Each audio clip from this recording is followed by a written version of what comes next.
Chapter 1. Ballard and Jenkins rolled up on the house on El Centro shortly before midnight. It was the first call of the shift. There was already a patrol cruiser at the curb out front, and Ballard recognized the two blue suitors standing on the front porch of the bungalow with a gray-haired woman in a bathrobe. John Stanley was the shift's senior lead officer, the street boss, and his partner was Jacob Ross. "I think this one's yours," Jenkins said. They had found in their 2-year partnership that Ballard was the better of the two at working with female victims. It wasn't that Jenkins was an ogre, but Ballard was more understanding of the emotions of female victims. The opposite was true when they rolled up on a case with a male victim. "Roger that," Ballard said. They got out of the car and headed toward the lighted porch. Ballard carried her rover in her hand. As they went up the 3 steps, Stanley introduced them to the woman. Her name was Leslie Ann Lantana, and she was 77 years old. Ballard didn't think there was going to be much for them to do here. Most burglaries amounted to a report, maybe a call for the fingerprint car to come by if they got lucky, and saw some indication that the thief had touched surfaces from which latent prints were likely to be pulled.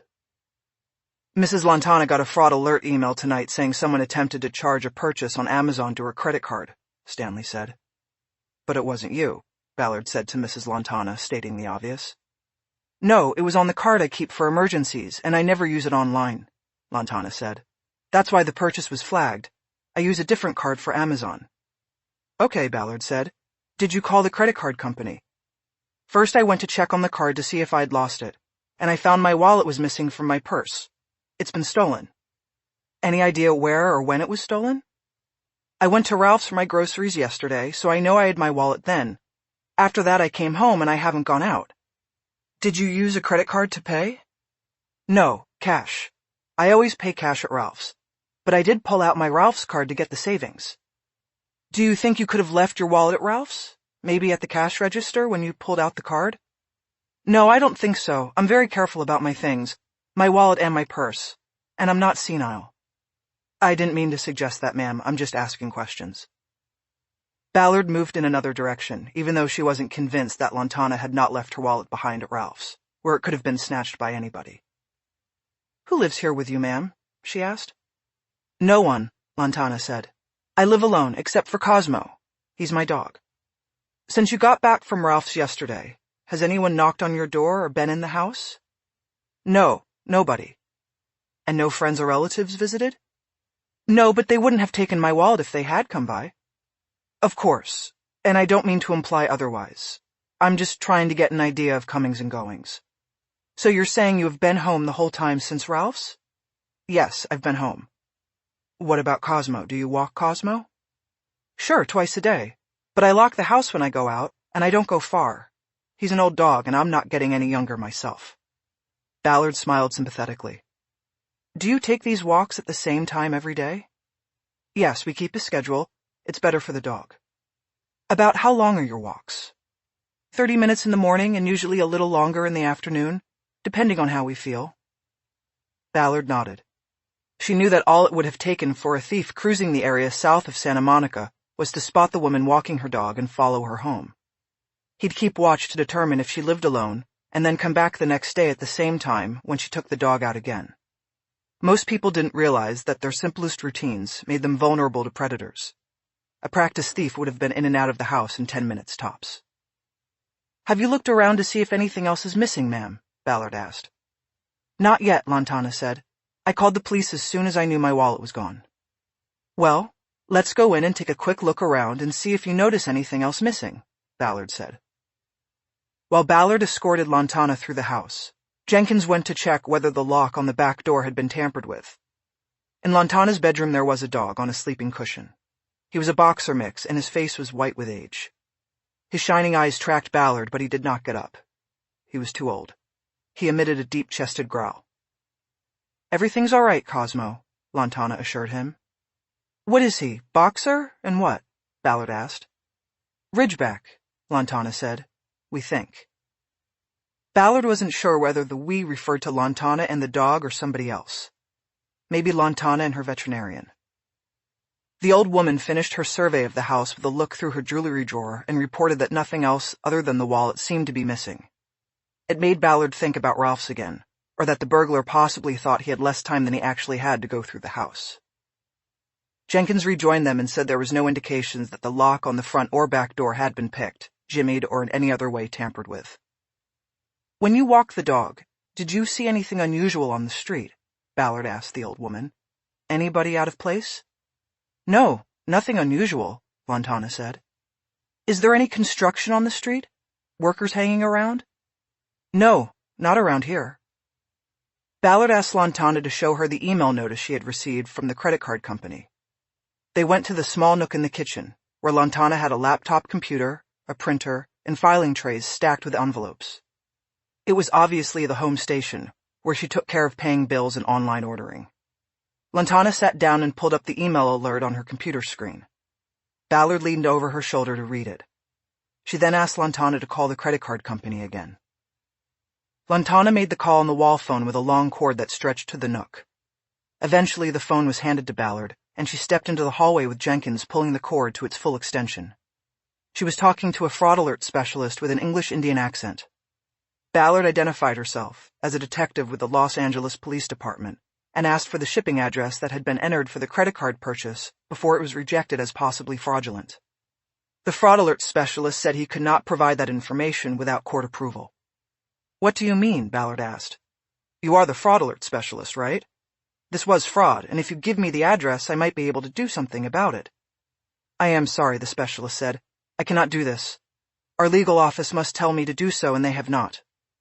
"Let me talk to the legal office." "They are closed now. It is lunchtime and they close." "Then let me talk to your supervisor." Ballard looked at Jenkins and shook her head in frustration. "Look, it's all going to the burglary table in the morning," Jenkins said. "Why don't you let them deal with it?" "Because they won't deal with it," Ballard said. "It will get lost in the stack. They won't follow up, and that's not fair to her." She nodded toward the kitchen where the crime victim was sitting and looking forlorn. "Nobody said anything about anything being fair," Jenkins said. "It is what it is." After 5 minutes, the supervisor came on the line. Ballard explained that they had a fluid situation and needed to move quickly to catch the person who stole Mrs. Lantana's credit card. The supervisor explained that the attempted use of the credit card did not go through, so the fraud alert system had worked. "There is no need for this fluid situation, as you say," he said. "The system only works if we catch the guy," Ballard said. "Don't you see? Stopping the card from being used is only part of it. That protects your corporate client. It doesn't protect Mrs. Lantana, who had someone inside her house." "I am sorry," the supervisor said. "I cannot help you without documentation from the courts. It is our protocol." "What is your name?" "My name is Irfan." "Where are you, Irfan?" "How do you mean?" "Are you in Mumbai, Delhi? Where?"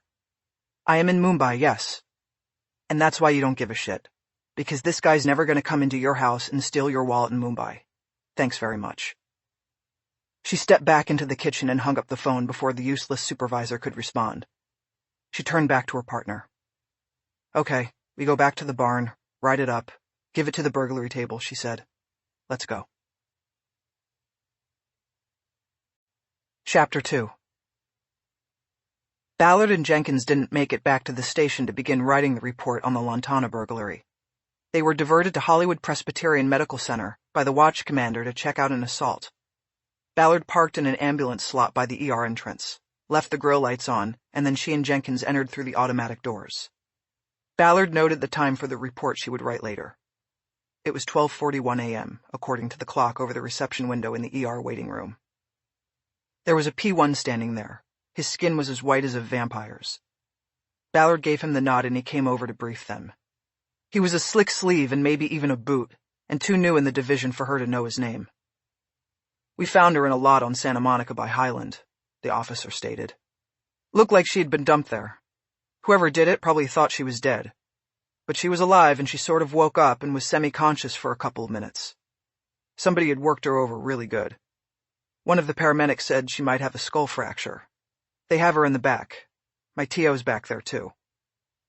The assault may have now been elevated to an abduction, and that increased Ballard's level of interest. She checked the patrolman's plate and saw his name was Taylor. "Taylor, I'm Ballard," she said, "and this is Detective Jenkins, fellow denizen of the dark. When did you get to Super 6? "First deployment, actually. Taylor said. Right from the academy? Well, welcome. You'll have more fun in the 6th than you'll have anywhere else. Who's your training officer? Officer Smith, ma'am. I'm not your mother. Don't call me ma'am. Sorry, ma'am. I mean, you're in good hands with Smitty. He's cool. You guys get an ID on the Vic? No, there was no purse or anything, but we were trying to talk to her while we were waiting on the paramedics. She was in and out, not making a lot of sense. Sounded like she said her name was Ramona. She say anything else? Yeah, she said, the Upside Down House. The Upside Down House? That's what she said. Officer Smith asked if she knew her attacker, and she said no. He asked her where she was attacked, and she said, the Upside Down House. Like I said, she wasn't making a lot of sense. Ballard nodded and thought about what that could mean. Okay, she said. We'll go back and check things out. Ballard nodded to Jenkins and headed toward the door that led to the ER's treatment bays. She was wearing a charcoal gray Van Heusen suit with a chalk pinstripe.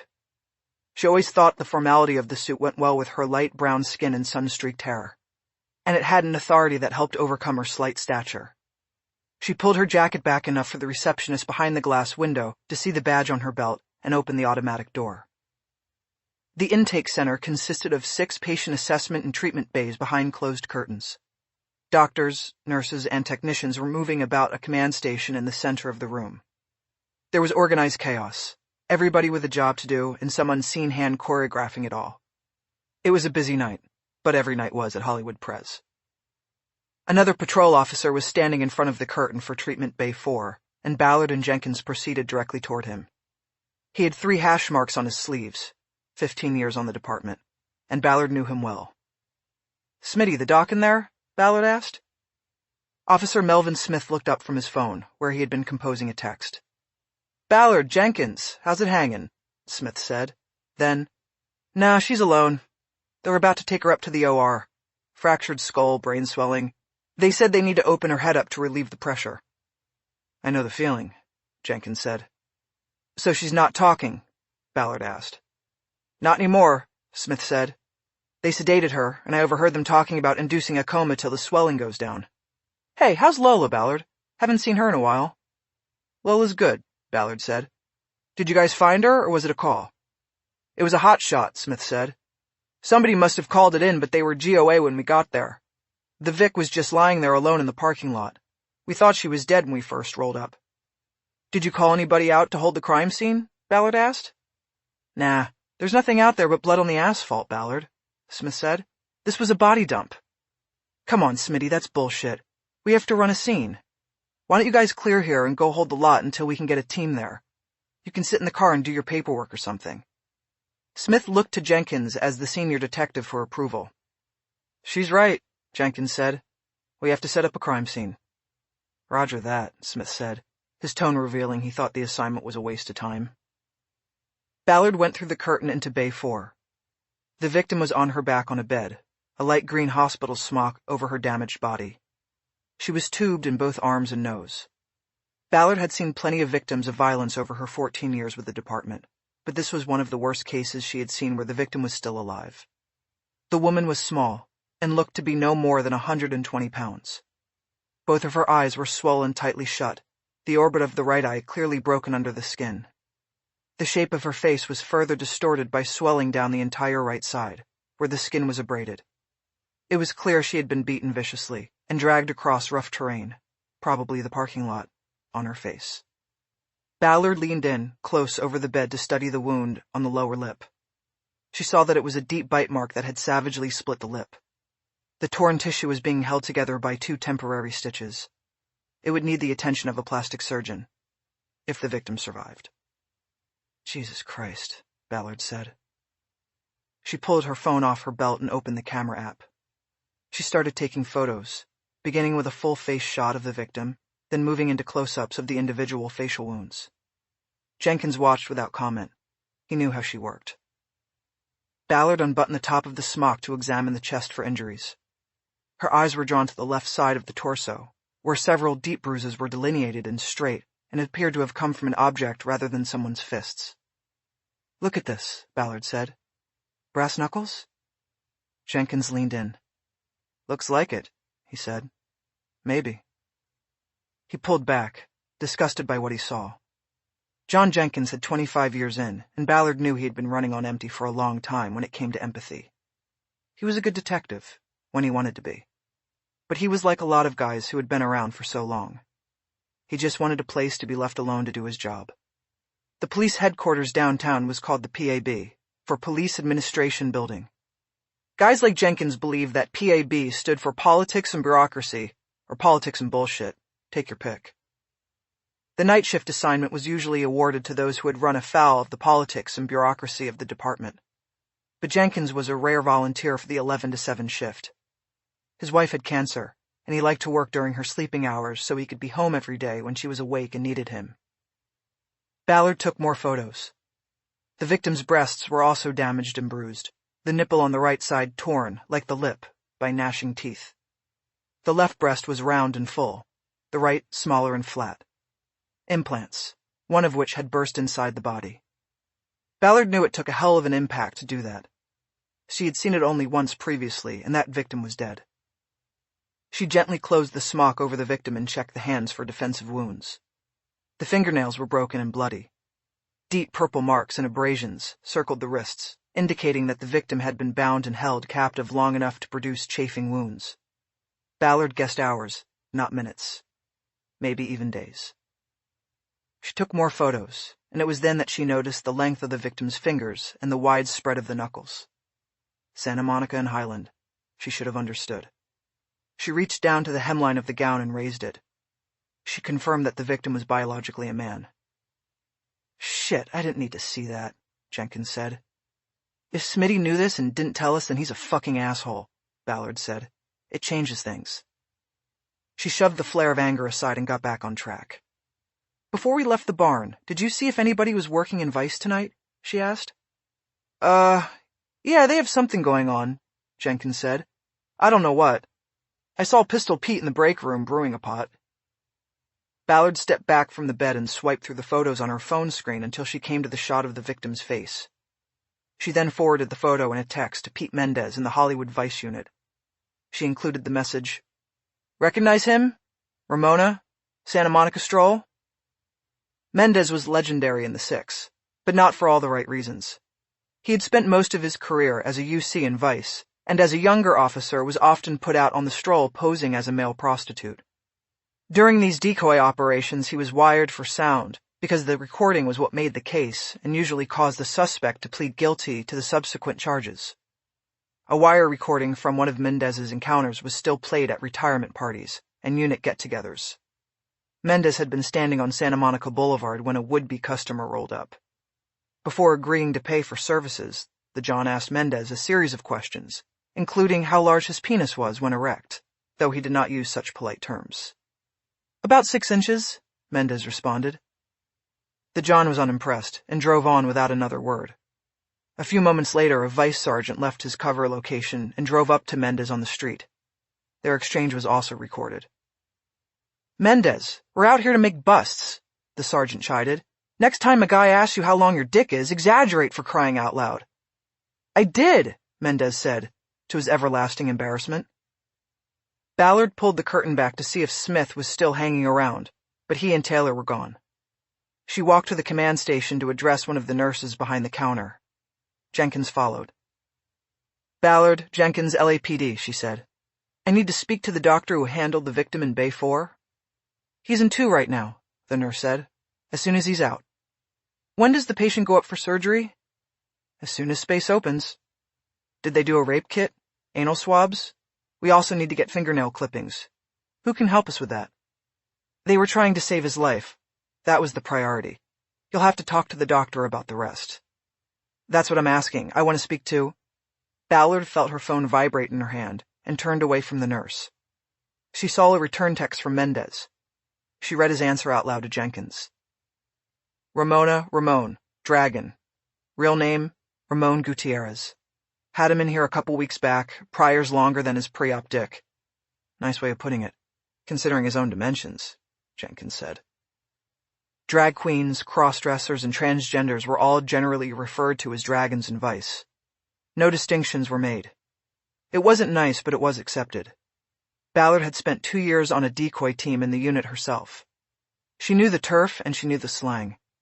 It would never go away, no matter how many hours of sensitivity training cops were subjected to. She looked at Jenkins. Before she could speak, he did. "No," he said.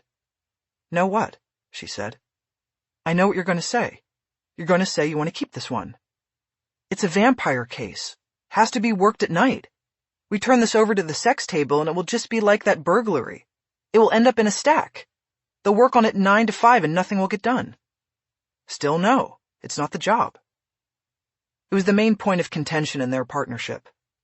They worked the midnight shift, the late show, moving from case to case, called to any scene where a detective was needed to take initial reports or sign off on suicides. But they kept no cases. They wrote up the initial reports and turned the cases over to the appropriate investigative units in the morning. Robbery, sexual assault, burglary, auto theft, and so on down the line. Sometimes Ballard wanted to work a case from beginning to end. But it wasn't the job, and Jenkins was never inclined to stray 1 inch from its definition. He was a 9 to 5er in a midnight shift job. He had a sick wife at home, and he wanted to get home every morning by the time she woke up. He didn't care about overtime, money or work-wise. "Come on, what else are we going to do?" Ballard implored. "We're going to check out the crime scene and see if there really is a crime scene," Jenkins said. "Then we go back to the barn and write up reports on this and the old lady's burglary. If we're lucky, there will be no more call-outs and we'll ride the paperwork till dawn. Let's go." He made a move to leave, but Ballard didn't follow. He spun and came back to her. "What?" he demanded. "Whoever did this is big evil, Jenks," she said. "You know that. Don't go down that road again, because I'm not going with you. We've seen this 100 times before. Some guy's cruising along, doesn't know the territory, sees a chick on the stroll and pulls over. He makes the deal, takes her into the parking lot, and gets buyer's remorse when he finds a Dodger dog under the miniskirt. He beats the living shit out of the guy and drives on." Ballard was shaking her head before he was finished with his summation of the case. "Not with those bite marks," she said. "Not if he had brass knuckles. That shows a plan, shows something deep. She was tied up for a long time. This is big evil out there, and I want to keep the case and do something for a change." Technically, he was the senior partner. He made the call on such things. Back at the station, Ballard could appeal to command staff if she wanted to, but this is where the decision had to be made for partnership unity. "I'm going to swing by the crime scene and then go back to start writing," Jenkins said. "The breaking goes to the burglary table, and this goes to Caps. Maybe even homicide, because that kid isn't looking too good in there. End of story." Decision made. He again turned toward the doors. He had been so long in the job that he still called the individual crime units tables. Back in the 90s, that's what they were. Desks pushed together to create long tables. The burglary table, the crimes against persons table, and so on. Ballard was about to follow him out when she remembered something. She went back to the nurse behind the counter. "Where are the victims' clothes?" she asked.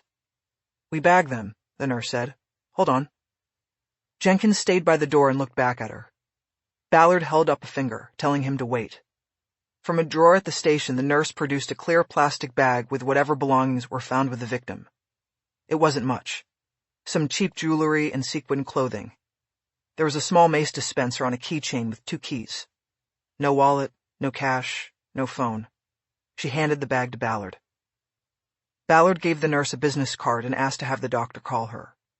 She then joined her partner, and they were walking through the automatic doors to the Sally port when her phone buzzed. She checked the screen. It was the watch commander, Lieutenant Monroe. "LT. Ballard, you and Jenkins still at Hollywood Press?" She noted the urgent tone in his voice.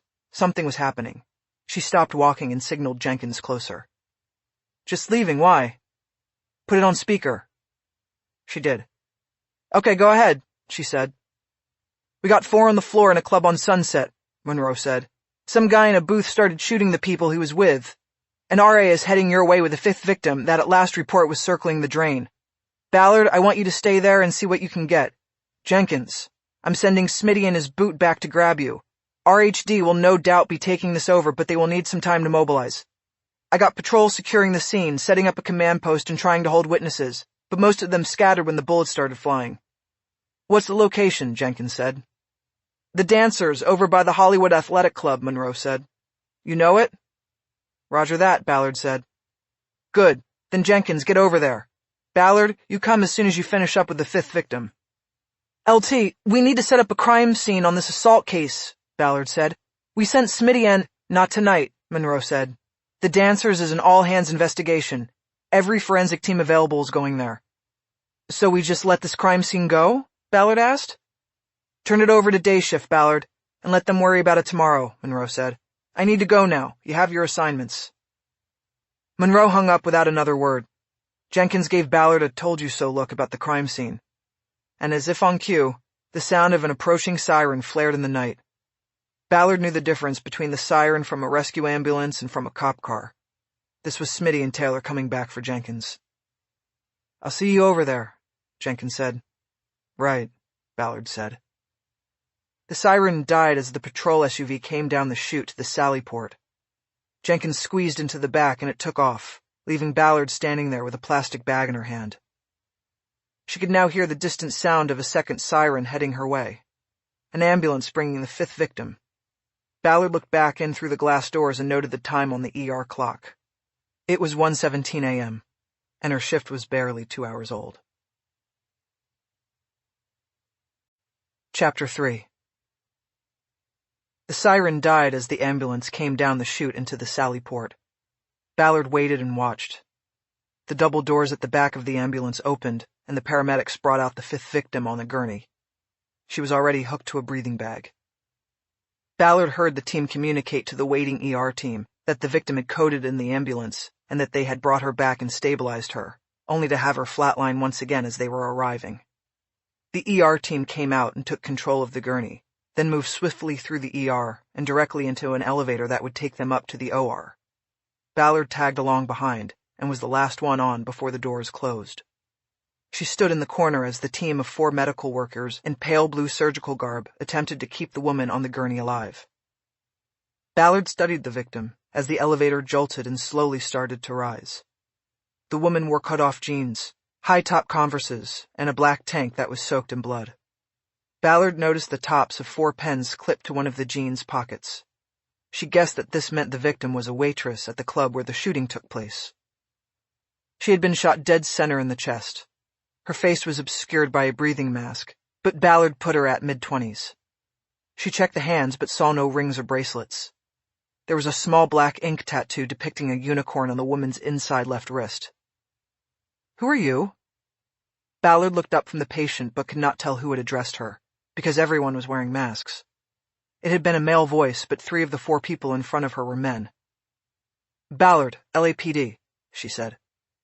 She pulled the badge off her belt and held it up. Put on a mask. We're going into the OR.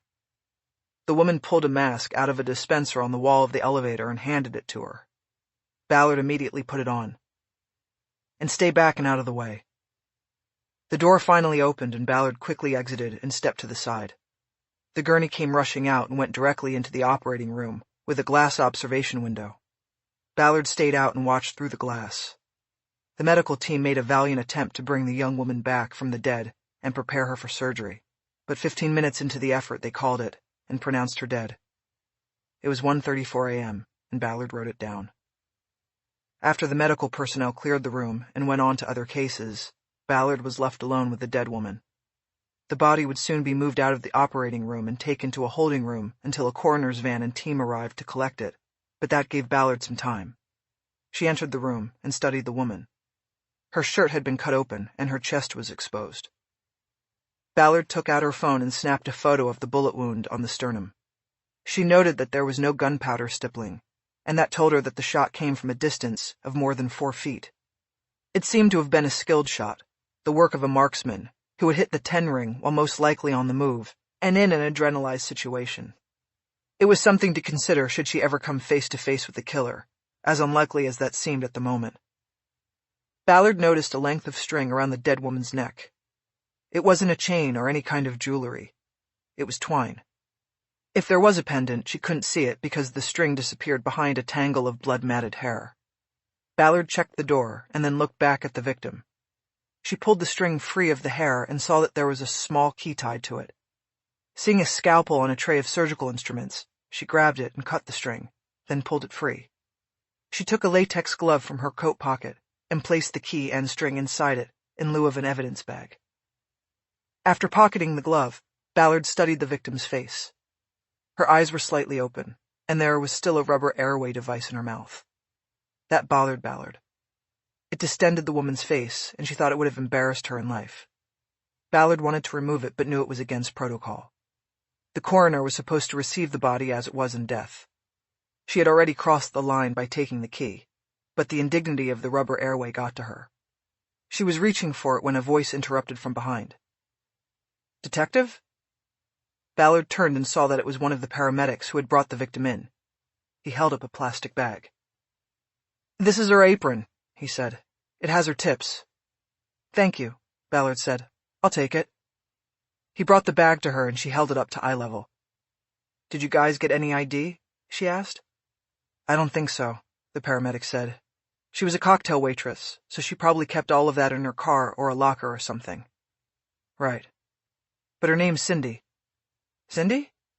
"Yeah, we asked back at the club, so we could talk to her. Didn't matter, though, she coded."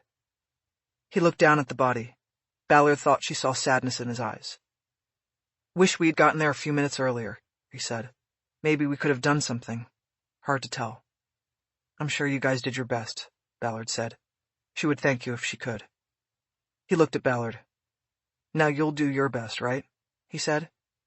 "We will," she said, knowing that it would not be her case to investigate once RHD took over. Shortly after the paramedic left the room, 2 hospital orderlies entered to move the body so that the operating room could be sterilized and put back into rotation. It was a busy night down in the ER. They covered the body with a plastic sheet and rolled the gurney out. The victim's left arm was exposed, and Ballard saw the unicorn tattoo again on her wrist. She followed the gurney out, clutching the bag containing the victim's apron.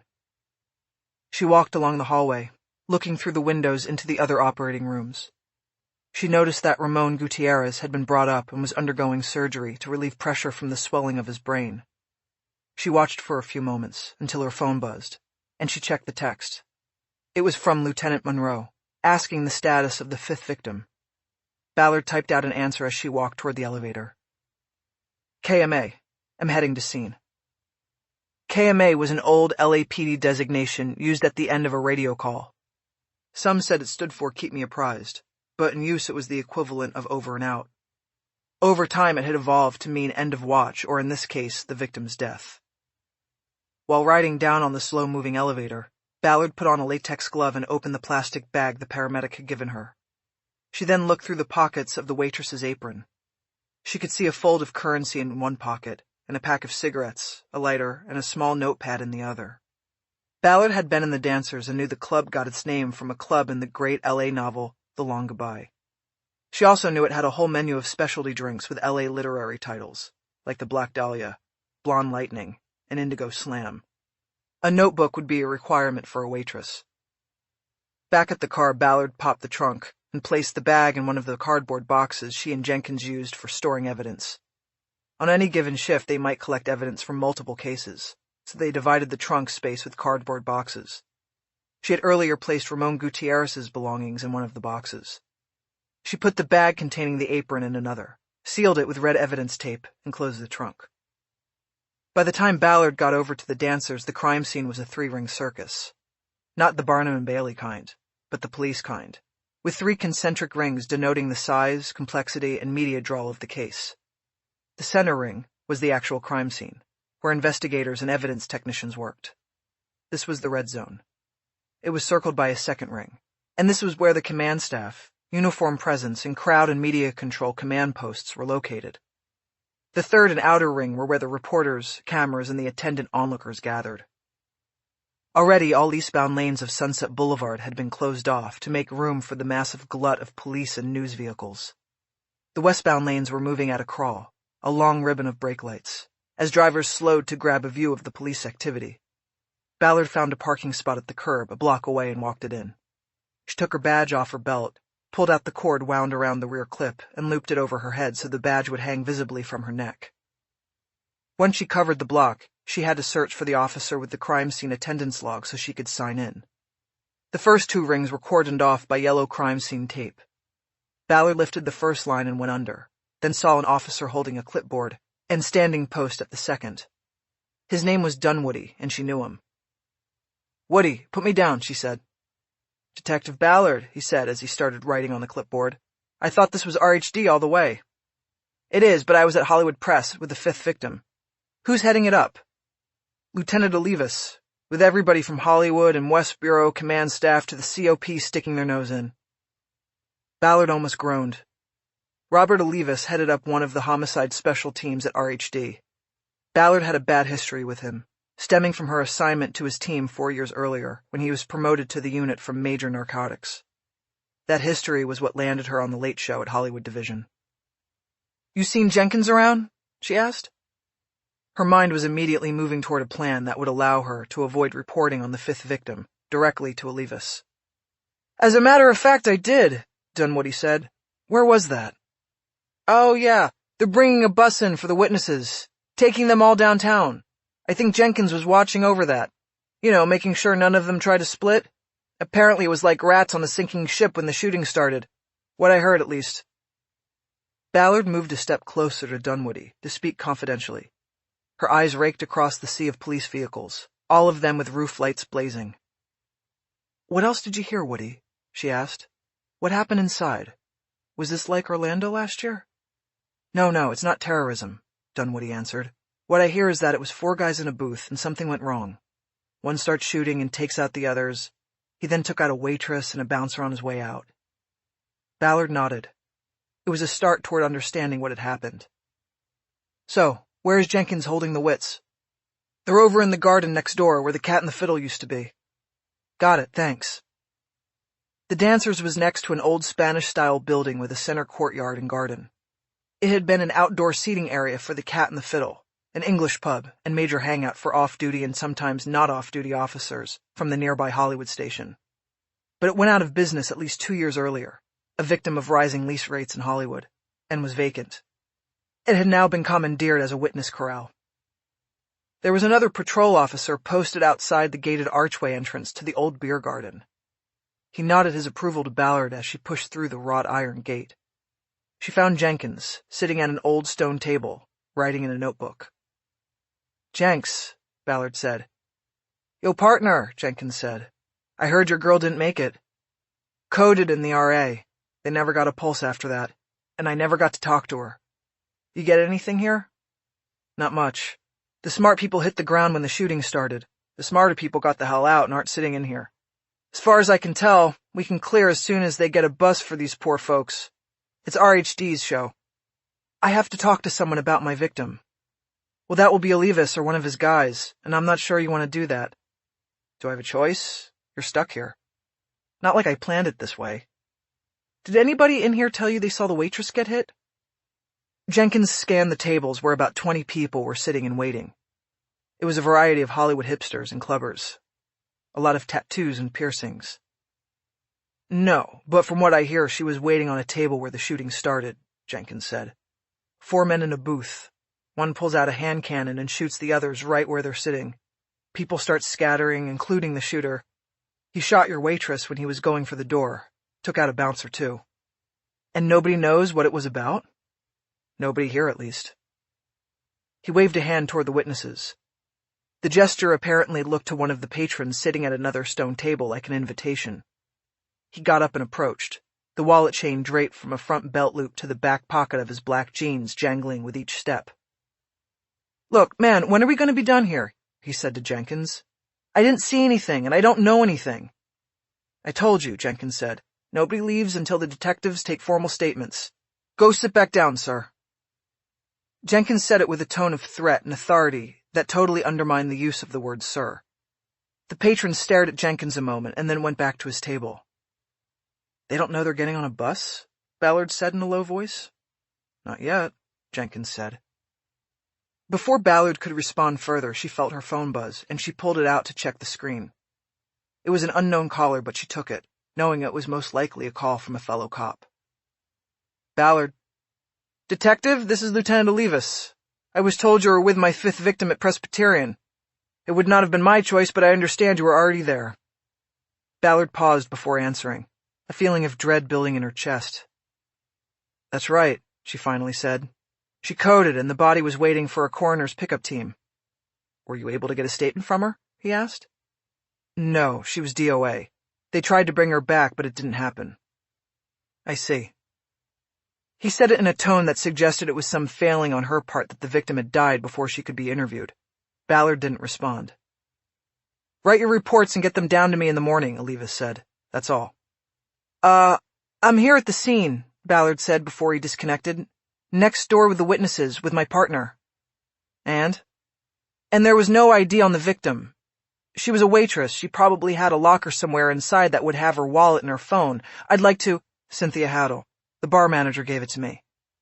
You want me to confirm it and gather her property or have your people take it? Now Olivas paused before responding. It was like he was weighing something unrelated to the case. I have a key that I think is to a locker, Ballard said. The paramedics turned it over to me. It was a significant stretch of the truth, but Ballard did not want the lieutenant to know how she got the key. Okay, you handle it, he finally said. My people are fully involved elsewhere, but don't get charged up, Ballard. She was a peripheral victim, collateral damage, wrong place at the wrong time. You could also make a next of kin notification and save my guys that time. Just don't get in my way. Got it. And I still want your report on my desk in the morning. Olivas disconnected before Ballard could respond. She kept the phone to her ear a moment, thinking about his saying that Cindy Haddle was collateral damage and in the wrong place at the wrong time. Ballard knew what that was like. She put the phone away. So? Jenkins asked. I need to go next door, check her locker, and find her ID, she said. Olivas also gave us next of kin. Oh, fuck. Don't worry, I'll handle it. No, it doesn't work that way. You volunteer yourself, you volunteer me. I didn't volunteer for a next of kin notification, you heard the call. You volunteered to get involved. Of course he was going to give you the shit work. Ballard didn't want to start an argument. She turned away, checked out the people sitting at the stone tables, and saw two young women wearing cut-off jeans and tank tops, one shirt white and one black. She walked over to them and showed her badge. The white tank top spoke before Ballard could. We didn't see anything, she said. I heard, Ballard said. I want to ask you about Cindy Haddle. Did either of you know her? The white top shrugged her shoulders. Well, yeah, to work with, said the black top. She was nice. Did she make it? Ballard shook her head and both of the waitresses brought their hands to their mouths at the same time, as if receiving impulses from the same brain. Oh, God, said the white top. Does either of you know anything about her? Ballard asked. Married, boyfriend, roommate, anything like that? Neither did. Is there an employee locker room over at the club? Some place she would have kept her wallet and her phone, maybe? Ballard asked. There are lockers in the kitchen, the white top said. We put our stuff in those. Okay, she said, thank you. Did the three of you have any conversation tonight before the shooting? Just waitress stuff, the black top said. You know, like who was tipping and who wasn't, who was grabby, the usual stuff. Anybody in particular tonight? Ballard asked. Not really, the black top said. She was all bragging because she got a 50 from somebody, the white top said. I actually think it was somebody in that booth where the shooting started. Why do you think that? Ballard asked. Because that table was hers and they look like players. You mean show-offs, guys with money? Yeah, players. Okay, anything else? The two waitresses looked at each other first, then back at Ballard. They shook their heads. Ballard left them there and went back to her partner. I'm going next door. Don't get lost, he said.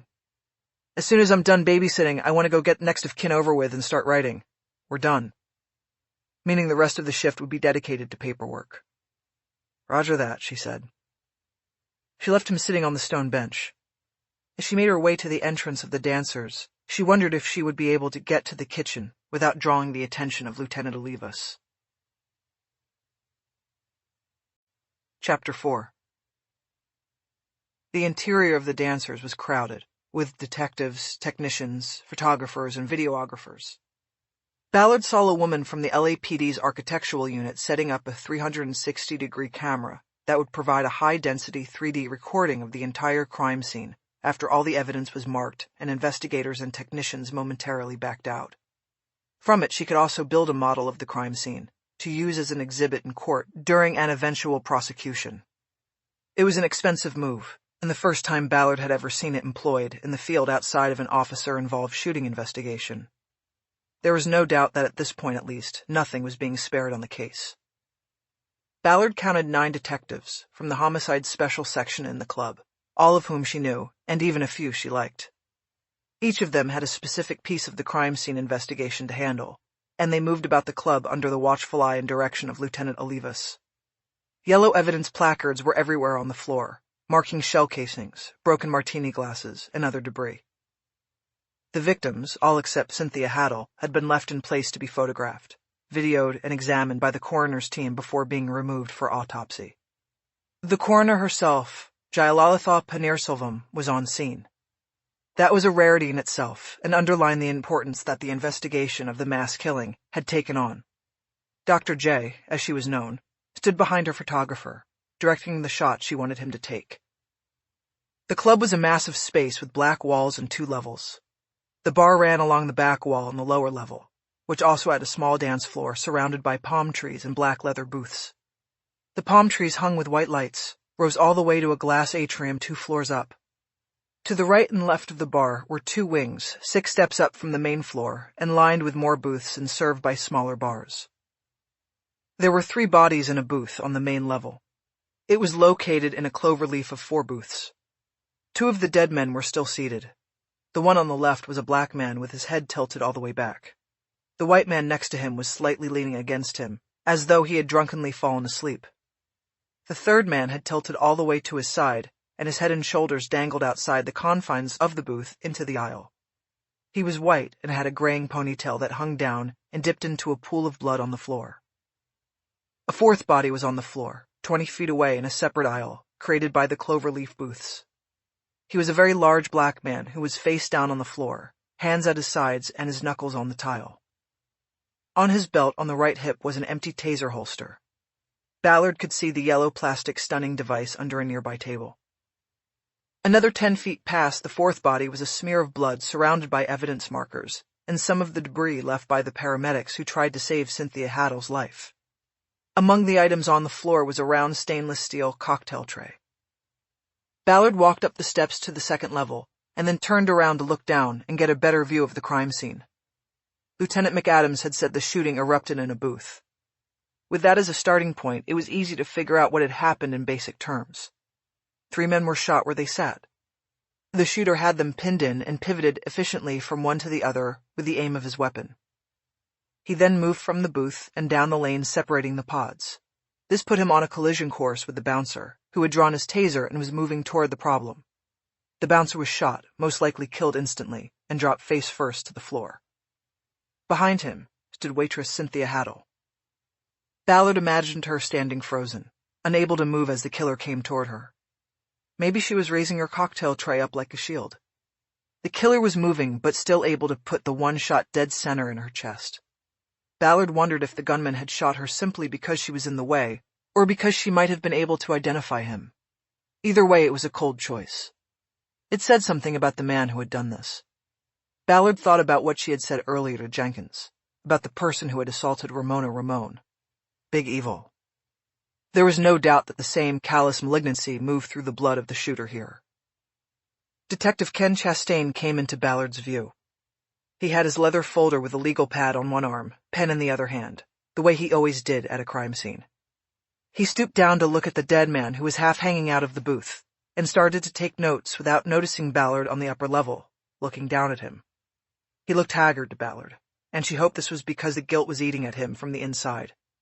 For nearly 5 years they had been partners in the homicide special section, until Chastain had chosen not to back Ballard in the complaint she had filed against Olivas.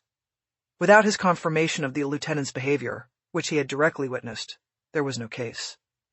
Internal Affairs concluded that the complaint was unfounded. Olivas kept his job, and Ballard was transferred to Hollywood Division. The captain at Hollywood, an academy classmate of Olivas's, put her on the night shift with Jenkins. The Late Show. End of story. Ballard turned away from her old partner and looked at the ceiling and the upper corners of the club. She was curious about cameras and whether the shooting was caught on video. Pulling video from within the club and the streets outside would be a priority in the investigation. But she saw no obvious cameras, and knew that many Hollywood clubs did not use cameras, because their clientele, especially the celebrities, did not care to have their nocturnal behavior recorded. Video ending up on the TMZ gossip site, or elsewhere on the internet, was a prescription for bankruptcy for the high-end clubs. They needed celebrities because they drew the paying customers, the people who lined up at the velvet ropes outside. If celebrities started staying away, the paying customers eventually would as well. Feeling conspicuous on the steps, Ballard returned to the lower level and looked for the forensic unit's equipment table. It was out of the way and over by the other set of stairs. She went over and took a couple of plastic evidence bags out of a dispenser and then headed toward the main bar. A set of double doors to the right presumably led to the kitchen. The kitchen was small and empty, and Ballard noticed that some of the gas burners on the stove were still on. The Dancers was not known for its culinary attributes. It was basic bar food that came off a grill or out of a deep fryer. Ballard walked behind the polished stainless steel prep line and turned off the burners. She then came back around and almost slipped on a grease spot in the paper booties she had put on over her shoes before entering the club. In the back corner of the kitchen, she found an alcove with a freestanding rack of small lockers against one wall and a break table with 2 chairs against the other. There was an ashtray brimming with cigarette butts on the table just below a no-smoking sign. Ballard was in luck. Pieces of tape with each locker holder's name were affixed to the lockers. There was no Cindy, but she found a locker marked Cinders and assumed it belonged to Cynthia Haddle, and that was confirmed when the key she had taken from the body of the 5th victim opened the padlock. The locker contained a small Kate Spade purse, a light jacket, a pack of cigarettes, and a manila envelope. Ballard gloved up before removing anything from the locker and examining it. She knew the contents of the locker were more than likely going to be booked as property as opposed to evidence, but it was a good practice, just in case she stumbled across something that might affect the direction of the investigation. The purse contained a wallet that produced a driver's license confirming the name Cynthia Haddle and her age at 23. The address on the DL was an apartment, or a condo on La Brea. She lived within a 30-minute walk of the club. There were $383 in cash in the wallet, which seemed to be on the high side to Ballard, plus a Wells Fargo debit card and a Visa credit card. There was a ring with 2 keys that did not appear to belong to a vehicle, most likely apartment keys. There was also a cell phone in the purse. It was powered on, but its contents were protected by Touch ID. Ballard needed Haddle's thumbprint to access the phone. Ballard opened the manila envelope and saw that it contained a stack of 8x10 headshot photos of Haddle, giving a smiling, come-hither look. The name at the bottom of the photo was Cinders Haddon. Ballard turned the top photo over and saw a short resume and list of appearances Haddle Haddon had made in film and television productions. It was all minor stuff, with most of her characters not even having names. Quote-unquote girl at bar appeared to be her most frequent role. She had played the part in an episode of the television show called Bosch, which Ballard knew was based on the exploits of the now-retired LAPD detective who had formerly worked at RHD and the Hollywood Detective Bureau. The production occasionally filmed at the station and had underwritten the division's last Christmas party at the W Hotel. The resume section said that Haddle Haddon was born and raised in Modesto, which was up in the Central Valley. It listed her local theater credits, acting teachers, and various skills that might make her attractive to a production. These included rollerblading, yoga, gymnastics, horseback riding, surfing, fluency in French, bartending, and waitressing. It also said roles involving partial nudity were acceptable.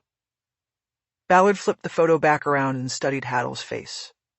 It was obvious that her job at the Dancers was not where her ambitions were focused. She kept the headshots in the locker in case she encountered a customer who might inquire if she was in the business, quote-unquote, and offer to help. It was one of the oldest come-ons in Hollywood, but it always worked when you were a young woman with big dreams. Modesto, Ballard said out loud. The last thing she pulled from the locker was the Marlboro Lights box, and she immediately knew it was too heavy to hold cigarettes only. She opened the top and saw cigarettes stacked on one side and a small glass vial on the other. She pulled out the vial and found it half-filled with yellow-white pills with small hearts stamped into them. Ballard guessed that it was Molly, a synthetic drug that had replaced ecstasy as a clubber's drug of choice in recent years. It looked to Ballard like Haddle might have been supplementing her income by selling Molly at the club, with or without management's knowledge and permission. Ballard would put it into her report, and it would be up to Olivas and his crew to decide whether it had anything to do with the massacre that had occurred that night. It was always possible that the peripheral could become pertinent. Ballard put the contents of the locker, except for the keyring, into one of the evidence bags and relocked the padlock. She then put the key from the padlock into the bag as well and sealed and signed it. Finally, she left the kitchen and returned to the main floor of the club. Chastain was still squatting in front of the body, hanging halfway out of the booth. But now he was joined by Dr. J, who was bending over his right shoulder to get a better view of the dead man, while Olivas was observing from over his left. Ballard could tell that Chastain had found or noticed something worth pointing out. Despite his betrayal of Ballard, she knew Chastain was a good detective. They had closed several cases in the years she had worked with him at RHD. He was the son of an LAPD detective, killed in the line of duty, and his badge always had a black mourning band around it. He was a closer, no doubt, and was deservedly the lieutenant's go-to guy on the squad. The only problem was that outside of his cases, his moral compass didn't always point true north. He made choices based on political and bureaucratic expediency, not right or wrong. Ballard had learned that the hard way. Dr. J patted Chastain on the shoulder so that he would move out of the way and allow her closer access to the body. When they shifted positions, Ballard got a good look at the dead man hanging out of the booth. He had one clean bullet wound between his eyebrows. He had died instantly and then fallen to his left. His shirt was open, exposing a hairless chest. There was no sign of a second wound that Ballard could see, but the coroner was closely examining the area, using a gloved hand to open the shirt wide. Renée. Chastain had noticed Ballard standing outside the immediate investigative circle. Ken, what are you doing here? It was said in a tone of surprise, not accusation. I caught the fifth victim at the hospital, Ballard said. I was already there. Chastain looked at his pad. Cynthia Haddle, the waitress, he said. DOA. Ballard held up the evidence bag containing Haddle's things. Right, she said. I cleared her locker. I know you're thinking she's peripheral to this, but yes, thank you, Detective. It was Olivas, who had turned from the booth. His words shut Chastain down. He moved toward Ballard, and she looked at him without flinching as he stepped close to her. This was the first time she had stood face-to-face with Olivas since she had filed the complaint against him 2 years before. She felt a mix of dread and anger as she looked at his angular features.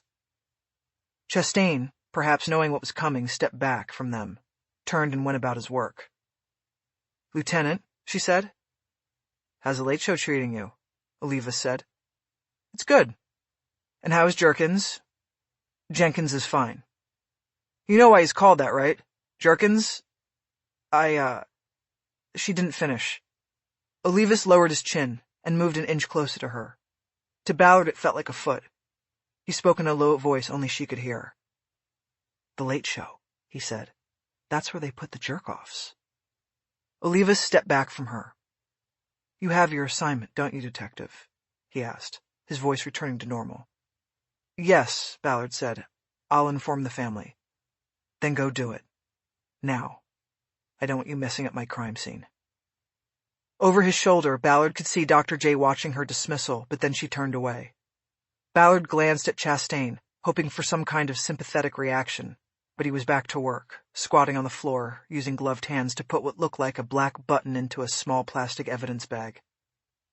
Ballard turned from Olivas and headed toward the exit, her cheeks burning with humiliation. Chapter 5. Jenkins was still next door with the witnesses. As Ballard approached him, he had his hands up, fingers spread as if trying to push them back.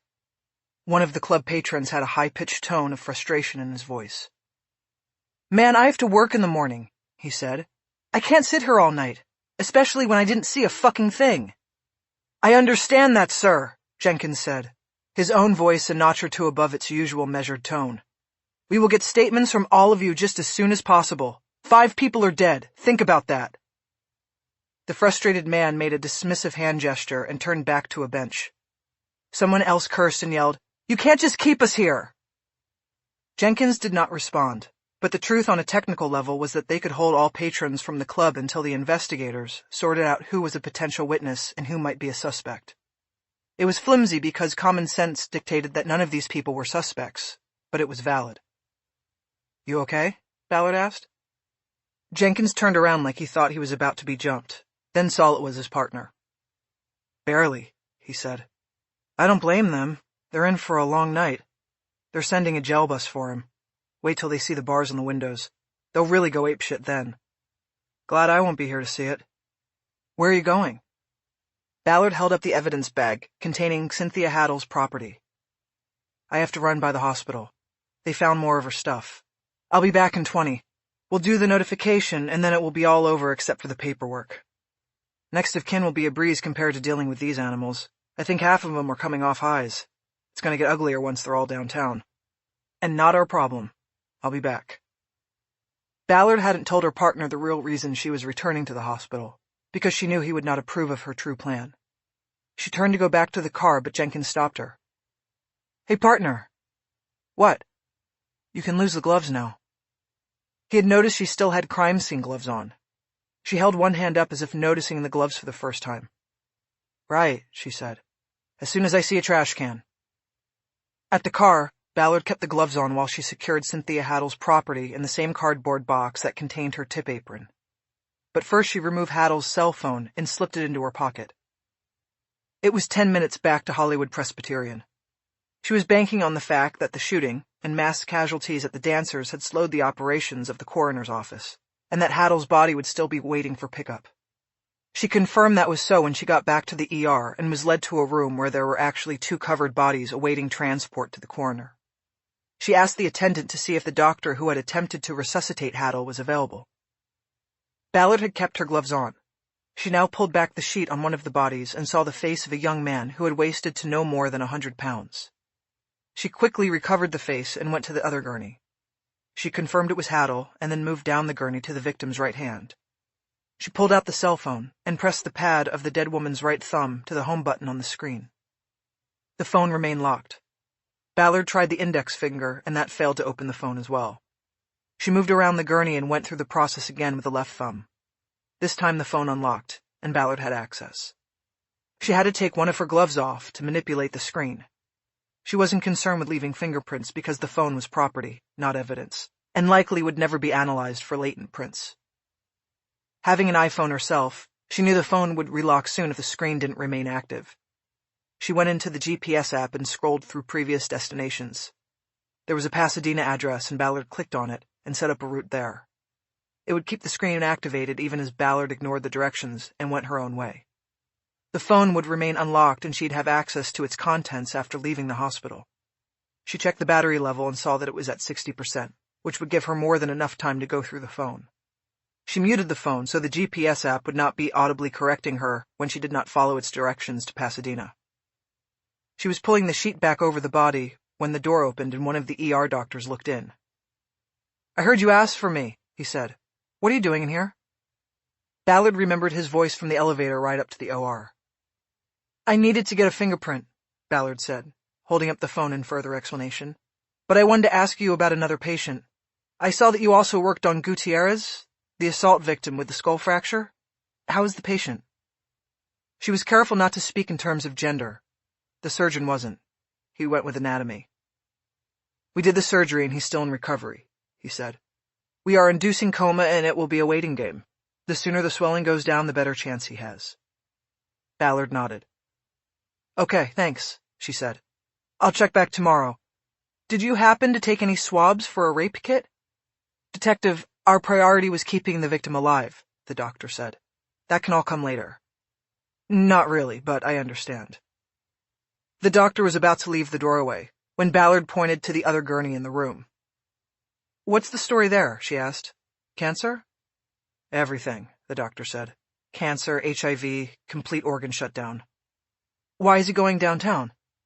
"It's a suicide. He pulled his tubes, disconnected the machines. I guess they have to be sure." "Right. I need to go." The doctor disappeared from the doorway, and Ballard looked at the other gurney and thought about the man using his last ounces of strength to pull the tubes. She thought there was something heroic in that. In the car, she moved off the GPS screen on Cynthia Haddle's phone and opened the list of favorite contacts. The first one was labeled Home, and Ballard checked the number. It was a 209 area code, and she expected that it was the number of the home where Haddle had grown up, in Modesto. There were 4 other favorite contacts, all listed by first name only. Jill, Kara, Leon, and John, all with LA area codes. Ballard figured she had enough to get to Haddle's parents if the number marked home didn't work. She next pulled up the texting app and checked that. There were 2 recent communications. One was to Kara. Cindy, guess who just scored a 50 on a round of martinis? Kara, you go, girl. Haddle responded with an emoji showing a happy face. The text before that began with a question from someone who wasn't on her favorites list. DP, how are you fixed? Cindy, I think I'm good. Maybe tomorrow? DP, let me know. There were no previous messages, indicating it was either a new acquaintance or the earlier exchanges had been deleted. There were several other text conversations on the app, but none of the others were active in the hours since Haddle had come to work. Ballard pegged Kara as most likely Haddle's best friend, and DP as her drug supplier. She moved on to the email file and found the incoming messages were largely generic notifications and spam. Haddle apparently didn't do much in the way of emailing. Haddle's Twitter feed was as expected. She followed a number of entertainers, primarily in the music business, the Dancer's Own account, the LAPD's Hollywood station feed regarding crime alerts, and the former presidential candidate Bernie Sanders. The last app Ballard opened was the phone's photo archive. It said there were 662 photos. Ballard thumbed through the most recent and saw many photos of Haddle involved in activities with friends, working out, at the beach, and with cast and crew members on sets where she had found work as an actress. Ballard's own phone buzzed and a photo of Jenkins came up on the screen. She answered the call with a question. The bus get there? Just left. Get me out of here. On my way. Ballard re-engaged the GPS route to Pasadena so the phone's screen would remain active and headed back to the dancers. After she picked up Jenkins, they drove to the La Brea address on Cynthia Haddle's driver's license. The first step of the notification process was to go to the victim's home to see if there might be a husband or other relatives sharing the premises. It was a recently built apartment building, a half a block north of Melrose, in an area of shops and restaurants popular with the younger crowd. There were ramen noodle and build-your-own pizza restaurants fronting the first floor, with the building's entrance in the middle. Haddle's license listed her in Unit 4B. Ballard used one of the keys on the ring taken from the locker to gain entrance through a security door to the elevator lobby. She and Jenkins rode to the 4th floor and found 4B at the end of the hallway, leading to the back of the building. Ballard knocked twice, but no one answered. It did not mean there was no other occupant. Ballard knew from experience that someone could still be sleeping inside. She used the 2nd key to open the door. By law, they should have had a search warrant, but both detectives knew they could cite exigent circumstances if a problem developed later. They had 5 people dead and no suspects and no motive. They needed to check on the safety of any possible roommates of their victim, no matter how peripheral to the case she might be. LAPD, anyone home? Ballard called out as they entered. Police, Jenkins added. We're coming in. Ballard kept her hand on her hip holster as she entered, but did not draw her gun. There was a single light on in the living room, which opened off a short entrance hallway. She visually checked a galley kitchen to the right, and then moved toward another hallway leading to the back of the apartment. It led to a bathroom and a single bedroom. The doors to these rooms were open, and Ballard quickly hit light switches and scanned them. Clear, she called out when she confirmed there were no other occupants. She stepped back into the living room, where Jenkins was waiting.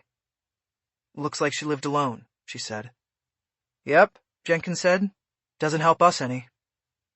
Ballard started looking around, paying attention to the personal details of the small apartment. Knickknacks, photos on the shelves, a stack of bills left on the coffee table. Pretty nice place for a cocktail waitress, Jenkins said. The building is less than a year old. She was slinging dope at the club, Ballard said. I found her stash in her locker. There may be more here someplace. That explains a lot. Sorry, I forgot to tell you. Ballard moved into the kitchen and saw a variety of photos on the refrigerator. Most of them were like the ones on Cynthia's phone, outings with friends. Several were of a trip to Hawaii that showed Haddle surfing on a training board and riding on a horseback trail through a volcano crater. Ballard recognized the outline of Haleakala in background and knew it was Maui. She had spent many years growing up on the island, and the shape of the volcano on the horizon had been part of her daily existence. She knew it the way people in LA knew the crooked line of the Hollywood sign. There was a photo partially obscured by newer additions to the refrigerator, but Ballard saw a woman of about 50 who shared the same jawline as Haddle. She carefully pulled it off and found that it showed Cynthia Haddle between a man and a woman at a Thanksgiving table, the cooked turkey on full display. It was most likely a shot of Haddle and her parents, the lines of heredity clear in both their faces. Jenkins came into the kitchen and looked at the photo in Ballard's hand. "You want to do it now?" he asked. "Get it over with?" "Might as well," she said. "Which way do you want to go with it?" "I'll just do it." Jenkins had been referring to the choice they had here. It is a harsh thing to learn by a telephone call that a loved one has been murdered. Ballard could have called the Modesto Police Department and asked them to make the notification in person. But going that way would remove Ballard from the process, and she would lose the opportunity to get immediate information about the victim and any possible suspects. More than once in her career, when she had made next of kin notification, she had come up with credible leads to follow in the investigation. That seemed unlikely with Cynthia Haddle, since she was probably not at the center of motivation for the mass shooting.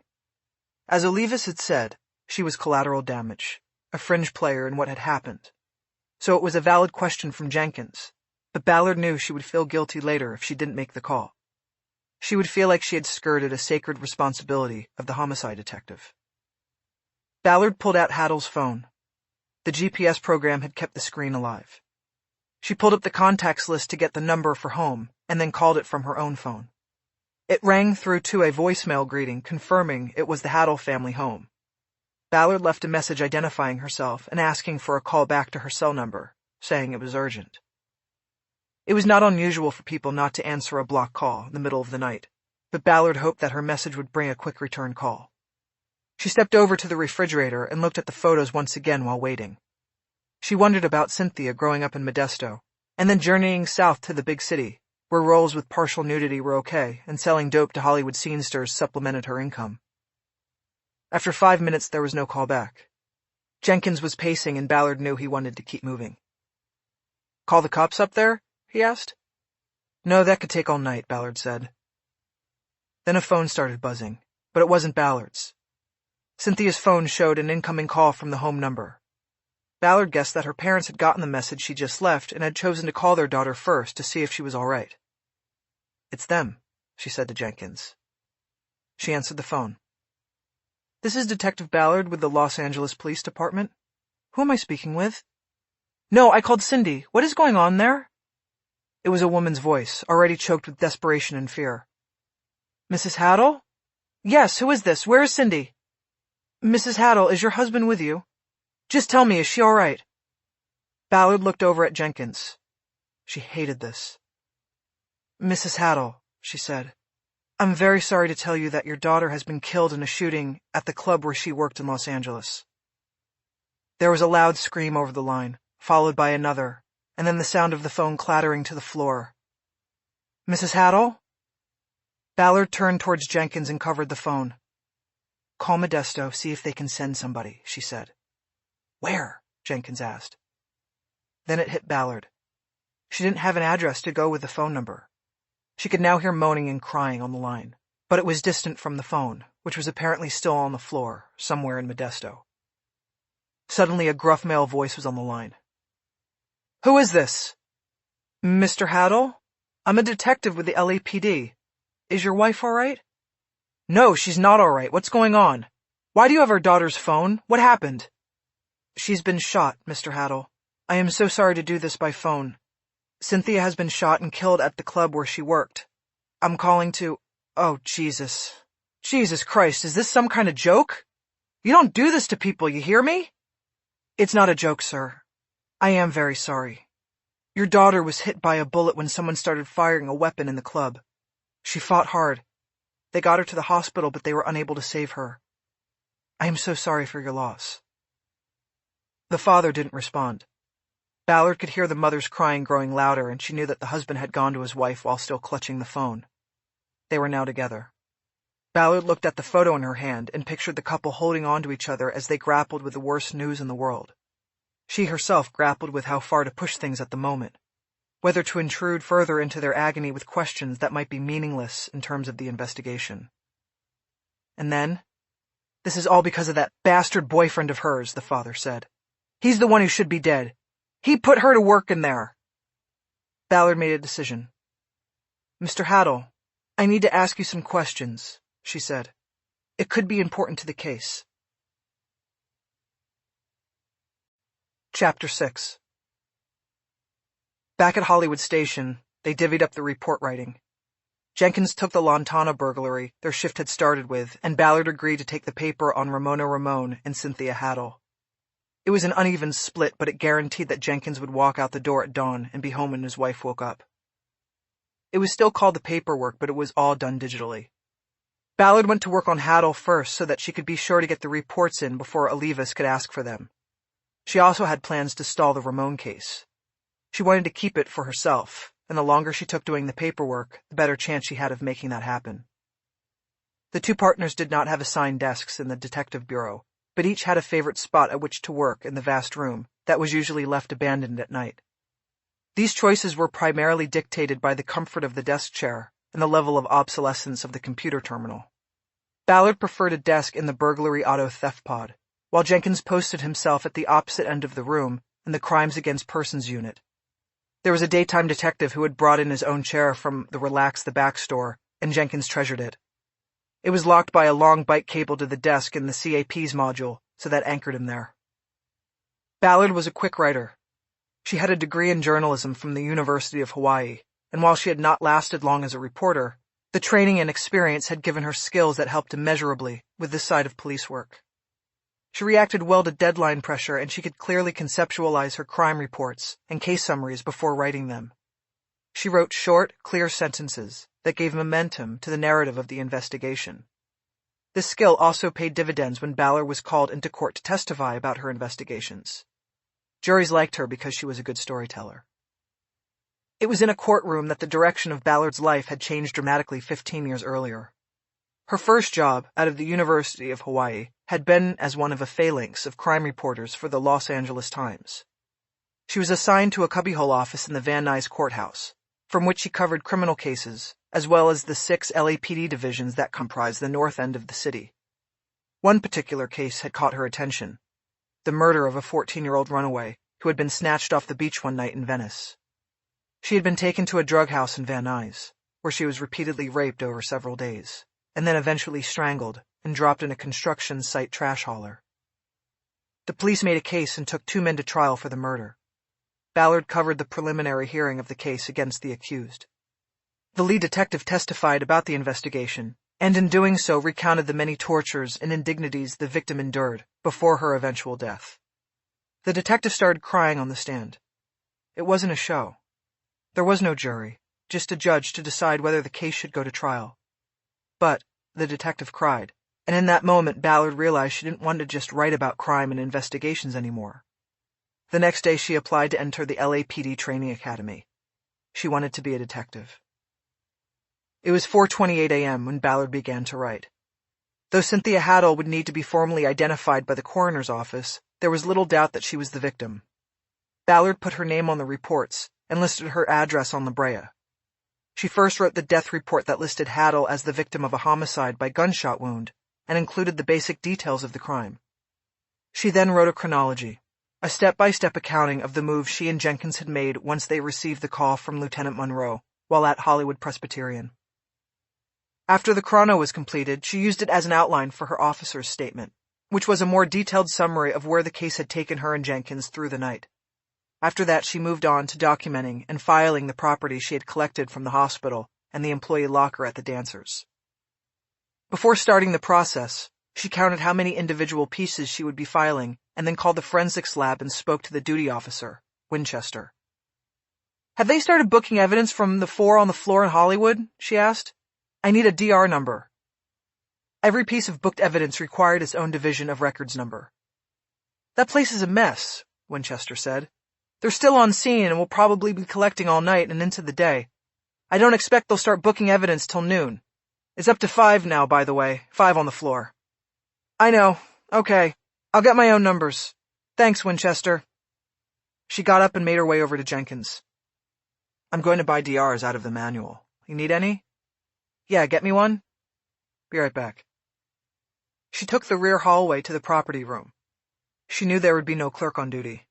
There never was at this hour. The property room was left as empty as the detective bureau at night, but there was a division of records ledger on the counter, and it contained an up-to-date listing of DR numbers for booking property and evidence. Everything went to the FSD, the Forensic Sciences Division, for analysis as potential evidence. Since the lab could not provide a sequence of numbers for the RHD case, the property that Ballard and Jenkins had collected in their cases would be booked under Hollywood Division numbers instead, and shipped to the FSD for sorting. Ballard grabbed a scratch pad from the counter and wrote down a number from the ledger for Jenkins and then a 7-number sequence for herself. The numbers all started with the year and the 06 designation for Hollywood Division. As she walked back down the empty hallway to the detective bureau, she heard a sudden echo of laughter from the watch office, which was in the opposite direction. Among the chortles, she identified the infectious sound of Lieutenant Monroe's laugh and smiled to herself. Cops were not humorless people. Even in the depths of the midnight shift on a night of massive violence, they could always find something to laugh about. She gave Jenkins his DR number, but didn't bother to ask how far along he was. She could see he was typing with 2 fingers and still on an incident report. He was slow to the point of frustration. Ballard usually volunteered to do all the paperwork, so she didn't have to wait for him to finish. Back at her borrowed desk, Ballard gloved up and went to work. It took her 30 minutes to process everything. This included the contents of the locker, the key the victim wore around her neck, and the money she had been carrying in her wallet and tip apron. It had to be counted out and documented. For her own protection, Ballard called Jenkins over so he could witness the money count, and she took cell phone photos of each evidence bag after sealing it. She took all of the plastic bags and placed them in one large brown paper sack that she marked with the DR number and sealed with red evidence tape. She then carried it back down the hallway to the property room and placed it in one of the lockers, where it would remain until someone working the case in RHD picked it up, or it was carried by courier to the lab for forensic analysis. When Ballard returned to the bureau, she saw that it was 6:11 on the clock over the television screens. Her shift was supposed to end at 7 a.m., and overtime was only a slim possibility, because it was the middle of the month's deployment period and money in the OT bucket was probably already gone. She didn't want overtime, however. She just wanted to push the Ramona case into her next shift. On the dancer's case, she still had summaries to write regarding her interviews with Haddle's parents and fellow waitresses. She knew it would take her to the end of her shift. She settled back into the workstation, opened up a new file on the computer screen, and was about to start the summary of her talk with Nelson Haddle when her cell buzzed, and she saw it was Lieutenant Monroe. LT. Ballard, what's your location? I'm in detectives, filing paper. Heard you guys laughing it up a little while ago. Oh yeah, we're having a ball up here. I need you to take a statement. From who? I'm in the middle of this and still have the assault I haven't even touched yet. A guy just walked in and said he was in the dancers when the shooting started. He said he has photos. You sure? It's a no-photo place. He snuck a couple selfies. Anything in them? They're dark, but he's got something. Looks like muzzle flash. Maybe they can enhance at the lab. That's why I need you to take this guy and see what he has and what he knows. He's sitting on a chair in the lobby. Grab him before he decides he doesn't want to wait any longer. On my way. But hey, LT, I'm out of here in 60. You signing any greenies tonight? I still haven't touched the assault and now I have this witness. She was referring to the green voucher cards a shift supervisor had to sign to authorize overtime. I'll give you an hour, that's it, Monroe said. I can't blow the bank in one night. That should give you enough time to talk to this guy and finish up the paper on the dancers. The assault you can push till tomorrow. As long as the Vic is still kicking, I can't stall a homicide. Last I checked, she came through surgery. Okay, then come take this guy off my hands. Roger that. Ballard clicked off.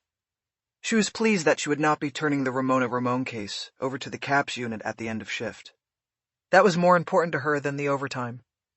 On her way to the front lobby, she cruised by Jenkins' desk and saw that he was still typing with 2 fingers.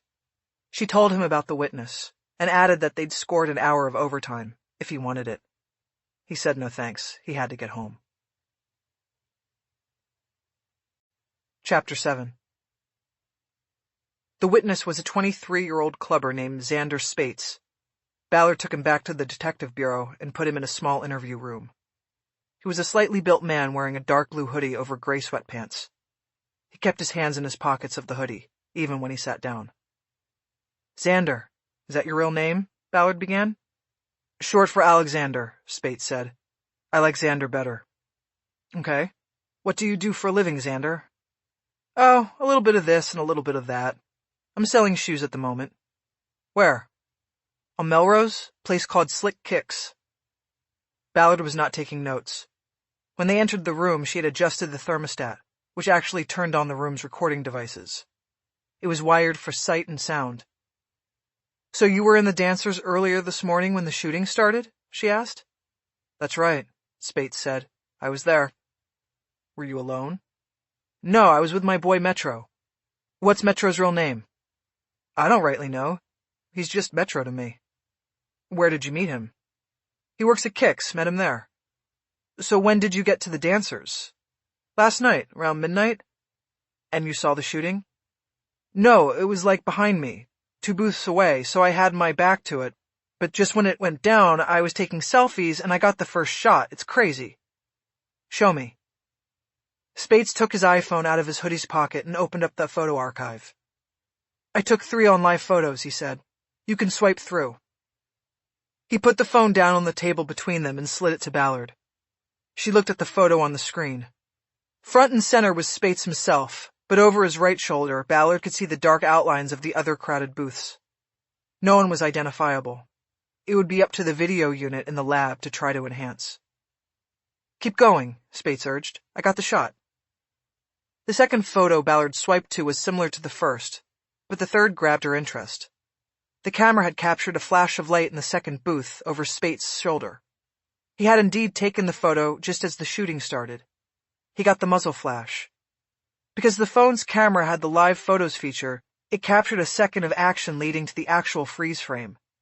Ballard tapped it several times to replay and saw that within the single second, she could see the killer's arm raise the weapon and then the shot.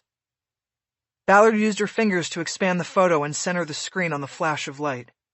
It was very blurry, but she could tell that the shooter's back was to the camera. She could see the indistinct lines of the back of his head and his right shoulder. His right arm was up, holding the weapon and pointing it directly across the booth at a man who would moments later slump to his left and hang out of the booth. The victim's face was blurred as he recoiled at the sight of the weapon. I bet they can enhance that, Spate said. Is there a reward or something? Ballard looked over the top of the phone at Spates, as his motives for coming into the station became clear. A reward? She asked. Yeah, you know, like for helping solve the case, Spates said. I don't know anything about a reward. Well, there should be. I was in danger. We'll have to see about that later. Tell me what happened when the shooting started. What did you do? Me and Metro got under the table and hid out, Spates said. Then the shooter ran by our table and shot some more people. We waited until he was gone and then we got the fuck out of there. Ballard texted the photo showing the muzzle flash to her own phone. Mr. Spates, do you know where Metro lives? She asked. Nah, I don't know, Spates said. This was the first time we hung out and we both had our own wheels. Okay, we'll find him through Slick Kicks if we need to. He'll be there. And I'm sorry, but we're gonna have to keep your phone for a while. Aw, fuck, man, you just texted the photo to yourself, right? You got the photo. He pointed to his phone. I understand, Ballard said, but your phone has the live photos feature and the lab may be able to pull stills from each moment of the shot you took. It looks like the gun is clearer before the recoil from the shot. It could be very useful, and I think they'll want the camera it was taken on, not just a copy of the photo. They need to look at your phone. Fuck me. How long? I'm not sure, but hopefully just a few days. She knew that was a lie.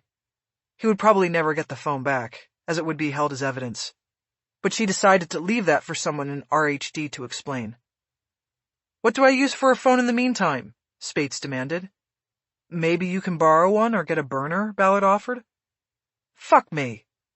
I want you to stay here while I print a property received receipt. God damn, there better be a reward or something. Ballard stood up. I'll look into that, and I'll be back as soon as I print the receipt. Ballard left the room with the phone and walked over to Jenkins, who was still typing. She held the phone up in front of him and tapped the photo, setting the 1-second video into motion. Holy shit, Jenkins said. Yeah, Ballard said. 1,000,000 to 1 shot. Can you see anybody? Not the shooter, his back's to the camera, but I think the lab might be able to identify the gun off it. Nice. You tell Olivas? About to. Back at her borrowed workstation, she realized she had left her rover in the car and did not have a phone contact for Lieutenant Olivas. His number had been blocked when he called her earlier. She could send him an email, but that wasn't expedient. Opening her phone, she scrolled through the contacts until she came to the name Ken Chastain. She had kept his number, even after he betrayed their partnership and she had been transferred out of RHD. She sent him a text. Tell Olivas, walk-in, witness at 6 was in nearby booth. Has cell photo of shooting. Lab may be able to enhance. After sending it, she printed a property receipt for Spates. She went to grab it out of the printer and then dropped by the break room to get a coffee. She allowed herself 1 cup a night, and it was time. It would give her enough of a boost to finish the shift, and then an hour's paddle on the bay. After that, she would crash and recuperate. On her way, she called across the room to Jenkins, but he passed on the caffeine. In the break room, she was putting a coffee pot into the brewer when her phone dinged with a return text from Chastain. Who's this? He had not even kept her number in his phone. She answered with her old radio designation from RHD. King 65, and also forwarded the muzzle flash photo. If Chastain had a newer iPhone, he would be able to see the split-second video image and realize its value. By the time she got back to her workstation, her phone was buzzing with a blocked call. She expected it to be Chastain, but it was Olivas. Detective, do you still have the witness there? Yes, he's in the interview room, probably wondering where I've been for 20 minutes. Hold him. Chastain is en route and will be there in 5 minutes. Does he have any other photos? Not like the one I sent Chastain. And you have the phone? On my desk and about to get the guy to sign a receipt. Good. Chastain will be taking the phone too. Got it. Have you filed your reports, detective? About to. I booked the victim's property here and just have a couple interview summaries to finish. Finish and file, detective. Again, Olivas disconnected before she could respond. She looked up and saw that Jenkins had sauntered over. What's happening? Chastain is coming for the phone and the witness. We're still out of it. Good, I'm almost done with the burglary. He started to turn back toward his corner of the room. Don't you ever want to see something through? Ballard asked. Jenkins didn't turn around. Not anymore, he said. He kept going. Ballard then heard pounding on the door of the interview room. Xander Spates had just found out he had been locked in. Ballard went to the room with the receipt and opened the door. What the fuck? You locked me in here like I'm a prisoner or something. You're not a prisoner, Mr. Spates. It's department policy. We can't have civilians roaming around the station. Well, what's going on? Where's my phone? I have your phone, and another detective is coming to talk to you. It's his case, and he thinks you may be quite an important witness. In fact, you should talk to him about the reward. I'm sure he can help with that. Really? Yes, really. So I need you to step back and have a seat and calm down. Here's the receipt for your phone. I need you to sign 1 copy and keep the second. Detective Chastain should be here in a few minutes. She pointed to a seat at the table and started moving back from the door. He sat down and signed the receipt with a pen she handed him. She then took the signed copy and retreated, closing the door and locking it again. Chastain got there 5 minutes later, walking in from the back hallway. He came directly to Ballard at her workstation. Where's my witness? Room 2. His name is Xander Spates, and here's the phone. She had already put it in a clear plastic evidence bag. She held it up to him and he took it. Okay, I'm going to take him. Good luck. He turned and headed toward the interview room. Ballard stopped him. Oh, I also booked the waitress's property if you want it, she said. When I talked to the parents a little while ago, her father said her boyfriend was a drug pimp. Made her sell in the club. Chastain nodded.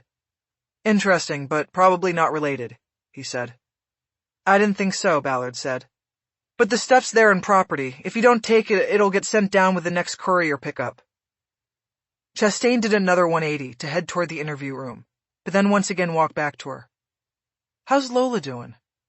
She's good. Good. Then nothing. But Chastain didn't move. Ballard finally looked up at him. Something else? She asked. Yeah, he said. You know, Renee, I'm really sorry about how everything worked out back then. Ballard looked at him for a moment before answering. It took you 2 years to say that? She finally said. He shrugged. I guess so, yeah. You're totally forgetting something you told me back then. What are you talking about?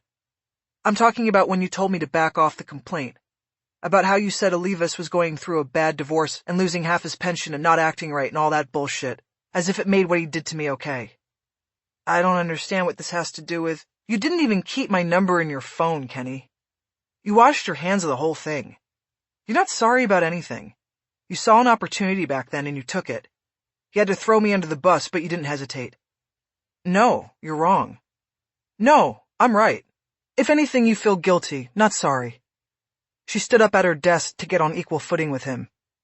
Why the hell did I ever think you would do the right thing and back your own partner, she said. I was stupid to trust you, and here I am. But you know what? I'd rather be working the late show with Jenkins than be with you at RHD. At least I know what to expect from him. Chastain stared at her for a moment, color rising in his cheeks. Ballard remembered that he had an easy tell when people got to him, and she had gotten to him. Next came the awkward smile and the mouth wipe. She had hit the trifecta. Okay, then, he finally said. Thanks for the witness. He turned toward the interview room. Any time, Ballard called after him. She grabbed the empty coffee cup off the desk and headed toward the squad room exit. She didn't want to be anywhere near Chastain. Chapter 8. The hour of overtime she had worked pushed Ballard into the heavy morning traffic, moving west toward the beaches. The army of service industry workers advanced from the east side to their minimum wage and under jobs in hotels, restaurants, and neighborhoods where they could not afford to live. It took Ballard almost an hour to get to Venice. Her first stop was to pick up Lola from the overnight caretaker, and then they headed to the beach. The only good thing about the slog across the city was that the marine layer was already burning off by the time she got to the sand, and she could see that the bay was cobalt blue and as flat as glass. She parked in one of the lots by the north end of the boardwalk and went to the back of her van. She let Lola out, grabbed one of her tennis balls out of the basket by the wheel well, and threw it across the empty parking lot. The dog took off after it and had it in her mouth in 3 seconds. She dutifully brought it back to Ballard, who threw it a few more times before putting it back in the basket. The dog whined at having such a short game. We'll play later, Ballard promised. She wanted to get out on the water before the wind kicked up. Ballard's van was a white Ford Transit Connect that she'd bought used from a window washer who was retiring and closing his business. It had 80,000 miles on it, but the previous owner had taken good care of it. Ballard kept the ladder racks on the roof for carrying her board, and as in the work car she shared with Jenkins, the rear storage area of the van was compartmentalized with cardboard boxes. Before exiting Hollywood Station, Ballard had changed into faded jeans and a red hoodie over a tank suit, leaving her work suit in a locker. She now stripped down to the tank and put the other clothes in a backpack, along with underwear, socks, and a pair of New Balance trainers. She next grabbed one of the wetsuits, off a hanger hooked on the inside wall of the van.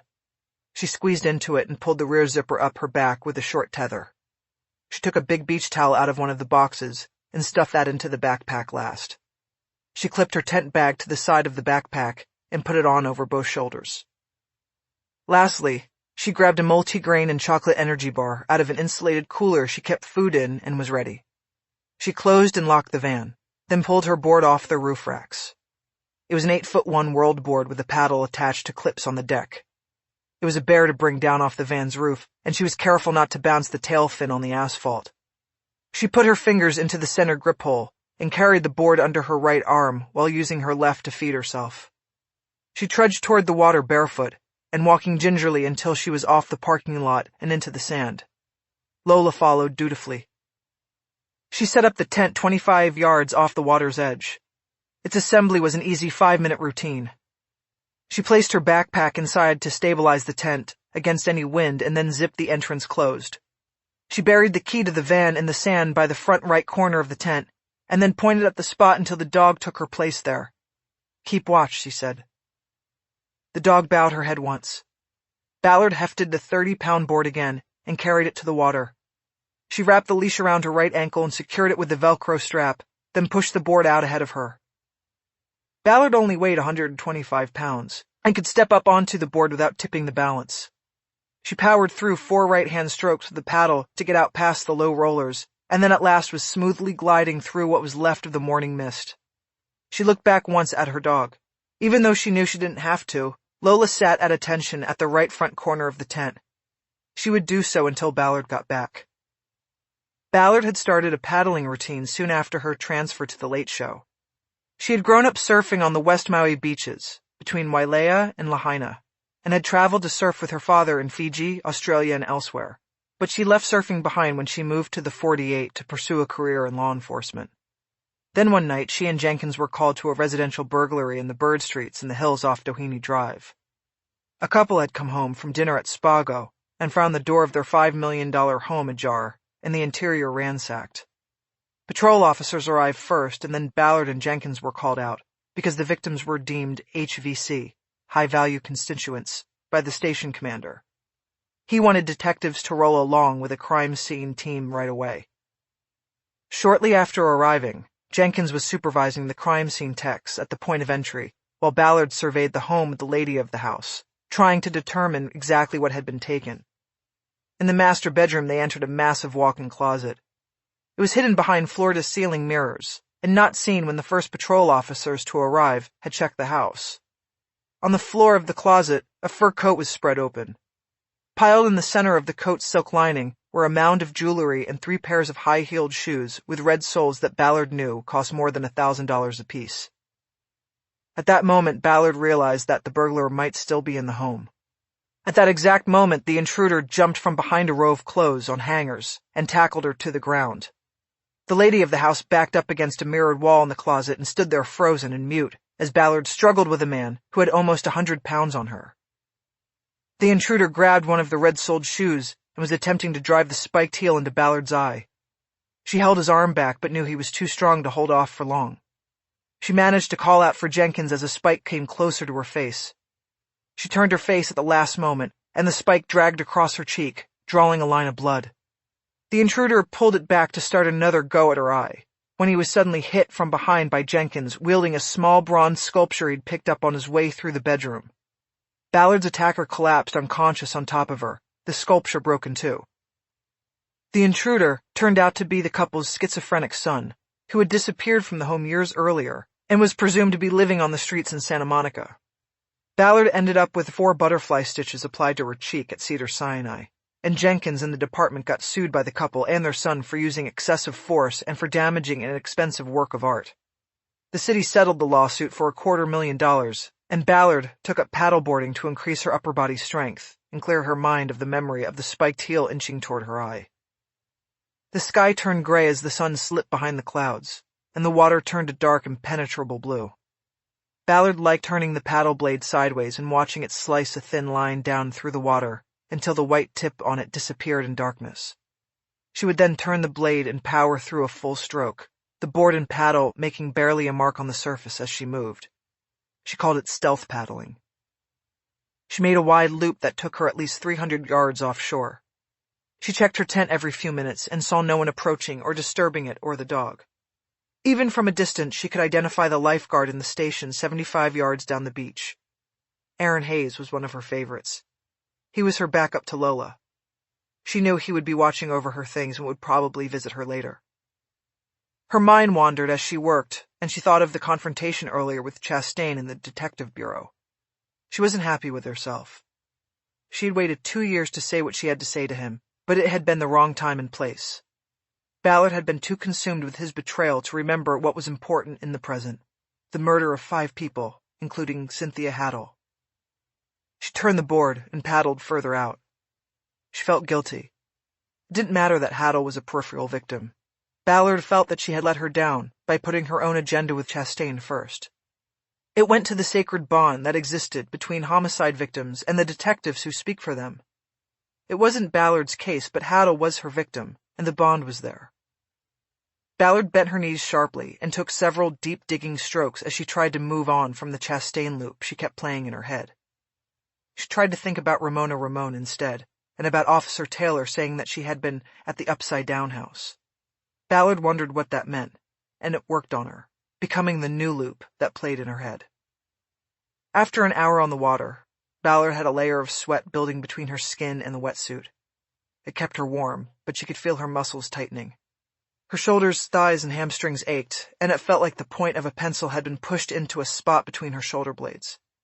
She turned back towards shore and finished with a sprint of deep, long pulls on the paddle. She came out of the water so thoroughly exhausted that she tore the leash off her ankle and dragged the tail of the board in the sand all the way back to the tent.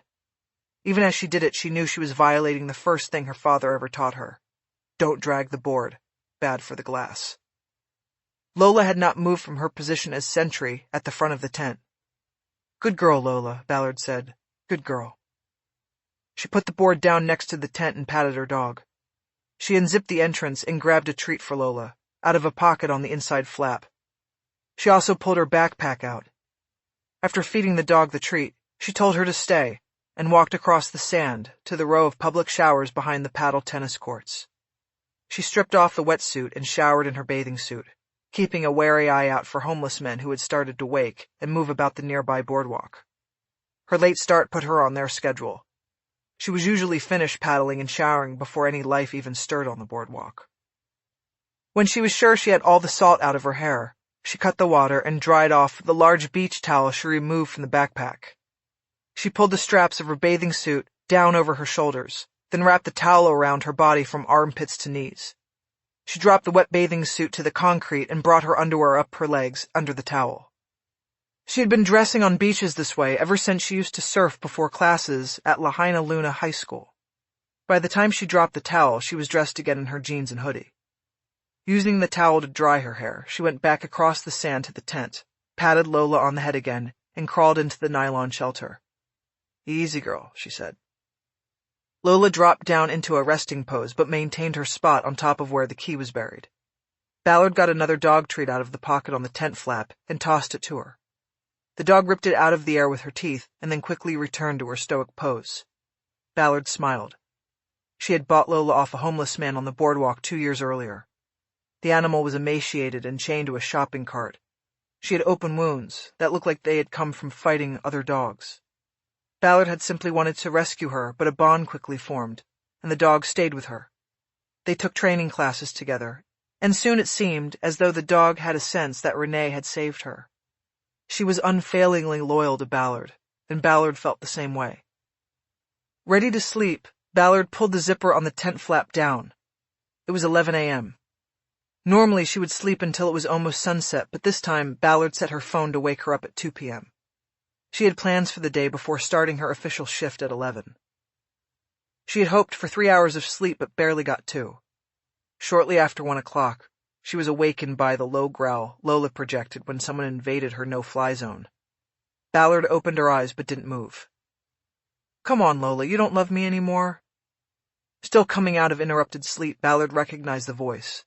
It was Aaron Hayes. Lola, she said. It's okay. What's up, Aaron? I was sleeping. Sorry. You want some company in there? I got my lunch break. Not today, Aaron. I gotta get up soon and go in. Okay. Sorry I woke you up. By the way, you look good out there today. Like you were walking on water. Good long strokes. Tired myself out, but thanks, Aaron. Good night. Yeah, good night. She heard him chuckle as he walked away in the sand. Good girl, Lola, she said. Ballard rolled onto her back and looked up at the roof of the tent. The sun was high and so bright she could see it through the nylon. She closed her eyes and tried to remember if she had been dreaming before Aaron woke her. She couldn't remember anything but thought there was something there in the gray tendrils of her sleep. There had been a dream. She just couldn't remember what it was. She tried to retrieve it, to slip back in, but she knew that a standard sleep cycle was about 90 minutes. To go back to sleep and get a full cycle would take longer than she had. Her alarm was going off in less than an hour, and she wanted to stick to her plan of getting up and going into work on finding out who had used brass knuckles to assault Ramona Ramone in the upside-down house, and then left her for dead in a Hollywood parking lot. She got out of the tent, packed and folded it up, and then returned to the van. She re-stowed everything and placed the wetsuit on its hanger. The board was harder to put back on the roof racks than it had been to take down. Ballard was 5'7" and had to open the side doors and stand on the sill while she secured the straps. The second strap cut across the One World logo on the underside of the board. It showed the black silhouette of a surfer riding the nose, his hands and arms up over his head, and thrown back like he was flying down the steep face of a monster wave. It always reminded Ballard of her father and his last wave, the one that took him and left her running up and down the beach, unsure of what to do or where to go, and howling helplessly at the open sea. She and Lola walked down the boardwalk to the Pokey Pokey window, where Ballard ordered the Aloha bowl, with added seaweed for her and a teriyaki beef and rice bowl for the dog. Lola drank from the dog bowl under the window as they waited, and the man behind the counter handed Ballard a treat for Lola as well. After lunch, he took the dog back out to the sand and threw a ball a few more times. But Ballard's mind wasn't on it. The whole time she was thinking about work. She was officially off the dancer's case, but couldn't help thinking about Cynthia Haddle. Ballard had the name and digits of the distributor who, according to her parents, had put her into the club to deal drugs. If RHD wasn't interested, then the buy bus team at Hollywood Division would take the tip and do something with it. She made a mental note to drop by the unit when she got back to the station. From the beach, Ballard drove back to the critter sitter to drop off Lola. She apologized to the dog for the short day, but promised to make it up to her. Lola bowed her head once, letting Ballard off the hook. On the way into Hollywood, Ballard checked the Los Angeles Times feed on her phone every time she caught a red light. It had been barely 12 hours since the shooting at the dancers, so the newspaper had scant reporting on it. Ballard was still ahead of the media curve, with the limited information she had gathered on her shift. The Times did say, however, that there were no arrests or suspects in the mass killing as of the latest update from the LAPD. The story went out of its way to reassure readers that the police were not looking at this as a possible terrorist attack, like those seen in other nightclubs domestically and around the world. Ballard was disappointed that the newspaper had not by now gotten the names of the 3 men shot to death in the booth. That was the angle she was wondering about. Who were they? What went wrong in that booth? After checking the Times feed, she also checked her email and saw nothing on return from Lieutenant Olivas about the report she had submitted. Apparently her paper had been accepted, if not gone unnoticed.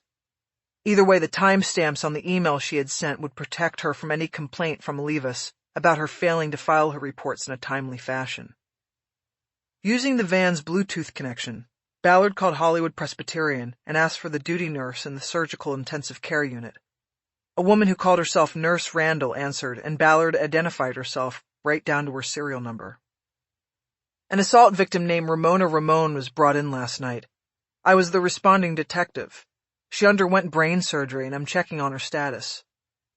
Ballard was put on hold, and when Randall came back, she said there was no patient in the hospital named Ramona Ramon, and that Ballard must be mistaken.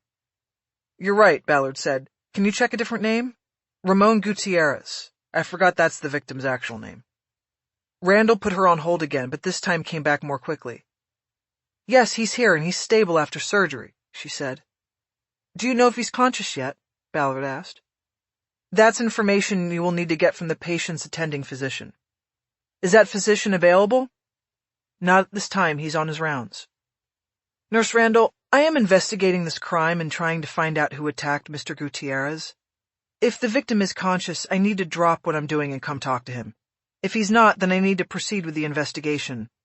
There is a very dangerous individual out there responsible for this. Are you sure you can't help me by answering that simple question? Has he regained consciousness? There was a long pause, as Randall decided whether to break the rules.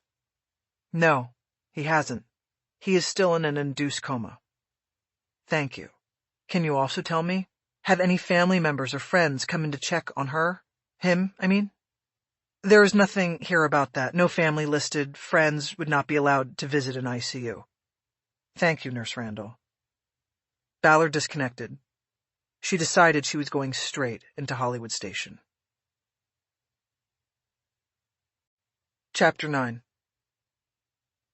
Ballard kept all her work suits in her locker at the station and dressed for her shifts after arriving each night. She had 4 different suits that followed the same cut and style, but differed in color and pattern.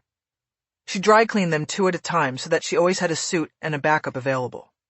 After arriving nearly 8 hours early for her shift, Ballard changed into the gray suit that was her favorite. She accompanied it with a white blouse. She kept 4 white blouses and 1 navy in her locker as well. It was Friday, and that meant Ballard was scheduled to work solo. She and Jenkins had to cover 7 shifts a week, so Ballard took Tuesday to Saturday and Jenkins covered Sunday to Thursday, giving them 3 overlap days. When they took vacation time, their slots usually went unfilled. If a detective in the division was needed during the early morning hours, then someone had to be called in from home. Working solo suited Ballard because she didn't have to run decisions by her partner. On this day, if he had known what Ballard's plan was, Jenkins would have put the kibosh on it. But because it was Friday, they would not be working together again until the following Tuesday, and she was clear to make her own moves. After suiting up, Ballard checked herself in the mirror over the locker room sinks. She combed her sun-streaked hair with her fingers. That was all she usually had to do. Constant immersion in salt water and exposure to the sun over years had left her with broken, fly-away hair that she kept no longer than chin-length out of necessity. It went well with her tan, and gave off a slightly butch look that reduced advances from other officers. Olivas had been the exception. Ballard squeezed some Visine drops into her eyes, which were red from the salt water. After that, she was good to go. She went into the break room to brew a double-shot espresso on the Keurig. She would be operating now and through the night on less than 3 hours of sleep. She needed to start stacking caffeine. She kept her eye on the wall clock, because she wanted to time her arrival in the detective bureau at shortly before 4 p.m., when she knew the lead detective in the CAPS unit would also be watching the clock, getting ready to split for the weekend. She had at least 15 minutes to kill, so she went up to the offices of the by-bus team next to the Vice unit. Major Narcotics was located downtown, but each division operated its own street-level drug squad that moved nimbly and was responsive to citizen complaints about drug-dealing hotspots. Ballard had limited connections to the officers assigned to the unit, so she went in cold calling. The duty sergeant took the information she had on Cynthia Haddle's boyfriend/drug pimp. The name Cynthia's father had given Ballard was someone the sergeant said was already on their radar, as a small-time dealer who worked the Hollywood club scene. What made Ballard feel bad was that he said that the guy had a girlfriend working and selling for him in just about every hot spot in the division. She left the office, wondering if Haddle had known that or had believed she was the only one. At 3:50 p.m., Ballard entered the detective bureau and looked for a spot to use as a work base. She saw that the desk she had used the night before was still empty, and she thought maybe the detective who owned it had left early or was on a 4:10 schedule and off Fridays. As she took the spot, she scanned the bureau and her eyes settled on the 4-desk pod that comprised the CAPS unit. She saw all the desks were empty except for Maxine Rowlands, the unit lead. It looked like she was packing her briefcase for the weekend. Ballard sauntered over, timing it perfectly. "Hey, Max," she said. "Renee," Rowland responded. "You're early. You have court?" "No, I came early to clean up some work. I owe you a case from last night, but the dancers thing blew up and everything got pushed sideways." "I get it. What's the case?" "An abduction, an assault. The victim is a transgender biological male, found circling the drain in a parking lot on the Santa Monica Stroll. She's in a coma at Hollywood Press." Shit. Rowland just saw her exit to the weekend blocked, and that was what Ballard was counting on. "Was there a sexual assault?" Rowland asked. Ballard could tell what she was thinking. Push this on to the sexual assault unit. "Most likely, but the victim lost consciousness before being interviewed," she said. "Shit," Rowland said again. "Look, I just came in to start the paper on it. I was also thinking I'd have time before my shift to make some calls. Why don't you get out of here and let me run with it? I'm on tomorrow too, so I could take it through the weekend and get back with you next week." "You sure? If it's a bad beat, I don't want to part-time it." "I won't. I'll work it. I haven't been able to follow up on anything off the Late Show in a long while. There are some leads here. You recall anything lately with Brass Knuckles?" Rowland thought for a moment and then shook her head. Brass Knuckles. No. "What about an abduction off the Stroll? She was taken somewhere and bound, then taken back. Could have been a couple days." It's not ringing any bells, but you need to go up to talk to Vice." "I know, it was my next stop if you let me run with it. What about the upside-down house? That mean anything to you?" "How do you mean?" She said it, to the patrol cops. She momentarily regained consciousness while they were waiting for the RA. She said she had been attacked at the upside-down house. "Sorry, never heard of it." "Okay. Anything else on your plate like this? Somebody grabbed on the Stroll?" I'll have to think, but I can't remember anything right now. I'll run it through the box, see what comes up. So you sure you'll take it? I can call a couple of my guys back in. They won't be happy, but those are the breaks. Yes, I've got it. You go home. Don't call anybody in. If you want, I'll send you updates over the weekend. Tell you the truth, I can wait till Monday. Going up to Santa Barbara for the weekend with my kids. The less I have to worry about, the better. You got it. Don't fuck with me on this, Renee. Hey, I'm telling you, I won't. Good. Have a nice weekend. Roland was always blunt, and Ballard took no offense. Something about working sex cases had taken subtlety out of her personality. Ballard left her there to finish packing up and went back to the second floor, this time ducking into the vice unit. Like the buy-bust guys, the vice cops kept odd hours, and there was never a guarantee that anyone would be in the unit. She entered and leaned over the counter to look into the alcove where the sergeant sat. She got lucky. Pistol Pete Mendez was at one of the desks, eating a sandwich. He was the only one there. "Ballard, what do you want?" he asked. "Come around." It was his usual gruff greeting. Ballard reached over the half door to where she knew the lock switch was located and let herself in. She went into the alcove and pulled out a chair opposite Mendez's desk. "Ramon Gutierrez," she said. "I'm working follow-up on that case. You guys hear anything about it last night?" "Not a peep," Mendez said. "But we were working East Hollywood, and that's a whole different kettle of fish from the Dragon Walk." "Right. When was the last time you were over there on Santa Monica?" "Been about a month, because things have been pretty tame there. But it's like cockroaches. You can fumigate, but they always come back." "You heard anything about a bad actor picking up pros and hurting them?" "Not in a long while. Ramon was worked over with brass knuckles. The guy was also a biter.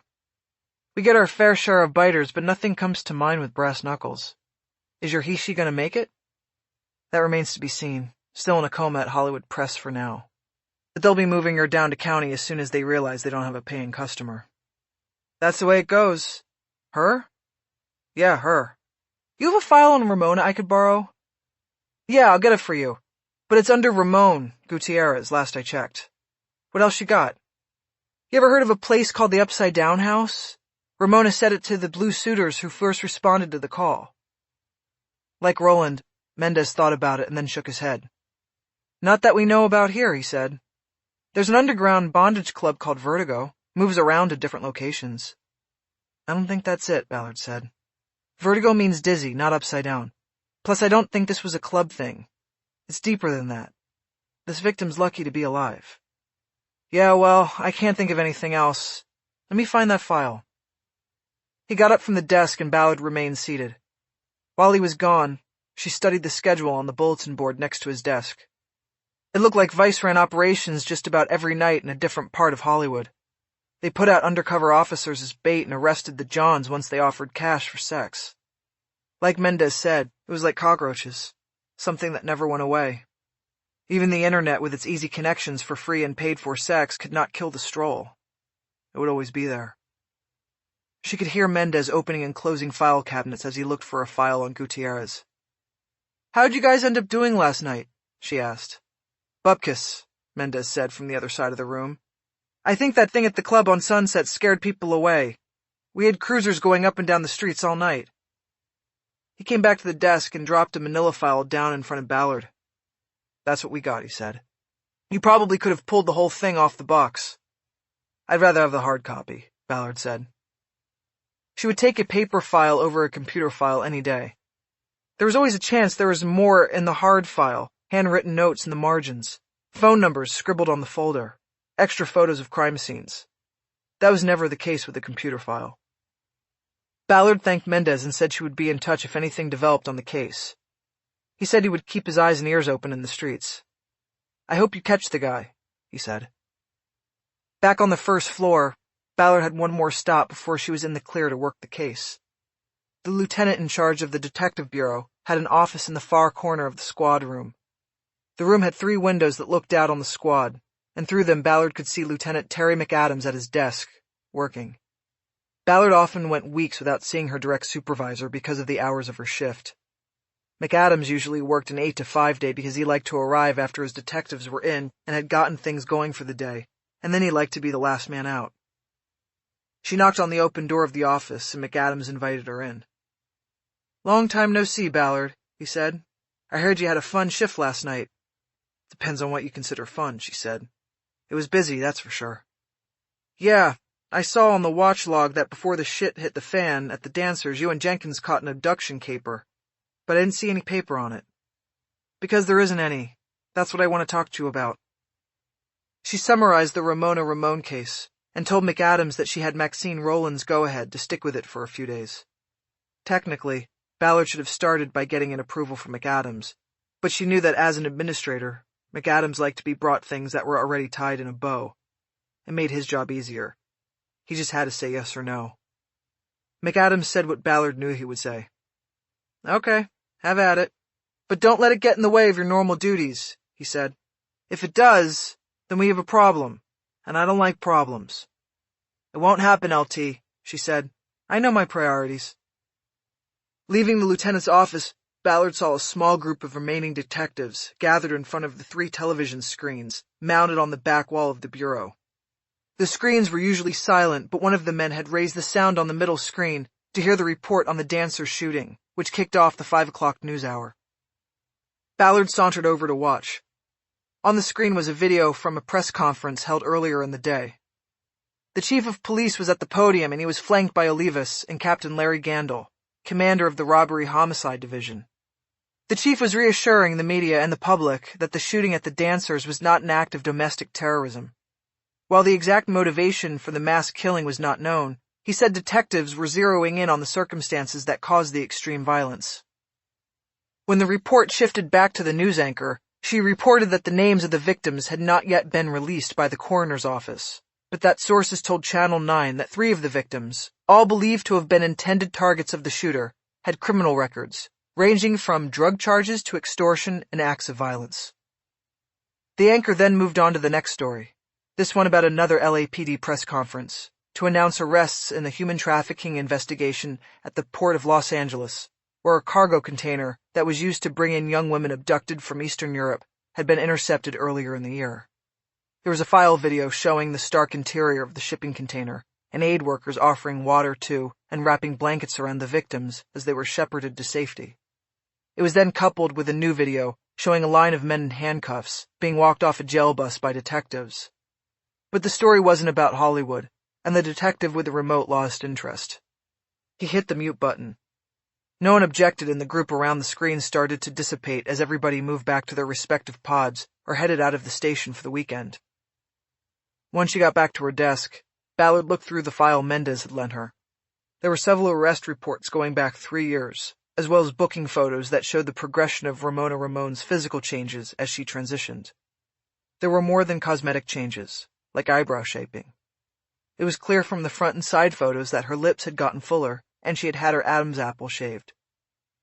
There were 3 shake cards clipped to the inside of the file folder. These were 3x5 cards with handwritten notes taken while patrol or vice officers stopped Ramon on the stroll to question what she was doing. Officially called field interview, or FI cards. They were more often called shake cards because the American Civil Liberties Union had repeatedly complained that the unwarranted interviews of people whom the police were suspicious of were actually shakedowns. The rank and file embraced that description and continued the practice of stopping and interviewing suspicious individuals and writing down details about their description, tattoos, gang affiliation, and hangout locations. The cards written on Ramona Ramon largely said the same thing, and most contained information Ballard already knew. Some of the notes revealed more about the personality of the officer than it did about Ramon. One officer wrote, "Holy shit, this is a guy?" The one piece of useful information Ballard gleaned from the cards was that Gutierrez Ramon had no driver's license and therefore no verifiable home address. The official report simply stated the address where the arrest was made, most often on Santa Monica Boulevard. But during the field interviews, she had twice given an address on Heliotrope. The third card said, "Lives in trailer, moves around the 6." This information was good to have, and Ballard was glad she had gone up to see Mendez. Finished with her review of the file and Ramon's background, Ballard fired up the computer terminal and went to work, looking for the suspect. Her plan was to start small and go big, to look for local cases that were similar to the attack on Ramon. If she found nothing, Then she would widen her computer search to look for similar cases in the state of California, then the country, and then even the world. Working the department's computer archives was an art form. Formally, the system was called DCTS, Detective Case Tracking System. One wrong input in the search parameters could easily result in a no records found response, even if there was a closely matching case somewhere in the data. Ballard composed a short list of details that she would enter and subtract from until she got a hit. Transgender, bite, brass knuckles, bound, prostitute, Santa Monica Boulevard. She entered them into the search of all cases in the archive and got a quick, no records found. She eliminated Santa Monica Boulevard, searched again, and got the same response. She continued to search, dropping words as she went, and then trying different combinations and adding variations, using bindings and tied up instead of bound, escort instead of prostitute, but none of the combinations scored a hit in the data. Frustrated, and beginning to feel the effects of less than 3 hours' sleep, Ballard got up from her station and started walking down the now empty aisles of the bureau, hoping to get her blood moving.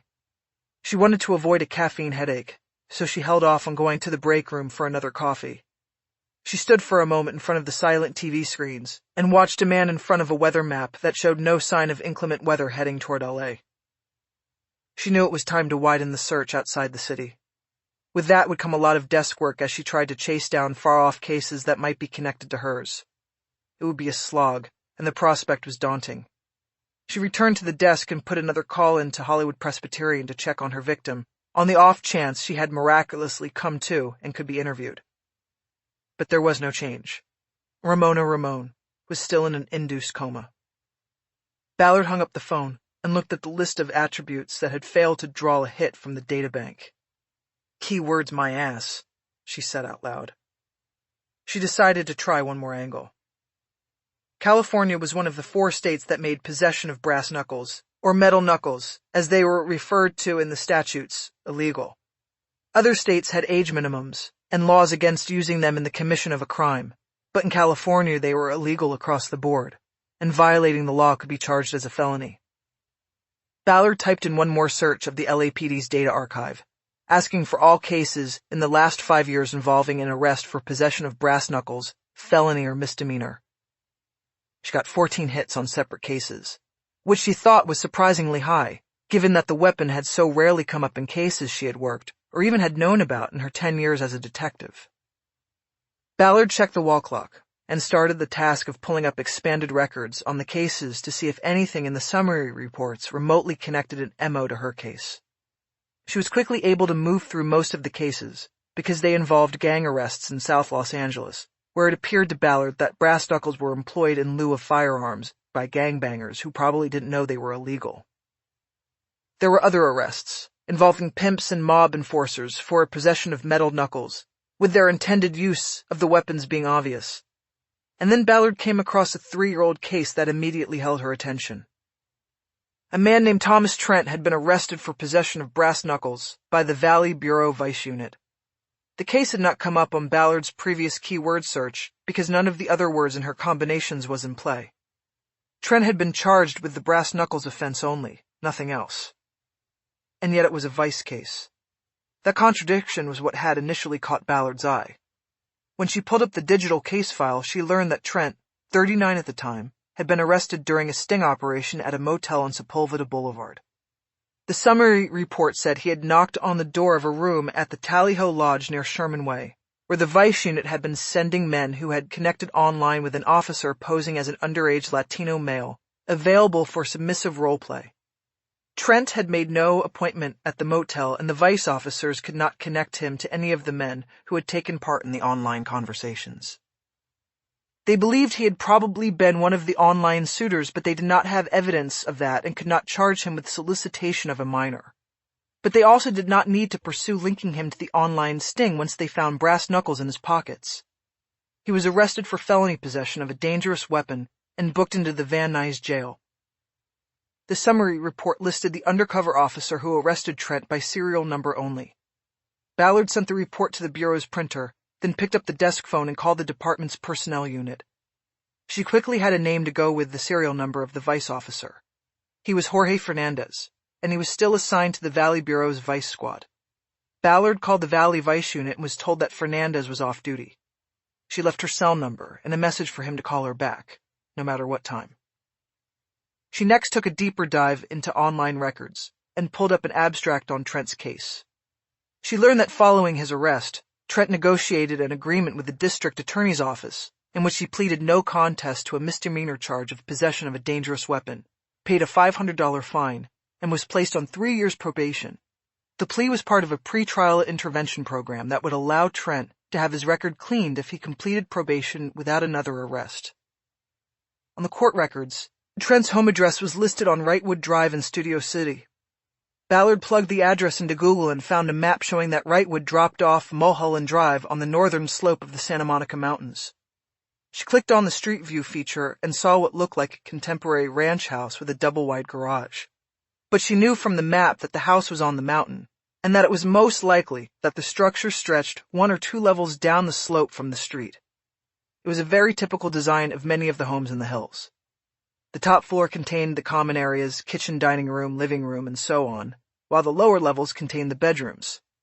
There would be stairs or in some cases an elevator that led down to the lower floors.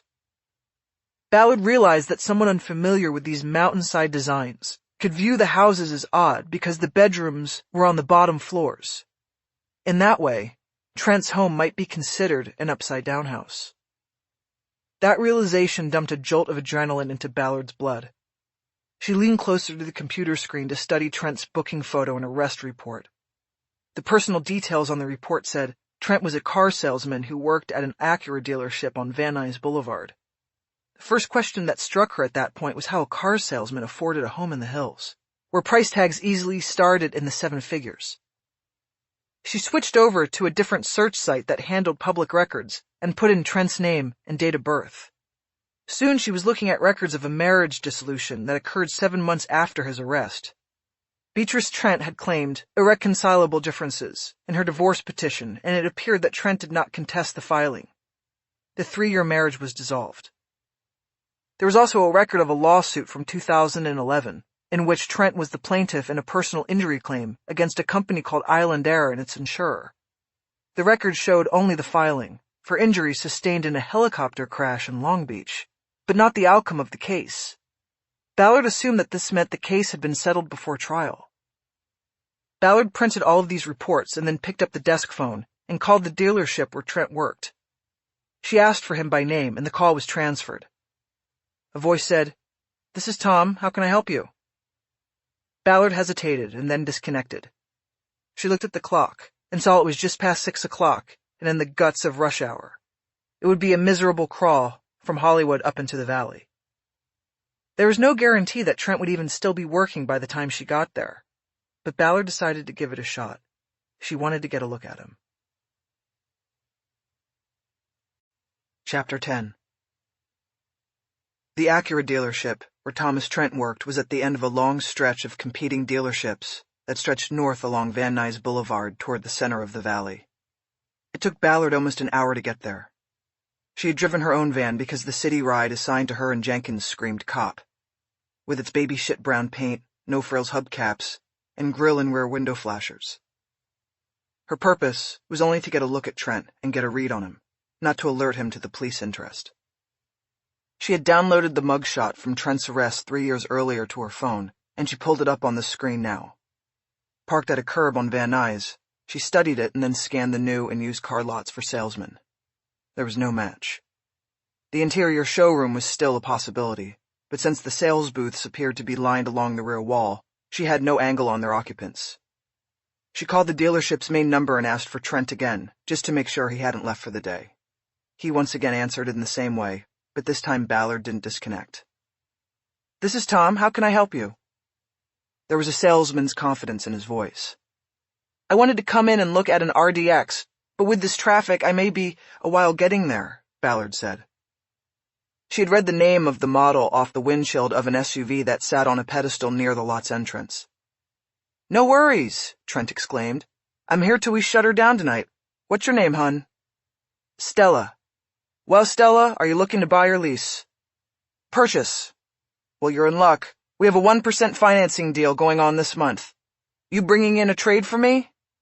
No. I think I'm just looking to buy. Through the showroom glass, Ballard saw a man stand up in one of the booths on the rear wall. He was holding a corded phone to his ear. He put his arm down on top of the booth's partition and spoke into the phone. Well, whatever you want, we've got, he said. Ballard heard the words at the same time the man in the showroom said them. It was Trent, though his appearance had changed some since his bust on Sepulveda Boulevard. He had a shaved head now and eyeglasses. Judging from what she could see of him, he had bulked up as well. His shoulders stretched the fabric of his short-sleeved dress shirt, and it looked like his neck was too thick for him to connect the top button behind his tie. Ballard saw something then and quickly reached into the storage compartment in the center console. She pulled out a compact set of binoculars. So, when do you think you'll get here? Trent asked. Ballard stalled. She put the phone on her lap and looked through the binos. She focused and got her first good look at Trent. The hand that was holding the phone to his ear appeared to be bruised along the knuckles. She picked the phone back up. 20 minutes, she said. I'll see you then. Good deal, Trent said. I'll have an RDX ready to go. She ended the call, started the van, and pulled away from the curb. Ballard drove up Van Nuys 2 blocks and took a right into a neighborhood of World War II-era homes.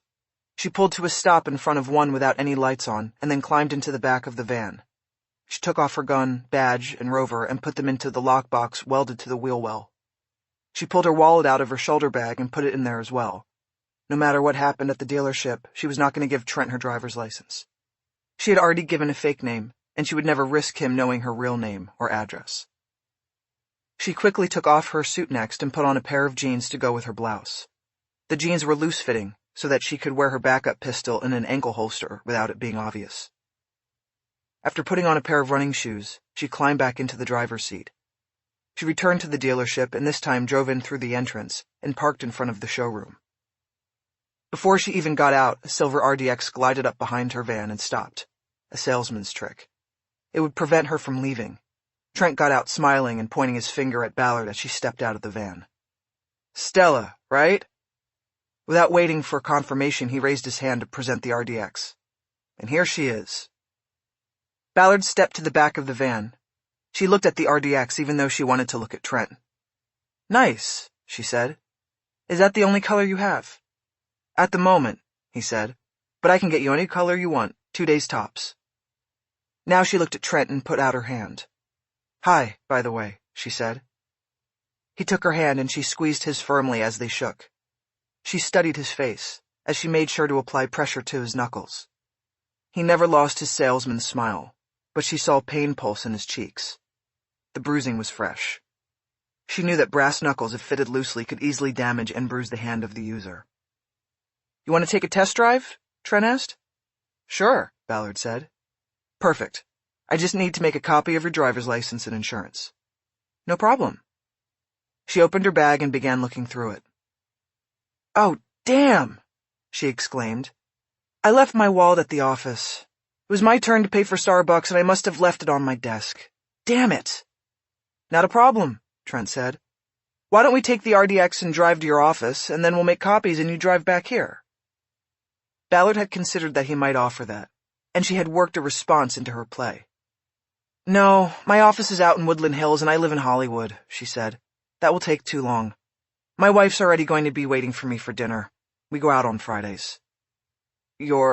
Trent said before catching himself. Well. He glanced through the glass, into the showroom as if looking for someone. Tell you what, he said. We'll make an exception to the rules this time, if you want to take a short test drive. Then we'll set everything up for tomorrow and you can come back with ID, insurance, and your checkbook. Okay? All right, but I'm not completely sure I want the car, Ballard said. I also don't like silver. I was hoping for white. I can get white here by Sunday, Monday at the latest. Tell you what, let's roll. He walked quickly around the car to the passenger side, his arms pumping as though he were running. Ballard got in behind the wheel, drove the car out onto Van Nuys Boulevard, and headed north. Trent gave her instructions to go up to Sherman Way and then turn west to the 405. She could then take the freeway down to the Burbank Boulevard exit and back over to Van Nuys, completing a driving rectangle that would give her a sense of the vehicle in urban and freeway environments. Ballard knew that the pattern would twice take them across Sepulveda Boulevard, the street where Trent had been arrested 3 years earlier. Trent's plan hit a snag when they got on the 405. It was still a virtual parking lot with evening commuters. Ballard said she would get off early at Van Owen. Most of the conversation up until that point had been about the RDX and what Ballard was looking for in a vehicle. She incorporated mention of her wife into a few of the answers to see if she could get a read on whether Trent had an issue with same-sex couples, but he never took the bait. After exiting on Van Owen, Ballard turned south on Sepulveda.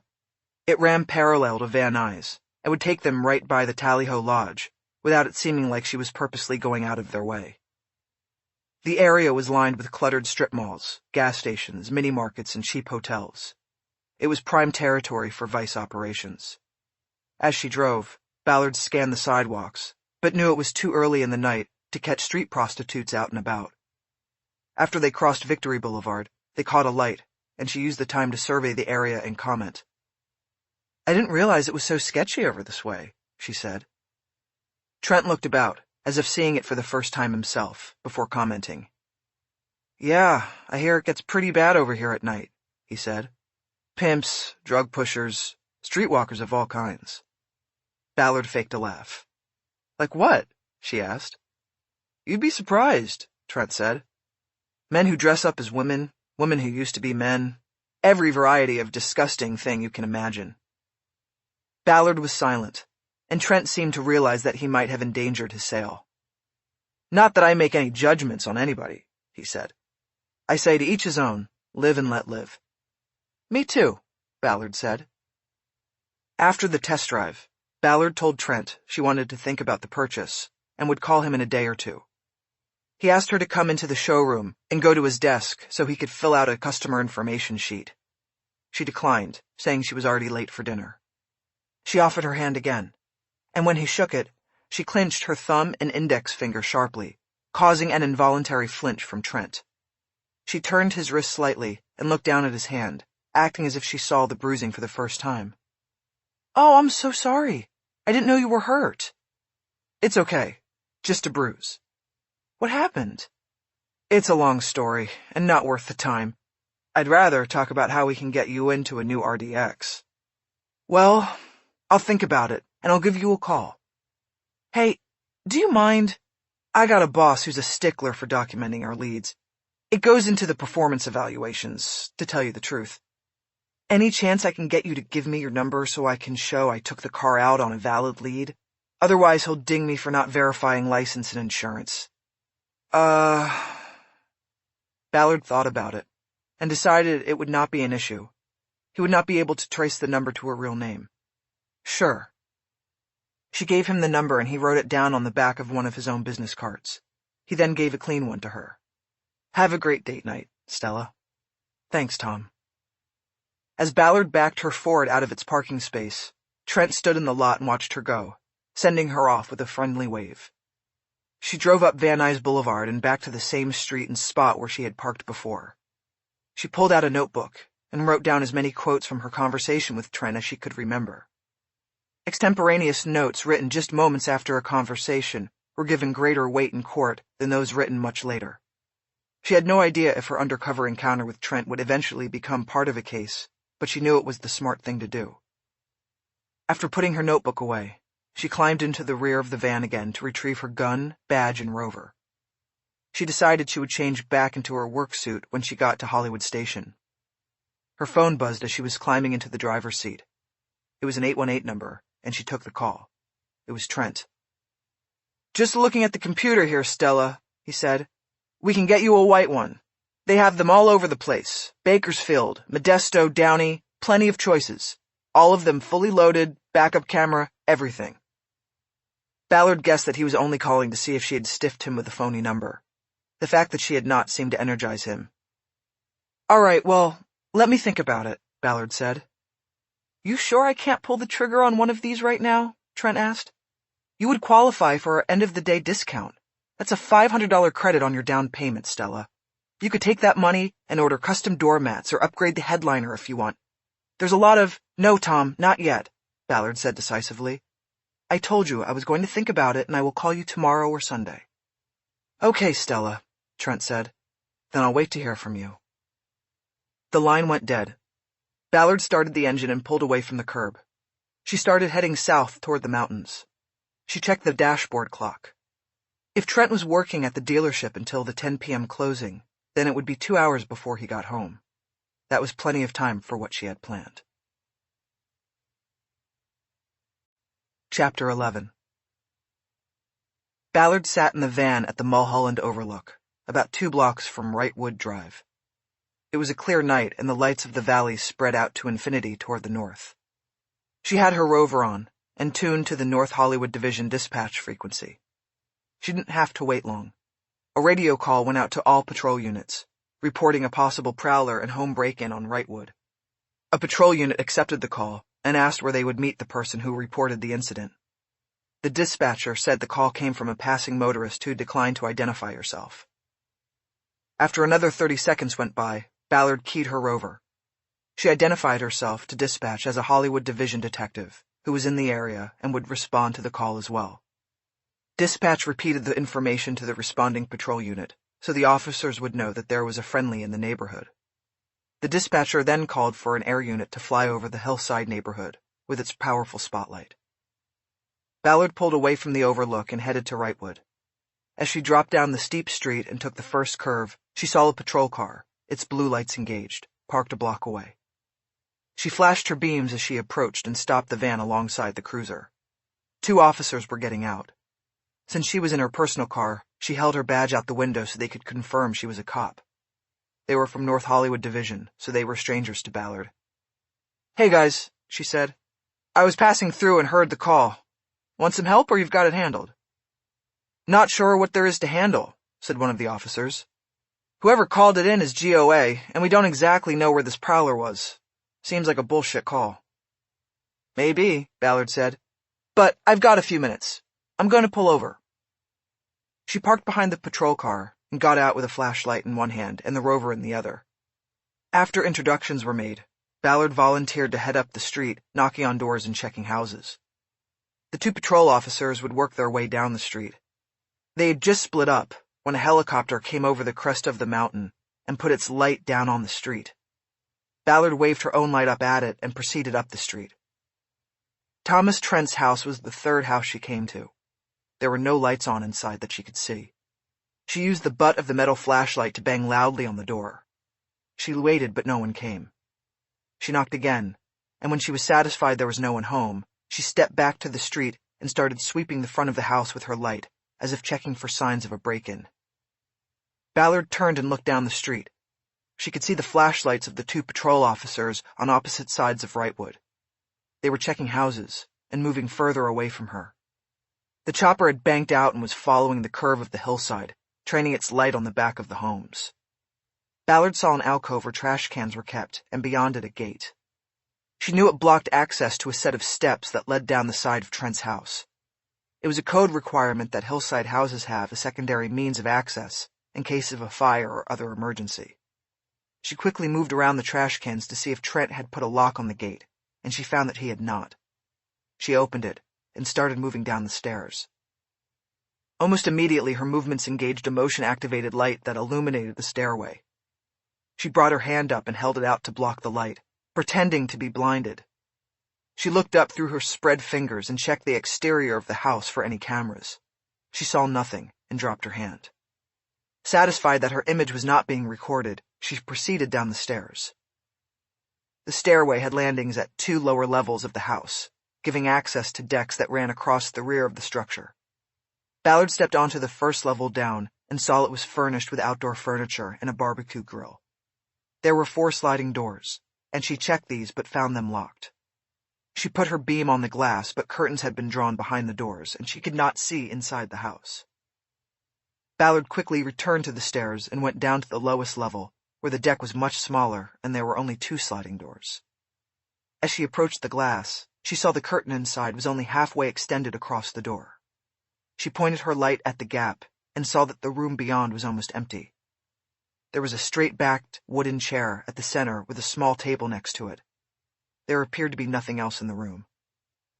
As she swept the beam across the room, she was momentarily startled by a flash, but then realized the entire wall to the right was a mirror. It was her own light that she had seen. Ballard tried the door and found it unlocked, but after she started to slide it open, it abruptly stopped moving.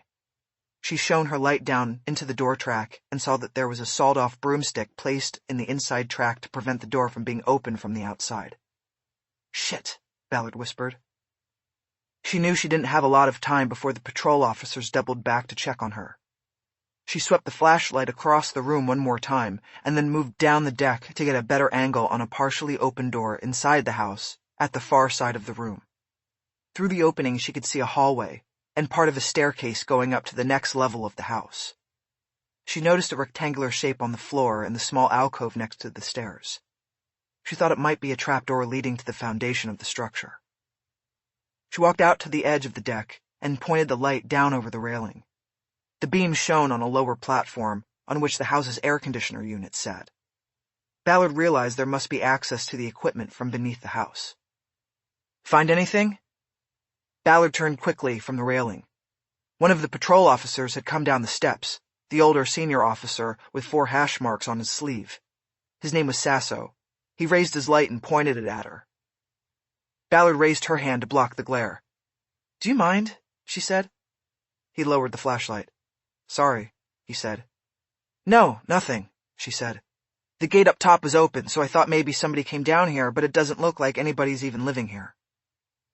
She flashed her beam on the glass doors, revealing the room that contained only the chair and table. Sasso directed his light through the door as well, then looked back at Ballard. His face was in shadow now. "So you were just in the neighborhood?" he asked. "I had a meeting down in the valley and was heading over the hill," Ballard said.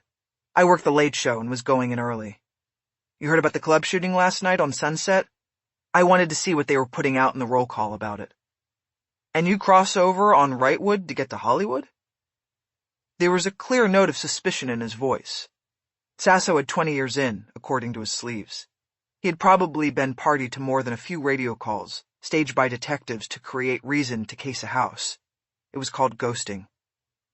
"Things were moving slow on Laurel Canyon, so I hopped over to Vineland and it brought me up here," she said. "I was going to shoot over to Outpost and take that down." Sasso nodded, but Ballard suspected he wasn't buying it. "We're going to clear," he said. "We're stacking legit calls and we need to get to them." It was his way of chastising her for wasting their time. "Sure," she said. "I'm out of here too." "I'll call off the bird," he said. Sasso headed back up the stairs. Ballard took one more glimpse over the deck rail before following him. She pointed her light down and saw no exterior access to the platform holding the air conditioning unit below. She was sure that access came from both inside and underneath the house. At the top, she pulled the gate closed and put the trash cans back into place as she had first seen them. She then walked back down the street to her van. The patrol car behind her made a 3-point turn and went down the hill. Ballard heard the sound of the helicopter tailing away into the night. She considered returning to Trent's house to make an attempt to get down to the utility platform, but Sasso's suspicions gave her pause. He and his partner might double back to see if she had lingered in the neighborhood. She started the van and headed up to Mulholland. Just as she had told Sasso, she took it to Outpost, passing intermittent vistas of the lighted city below, and then dropped down into Hollywood. She was on Sunset a few blocks from Wilcox when her phone buzzed. It was the return call from Jorge Fernandez of the Valley Bureau Vice Unit. Ballard thanked him for calling back, and briefly described the case she was working with an assault victim she was unable to speak to. "So how can I help you?" Fernandez asked. Ballard noticed as she passed the dancers that an FSD van was parked out front, and through the open front doors she could see bright lights inside, the kind used at crime scenes. She wondered what could be going on there 20 hours after the crime. "Hey, Ballard, you there?" Fernandez prompted. "Oh yeah, sorry," she said. "So, I have this guy. I wouldn't call him a suspect yet. Let's say he's more on the level of a person of interest." "Okay, so what's it got to do with me?" "You arrested him 3 years ago on a vice sting up on Sepulveda Boulevard." "I've arrested a lot of people up there. What's his name?" Ballard turned down Wilcox toward the station. "Thomas Trent," she said. There was a pause before Fernandez responded. "Nothing," he said. "Rings no bells." Ballard gave him the date of the arrest, Said it was at the Tally-Ho and that Trent was the guy who had brass knuckles in his pockets. "Oh, yeah, that guy," Fernandez said. "I remember the brass knuckles. They had words on them." "What words?" Ballard asked. "What do you mean?" "Shit, I can't remember. But each one had a word on it so that it would leave a mark or a bruise that said the word."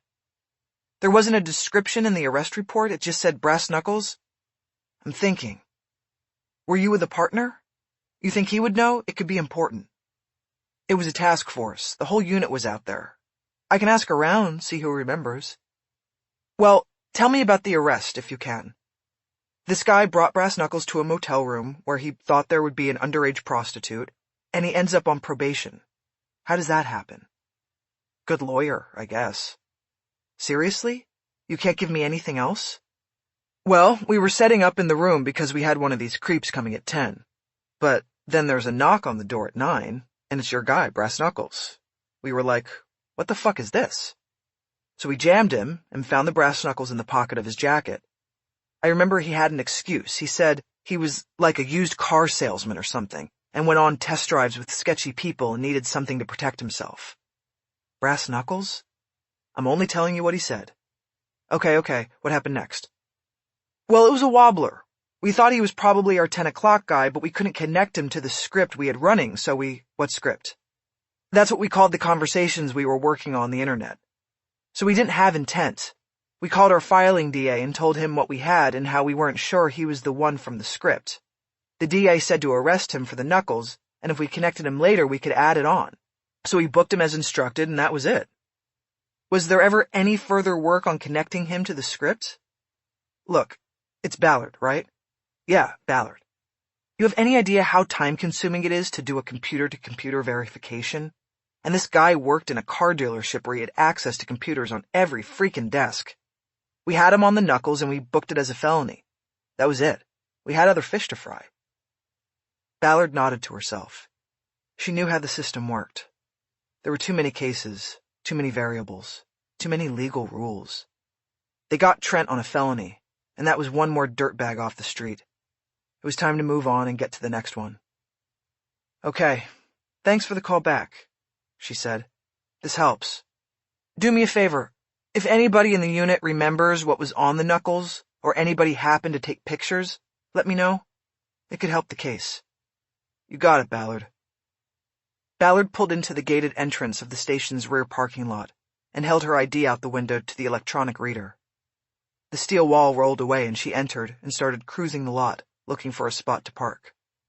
The lot was often more crowded at night because there were fewer cars in the field. She entered the station through the back door and saw 2 drunks cuffed to the lockup bench. Both had vomited on the floor between their feet. Ballard was carrying her suit. She went down the rear hallway and upstairs to the locker room to change. The detective bureau was deserted as usual when she got there. Because she had no assigned desk, she had to check the receptionist desk to see if there were any messages for her. There was one pink slip. A call had come in at 4 p.m. from an 888 area code. The name scribbled on the caller line looked like Nerf Cohen, a name she didn't recognize. Ballard took it back to her regular workstation and sat down. Before checking out the message, she opened the photo archive on her cell phone and swiped back through her pictures until she came to the close-up shot she had taken of the bruising on Ramona Ramon's torso. She used her thumb and finger to enlarge each photograph to look for any indications of a pattern in the bruising that she had deduced had come from brass knuckles. She wasn't sure if it was the power of suggestion coming from Fernandez's information, but she now thought she could see what she had not noticed before in the hospital. She thought she saw distinctive patterns in the bruises on the right and left sides of the torso.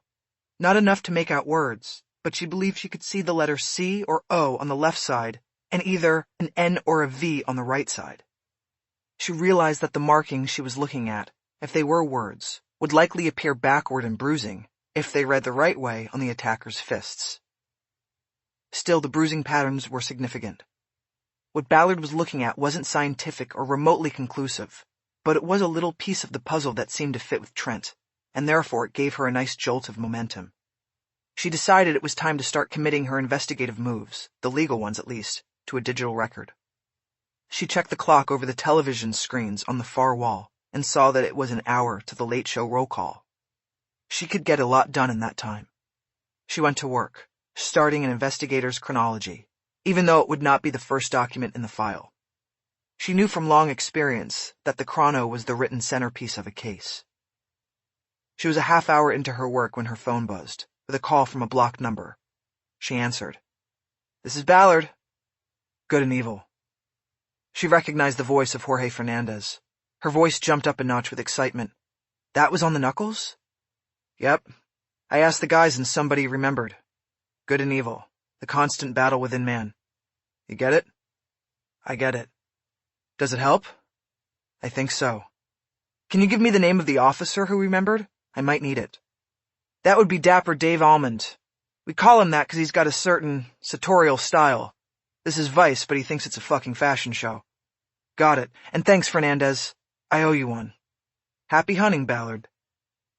After disconnecting, Ballard pulled up the photos of Ramona Ramon's bruises on her phone again. Now she could see it.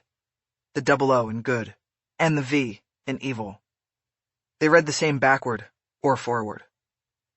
Ballard knew that it was highly unlikely that Trent would have gotten back the brass knuckles he had been arrested with. After 3 years, they would have been destroyed by the property unit.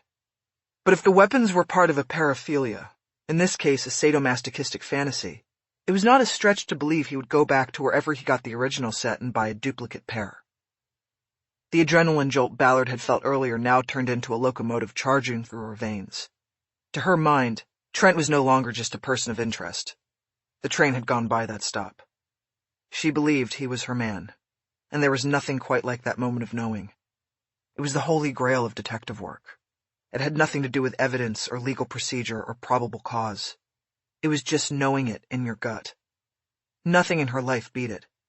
It had been a long time coming to her on The Late Show, but she now felt it, and she knew deep down it was the reason she would never quit, no matter where they put her or what they said about her. Chapter 12. Ballard went upstairs to the roll call room early. It was always a good time to socialize, hear station gossip, and pick up street intel. There were already 7 uniformed officers seated, including Smith and Taylor when she walked in. 2 of the others were a female team Ballard knew well from crossing paths in the locker room. As would be expected, the conversation underway was about the quintuple murder of the night before. One of the officers was saying that RHD had put a tight seal on internal news about the case, not even releasing the names of the victims as of 24 hours after the crime. "You were inside, Renée," said Herrera, one of the women. "What's the scoop on the victims? Who were they?" Ballard shrugged. "No scoop," she said. "I just handled one of the peripheral victims, the cocktail waitress. They didn't bring me into the inner circle. I saw 3 dead guys in a booth, but I don't know who they were." "I guess they weren't going to bring you in with Olivas in charge," Herrera said. It was a reminder that in a police station there were few secrets. Within a month of her transfer to Hollywood, everyone in the station knew about her losing her complaint against Olivas, even though personnel matters were supposed to be kept secret by law. Ballard tried to change the subject. "So, coming in, I saw FSD was inside there tonight," she said. "They missed something last night?" "I heard they never left," Smith said. "They've been at it almost 24 hours. "That's got to be a record or something," Herrera added. "The record is the Phil Spector case, 41 hours on the scene with forensics," Smith said. "And that was for 1 body. Spector was a famous music producer who had killed a woman he brought home from a bar. It was a sheriff's case, but Ballard decided not to make that distinction. More officers entered the room, followed by Lieutenant Monroe. He took a position behind the podium at the head of the room and convened roll call. It was uneventful and dry, with the usual reporting of area crimes, including the credit card theft Ballard had handled the night before. Monroe had no news on the dancer's case, not even an artist's drawing of a suspect. His report lasted less than 10 minutes. He concluded by throwing it to Ballard. "Renée, anything you want to talk about?" "Not much. We had the assault last night. The victim is still hanging in. Happened on the he-she stroll, and anything anybody picks up on that would be welcome. Note that the suspect used brass knuckles. Ask around about that. Other than that, and 5 people murdered in the dancers. Quiet times." People laughed. "Okay," Monroe said. The lieutenant moved on to housekeeping announcements about scheduling and body camera training. Ballard wanted to leave but knew it would be rude, so she pulled her phone to surreptitiously check messages down by her thigh.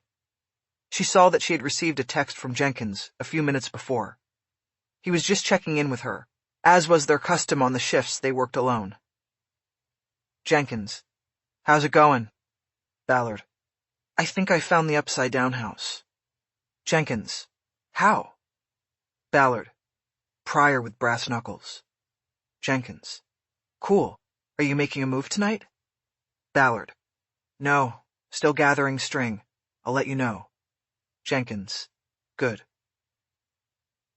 Roll call ended as she was finishing the text exchange. Ballard put her phone away and headed toward the stairs. Monroe called to her from behind as she was making the turn on the first landing. Ballard, you're not going over to the dancers, are you? He asked. Ballard stopped and waited for him to catch up. No, why? She said. Just wanted to know what my people are doing, Monroe said. Technically, Ballard was not one of Monroe's people, but she let the remark slide. He ran patrol in the division during the late show, but Ballard was a detective and reported to Lieutenant McAdams, the Dayside D Bureau commander. Like I said in roll call, I'm working the assault from last night, she said. McAdams gave it to me. Yeah, I didn't get the memo on that, Monroe said. Did you get a memo telling you to keep me away from the dancers? No. I told you. Just want to know where everybody on the shift is. Yeah, well, now you know what I'm working on. I have to go by the hospital for a minute, but I'm around if you need me.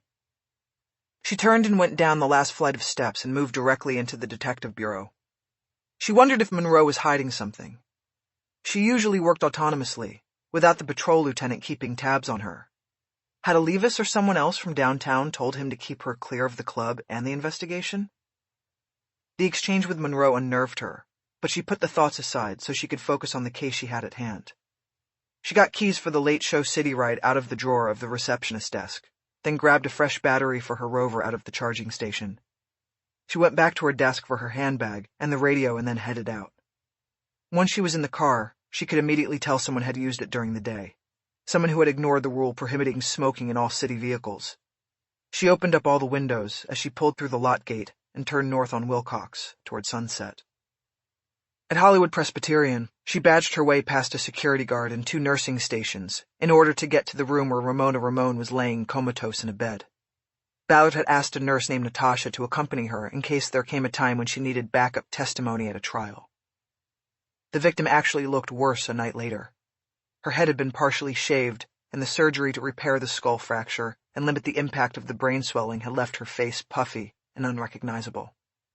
She lay at the center of a nest of tubes, drips, and monitors. I need you to open her smock so I can photograph the bruises on her torso, Ballard said. Wasn't it done last night? Natasha asked.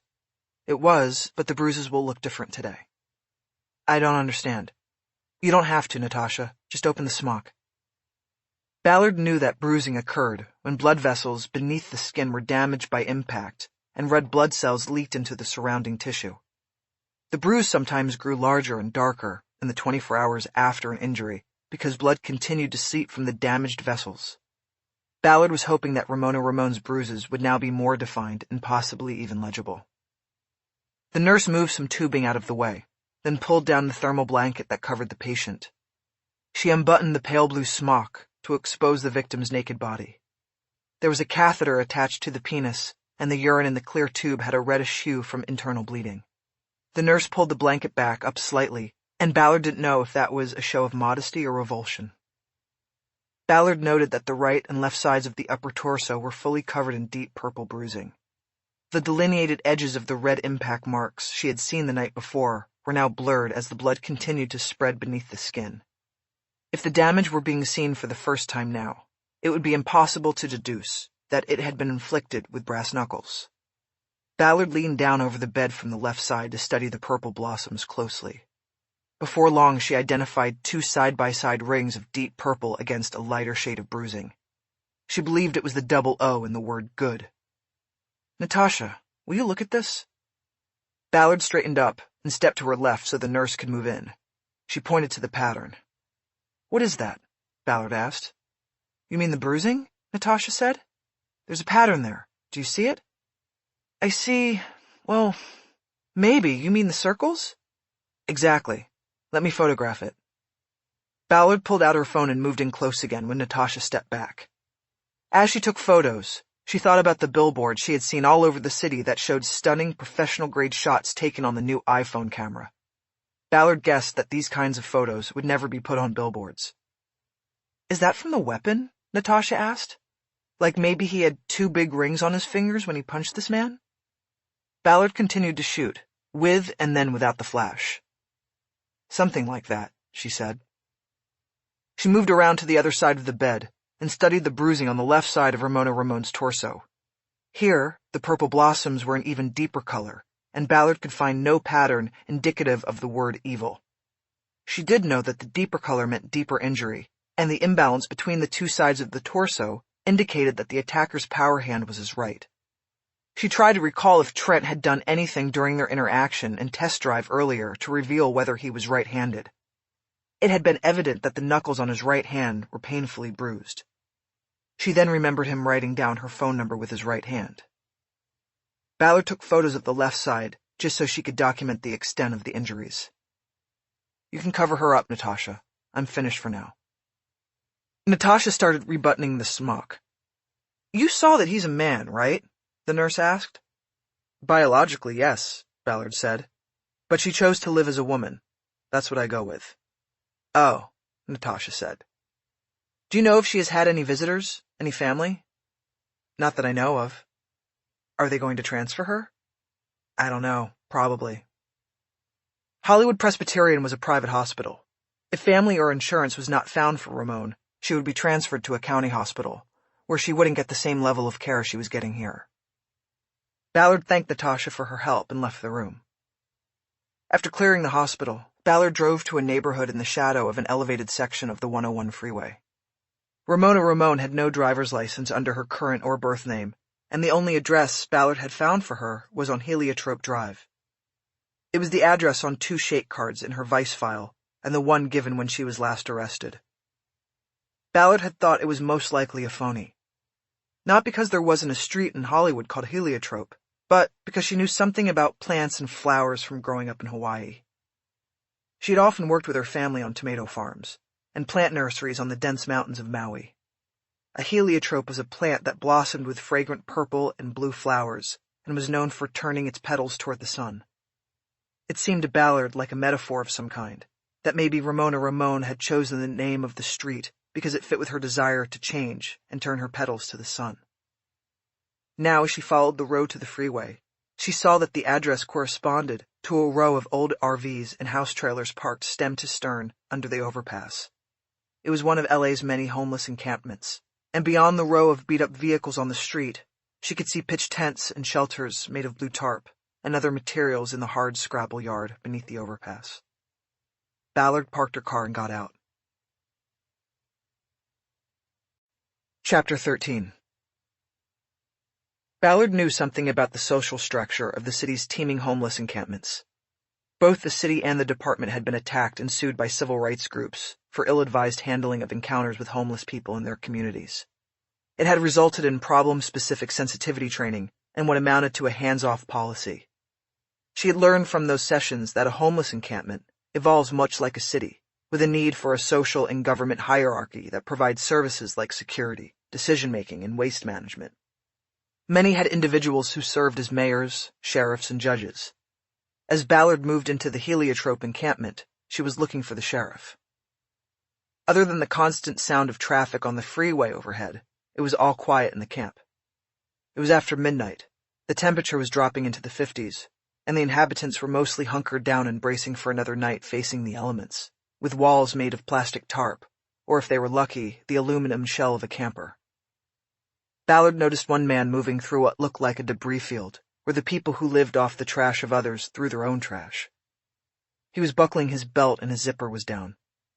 When he looked up from the operation and saw Ballard, he startled. "Who the fuck are you?" "LAPD, who the fuck are you?" "Well, I live here." "Are you the sheriff? I'm looking for somebody in charge." "I'm not the sheriff, but I got the night shift." "Really? You're security?" "That's me." Ballard pulled her badge off her belt and held it up. Ballard, LAPD. Denver. People call me Denver. Okay, Denver. I don't want to hassle anybody. I just need your help. Okay. Denver stepped forward and put out his hand. Ballard held back from openly cringing. Luckily, she was holding her rover in her right hand and avoided the outstretched hand. Elbow bump, Denver, she said. She offered her elbow, but Denver didn't know what to do with it. Okay, never mind that, she said. Let's just talk. The reason I'm here is, I think one of your citizens is in the hospital, hurt really bad. I want to find her place here. Can you help me? Who is it? We have people come and go. Sometimes they just leave their stuff. Her name's Ramon. Kinda short Spanish girl. She said she lived here. Yeah, I know Ramona. But one thing you should know, she's a man. Yes, I know that. She was born a man but identifies as a woman. That seemed to confuse Denver, so Ballard moved on. So she lives here? Well, she did. She was gone like a week and we didn't think she was coming back. Like I said, people come and go, just leave their shit behind. So somebody took her spot, you know what I mean? That's how it works around here. You snooze, you lose. Which spot was it? She was in the 74 Midas at the front of the wagon train. He pointed toward the ragtag line of RVs parked along the curb in front of the open encampment area. The first RV was a dirty white camper with a Dodge van cab. There was a faded orange accent stripe down the side and a plastic American flag draped over the back edge of the roof as a leak stopper. From the outside, the vehicle showed every bit of its 40 years. I heard she bought it from the previous guy for $400 and then he moved into the jungle. Denver now pointed toward the encampment. It was clear that the RVs, no matter how decrepit or despairing, were the choice habitats in the community. A cottage industry had recently arisen in which old, inoperable campers were pulled out of junkyards and backyards, towed to street parking locations under freeways or in industrial areas, and sold cheap or even rented to homeless people. They were passed from hand to hand and were often the subject of ownership fights and unlawful evictions. The department was in the process of putting together a task force to deal with this and many other issues of the city's growing homeless population, the largest west of New York City. How long was she there? Ballard asked. A year or thereabouts, Denver said. Is somebody in there now? Yeah, Guy. Stormy Monday took it. That's the name he uses? Yeah. People around here use a lot of different names, you know. They left their other names behind. Got it. Let's go talk to Stormy. I gotta look inside. He's not a happy guy when you wake him up. They call him Stormy Monday, but he's kind of a dick every single day.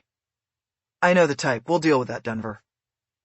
As she started toward the front of the train of RVs, she brought her rover up and called in a request for a backup.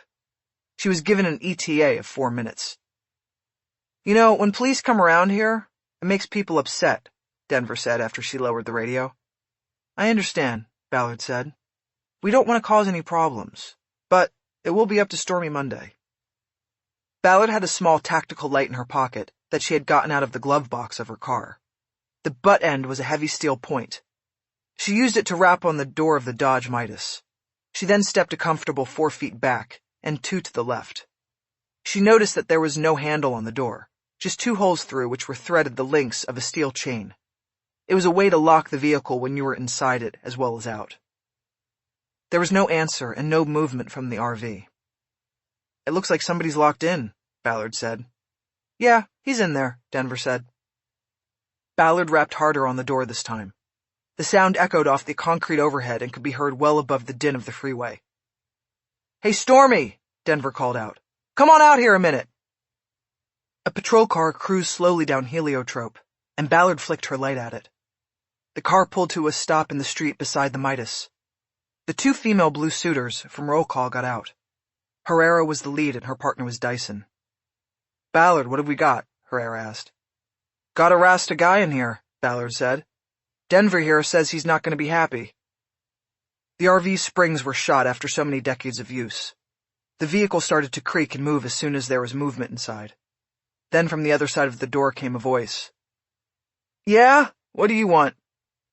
Denver stepped in unbidden. Hey, Stormy, you got the police out here. They want to see inside the crib on account of Ramona used to live in there. Yeah. She ain't living here now, Stormy replied. I'm sleeping. Open the door, sir, Ballard said loudly. You have a warrant or something? I know my rights. We don't need a warrant. We need you to open the door. Or, what we'll do is tow this vehicle with you in it to the police yard, where the door will be forcibly opened, and you'll be arrested for obstructing an investigation. You'll be in county jail, and this prime spot will go to somebody else. Is that what you want, sir? Ballard thought she had covered everything. She waited. Herrera stepped away to listen to a call on her shoulder mic. Dyson stayed with Ballard. 30 seconds went by, and then Ballard heard the rattle of the chain inside the door. Stormy Monday was opening up. Based on the moniker and the prep that he was an angry guy, Ballard was expecting a big man to come out of the trailer, ready for confrontation. Instead, a small man with glasses and a gray beard stepped out with his hands up. Ballard told him to put his hands down and walked him over to Dyson and Herrera, who had returned to the group. Ballard questioned him about the ownership of the RV and its contents. The man, who identified himself as Cecil Beatty, said he had moved in only 2 days earlier, and that was after the RV had been picked through by others. He said that he didn't think there were any belongings left that had been Ramona Ramone's. Ballard told the patrol officers to watch Beatty while she took a look inside the RV. She put on latex gloves and went up the 2 steps and in.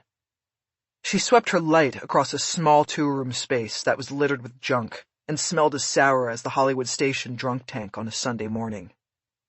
Ballard put her mouth and nose into the crook of her elbow as she moved through the debris that littered every surface and the floor. She saw nothing that stood out as possibly belonging to Ramona Ramone. She moved through the first room and into the back room, which essentially consisted of a queen-size bed piled with darkly stained sheets and blankets. She nearly lost it when the sheet suddenly moved, and she realized there was someone in the bed. "Dyson, come here!" Ballard called. "Now!" Behind her, Ballard heard the officer enter the RV. She kept her light on the face of the woman in the bed. She was bedraggled, her hair in unkempt dreadlocks. There were scabs on her face and neck. A person at the dead end of addiction. "Take her out of here," Ballard said. Dyson moved in, yanked back the sheets, and pulled the woman, who was fully clothed in multiple layers of sweaters and jackets, off the bed. She walked her out, and Ballard continued to search. Seeing nothing that was of value to her investigation, she backed out of the bedroom area. There was a kitchenette section opposite what once was a tiny bathroom, but had long since gone unused. The 2-burner grill was probably now used mostly to cook spoons of heroin or crystal meth. Ballard started opening the overhead cabinets, half expecting to find rats skittering in the back shadows. Instead, she found a small empty box that had once held a disposable phone. The box looked fairly new, unlike the rest of the junk in the RV. Ballard stepped out of the RV and over to where Beatty and the woman were standing, heads down, next to the 2 unis. She held the box up to Beatty. "Is this yours?" she asked. Beatty looked at it and then looked away. "Nope, not mine," he said. "That was there." "Was it Ramona's?" "Maybe, I don't know, I never saw it before." Ballard assumed that the box had belonged to Ramona. If there was anything on or in the box that revealed a serial or product number, then she had a shot at running down calls made on the phone, even though the phone itself was missing and supposedly untraceable. If there were calls that linked Ramona to Trent, then that evidence would be usable at trial, and the whole roust and her breathing in the putrid air of the RV would not be for naught. "Okay, thank you for your cooperation," she said. She gave Herrera and Dyson the nod to release the 2 inhabitants of the RV, and they immediately scurried back inside. She then turned to Denver and signaled him over for a private discussion. "Thank you for your help on this, Denver. I appreciate it." "No problem. That's my job here." "When we first talked about Ramona, you said she had been gone a week." "Yeah, we have a rule. Nobody squats in another guy's spot unless they haven't been around for 4 days. 'Cause, people get arrested, and that can take you out for 72 hours. So we wait 4 days before a spot is up for grabs." "So you're sure she was gone 4 days before Stormy moved in 2 days ago?" "I'm sure, yeah." Ballard nodded. It was an indication that Ramona might have been held captive by her attacker for as long as 5 days of pain and torture before being dumped in the parking lot the previous night and left for dead. It was a grim thought to consider. Ballard thanked Denver again, and this time she took his hand. She wasn't sure if he noticed that she still had the latex gloves on. "Back at the Hollywood Station by 1:30 a.m. Ballard wandered through the watch office before heading back to the D Bureau. Monroe was at his desk, and another officer was at the report writing desk at the far end of the room. "Anything happening?" she asked. "Quiet," Monroe said. "After last night, I'll take it." "The crims are still at the dancers?" "I wouldn't know. The forensic unit doesn't answer to me." "Well, maybe since it's so slow, I'll go over and see if they need some help." "Not ours, Ballard. You need to stay here just in case." "Just in case of what?" "In case we need you." Ballard had no intention of going by the dancers. She had just wanted to see how Monroe would react, and his agitation and quick response confirmed that he had gotten word to keep Ballard, and possibly all Hollywood Division personnel, away from that crime scene. Monroe tried to change the subject. "How's your victim?" he asked. "Hanging in there," Ballard said. "That's what I wanted to talk to you about. It looks like she's going to make it. I'm worried the suspect might get wind and try to finish the job." "What, he's going to sneak into the hospital? Smother the Vic with a pillow?" "I don't know, maybe. There hasn't been any press on the case, but you've watched The Godfather too many times. If this is about me putting somebody on this whore's door, it's not going to happen, Ballard. Not from my end. I've got no people for that. I'm not going to leave myself short on the street to have a guy twiddling his thumbs or making time at the nurse's station. You can shoot a request down to Metro Division, but if you ask me, they'll evaluate this and take it past too." "Okay, got it." When she returned to her borrowed desk in the detective bureau, Ballard put down the phone box she had collected from the RV and was prepared to spend the rest of her shift attempting to trace the phone it had once contained.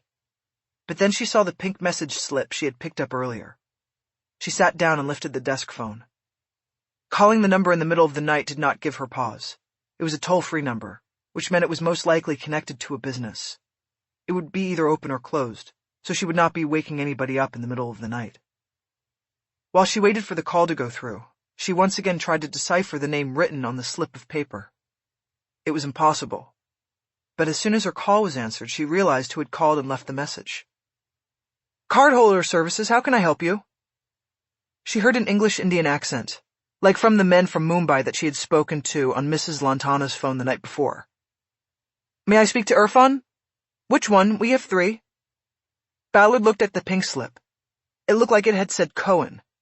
She turned the C to a K and thought she had it. "Khan? Irfan Khan?" "Hold the line, please." 30 seconds later, a new voice came on the line, and Ballard thought she recognized it.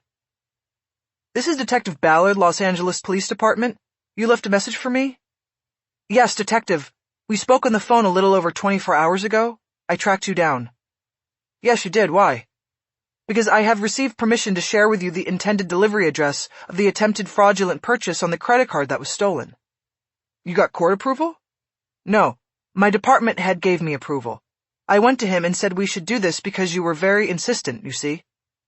"To be honest, I'm surprised. Thank you for following up." "Not a problem. Happy to help." "What's the address then?" Khan gave her an apartment number and address on Santa Monica Boulevard, and Ballard could tell it was not far from El Centro Avenue and the home of Leslie Ann Lantana. It was probably walking distance. Ballard checked the urge to tell Khan that the chances of her being able to make an arrest on the case were hampered by the 24-hour delay in getting the address. Instead, she thanked him for pursuing the matter with the department head and ended the call. She then grabbed her rover and the key to the plane wrap and headed for the door. Chapter 14. The address that came from Mumbai corresponded to a run-down motel called the Siesta Village. It was a 2-story U-shaped complex with parking inside the U, as well as a small pool and an office. A sign out front said free Wi-Fi and HBO. Ballard pulled in and cruised the lot. Each room had a large plate glass window that looked out on the center of the complex. It was the kind of place that would still have box TVs in each room, locked to the bureau with a metal frame. Ballard located room 18 and saw no lights on behind its curtained window. She noted the beat-up Ford pickup parked in front of its door. 18 was the last room before a well-lit alcove that contained an ice dispenser and Coke machine housed in a steel cage with cutouts for depositing money and removing drinks. She kept moving and parked the city ride on the other side of the office so that it would not be seen should someone in room 18 split the curtain and look out the window. The car could be identified as a police car a mile away. Before getting out, She used the rover to request a wants and warrants check on the pickup. It came back clean, and registered to a Judith Nettles of Poway, a small town Ballard knew was down in San Diego County. Nettles had no record and no warrants on the computer. Ballard proceeded on foot to the motel office, where she had to push a button on the glass door and wait until a man came out from a back room located behind the counter. Ballard had her badge up already, and he buzzed her in. "Hey there," Ballard said as she entered. "I'm Detective Ballard from the Hollywood station. I was wondering if I could ask you a few questions." "Evening," said the counterman. "Ask away, I guess." He stifled a yawn as he sat down. Behind him on the wall were several clocks showing the time in cities all over the world, as if the place catered to the international traveler who had to keep tabs on business around the globe. Ballard could hear the sound of a TV coming from the back room. It was the audience laughter of a late-night talk show. "Do you have a guest in room 18 tonight?" Ballard asked. Yes, 18 is occupied," the man said. "What's that guest's name?" "Don't you need a warrant to ask that?" Ballard put her hands on the counter and leaned toward the man. "You watch too much TV in that back room, sir. I don't need a warrant to ask questions, and you don't need to be presented with a warrant to answer them. You just need to choose right now to either help the LAPD with an investigation or hinder the LAPD." He stared at her for a moment, and then turned the seat clockwise until he was facing a computer screen to his right. He hit the space bar and the screen came to life. He then pulled up the motel's occupancy chart and clicked on room 18. "His name is Christopher Nettles," he said. "He alone in there?" Ballard asked. "Supposed to be. Registered as a single." "How long has he been in here?"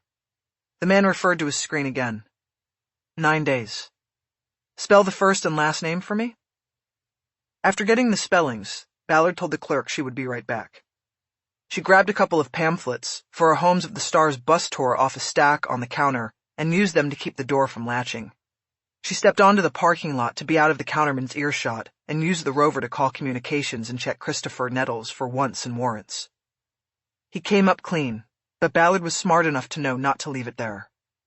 She pulled her phone and called the Hollywood station watch office and asked the desk uni to run the name through the National Crime Index database. She paced on the asphalt while waiting for the results and noticed that there was no water in the motel pool. She walked around the corner of the office so she could get another visual on room 18. It was still dark behind the curtain. She checked the pickup truck and pegged it as at least 20 years old. It likely didn't have an alarm and would not be useful in drawing Nettles out of the room. The desk officer came back on the line and reported that there was a Christopher Nettles in the system with a 2014 conviction on multiple theft charges, including burglary of an occupied dwelling. This Christopher Nettles was white, 24 years old, and on parole after serving 2 years in state prison for the convictions. Ballard asked the officer to put Lieutenant Monroe on the line. "LT, it's Ballard. I'm at Siesta Village and I have a line on a suspect in the 459 on El Centro last night. Can you send me a unit?" "I can do that. I had all hands on a domestic, but it's calm now, and I'll pull a car off and send them your way. They're 10 out. Okay, have them hold a block back and go to Tact 4 and I'll call them in. I want to try to caper this guy out of the room." "Roger that, Ballard. You got a name I can write down?" He was asking for the suspect's name in case things went sideways and they had to go hunting for him without Ballard's help. She gave him the details she had on Nettles and then disconnected. She switched her rover to the tactile 4 frequency and went back into the office where the counterman was waiting. "How has Mr. Nettles been paying for his room?" she asked. "He pays with cash," he said. "Every 3 days he pays for 3 days in advance. He's good till Monday." "Has he been getting deliveries here?" "Deliveries? You know, boxes, mail. Have people been sending him stuff?" "I wouldn't really know. I work during the night. The only deliveries are pizza deliveries. Matter of fact, I think Nettles got a pizza a couple hours ago." "So you've seen him? You know what he looks like?" "Yeah, he's come in and paid for the room a couple times at night." "How old is he?" "I don't know, 20s, I'd say. Young. I'm not good at that stuff." "Big or small?" "I'd say on the big side. Looks like he works out." "Tell me about the free Wi-Fi." "What can I tell you? It's free. That's it." "Does every room have a router, or is there a main router for the whole place?" "We got the setup in the back here." He hooked a thumb over his shoulder toward the room behind him. Ballard knew that the router's history could be examined for proof that Nettles had attempted to make purchases online with Leslie Ann Lantana's credit card, but that would require a warrant and a commitment of time and money from the department's Commercial Crimes Division that outweighed the importance of the case. It would never happen unless Ballard or someone working the daytime burglary unit did it. What about the phones? Are there phone lines in the rooms? Yes, we have phones, except for a couple rooms where they got stolen. We haven't replaced them. But 18 has a phone. Yes, there's a phone. Ballard nodded as she considered a plan for getting Nettles out of his room so she could question and possibly arrest him. Can you turn the light off in that alcove with the Coke machine? Yeah, I have a switch here, but it turns out the light on the second floor alcove too. That's okay, turn them both off. Then I need you to call his room and get him to come to the office. How do I do that? It's almost 3 o'clock in the morning. He pointed over his shoulder toward the wall of clocks to underline that it was too late for him to call Nettles' room. As if on cue, her rover squawked, and she heard her call code. She brought the rover up to respond. 6, William 26, you guys in position? That's a Roger. She recognized the voice. It was Smith. She knew she had a solid cop and a gung-ho boot as backup. Okay, hold there. When I call you in, drive in the main entrance, and don't let anyone out. Suspect has a 1990s Ford 150, silver in color. Roger that. Weapons? No known weapons. Smith clicked twice on the radio to acknowledge. Okay, 5 minutes, Ballard said. I'll give you a standby pop, followed by a go sign. The counterman was looking wide-eyed at her when Ballard turned her attention back to him. Okay, so now I need you to call room 18 and tell Nettles that the police were just here asking about him, she said. Why would I do that? The clerk said. Because it's what just happened, and because you want to continue to cooperate with the LAPD. The counterman didn't say anything. He looked very concerned about being pulled into something. Look, Ballard said, you're not lying to the guy. You are telling him exactly what just happened. Keep it simple. Say something like, sorry to wake you up, but a police detective was just here asking about you. He'll then ask if the police are still here, and you say you think they left. That's it. If he asks anything else, tell him you've got another call and have to go. Short and simple. But how come you want him to know you were here? The clerk asked. I'm just trying to spook him and get him to come out of that room and make it safer to approach him. Now give me 3 minutes and make the call. You good? I guess so. Good. Your cooperation is greatly appreciated by your police department. Ballard left the office and followed the walkway in front of the rooms until she got to room 18. She walked by and entered the alcove to the right of its window. The overhead light in the alcove was now off, but the plastic front of the Coke machine was brightly lit, and Ballard needed cover, not illumination. She reached behind the machine and pulled the plug, plunging the recessed area into full darkness. She stood back in the shadow and waited, checking her watch to see when 3 minutes had passed. Just as she did so, she heard the ringing of a phone through the wall between the alcove and room 18. 4 rings went by before it was answered with a muffled but gruff response. She keyed the mic on her rover twice, sending the standby alert to the backup team waiting in the street. She continued to hear a muffled voice through the wall, as she assumed Nettles was asking questions of the counterman. She moved up to the edge of the alcove, so she had an angle on the pickup. Just as she did so, she heard the door to the room open. Before looking, she shrank back into the shadow for a moment, opened the mic on the rover, and whispered, Go! We are go!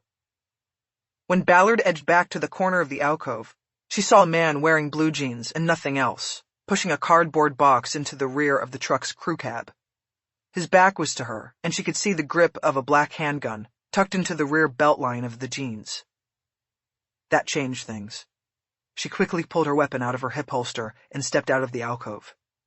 The man, who was struggling with the heavy box, did not see her as she approached from behind. She held her weapon up and brought the rover to her mouth. Suspect is armed. Suspect is armed. She then dropped the rover to the ground and moved into a combat stance with both hands on her weapon, pointing it at the suspect. In that moment she realized her tactical mistake. She could not cover the man at the door of the pickup and the door to room 18 at the same time. If there was someone else in the room, they had the drop on her. She started moving sideways to close the angle between the 2 possible danger points. Police! She yelled. Let me see your hands! The man froze but did not comply. His hands remained on the box. Put your hands on the roof of the truck! Ballard yelled. I can't, the man yelled back. If I do, the box will drop. I have to. A patrol car came rushing into the lot off the street. Ballard kept her eyes on the man at the truck, but had the cruiser in her peripheral vision. A flood of relief started moving through her, but she knew she wasn't clear yet. She waited for the car to stop, the officers to get out, and there to be 3 guns on the suspect. Get down, Smith yelled. On the ground, yelled Taylor. Which is it? The man at the truck yelled. She says hands on top, you say get on the ground. Get on the fucking ground, asshole, or we'll put you there, Smith yelled. There was enough tension in Smith's voice to make it clear that his patience had run out, and the man at the truck was smart enough to read it. Okay, I'm getting down, he yelled. Easy now, easy, I'm getting down. The man took a step back from the truck and let the box fall to the ground. Something made of glass inside it broke. The man turned toward Ballard with his hands up. She lost sight of the gun but held her eyes on his hands. You assholes, he said. You made me break my stuff. On your knees, Smith yelled. Now! The suspect went down on one knee at a time and then pitched forward to lie flat on the asphalt. He locked his hands behind his head. He knew the routine. Ballard, take him, Smith yelled. Ballard moved in, holstering her weapon and pulling her cuffs free. She put one hand on the man's back to hold him down and yanked the gun out of his belt line with the other. She slid the weapon across the asphalt in the direction of the unis. She then moved up, put one knee on the small of the man's back, and pulled his hands down one at a time to cuff them behind him. The moment the second cuff clicked, she yelled to the other officers, Code 4, we're good! Chapter 15. The man Ballard cuffed was identified as Christopher Nettles, but that came from the wallet in his back pocket, not from him. The moment the cuffs were closed on his wrists, he announced that he wanted a lawyer and refused to say anything else. Ballard turned him over to Smith and Taylor and then went toward the open door of room 18. Pulling her gun free again, she had to clear the room and make sure there was not another suspect hiding. She had already been surprised once this night by Stormy Monday's roommate. She wasn't going to let it happen again. She entered to find the room stacked with boxes and items ordered from online retailers. Nettles had quite an operation, taking stolen plastic and turning it into merchandise he could pawn or sell. She quickly determined that there were no other occupants in the room and backed out. Because Nettles was on parole for a felony conviction, Ballard did not need to jump through most of the constitutional hoops that protected citizens from unlawful search and seizure. By legal definition, being on parole from prison meant Nettles was still in the custody of the state. By accepting parole, he had given up his protections. His parole agent was allowed to access his home, vehicle, and workplace without so much as a nod from a judge. Ballard pulled her phone and called the cell number she had for Rob Compton, the state parole officer assigned to Hollywood Division. She woke him up. She had done so in the past on numerous occasions and knew how he would react. Robbie, wake up, she said. One of your customers has run wild in Hollywood. Renee? He said, his voice slurred with sleep. Ballard, fuck! It's freaking Friday night. What time is it anyway? It's time to earn your keep. He cursed again, and Ballard gave him a few seconds to come to. You awake now? Christopher Nettles. You know him? No, he's not mine.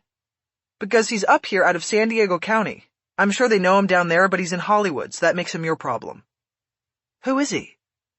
He's got a 2-year tail on a hot prowl, plus conviction, and it looks like he's been up here applying his mad skills for a couple weeks. I've got a hotel room full of Amazon and Target boxes, and I need you to violate him so I can get in there and go through all this stuff. What motel? The Siesta Village on Santa Monica. I'm sure you know the place. I've been there a few times, yeah. So how about coming out tonight and helping me with this guy? Ballard, no. I was dead asleep, and I'm supposed to go fishing tomorrow with my boys. Ballard knew Compton was divorced and had 3 sons he only saw on weekends. She had learned that one morning when she went home with him after working a case through the night. Come on. Robbie, this place looks like the back room of a Best Buy, and I forgot he had a firearm. I will really owe you one if you can help me out. It was one of the times Ballard unabashedly used her sexuality. If it could help persuade male officers to do what they were supposed to do, then she wasn't above using it. Compton was good at what he did, but he was always reluctant to come out at night. He still had to keep regular office hours, no matter what extracurricular work he did. On top of that, Ballard liked his company off duty. He was attractive and neat. His breath was usually fresh, and he had a sense of humor that most of the cops she worked with had lost a long time ago. "I need a half hour," he finally said. "Deal," Ballard said quickly. "It'll take me that long to get him squared away. Thanks, Robbie." "Like you said, you're gonna owe me, Renée. Big time." She knew that last line would shave 10 minutes off his half hour. She was happy to know he was coming. Bringing the Department of Parole in would streamline things considerably. Compton had the authority to revoke Nettles' parole, which would also suspend his legal protections. There would be no need to deal with the district attorney's office or the grumpy on-call judge to get a search warrant for the motel room. They could just enter both the room and the pickup truck to conduct full-scale searches. They would also be able to hold the suspect on a no-bail booking. Nettles would be out of circulation and heading back to prison before charges in the new cases were even filed, if they were ever filed. Sometimes the return to prison and the clearing of cases was enough for the system to just move on. Ballard knew that with prison overcrowding, forcing lighter sentences for nonviolent crimes, Nettles returning for a year or two in prison on a parole violation would probably net him more time than he would get if they had mounted a prosecution on the burglaries he had committed. The reality was that the gun charge would be the only add-on that would likely get consideration from the DA's office. After finishing the call with Compton, she walked over to Smith and Taylor and told them they could take Nettles to the station and book him on a charge of ex-convict in possession of a firearm. She said she would stay on scene and wait for the parole officer to arrive before going through the property in the motel room. Smith didn't respond. He just moved slowly after receiving the orders, and Ballard couldn't tell what was bugging him. "Something wrong, Smitty?" she asked. He kept moving toward her car to collect Nettles, who had been placed in the back seat. "Smitty?" she asked. "Tactics," he said, without looking back. "What are you talking about?" she demanded. He didn't respond, so she followed him. She knew better than to leave something unsaid out there with a male officer, especially a training officer. They carried weight. She wondered if this was about the bad angle she had taken when she stepped out of the alcove, but she didn't think the patrol officers had arrived in time to see that. "Talk to me, Smitty. What about tactics?" Smitty held his hands up like he wanted to stop the discussion he had started. "No, man, you brought it up," Ballard insisted. "The guy's in the back of the car, nobody's hurt, no shots fired. What about my tactics?" Smith wheeled around on her. Taylor stopped too, but it was clear he was at sea as far as what his partner's complaint was. "Where's your raid jacket?" Smith said. "And I can tell you're not wearing a vest. Number 1, you should have had them on, Ballard. Number 2, we should have been right here and in on the bust, not driving up to save your ass." Ballard nodded as she took it all in. "That's all bullshit," she threw back. "You're going to beef me for a raid jacket and a vest?" "Who said anything about beefing you?" Smith said. "I'm just saying, that's all. You didn't do this right. We got the guy, that's what matters. Officer safety is what matters. I'm trying to teach this boot the street, and you don't set the example. Were you setting the example last night when you decided not to tape off a crime scene on Santa Monica Boulevard? What, with that dragon? Ballard, you're the one slinging bullshit now. All I'm saying is, we just took down a felon with a firearm and nobody got hurt. I think the kid learned something, but if you want to fill his ears with bullshit, go ahead." Smith opened the back door of Ballard's plane wrap, and that ended the argument. They knew better than to continue it in front of the suspect. Ballard waved off Smith and turned back toward room 18. Compton arrived 15 minutes after Smith and Taylor left the motel with Nettles. By then, Ballard had walked off her anger, pacing in front of the open door of the room. Though she had cooled down considerably, she knew that Smith's complaint would stick with her for several days and would taint her feelings about what had been accomplished by the Nettles arrest. Compton was a well-built man who usually wore tight shirts to accentuate his muscles and impress or intimidate the parolees he was charged with monitoring. But tonight he was wearing a loose-fitting and long-sleeved flannel shirt that understated his physical attributes. "You okay?" he asked. "Yeah, fine," she said. "Why?" "Your face is red. So where's my guy?" "We had a little excitement taking him down. My patrol team took him to be booked. I can hook you up with the watch commander if you want to no-bail him. I told him you would." That's fine. How do you want to do this? There's a lot of stuff in the room. I think we start there. The truck is empty except for the box he was loading when we took him down. It's a flat screen and is broken. Then let's do it. I called the watch commander and somebody's going to bring over the surveillance van we've got at the station. Hopefully we can fit all of this stuff in. Sounds like a plan. They worked through the rest of the night, taking an inventory of room 18 and loading the boxes and other property into the van. They had an easy rapport from working together previously. Along the way, they found a cache of credit cards with 8 different names on them, including the card taken from Leslie Ann Lontana's purse. They also found 2 other firearms, which had been stashed under the room's mattress. Once back at the station, Ballard was able to connect 5 of the other names from the credit cards to burglaries reported in Hollywood Division in the prior 7 days. Meantime, Compton borrowed a desk and computer and started a trace of the 3 guns with the Federal Bureau of Alcohol, Tobacco, Firearms, and Explosives. None of the firearms had shown up on the burglary reports Ballard had found, but Compton learned that the Glock, the weapon Nettles had in his beltline, had been reported stolen in Texas 2 years before. Details of the theft were not available on the computer.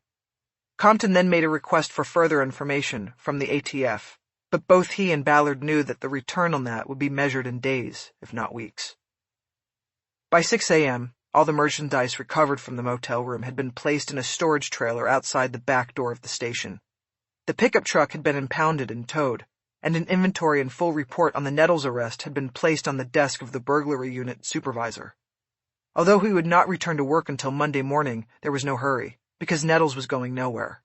Compton had formally placed a no-bail hold on him. The 3 recovered pistols were the last items to be taken care of. All firearms were stored in gun boxes before being placed in lockers for firearms in the property unit office. Ballard left Compton in the detective bureau and took the weapons back. Her banging the door of the gun locker drew the attention of Lieutenant Monroe, who came down the hallway and stuck his head into the property room. Ballard, nice work tonight. Thanks, LT. How many do you think he's good for? I have 8 different names on credit cards that connect to 6 cases so far. My guess is they're all going to be victims. And the guns? One was reported stolen out of Dallas 2 years ago. We've asked ATF for the details. We'll hopefully know more next week. A one-man crime wave, huh? Sweet bust. The captain will like it. The captain doesn't like me, so it doesn't matter. He likes anybody who clears cases and gets dirtbags off the street. Funny thing is, this guy Nettles said no on the withdrawal room. Monroe was telling her that Nettles had denied being a drug addict and turned down a padded jail cell for detainees who were going through withdrawal. This was unusual. Most burglaries were motivated by the need for money to buy drugs and feed addictions. Nettles might be different. Ballard had seen no physical indications of drug addiction in the short time she was handling him during the arrest. He was building a bankroll for something, she said. He had $2,600 in cash in his pocket. I found another $1,000 in the truck along with a bunch of pawn slips. He was stealing the plastic, ordering stuff online before the accounts were shut down, and then pawning it for cash. Which pawn shop? A few different ones. He spread it out to fly under the radar. The mystery is that there was no laptop in the room or the truck. He must have been going to office centers and using rental computers. Maybe, or maybe he had a partner. Burglary can figure that out Monday. Monroe nodded, and there was an awkward pause. Ballard knew he had something else to say, and she had a good idea what it was. So, she said, did Smitty beef me? He said something about tactics, yeah, Monroe said. But I'm not worried about him. On my watch, if you get results, you get a pass. Thanks, LT. Doesn't mean I'm not worried about you, though. Look, Lieutenant, it was the best way to take the guy down. Even now, if I had to do it again, I would do the exact same thing. Draw him out of the room. Only I'd put on a vest and a raid jacket just so Smitty wouldn't get so fucking confused. Take it easy, Ballard. Sometimes you're like a feral fucking cat. Smitty wasn't confused, okay? He just wanted his boot to know how it should be done. Whatever. You said you weren't writing me up. And I'm not. I told Smitty I'd talk to you, and I have. That's it. Learn from it, Ballard. She paused before responding. She could tell he wanted some kind of acknowledgement from her in order to put this to rest, but it was hard for her to give it up when she knew she wasn't wrong. Okay, I will, she finally said. Good, Monroe said. He disappeared back into the watch office, and Ballard headed back to the detective bureau. Her shift was over, and she regretted that she had been pulled away from the Ramon case for most of the night. She felt fatigue weighing in her bones, and knew she needed sleep before thinking about next steps regarding Thomas Trent. When she got to the bureau, Compton was still there waiting for her. "Let's go," she said. "Where?" he said. "Your place." Chapter 16. Ballard was deep in a blue dream. Her father's long hair and reckless beard were floating free all around his head. His eyes were open. The water felt warm. A bubble formed in his mouth and then rose toward the murky light far above them. She opened her eyes. Compton was sitting on the side of the bed with his hand on her shoulder. He was gently rocking her awake. His hair was wet from the shower and he was fully dressed. "Renee, I gotta go," he said. "What?" she said. "What time is it?" She tried to shake off the dream and the grip of sleep. "It's 20 to 11, Compton said. "You're okay to stay and sleep. I just wanted to tell you I was leaving. I gotta pick up my boys." "Okay," she said. She turned onto her back and looked up at the ceiling. She was trying to get her bearings. She rubbed her eyes with both hands. She remembered they had come home in his car. Her van was still at the station. "What were you dreaming about?" Compton asked. "Why, was I talking?" she asked. "No, you were just... It looked really intense. I think I was dreaming about my father." "Where is he?" "He's dead. He drowned." "Oh, I'm sorry. It was a long time ago, more than 20 years. A fleeting resonance of the dream came back. She remembered the bubble going to the surface like a call for help. "You want to come fishing with us?" Compton asked. No. I'm going to go paddle and then do some work," Ballard said. "But thanks. Someday, I'd like to meet your sons." Compton got off the bed and went over to the dresser. He started putting his wallet and cash into the pockets of his blue jeans. Ballard watched him. He had a broad, muscular back, and the tips from a couple of the flames from his sun tattoo poked above the collar of his t-shirt. "Where are you taking them?" she asked. "Just down to the rocks by the entrance to the marina," he said. "Is fishing legal there?" He held up his badge to her, then clipped it to his belt. The implication was clear. If a lifeguard or someone else tried to tell him fishing was illegal on the rock jetty at the mouth of Marina del Rey, then he would employ the law enforcement exclusion rule. "I might go down that way when I'm paddling," she said. "I'll look for you guys." "Yeah, come on by," he said. "We'll try not to snag you with a hook." He turned from the dresser, smiling and ready to leave. "There's OJ in the fridge," he said. "Sorry, no coffee." "That's okay," she said. "I'll hit Starbucks." He came over and sat down on the bed again. "So you were just a kid when your dad drowned?" 14. "What happened?" "He was surfing and went under a wave and just never came up." "Were you there?" "Yeah, but there was nothing I could do. I was running up and down the beach screaming like a crazy person." "That's rough. What about your mother?" "She wasn't there. She wasn't really a part of my life, then or now." "What did you do after he was gone?" "Well, I lived the way we had been living. On the beach, on friends' couches when it got cold. Then after about a year, my grandmother came over and found me, brought me back here when I was 16. Ventura, where my dad was from." Compton nodded. They had been as intimate physically as you could get, but neither had shared the innermost details of their lives before. Ballard had never met his sons, and didn't even know their names. She had never asked him about his divorce. She knew this moment might bring them closer, or could serve to push them apart. She sat up on the bed and they hugged. "I'll see you around, okay?" he said. "Call me, and not just about work." "Okay," she said. "But thanks for last night. Any time for you, Renee." He moved in for a kiss, but she turned her face to his shoulder. "You've brushed your teeth. I haven't," she said. She kissed his shoulder. "I hope they're biting today," she said. "I'll text you a photo if we get anything," he said. He got up and left the room. Ballard heard the front door close, and the sound of his car starting out front. She thought about things for a few minutes, and then got up for the shower. She felt a bit sore. End-of-shift sex was never good sex. It was quick, perfunctory, often rough in the service of a primal drive to somehow reaffirm life through carnal satisfaction. Ballard and Compton had not made love. They had simply gotten what they needed from each other. When she got out of the shower, she had no choice but to dress in the same clothes as the night before. She noted the scent of adrenalized perspiration left in her blouse from that moment when Nettles left the room and she saw he had a gun. She paused for a moment to relive that thrill. The feeling was addictive and dangerous, and she wondered whether there might be something wrong with her for craving it. She continued dressing, knowing she would switch to a fresh suit before starting work. Her goal for the day was to track down and get a look at Thomas Trent's ex-wife, the woman who left him a few months after his arrest on Sepulveda Boulevard, and probably knew a lot of his secrets. Ballard knew she had to make a decision about whether to go straight at her for an interview or to finesse a conversation without revealing she was a cop. As she checked herself in the mirror and ran her fingers through her hair, she felt a text vibration from her phone. Surprised the battery still had some juice, she pulled it out of her suit pocket and checked the screen.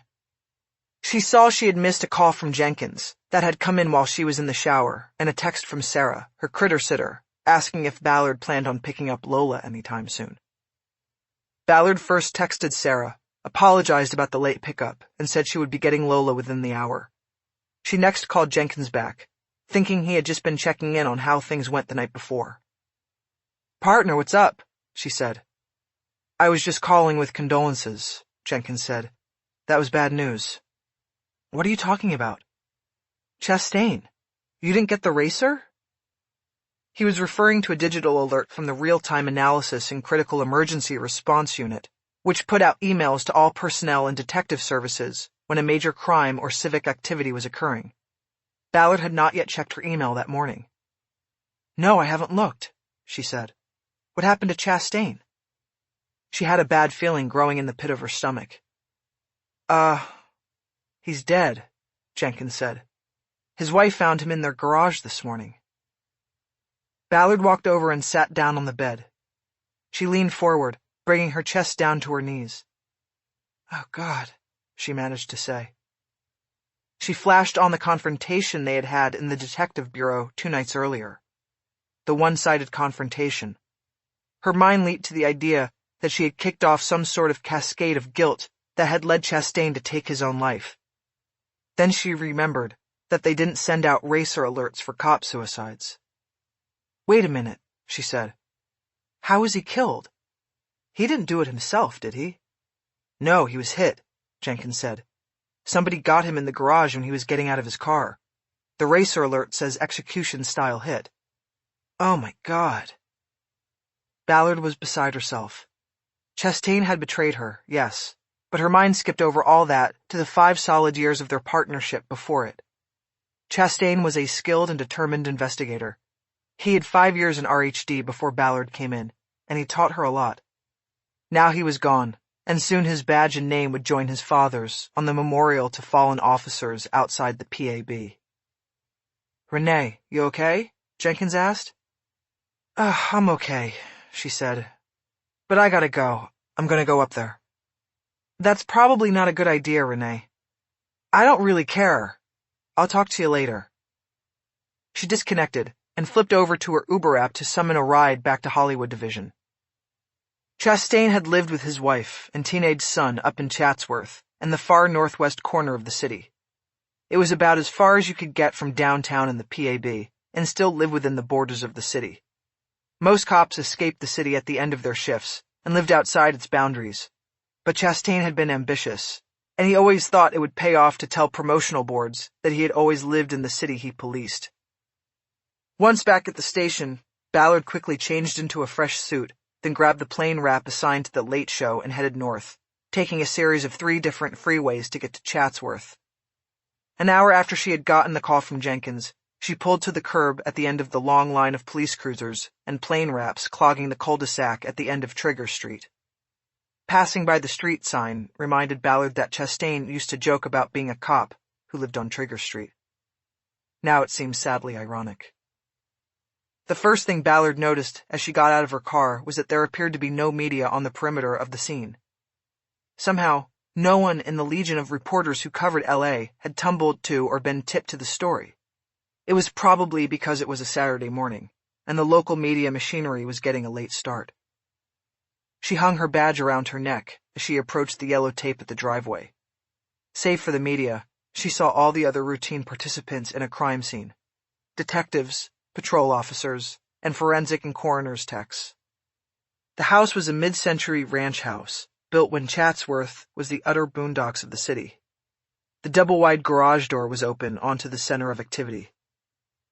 A patrol officer from Devonshire Division was running the clipboard at the yellow tape.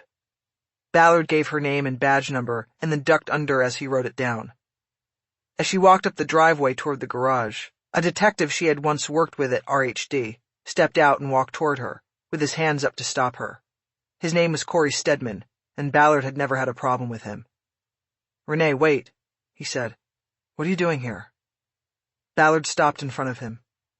"He was my partner," Ballard said. "Why do you think I'm here?" "The lieutenant will shit a brick if he sees you," Stedman said. "I can't let you in." "Olivas? Why is his team handling this? Isn't it a conflict of interest?" "Because it's related to the dancers thing. We're folding it in." Ballard made a move to go around Stedman, but he sidestepped quickly and blocked her. He held his hand up again in front of her. "Renée, I can't," he said. "Okay, then just tell me what happened," Ballard said. "Why is he in the garage?" "We think he got hit last night when he came in. The shooter was either waiting inside or more likely waiting outside and came in behind him in the blind spot when he drove in." "What time was this?" "The wife went to bed at 11. She had gotten a text from Kenny saying he'd be working until at least midnight. She gets up this morning and sees that he never got home. She texts, he doesn't answer. She takes some trash out to the cans in the garage and finds him. That was about 9. "Where was he hit?" "Sitting in the driver's seat, one in the left temple. Hopefully he never saw it coming." Ballard paused for a moment, as feelings of anger and sorrow combined in her chest. "And Shelby didn't hear the shot? What about Tyler?" "Tyler was staying the weekend with a friend from the volleyball team.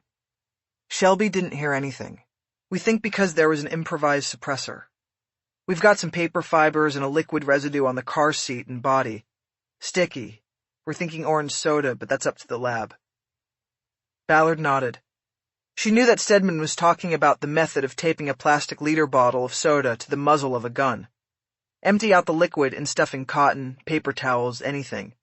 The setup considerably dampened the sound of the muzzle blast, but also expelled some of the material in the bottle. And it was good for one shot only. The shooter must have been confident that it would get the job done. "Where was he last night?" Ballard asked. "What was he doing?" "The lieutenant actually sent him home at 6, Stedman said. He'd been running 18 hours straight by then, and LT told him to take a break. But he didn't go home. Shelby said he texted that he had to go wrangle a witness and would be home late." "That was the word he used in the text? Wrangle?" "That's what I heard, yeah." Ballard had heard Chastain use the word on multiple occasions when they had been partners.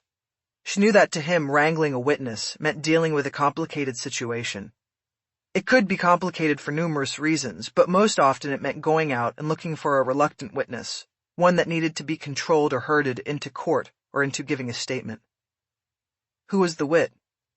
"I don't know. Somebody he heard about or had a line on." "And he was working by himself?" "He's been the squad whip, since you transferred out." The whip was a detective elevated to a role secondary to the lieutenant. Most often it was someone being groomed for promotion and without an assigned partner. It explained why Chastain might have gone out on his own. "How is Shelby?" Ballard asked. "I don't know," Stedman said. "I haven't talked to her. The LT was dealing with her inside." Mentioning Olivas seemed to conjure him. Looking over Stedman's shoulder, Ballard saw the lieutenant step out of the garage and head toward them. He had his suit jacket off, the sleeves of his white shirt rolled up, and his shoulder holster exposed, counterbalanced with gun on the left and 2 bullet clips on the right. In a low voice she warned Stedman. "Here he comes," she whispered. "Tell me to get out of here again. Make it loud." It took Stedman a moment to understand the warning. I told you, he said forcefully. You can't be here. You need to go back to your— Corey! Olivas barked from behind. I'll handle this. Stedman turned as if just realizing Olivas was behind him. She's leaving, LT, he said. Don't worry about it. No, go back in, Olivas said. I need to speak to Ballard. Olivas waited for Stedman to head back to the garage. Ballard stared at him, ready for what she knew would be a verbal assault. Ballard, did you have any contact with Chastain yesterday? He asked. Not since I turned a witness over to him on the morning after the shooting, Ballard said. That was it. Okay, then you need to leave. You're not welcome here. He was my partner. Once, until you tried to co-opt him with your lies. Don't think for 1 minute you can make up for it now. Ballard held her hands wide and looked around like she was asking who could possibly hear them where they stood on the driveway. Why are you lying? There's nobody else here. Don't tell me you've told it to yourself so often you actually believe it. Ballard, we both know exactly what happened. You made it clear on more than one occasion that my trajectory in the department relied upon you and that I had to put out or I'd get pushed out. Then at the Christmas party, I get pushed up against a wall and you try to put your tongue down my throat. You think lying to my face about it will help convince me it didn't happen? Olivas seemed taken aback by the intensity of her voice. Just leave, or I'll have you escorted off the property. What about Shelby? What about her? Did you just leave her alone in there? She needs somebody to be with her. You? Not in a million fucking years. We were tight. I was her husband's partner and she trusted me not to sleep with him. I could be of use to you here. Olivas seemed to take a minute to consider the option. We take care of our own here, and you're not one of us. Show some integrity, Ballard. Show some respect.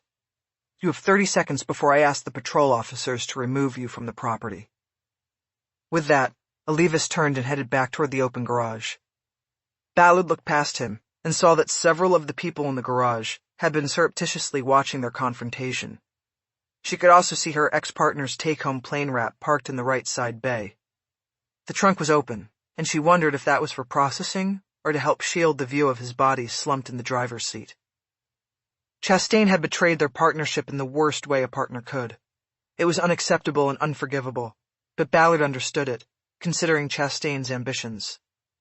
Still, she always thought there would be a personal reckoning, and that he would eventually do the right thing, that he would back her and tell the world what he saw Olivas do.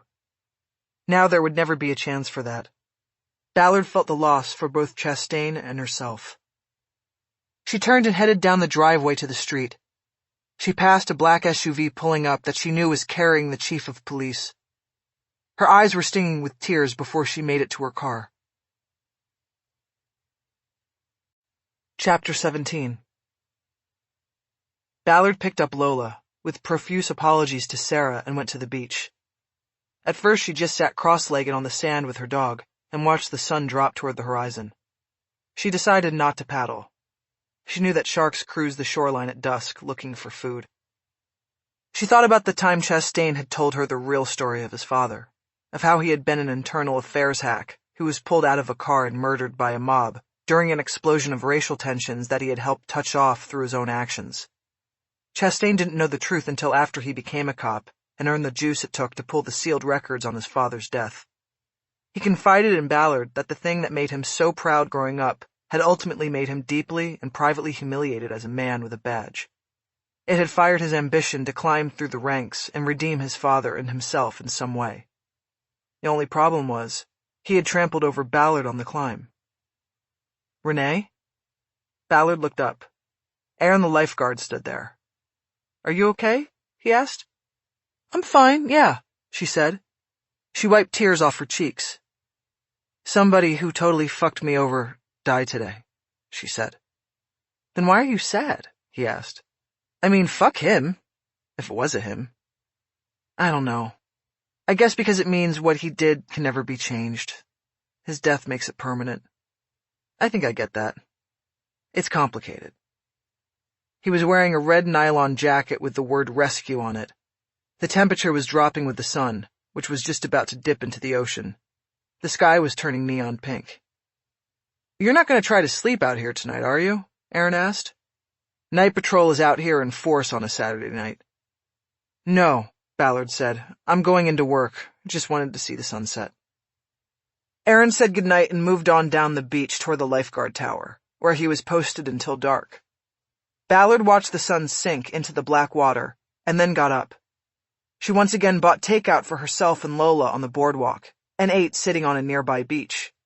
She could not generate much enthusiasm for food and ended up giving half her order of black beans, yellow rice, and plantains to a homeless man she knew named Nate.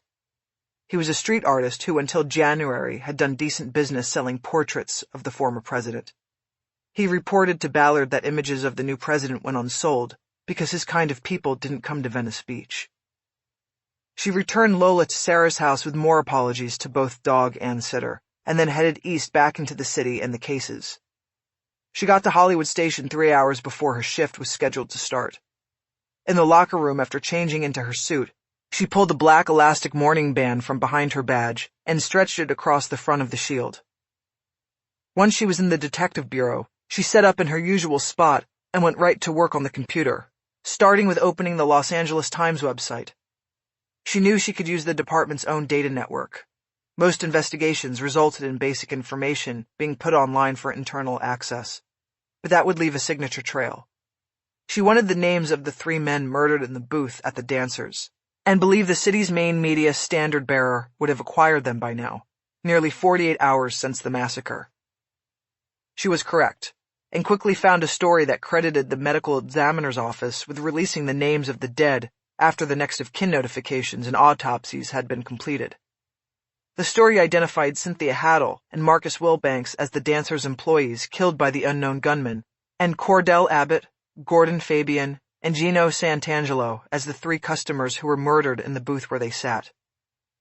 Names in hand, Ballard proceeded to background the 3 men in the booth by signing into the crime index and DMV computers. This, too, would leave a trail of her searches, but these would not be as easily detected as her simply using her department access to open the online files of the case. Going that way would leave a flag, immediately alerting the case investigators of her activities. She went through the 3 names one by one and built data profiles of each. As had been reported the night before on the television news, all 3 men had criminal records. What raised Ballard's intrigue level was that they appeared to come from different parts of the criminal underworld, and that made their meeting in the booth unusual. Cordell Abbott was a 39-year-old black man who had 4 convictions on his record for gambling offenses. In each of these cases, he was accused of banking illegal games. In layman's terms, he was a bookie. He took bets on sports, ranging from horse races to Dodgers games. It appeared that despite 4 convictions, he had never served time in a state prison. At most, his crimes cost him county jail time measured in weeks and months, not years. Similarly, Gordon Fabian had escaped prison time, despite a long history of convictions for various drug-related crimes. Fabian was white, and at 52 years old, the oldest victim of the massacre. Ballard counted 19 arrests on his record dating back to the 1980s. These all related to the personal use or small-time sale of drugs. He received probation and time-served sentences in most cases. In some others, charges were dropped. However, at the time of his murder, Fabian had finally made it to the big leagues and was waiting an upcoming trial in federal court for possession of a kilo of cocaine. He was out on bail but facing a long prison sentence if convicted. The 3rd victim, Gina Santangelo, was a 43-year-old white man and the only one of the 3 with a record of violence. He had been charged with assault 3 times over a 15-year period. One case involved a firearm in which he shot but did not kill the victim, and the other 2 times the charges included a GBI, great bodily injury, add-on by the DA's office. In each of the cases, Santangelo pleaded guilty to lesser charges and received lesser penalties. His first conviction involved the use of the firearm, and that cost him 3 years in a state prison. After that, he apparently got smart and dropped the use of a gun from his repertoire because it would add years to the penalty spectrum. In subsequent arrests, he used his hands and feet to assault the victims and was allowed to plead out to lesser charges, like battery and disturbing the peace, leading to sentences of under a year in the county jail. Ballard's read on Santangelo, without having the details of each case in front of her, was that he was an enforcer for the mob. She keyed on the third case in which he was charged with assault with GBI. It was pleaded down to misdemeanor battery. For a case to drop like that, Ballard knew there had to be a witness or victim issue. Santangelo had a history of violence, but the victim, or maybe a witness, was afraid or refused to testify. The result was a 30-day sentence reduced to a week in the county jail. There was much Ballard could deduce by reading between the lines of the case extracts, but she did not have access to detailed case summaries that put the crimes and the individuals in context. For that, she would need to pull actual files, and that wasn't going to happen on a Saturday night. She did look at booking photos of the three men, which allowed her to recall their positions in the booth where they were murdered. Cordell Abbott was easy to place because he was the only black victim. Ballard remembered seeing his body to the immediate left of the open space in the booth. That put Abbott right next to the shooter. Gordon Fabian's side view mugshot showed a man with a gray ponytail, and that easily put him in the seat across from the shooter. He was the victim who had fallen halfway out of the booth, the end of his ponytail dipping into his own blood like a paintbrush. And that put Gino Santangelo in the middle. Ballard leaned back in her desk chair and thought about what she knew and what she could assume. 4 men slide into a booth. Did they just randomly take their positions, or was there a choreography based on the relationships between the men? There was a bookie, an enforcer, a drug dealer, and for lack of better information, a shooter. Added to this was the question about the shooting sequence. Ballard did not have access to the crime and property reports, but if she had to name one person in the booth besides the shooter who was armed, she would go with Santangelo. He had previously been convicted of a gun crime, and even though he appeared to shrug off the use of firearms and his strong-arm tactics, it was unlikely that he would stop carrying. His record showed him to be a career criminal, and the gun would be one of the tools of the trade. This led to the next question. The split-second selfie video provided by the witness Alexander Spates clearly showed the shooter firing first on Fabian, the drug dealer. Why would he do that if he had knowledge of who Santangelo was and that he was most likely armed? Ballard drew several conclusions from her admittedly incomplete information. The first was that the men in the booth didn't all know each other. It was likely that the shooter knew Abbott the bookie, if he knew any of the men, because he sat next to him. And she figured he fired first on the drug dealer because of malice or momentum. Malice if he held the drug dealer accountable for whatever went wrong during the meeting. Momentum if he simply chose to shoot the other men in a 1-2-3 pattern. It would have been the fastest and safest way to shoot, provided he didn't know that Santangelo was armed. Ballard knew her assumptions got her nowhere.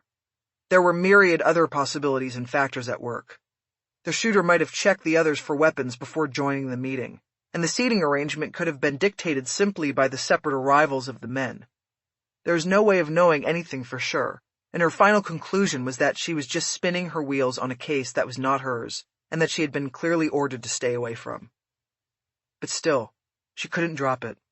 It pulled at her because of Chastain, and she now considered a move that would surely get her fired if discovered by the department. Ballard and Chastain had been partners for nearly 5 years before the falling out over her complaint about Olivas. During that time, they worked closely on high-priority and often dangerous investigations. It drew them close, and in many ways their partnership was like a marriage, although there was never any crossing or even blurring of the professional line. But still, they shared all things work-related, and Ballard even knew Chastain's password into the department's computer system. She had sat next to him too many times while he logged in not to notice and remember it. It was true that the department required detectives to change their passwords every month, but investigators were creatures of habit, and most simply updated the last 3 digits of a steady password using the month and year. She believed it was unlikely that he had switched his main password after the dissolution of their partnership. Ballard had not changed her own, because it was easy to remember, her father's name spelled backward, and she didn't want to be bothered memorizing a combination of letters and numbers that might have no significance to her. She knew that Chastain's password was the date of his marriage, followed by his and his wife's initials and the current month and year. Ballard doubted Chastain's account would already have been deleted following his death. In a bureaucracy like the LAPD, it might take months before the digital access unit wiped the system of his user access. But she knew that if she logged in as Chastain now, the breach could be traced back to the exact computer used. It didn't matter that it wasn't technically Ballard's computer or desk. she would become the primary suspect, and it would result in her dismissal from the force, if not criminal prosecution for hacking. She logged her own user account off the computer and pulled up the entry prompt. She drummed her fingers on the desk for a few moments, waiting for an inner voice to caution her against taking the next step. But it never came. She typed in Chastain's username and password, then waited. She was in. She was now able to follow her old partner's ghost in the system, and she quickly used his approved access to open files on the dancer's case. She opened numerous crime scene and evidence reports, as well as witness summaries and the chronological logs kept by the investigators on the case. Ballard scanned the reports to identify what they were, and then sent them to the detective's bureau printer for a more thorough review later. She felt like she had broken into someone's house and needed to get out before being discovered. 15 minutes later, she logged out and was clear. She went to the printer room and pulled out a sheaf of copies nearly 2 inches thick. For the next hour, she took her time and reviewed the documents. Most of it was routine paperwork, but some of the reports offered a fuller glimpse of the crime and the parts individuals played. Most notable were the fuller background reports on the 3 victims in the booth. The bio on Santangelo stated that he was a known loan shark and debt collector, connected with an organized crime family based in Las Vegas. Additionally, the crime scene report noted that a .45 caliber handgun was indeed found tucked into the waistband of his suit pants. The gun was traced back to a 2013 home burglary in Summerland, Nevada. One document that was surprising for its lack of content was the video survey report. It stated that a review of footage from cameras at the entrance of the dancers, as well as from nearby businesses on Sunset Boulevard and the vicinity, revealed no images of a suspected shooter or his vehicle. The video unit could not provide even the barest minimum description of a getaway vehicle or direction of travel, east or west, the killer had taken. To Ballard, it was almost as if the shooter knew there were no cameras or had chosen the location of the meeting based on the video cracks he could slip through. Disappointed, Ballard moved on and finished with the investigative chronologies. There were 5 detectives assigned full-time to the case, plus Lieutenant Olivas. This produced 3 chronos from the 2 pairs of detectives and Chastain, the task force whip. There was no chronological report yet from Olivas. From these documents, Ballard was able to see the moves being made and discern that the primary focus of the investigation was Santangelo. It was believed that the mass killing might have been a hit on a mob figure, with the 4 other victims being collateral damage. One of the detective teams had been dispatched to Las Vegas to pursue this angle. Ballard knew that all of this would likely change with the murder of Chastain. Investigative priorities would be recalibrated. If the detective's murder and the dancer's massacre were linked forensically or by other evidence, then it would obviously mean the killer was still in Los Angeles. Ballard read through Chastain's chrono last. She saw that he had dutifully logged his visit to the Hollywood division to consult with her and to pick up the witness, Alexander Spates. It also showed that he later identified Metro, the friend and co-worker Spates had been with at the club, as Matthew Robeson, 25, who lived on La Jolla Avenue in West Hollywood.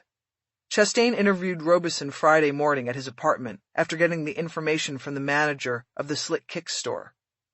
A note in the chrono after the entry said DSS, which Ballard remembered was Chastain's shorthand for a witness who supposedly didn't see shit.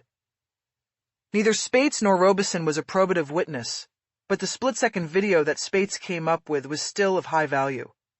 If charges and a trial ever emerged out of the investigation, Spates would be a witness, if only to introduce the selfie in which he had captured the first shot.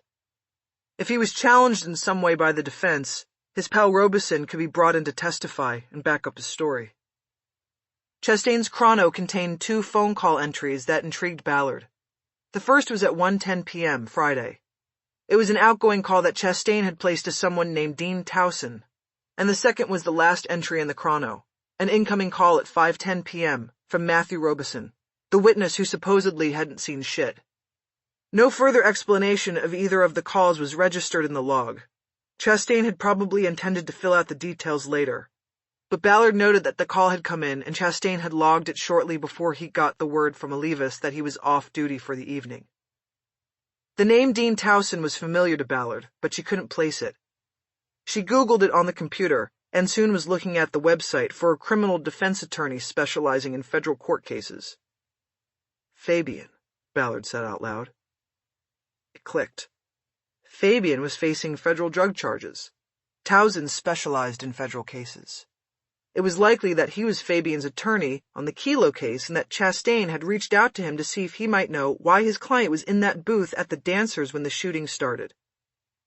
Ballard checked the clock over the TV screens and saw it was almost 10.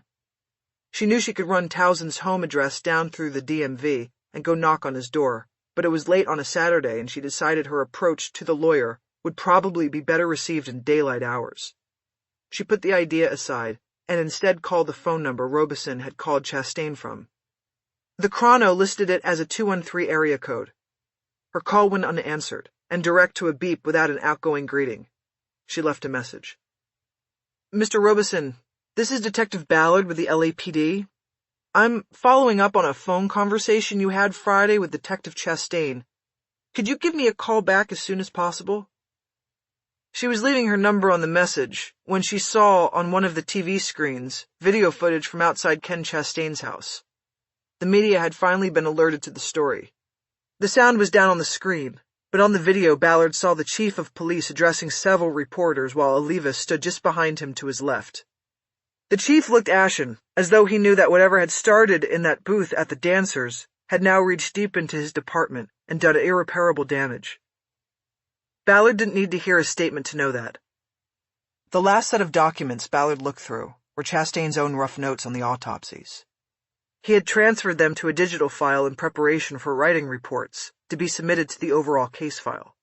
He was dead before he got the chance to accomplish that. Because the case was of highest priority, high enough to draw Dr. J, the coroner herself, out to the crime scene, the examinations of the bodies were conducted late Friday morning at the medical examiner's office, with Dr. J supervising several deputy coroners assigned to each of the bodies. While there was little doubt as to cause of death of the victims, recovery of bullets from the bodies was an important step in the investigation, and thus gave the individual cases priority status. Usually autopsies weren't even scheduled for 24 to 48 hours. These were conducted less than 12 hours after the deaths. Dr. J conducted the Fabian autopsy herself. The actual autopsy report would take several days to produce, but in the meantime, Chastain took notes as the attending investigator. It was in those notes that Ballard came across a sentence and a question that turned her thoughts on the case in a new direction. According to Chastain's notes, Dr. J had labeled a wound on Fabian's chest as a first-degree burn that had occurred at the time of death, but was not caused by a firearm. Chastain had added a second notation to this conclusion. Battery burn? Ballard froze as she remembered seeing Chastain, Dr. J, and Lieutenant Lelivas gathered around Fabian's body at the crime scene and studying his chest. Now she knew why. Fabian had a burn on his chest that may have come from a battery. Ballard quickly moved back to the property report on Fabian and saw nothing listed as recovered with the body that could explain the burn. Whatever was burning him at the time of the shooting was taken from the scene, apparently by the shooter. It all tumbled together for Ballard. She believed that Fabian was wearing a listening device. He was wired at the dancers' meeting, and the battery of the device had started to burn him. It was a well-known hazard in undercover work. Compact listening devices overheat, and oils and sweat from the body can create an arcing connection with the battery. Professional UCs take measures to insulate themselves from what they call bug burn, wrapping the devices in rubber sheathing to place the devices away from the body's sweat glands. There was nothing in the background material on Fabian that Ballard had reviewed that showed he had ever worked as an undercover operative. But there was a burn on his chest that indicated otherwise in the dancers' massacre. Ballard believed that Chastain was onto something, and it might have been what got him killed. Chapter 18. Ballard waited until 9 a.m. Sunday to knock on Dean Towson's door.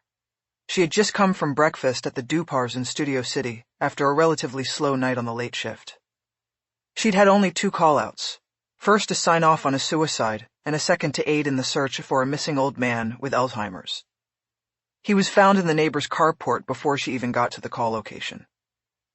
It had taken all of her will and patience to hold back from attempting to make contact with Towson in the middle of the night.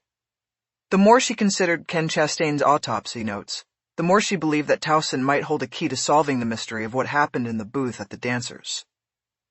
But she managed to exercise restraint and used the time between the call-outs to take a deeper dive into all law enforcement databases available in a search for details about the 3 men murdered in the booth at the dancers. The effort paid off just before dawn. By collating the criminal histories of the 3 men along with their incarceration locations, she was able to find the crossing point, the place where all 3 of them could have previously met and interacted. 5 years earlier, all 3 men from the booth were housed at the Peter J. Pitchess Detention Center in Castaic. Pitchess was part of Los Angeles County's vast jail system. Decades earlier, it was a minimum security drunk farm, where hapless miscreants dried out and served their sentences for drunk driving and public intoxication. Now it was the biggest facility in the county system and operated under heavy security. Almost 8,000 male inmates were housed there, while awaiting trial or serving sentences of less than a year. In May 2012, Santangelo was in Pitchess in the middle of a 90-day sentence for battery while Fabian was there for a 30-day stint for a drug possession rap, and Abbott was finishing a 6-month term for an illegal gaming conviction. As far as Ballard could determine, the 3 men had overlapped in Pitchess for 3 weeks. Ballard knew Pitchess was a big place. She had been there numerous times to conduct interviews with inmates. But she knew there were always ways of cutting down the population pool that would have included the 3 men from the booth.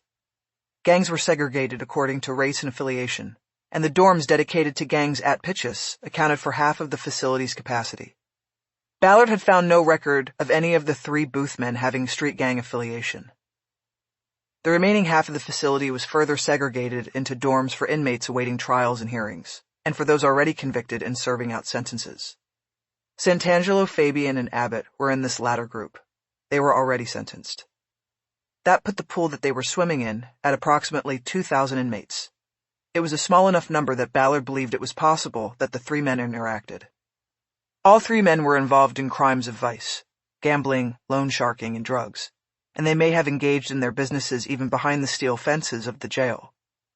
The bottom line was that Ballard had good reason to believe that Santangelo, Fabian, and Abbott had known each other for as long as 5 years before their fateful and final meeting at the dancers. There was nothing in the case reports Ballard had reviewed to indicate that the official investigation of the dancers' massacre had reached the same conclusion about the victims in the booth. Ballard now faced the dilemma of whether she should find a way to share her information with the investigation, even though it was headed by the man who had done his level best to drive her from the police department. Additionally, her conclusions about the 3 men could reflect on the 4th unknown man in the booth, the shooter. Had he also been at Pitchess with the other 3? Was he also a trafficker in vice operations? Or was he someone whose connection to the other men came from a completely different angle? As she checked out at the end of the shift and headed for breakfast, Ballard decided she would continue her investigation and would find a conduit for feeding her findings to the official inquiry. She somehow felt she owed that to Chastain. Fed in full, she now wanted to brace Towson before he could leave home for the day.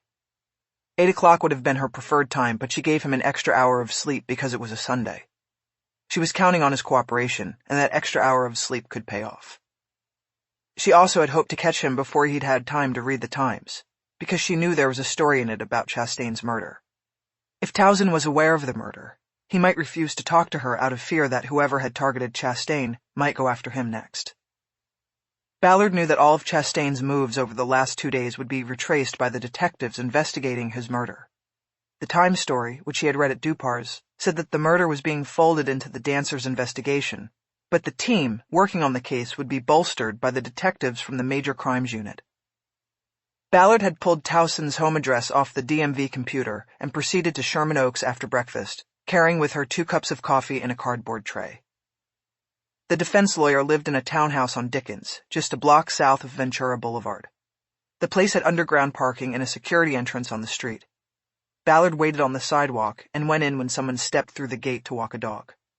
"Forgot my keys," she mumbled.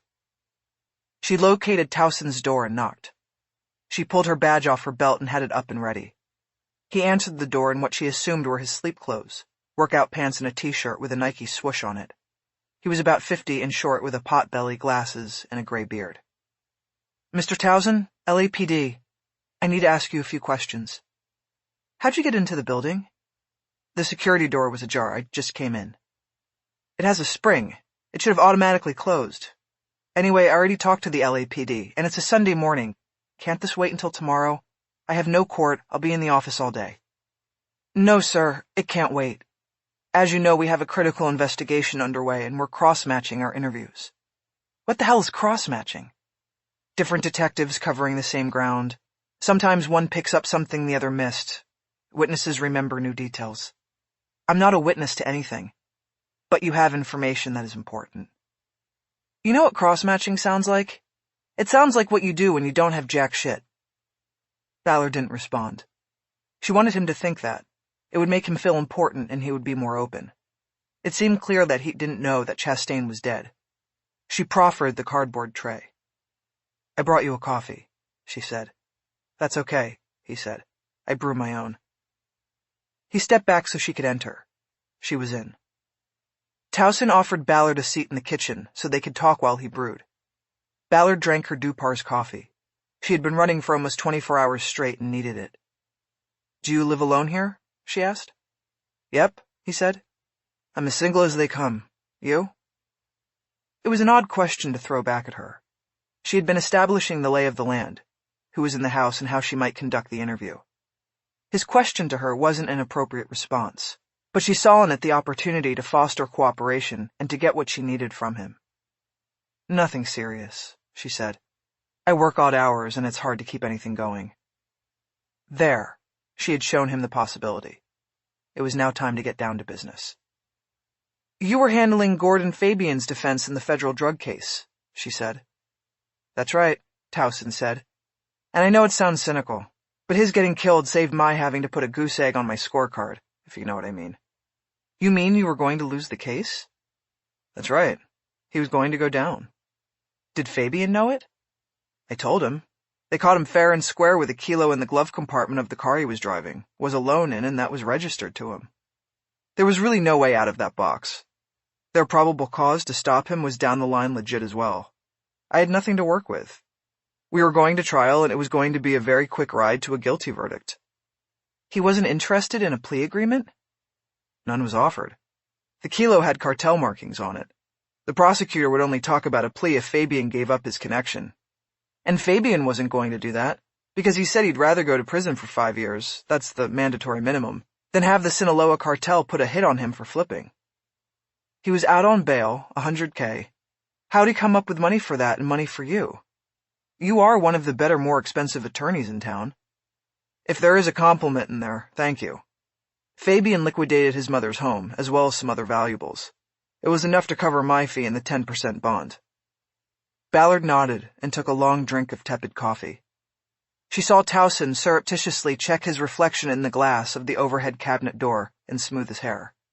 She had him saying more than he should about the case. Maybe it was because the client was dead and it didn't matter. Maybe it was because he was interested in her, and he knew the best way to a detective's heart was through cooperation. She knew that she now had to get to the purpose of her visit.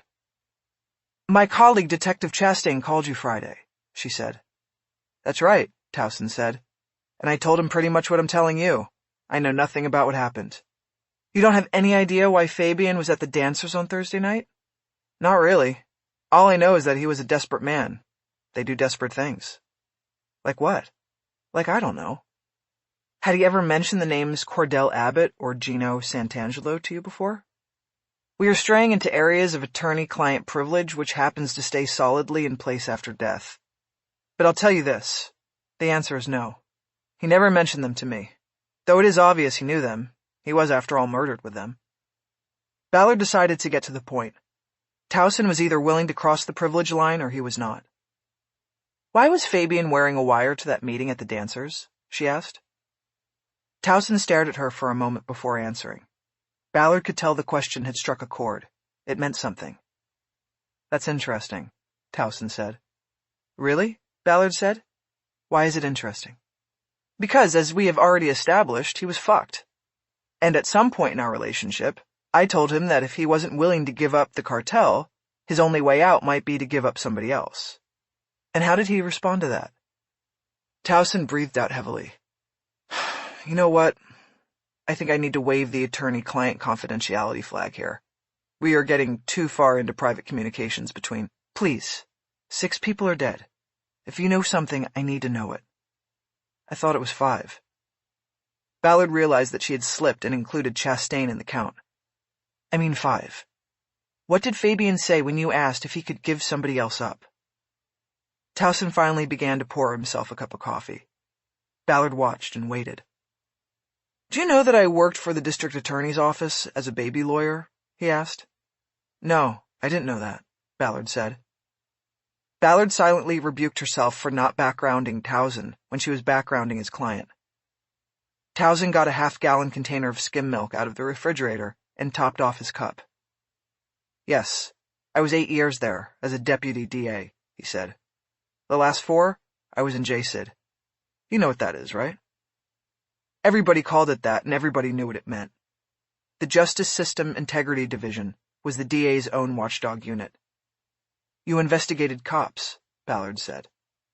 Towson nodded, then leaned back against the counter and stayed standing as he sipped from the cup.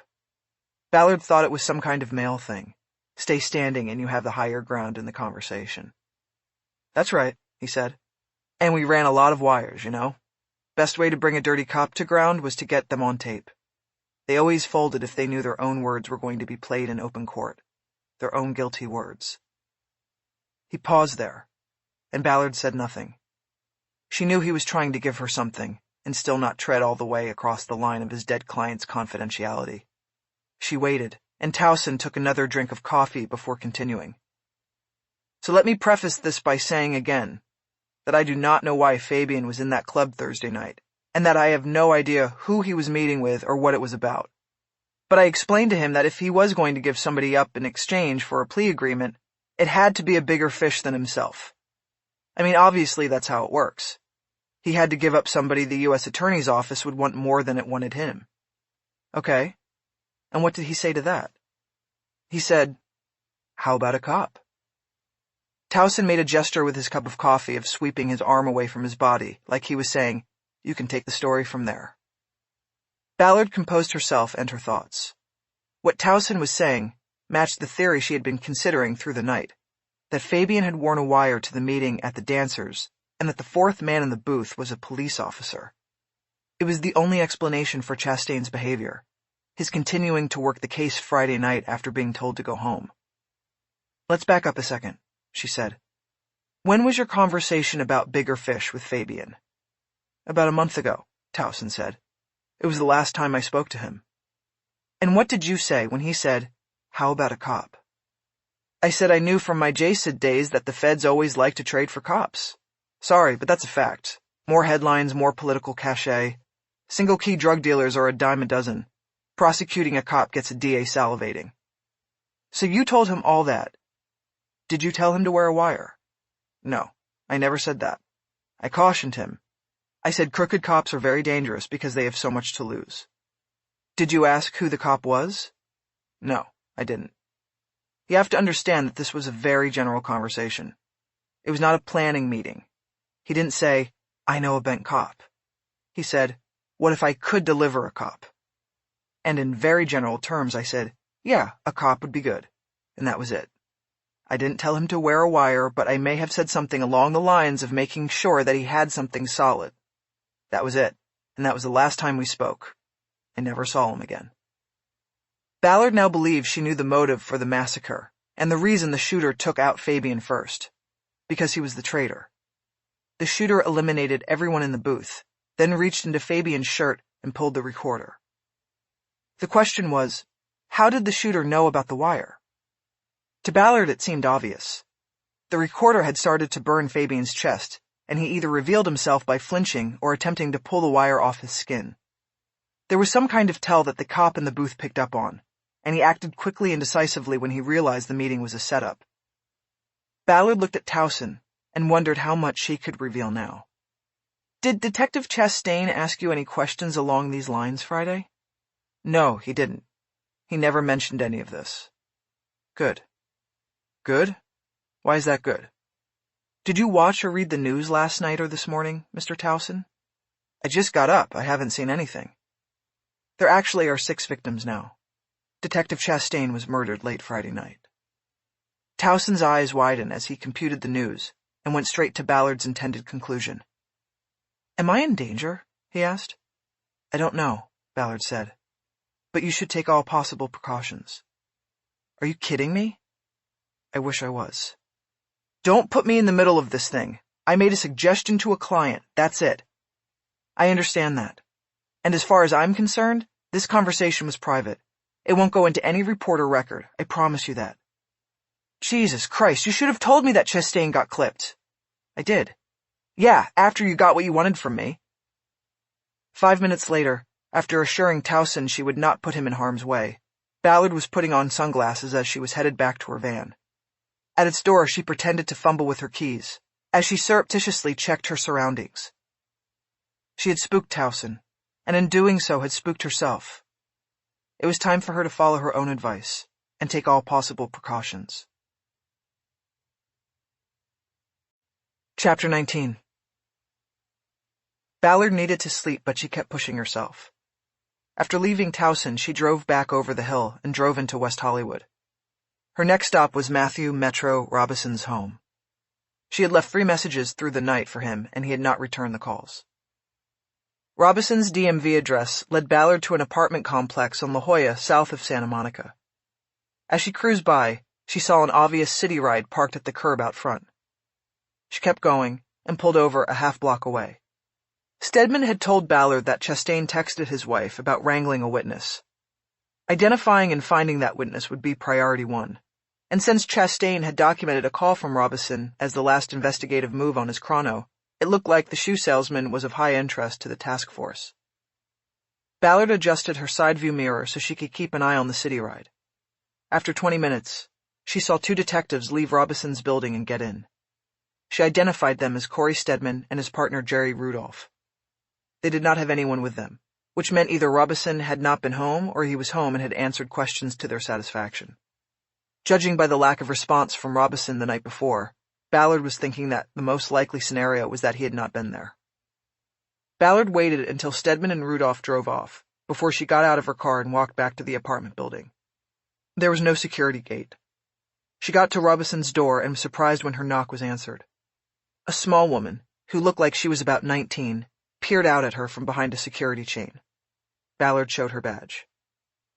"Are you Metro's girlfriend?" she asked. She was hoping her gender and seeming familiarity would get her further than the 2 white male detectives who had just been there.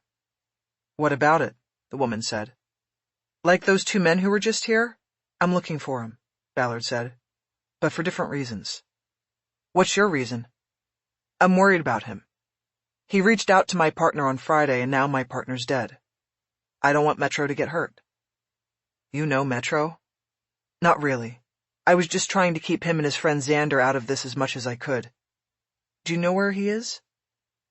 The girl tightened her lips, and Ballard saw her holding back tears. "No," she said in a strangled voice. "When was the last time he was home?" Ballard asked.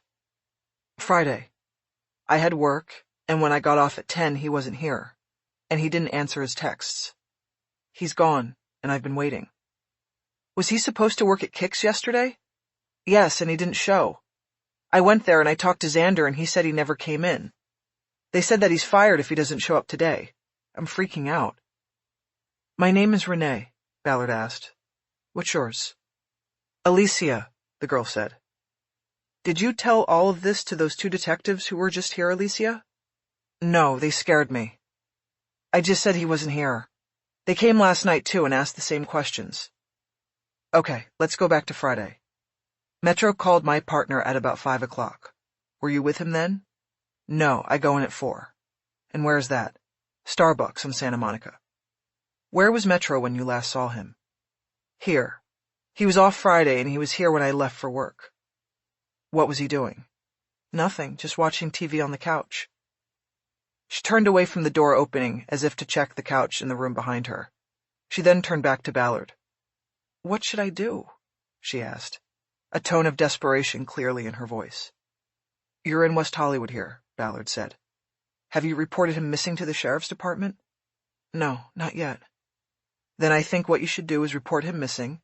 It's been 2 nights and he hasn't come home, and he hasn't reported for work. Call the West Hollywood substation and make the report."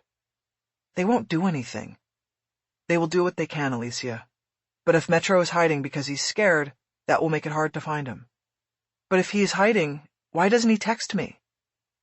Ballard had no answer for that, and was afraid her face revealed her true theory about Metro's fate. I'm not sure, she said. Maybe he will.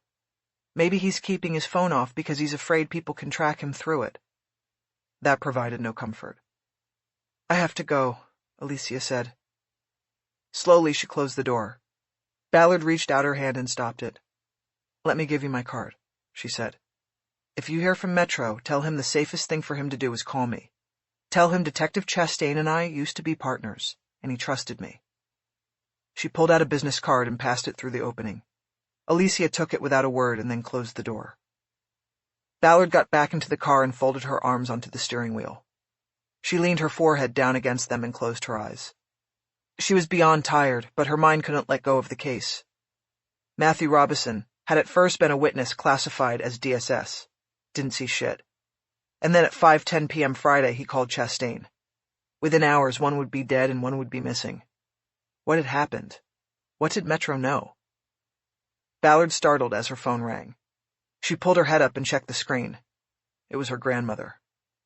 Tutu? Hello, Renee. Is everything okay, Tutu? Everything is fine, but a man was here. He said he was police and he was looking for you. I thought you should know. Sure. Did he tell you his name and show you a badge? She tried to keep the urgency and concern out of her voice. Her grandmother was 82 years old. He had a badge and he gave me a business card. He said you have to call him. Okay, I will. Can you read me his name and give me the number? Yes, it's Rogers, with the S at the end. Carr, spelled with 2 R's. Rogers Carr.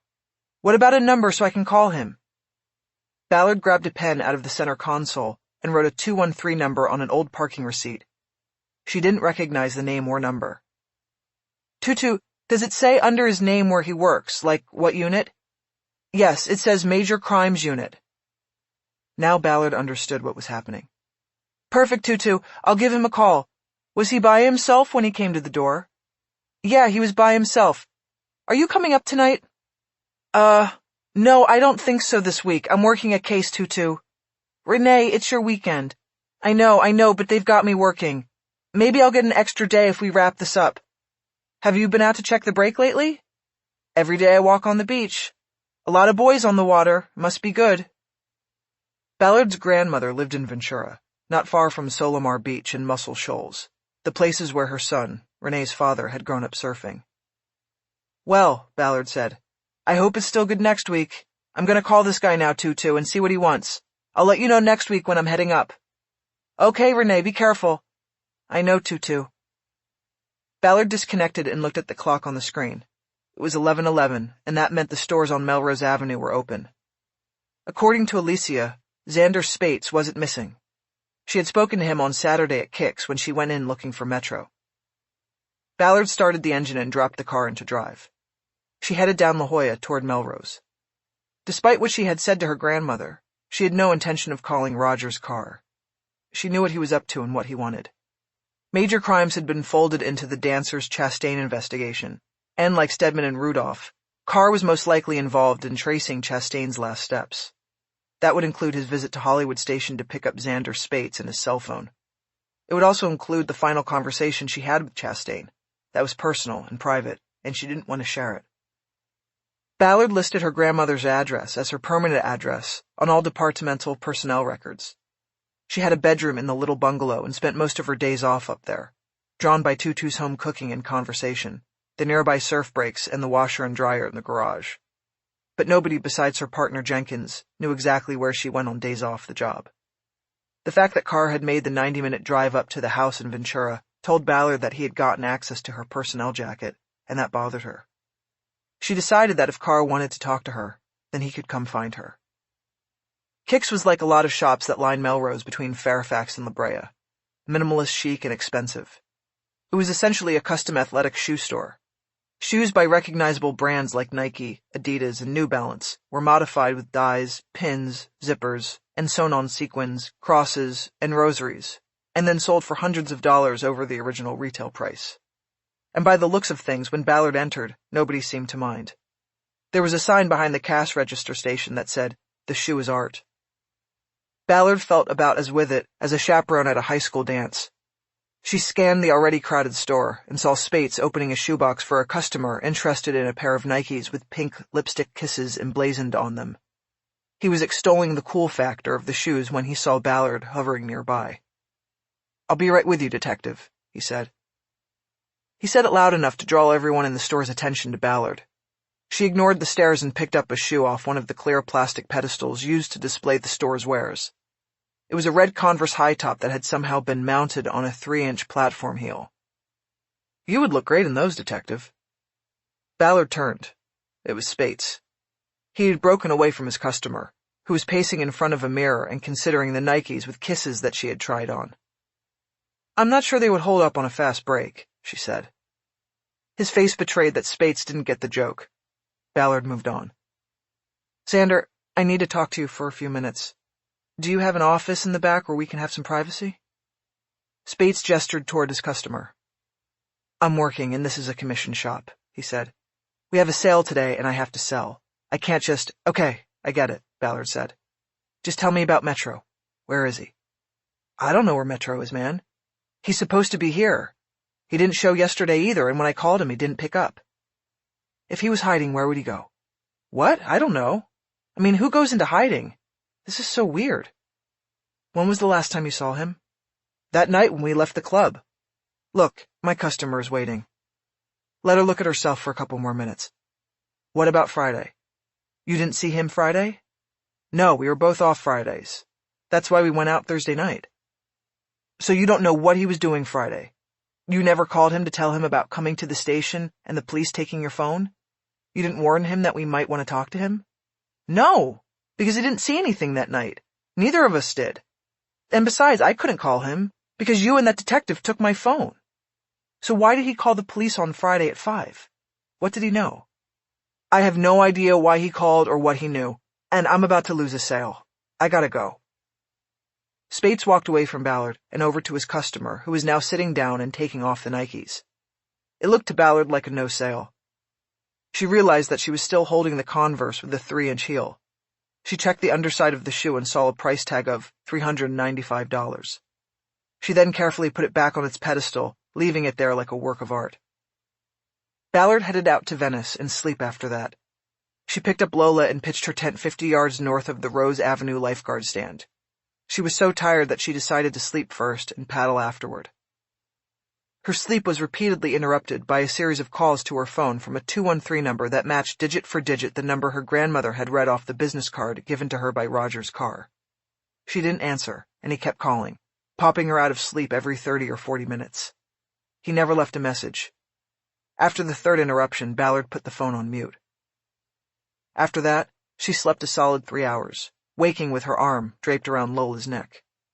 She checked her phone and saw that Carr had called 2 more times, and finally, after the last call, left a message. "Detective Ballard, this is Detective Rogers Carr with Major Crimes. Listen, we need to talk. I'm on the team investigating the murder of fellow officer Ken Chastain. Can you call me back so we can set up a face-to-face? He left 2 numbers, his cell, which Ballard already had, and his landline at the PAB. Ballard was always annoyed by people who prefaced what they said with the word listen. "Listen, we need to talk." "Listen, no we don't." She decided not to call him back yet. It was supposedly her day off, and she was losing the light. Through the tent zipper slot, she checked the water and saw that the afternoon wind had kicked up a light chop. She looked up at the sun and estimated she could get in an hour's paddle before dusk, when the sharks came out. 15 minutes later, Ballard was on the water with a passenger. Lola sat on her haunches, wading down the front of the board as it nosed through the chop. Ballard paddled north against the wind, so she could count on it to be at her back when she was spent in returning to the beach.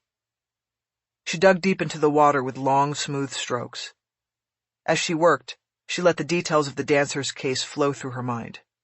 She tried to delineate what she knew, what she could assume, and what she didn't know. If she assumed that the 4th man in the booth was a cop, that made it a meeting of individuals with expertise in several areas of vice and law enforcement, gambling, loan sharking, and drugs. Fabian, the drug dealer, had asked his attorney about delivering a cop to trade for his help on the case. That indicated that he knew of a cop who was involved in illegal activities. Perhaps a cop who had taken bribes, or had run interference on cases. Perhaps a cop who owed money. Ballard could see a scenario where a cop who owed money to a bookie would be introduced to a loan shark with perhaps the drug dealer as the go-between. Another scenario she paddled through had the cop already owing the bookie and loan shark and being introduced to the drug dealer to set up a deal that would pay off his debts. There were many plausible possibilities, and she could not narrow anything down without more facts. She changed the direction of the board and shifted her focus to Chastain. His actions indicated that he had been on the same path that Ballard was on now, but that he had somehow drawn attention to it, and it had gotten him killed. The question was, how did he get there so fast? He did not have the information Ballard had gotten from Towson, yet something had told him it was a cop who had been in that booth. She went back to the start, to the call-out on the case. She quickly went through her own steps in the investigation, beginning at Hollywood Presbyterian and carrying it through to her dismissal by Olivas at the crime scene. She examined each moment as though it were a film, and she was interested in everything in its frame. Eventually she saw something that didn't fit. It was the last moment at the crime scene, Olivas in her face, insulting her and telling her to leave. She had looked over his shoulder for a sympathetic eye. First it was to the coroner, and then it was to her old partner. But Dr. J had looked away, and Chastain had been busying himself bagging evidence. He never even looked her way. She now realized that that was the moment. Chastain was bagging something. It had looked like a black button to Ballard, while Olivas had his back turned and was looking at her. Chastain also had his back turned to Dr. J, so she would not have a view of what he was doing either. Detectives didn't bag evidence at crime scenes. The criminalists did. On top of that, it had been too early for anyone to be picking up and bagging evidence. The crime scene was fresh, bodies were still in place, and the 3D crime scene camera had not even been set up. What was Chastain doing? Why was he breaking protocol and removing something from the crime scene before it was properly noted, recorded, and cataloged? Ballard was exhausted, but she picked up her pace, pushing herself harder with each dig of the paddle. Her shoulders, arms, and thighs were vibrating with the strain. She needed to get back. She needed to return to Chastain's case files to figure out what she had missed. As she cut to the shore, she forgot about the pain and her plans when she saw a man waiting next to her tent. He was in jeans and a black bomber jacket and wearing black aviators. She knew he was a cop before she could make out the badge on his belt. Ballard came out of the water and quickly removed the board's leash. She then wrapped the Velcro ankle strap around the ring on Lola's collar. She knew Lola could easily break it if she lunged, but Ballard was hoping she would feel the tug of the strap and know she was under Ballard's control. "Be easy, girl," Ballard said. With the board under her left arm and her fingers in the grip hole, she walked slowly toward the man in the aviators. He looked familiar, but she couldn't place him. Maybe it was just the sunglasses. They were standard with most cops. He spoke before Ballard had to. "Renée Ballard? I've been trying to reach you. Rogers Carr, Major Crimes." "How'd you find me?" "Well, I'm a detective. Some people, believe it or not, say a pretty good one." "Don't joke with me. Tell me how you found me or you can go fuck off." Carr held his hands up in surrender. "Whoa, sorry. I didn't mean to piss anybody off. I put out a broadcast on your van and a couple of bicycle cops saw it in the lot. I came, I asked around, I'm here." Ballard put her board down next to her tent. She heard a low rumbling, like distant thunder coming from Lola's chest. The dog had picked up her vibe. "You put out a broadcast on my van?" she asked. "It's not even registered in my name." "I know that," Carr said. "But I met Julia Ballard today. I believe she is your grandmother?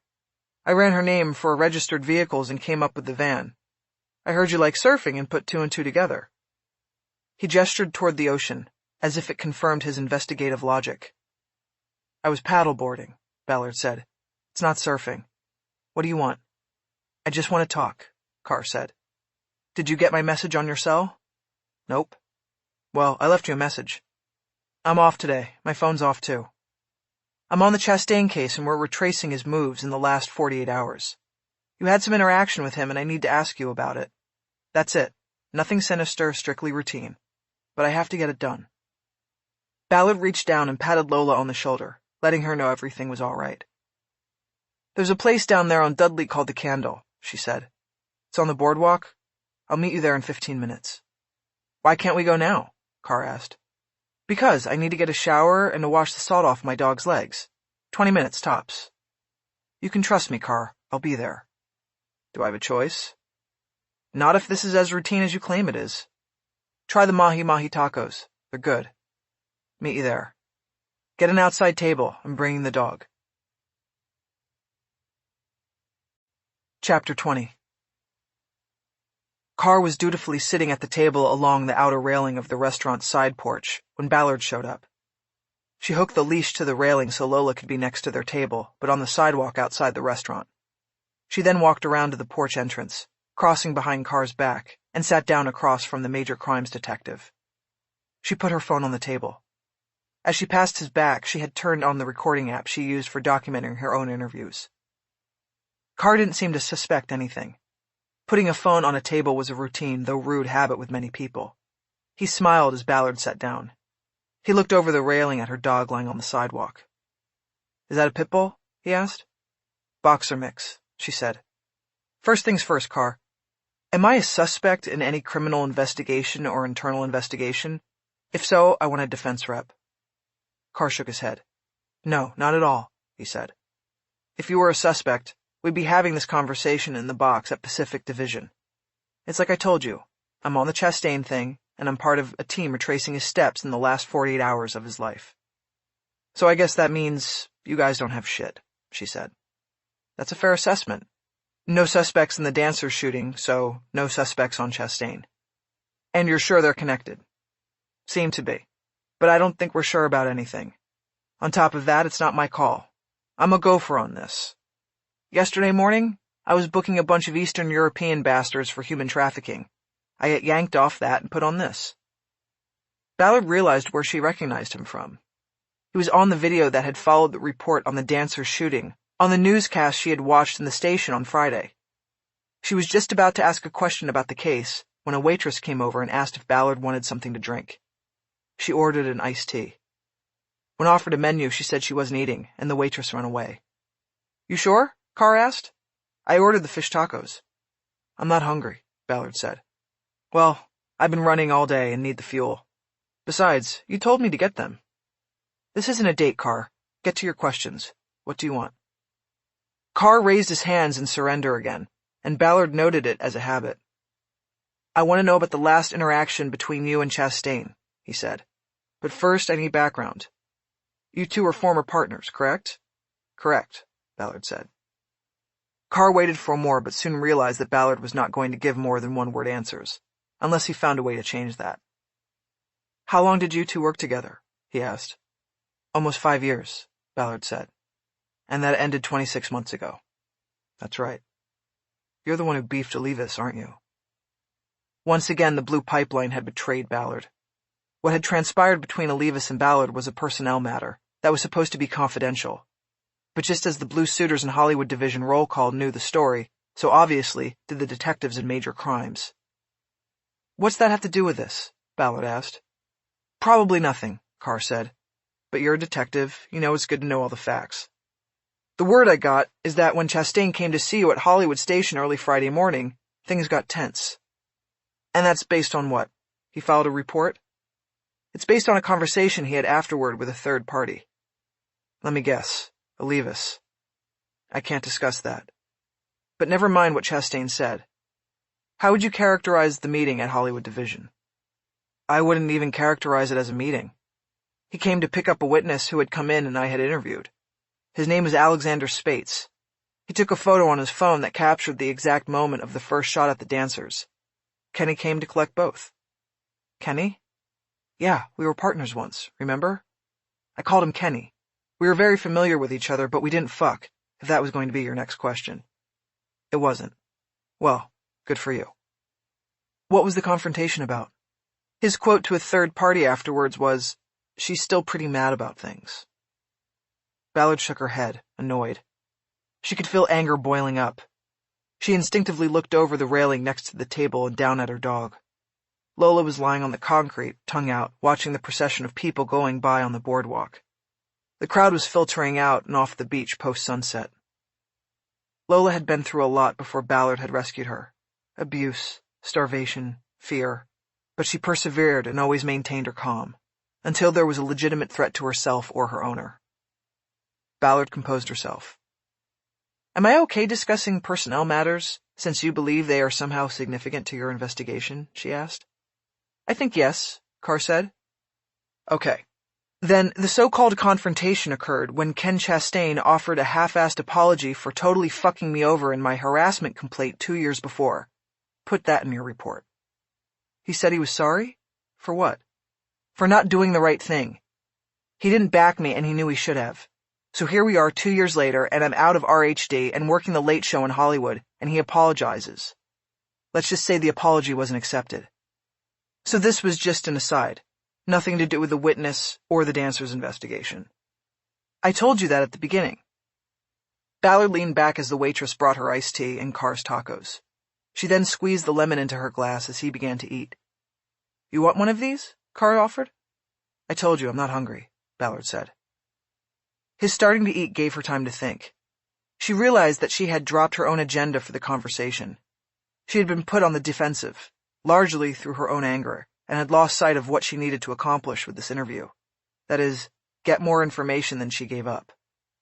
She suspected that Carr had pushed things in this direction purposely, knocking her off stride at the top of the interview with questions even he knew weren't germane, and made her vulnerable to the questions that were. She looked at Carr crunching down on a taco and knew she had to be extra cautious now. So, Carr said, his mouth full of food, why'd you call Matthew Robison? There it was. Now Carr was getting down to business. Ballard realized that he was here to deliver a message. How do you know I called Matthew Robison? She asked.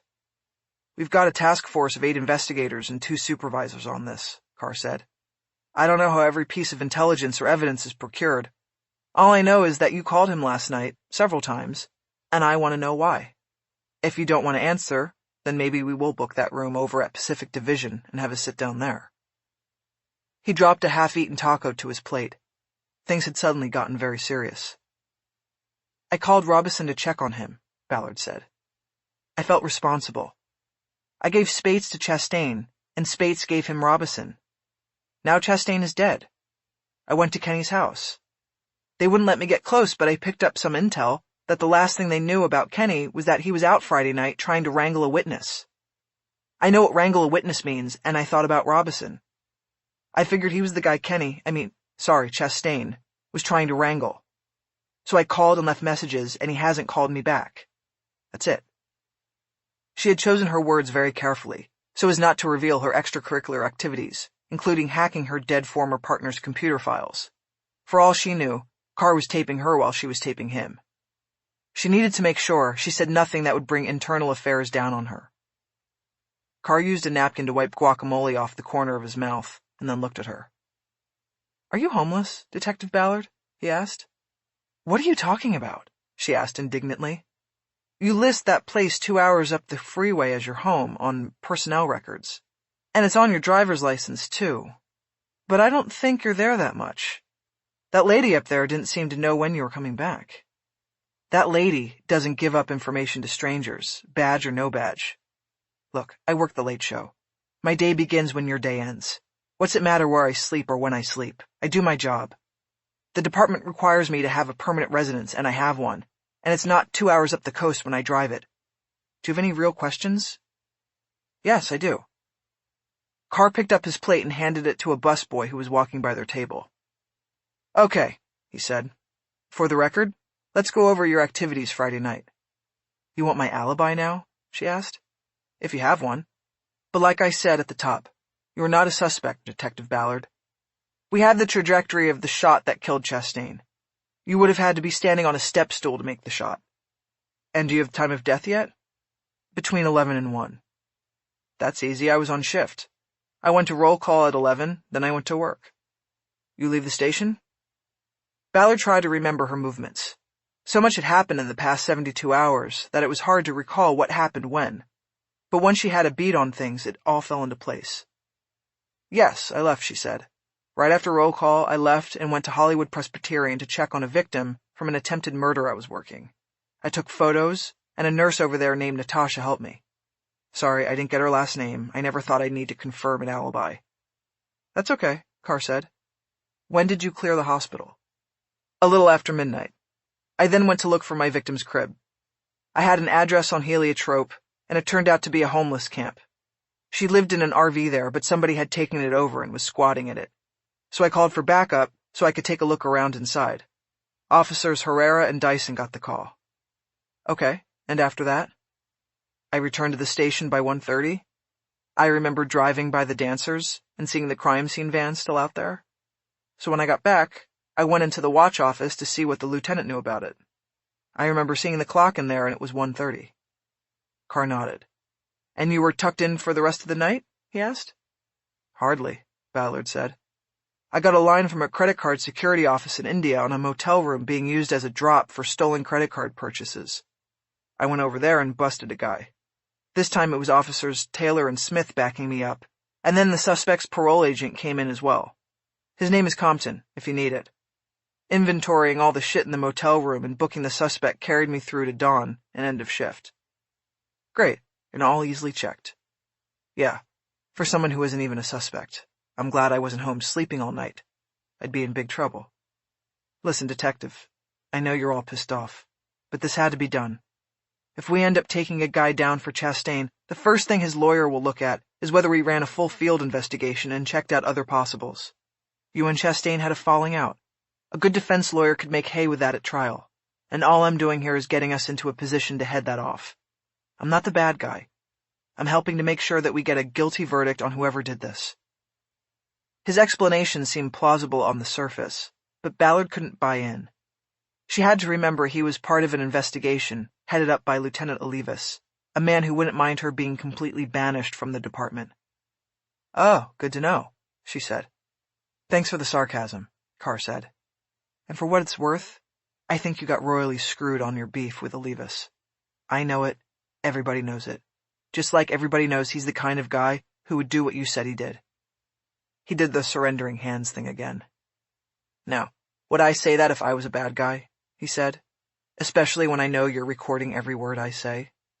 He nodded toward her phone on the table. Ballard picked up her phone, opened the screen, and closed the recording. She shoved the phone halfway into one of the back pockets of her jeans. Happy now? She asked.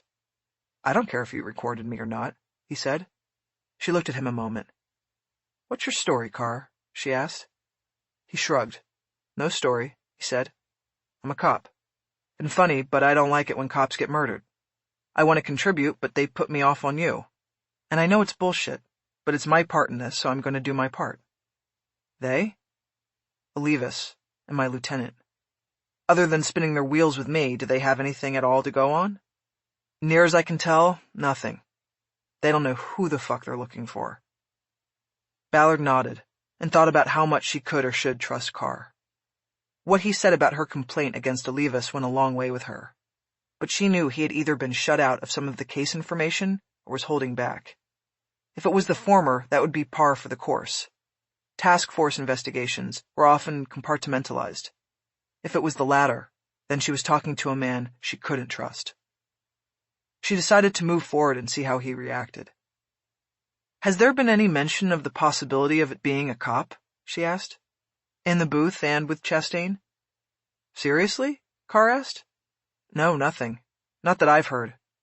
But I arrived late to the party, and there was a clear separation between the homicide special guys and us major crimes folk. We're riding in coach on this. Ballard nodded. Why? What have you got? Carr asked. The burn on Fabian's chest, Ballard said. There was a theory that he was wearing a wire. What, for internal affairs? He asked. For himself. He was looking at 5 years in the federal pen unless he could come up with something to trade. And you know this how? Ballard had a problem here. She didn't want to give up Towson, but they were going to come to him anyway, because one of Chastain's last calls had been to the defense attorney. If they came to him and he mentioned Ballard's visit, then she would face the wrath of Lieutenant Olivas. You have to protect me on this, she said. What I know will help you. Shit, Ballard, I don't know, Carr said. Don't put me in the middle of something where I get jammed up. You said you're retracing Chastain's steps, right? Me and others, yeah. Well, somebody drew Fabian's lawyer. Chastain talked to him Friday. Call whoever drew the assignment and say you'll take it. Well, first of all, I already drew that assignment. Dean Towson is on my to-do list. But more importantly, how do you know Chastain talked to him? And how do you know about any of this stuff? The burn on the chest, the wire, the lawyer? What have you been doing, Ballard? I was at the crime scene Thursday night. I was there when they found the burn. When Chastain got killed, I made a couple calls. He was my partner and taught me a lot. I owed it to him. Carr shook his head, not seeing the validity of her moves. Look, he said, I'm working the Chastain side of this. I don't know anything about a burn mark or a wire. But even if Fabian was wired, it doesn't mean he was taping a cop. He could have been taping one of the other mutts in the booth. They were all criminals. Ballard shrugged. They weren't high enough value for the feds, she said. Talk to Towson. It was a cop. Carr frowned. Ballard pushed on. Speaking of the other mutts in the booth, how do they connect them? She asked. I'm not sure, Carr said. I'm on Chastain. They weren't strangers. They were all in pitches together, 5 years ago. Same month. That doesn't mean anything. Pitches is a big place. If someone looked into it, I think they'd find they were in the same dorm. That cuts it down to size. Carr stared at her eye to eye. Ballard, really? What the fuck have you been doing? My job. I get a lot of downtime on the Late Show. And I guess you could say I'm like you. Nobody should put a cop down and walk away from it. I had my problems with Kenny, but he was my partner for almost 5 years, and he was a closer. I learned a lot with him. But look, I'm outside the case. You're in. I can feed you whatever I get. You just have to protect me on it. I don't know. If they find out you're sniffing around on it, then it comes back to me. I think you just need to steer clear, Ballard. I'll go with what you just gave me, but you need to stand down. That's the message I was supposed to deliver. Ballard stood up. Fine. Whatever. Message received. I've got other cases to work. Look, don't go off mad. She stepped away from the table and went through the opening in the railing. She came back around to unhook the dog's leash. She looked at Carr one more time. You need me? You know where to find me. Sure. She walked off with her dog. It was almost dark now on the beach, and the wind off the water was getting cold. Chapter 21. Ballard's first stop was at the Critter Sitters off Abbot Kinney. Sarah was reluctant to take the dog in, even though she was paid extra when Lola spent more than the night at her home. She's getting depressed, she said. She misses you all the time. Sarah was a longtime resident of Venice who sold sunglasses on the boardwalk. She had offered to help when Ballard rescued Lola from her homeless and abusive owner. That had amounted to a place to stay while Ballard worked the midnight shift, but the schedule had gone out the window in recent days. I know, Ballard said. It's not fair, but I keep thinking that things will return to normal soon. I just got a bunch of cases all at once. If it keeps up, maybe you should take her up to your grandmother's to stay, Sarah suggested. So she has some continuity with someone? That's a good idea, Ballard said. But I hope soon it will all slow down and go back to normal. Ballard drove east toward Hollywood, trying to bury her frustrations from the conversations with both Sarah and Carr. With Carr, she was particularly stressed because she put herself on the line with her revelations and had not gotten a clear signal from him that he would push forward on the case in return. His final message was to stand down, but she didn't know if it was because he was going to take it from there or if nothing would happen at all. At the station, she put the Chastain investigation aside for the time being and went back to work on the Ramona case. Her first move was to call Hollywood Presbyterian to check on the victim's medical status. After a runaround that included several minutes of being on hold, she started to worry that Ramon had taken a bad turn and succumbed to her injuries. But finally, Ballard was talking to an evening supervisor who reported that earlier in the day the patient had been transferred to the Los Angeles County USC Medical Center in downtown. Ballard asked if the transfer meant that Ramona had come out of the coma, but the supervisor refused to share details of her medical condition, citing privacy laws. Nevertheless, Ballard knew that there were laws regulating patient dumping, and she didn't think that moving a patient in a coma was allowed. This gave her hope that Ramon might finally be able to take part in the investigation. Ballard decided that she would go down to County USC to check on Ramon's medical status, security, and availability as a witness as soon as possible. But for the moment, her focus was still squarely on Thomas Trent, and it was time to get back on the case and keep pushing. Ballard still wanted to talk to Trent's ex-wife. Her ending the marriage following his arrest and her apparent decision not to fight for a share of the house in the hills indicated that this was a woman who just wanted to get away from a bad guy and a bad mistake. Ballard thought his ex-wife might talk about Trent without turning around and tipping him off to the police's interest in him. There were other precautions that could be taken to guard against this, but overall Ballard felt confident in her decision to go directly to the ex, Mrs. Trent. Tracing Beatrice Trent on the DMV database, Ballard was able to follow her through 3 addresses and a name change since the divorce. She was now Beatrice Beaupre, and by going back in time with the search, Ballard learned that that was her name when she received her first California driver's license 2 decades earlier. She was now 44 years old and currently listed on DMV records as living in Canoga Park. Before leaving the station, she put together a 6-pack of mugshots that included the photo taken of Thomas Trent after his arrest for the brass knuckles. She hoped that before the night was through, she would be showing the lineup to Ramona Ramon. Sunday evening traffic was a breeze, and Ballard got to Canoga Park before 9. It was late to be calling on the unsuspecting Beatrice Beaupre, but not that late. Whether at 9 in the morning or evening, Ballard always liked to employ the cold call at the odd hour. It put people back on their heels a bit, made them easier to talk to. But it was Ballard who was knocked back on her heels when she got to the address on Owensmouth Avenue, listed with the DMV as Beaupre's home address. She was in the middle of a deserted warehouse district where small businesses and manufacturers operated by day but shut down tight at night. She pulled to a stop in front of an aluminum-sided building, with a door that was marked only with an address number. There were 5 other cars and a van parked near the door, and a flashing red strobe located above it. Ballard knew enough about the valley's most prosperous industries to figure out that inside the warehouse there was a porno shoot underway. The flashing light meant do not enter until the scene was completed. Ballard sat in her car and watched the strobe. It stayed on for the next 12 minutes, and she wondered if that meant people inside were having sex for that long. As soon as it went off, she got out and reached the door before it started flashing again. The handle was locked and she knocked. She was ready with her badge when the door opened, and a man wearing a wool beanie looked out. "What's up?" he said. "You checking condoms?" "No, I don't care about condoms," Ballard said. "I need to talk to Beatrice Beaupre. Can you get her, please?" He shook his head.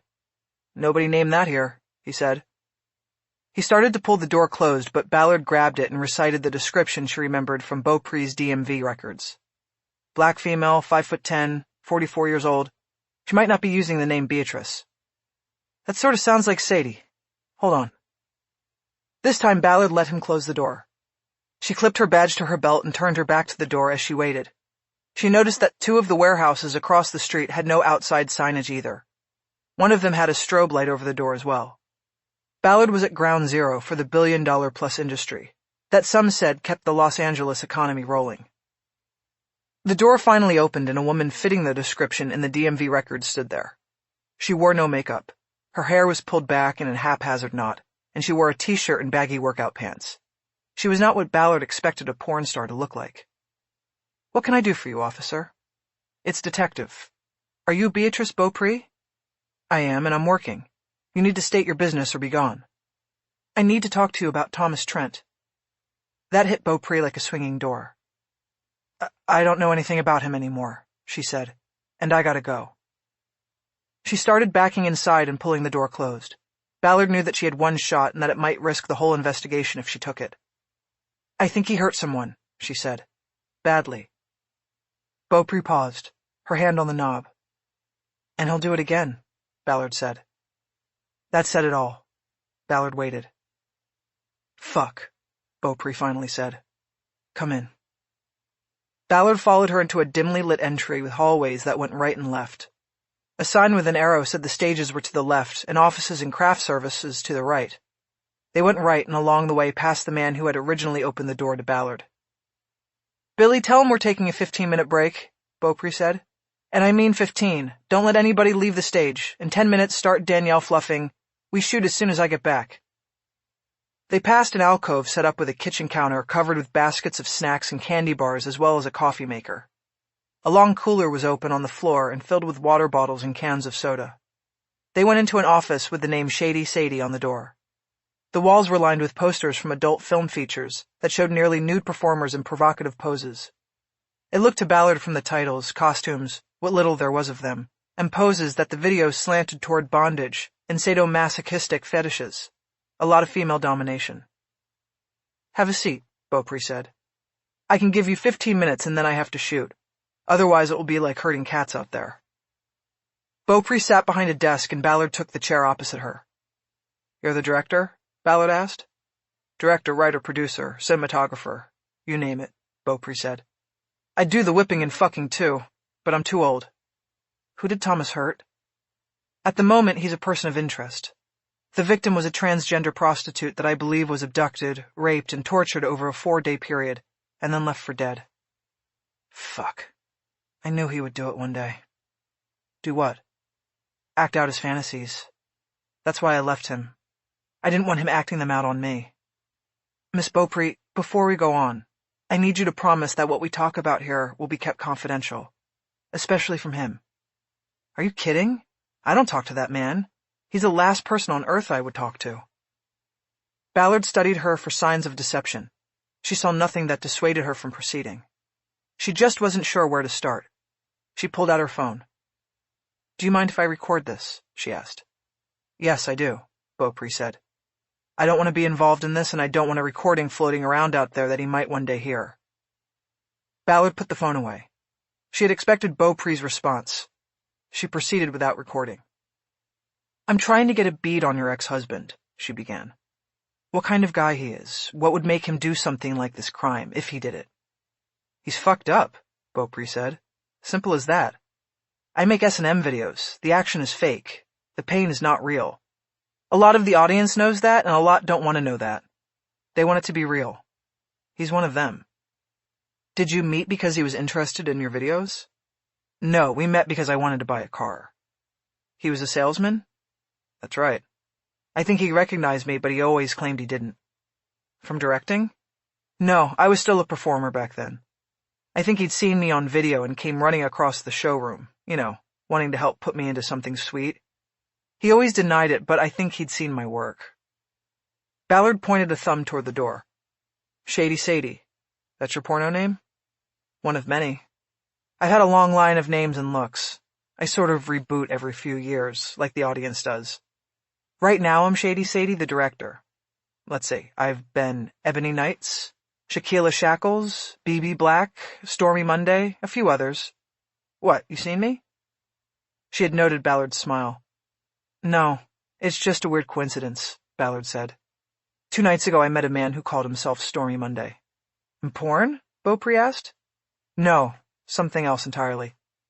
So you said Trent had fantasies. He was all fucked up. He was into pain. He wanted to give pain, see it in their eyes. Their eyes? Who are we talking about? I'm talking about his fantasies. What he liked in my videos, what he wanted to do in real life. You're saying he never acted out? Not with me. I don't know about with others, but he got arrested and he had metal knuckles on him. That was crossing the line. That's why you left? That whole thing. Not only was he going there to hurt someone, but the police were saying it was a boy. When I heard that, I had to go. It was too fucked up, even for me. What's your take on the psychology of this? What the fuck does that mean? My victim's Latina. With the brass knuckles thing, he was going to see a Latino male. His ex-wife is African-American but light-skinned. There's a victim type here, and I was no fucking victim. Sorry, I misspoke. But he's got a type. It's part of what is called a paraphilia, part of a sexual program, for lack of a better word. It's part of the subjugation and control thing he has. In my films, I was the top, the dominatrix. In our marriage, he wanted to control me, keep me under his thumb, like I was a challenge to him. But he wasn't abusive? He wasn't. Not to me, at least, because I would have been out the door. But that doesn't mean he didn't use intimidation and his physical size to control things. You can use your size without being physically abusive. How much porno did he watch? Look, don't go down that road. The whole porno made him do it thing. We provide a service. People watch these films and that keeps them in check, keeps it in fantasy. Ballard was not sure Beaupre believed the words as she said them. Ballard could easily take the side that pornography was a gateway to aberrant behavior, but she knew now was not the time. She needed this woman as a source and eventually a potential witness. Calling her on her lifestyle and occupation was not the way to do it. I need to get back to the stage, Beaupre said abruptly. There's no tomorrow on this. I lose one of my performers at midnight. She has school tomorrow. Ballard spoke urgently. Please, just a few more minutes, she said. You lived with him in the house on Wrightwood Drive. Yes, he had that when I met him, Beaupre said. I moved in. How'd he get a place like that selling cars? He didn't get it selling cars.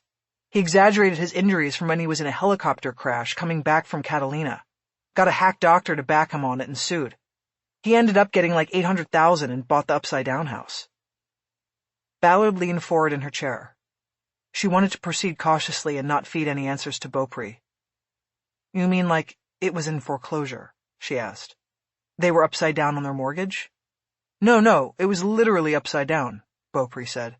The bedrooms were downstairs instead of up. Tom always called it the upside-down house. Is that how he would describe it to others, to visitors, the upside-down house? Pretty much, yeah. He thought it was funny. He said it was an upside-down house for an upside-down world. It was a key piece of information, and the fact that Beaupre had volunteered it made it all the more convincing. Ballard kept moving. Let's talk about the brass knuckles, she said. What do you know about them? I mean, I knew he had them, Beaupre said, but I didn't think he'd ever use them. He had all kinds of weapons, stick knives, throwing stars, metal knuckles. He called them metal knuckles because technically not all of them were brass. So he had multiple pairs. Oh yeah, he had a collection. Did he have duplicates?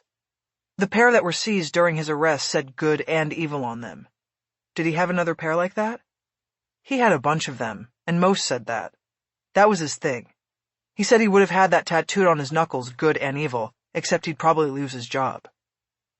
Ballard knew it was a big get. Beatrice was giving her the building blocks of a case. He kept his weapons in the house? Yeah, in the house. Guns? No guns. He didn't like guns for some reason. He said he liked weapons with edges. What else is in the house? I don't know. I haven't been there in a long time. I know this, though. He put all his money into buying the house because he said real estate was better than putting money in the bank. But that meant he didn't have much left over to furnish the place. A couple of those bedrooms were completely empty, at least when I lived there. Ballard thought about the room she saw off the lower deck. Beaupre stood up. Look, we wrap at midnight, she said. You want to hang and watch or come back then? We can talk more. But I need to go. Time is money in this business. Right, Ballard said. Okay. She decided to take a shot in the dark. Did you keep a key? She asked. What? Beaupre said. When you got divorced, did you keep a key to the house? A lot of people who go through a divorce keep a key. Beaupre looked at Ballard with indignation. I told you I wanted nothing to do with that man, back then or now. I didn't keep a key, because I never wanted to go near that place again. Okay, because if you did, I might be able to use it, in an emergency. The guy who did the damage to my victim, it wasn't the kind of thing he'll do only once. If he thinks he got away with it, he'll do it again. That's too bad. Beaupre stood next to the door to usher Ballard out. They moved down the hallway, and when they passed by the alcove where the snacks were, Ballard saw a woman who was naked except for thigh-high boots, pausing over a choice of candy bar. Bella, we are shooting, Beaupre said. I'm going back now. Bella didn't respond. Beaupre led Ballard to the front door and ushered her out, offered her good luck with her investigation. Ballard handed her a business card with the usual request to call if anything else came to mind. The DMV lists this as your home address, Ballard said. Is that true? Isn't a home the place where you eat, fuck, and sleep? Beaupre said. Maybe. So no other place? I don't need another place, Detective. Beaupre closed the door. Ballard started her car but then opened her notebook and started writing down as much as she could remember from the interview. Head down and writing, she was startled by a sharp rap on the car window. She looked up to see Billy, the doorman in the beanie. She lowered the window. Detective, Shady said you forgot this, he said. He held out a key. It was not on a ring. It was just a key. Oh, Ballard said. Right. Thank you. She took the key and then put the window back up. Chapter 22. Ballard made her way to the 101 freeway and headed south toward downtown. She drove with internal momentum. She still didn't have a shred of direct evidence, but the interview with Beatrice Beaupre pushed Thomas Trent further across the line that separated person of interest and suspect. He was now Ballard's one and only focus, and her thoughts were exclusively on how to build a prosecutable case. She was just taking the curve into the Cahuenga Pass when her phone buzzed, and she saw it was Jenkins. She connected her earbuds and took the call. "Hey, partner, just checking in before heading in. I got any holdovers from you?" Jenkins was on shift by himself for the next 2 nights. It was supposed to be Ballard's weekend. "Not really," she said. "Hopefully you'll have a quiet watch." "I wouldn't mind sitting in the bureau all night," Jenkins said. "Well, at least for the first hour or so, I have the car." "What? You're supposed to be up in Ventura surfing. What's going on?" "I just came from an interview with the ex-wife of the suspect on the Ramon case. It's him. No doubt. He's our guy. Calls his crib the upside-down house, just like the victim said to Taylor and Smith." "All right." She could tell by his tone and the way that he drew out the words that he was not convinced. "He also collects sets of brass knuckles," she added, "with good and evil on them. You can see the letters and the bruising on Ramona. I went back to check and take pictures."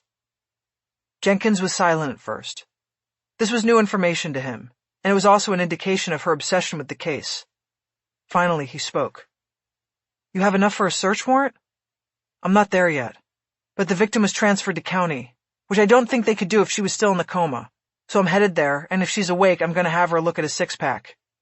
If she makes the ID, then I'll bring the package to McAdams in the morning and come up with a plan." There was only silence from Jenkins, as he apparently dealt with having been left on the platform as the train sped by without stopping. "Okay," he finally said. "You want me to divert and meet you at county?" "No, I think I've got it covered," Ballard said.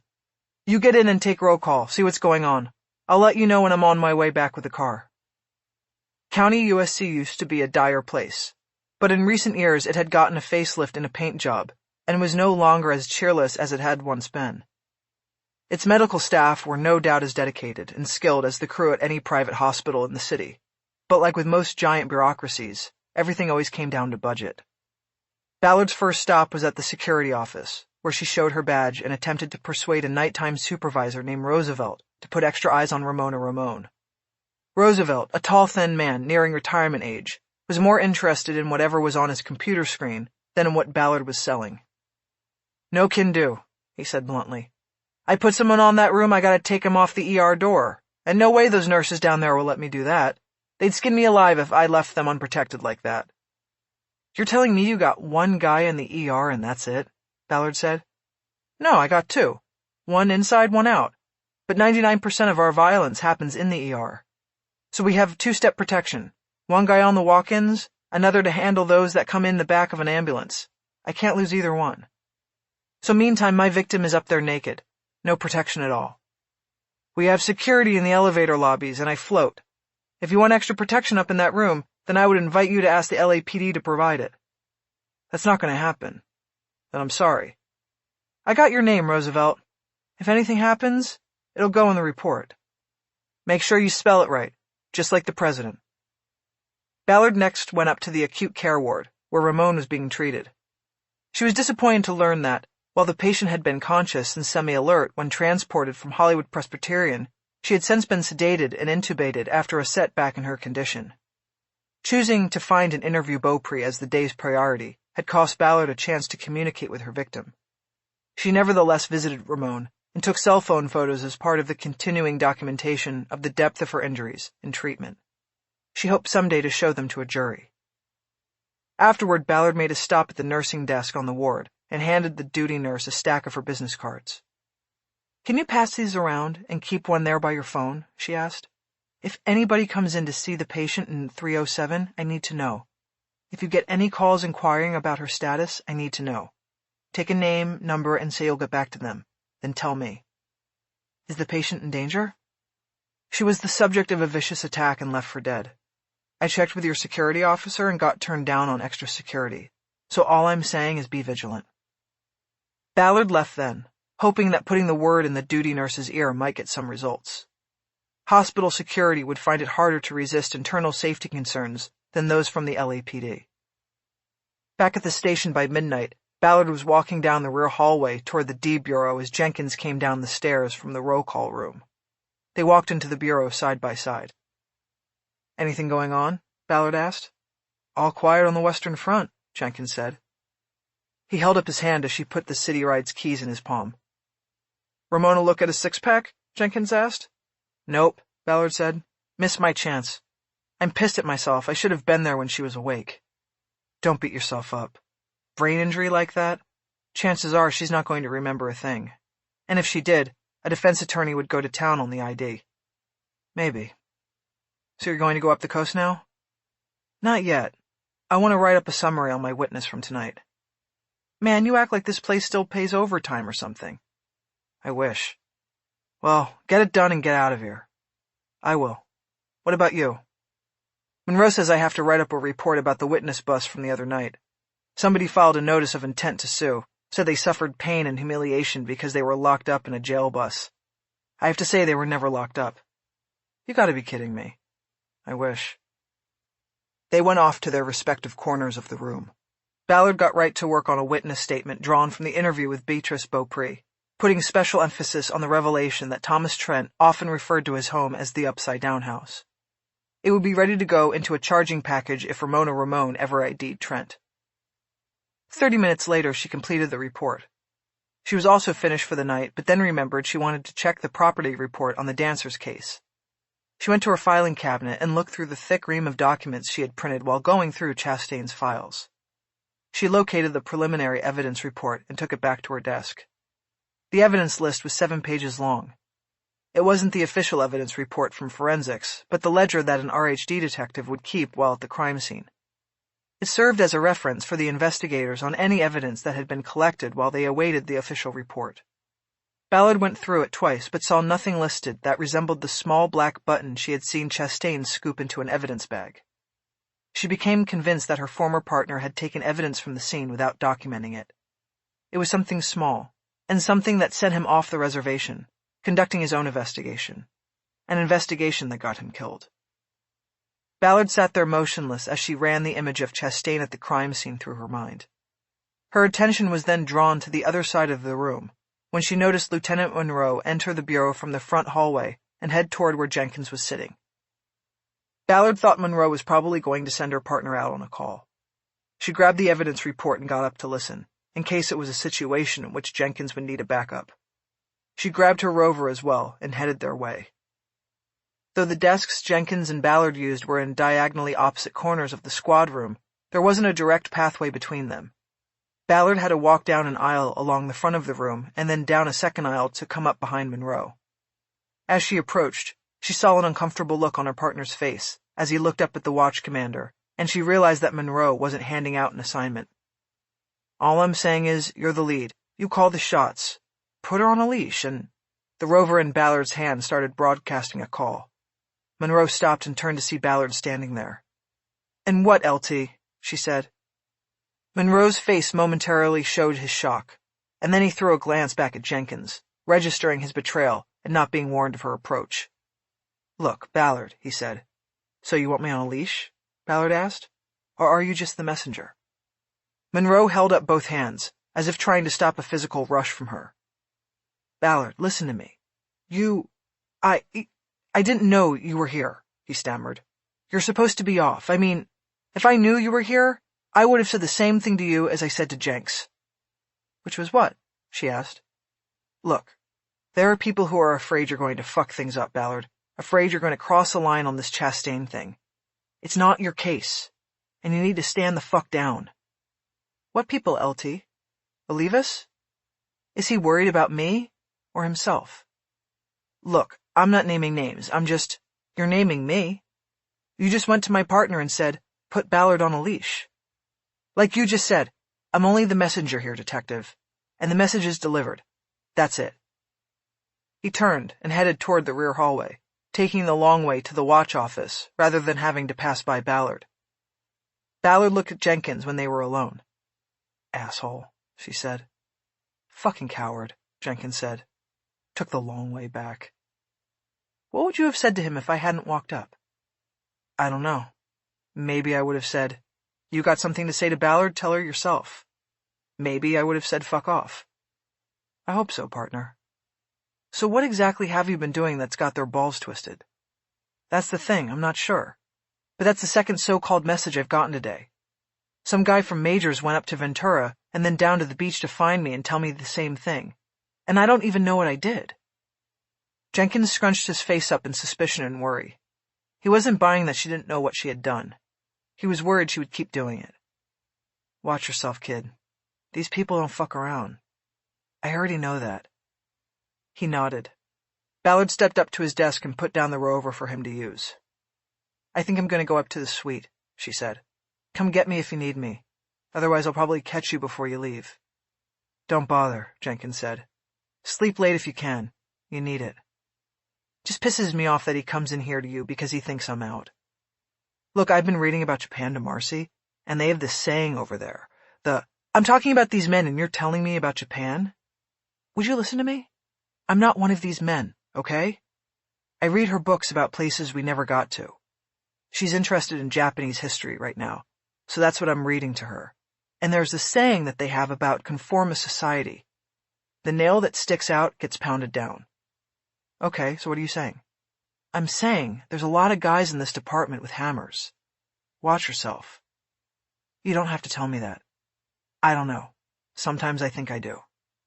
Whatever. I'm going. I'm suddenly so tired of all of this. Get some sleep. Jenkins solemnly held up a fist, and Ballard bumped it with her own. It was a way of saying they were okay. Ballard put the evidence report back in her file drawer and locked it, then left the bureau.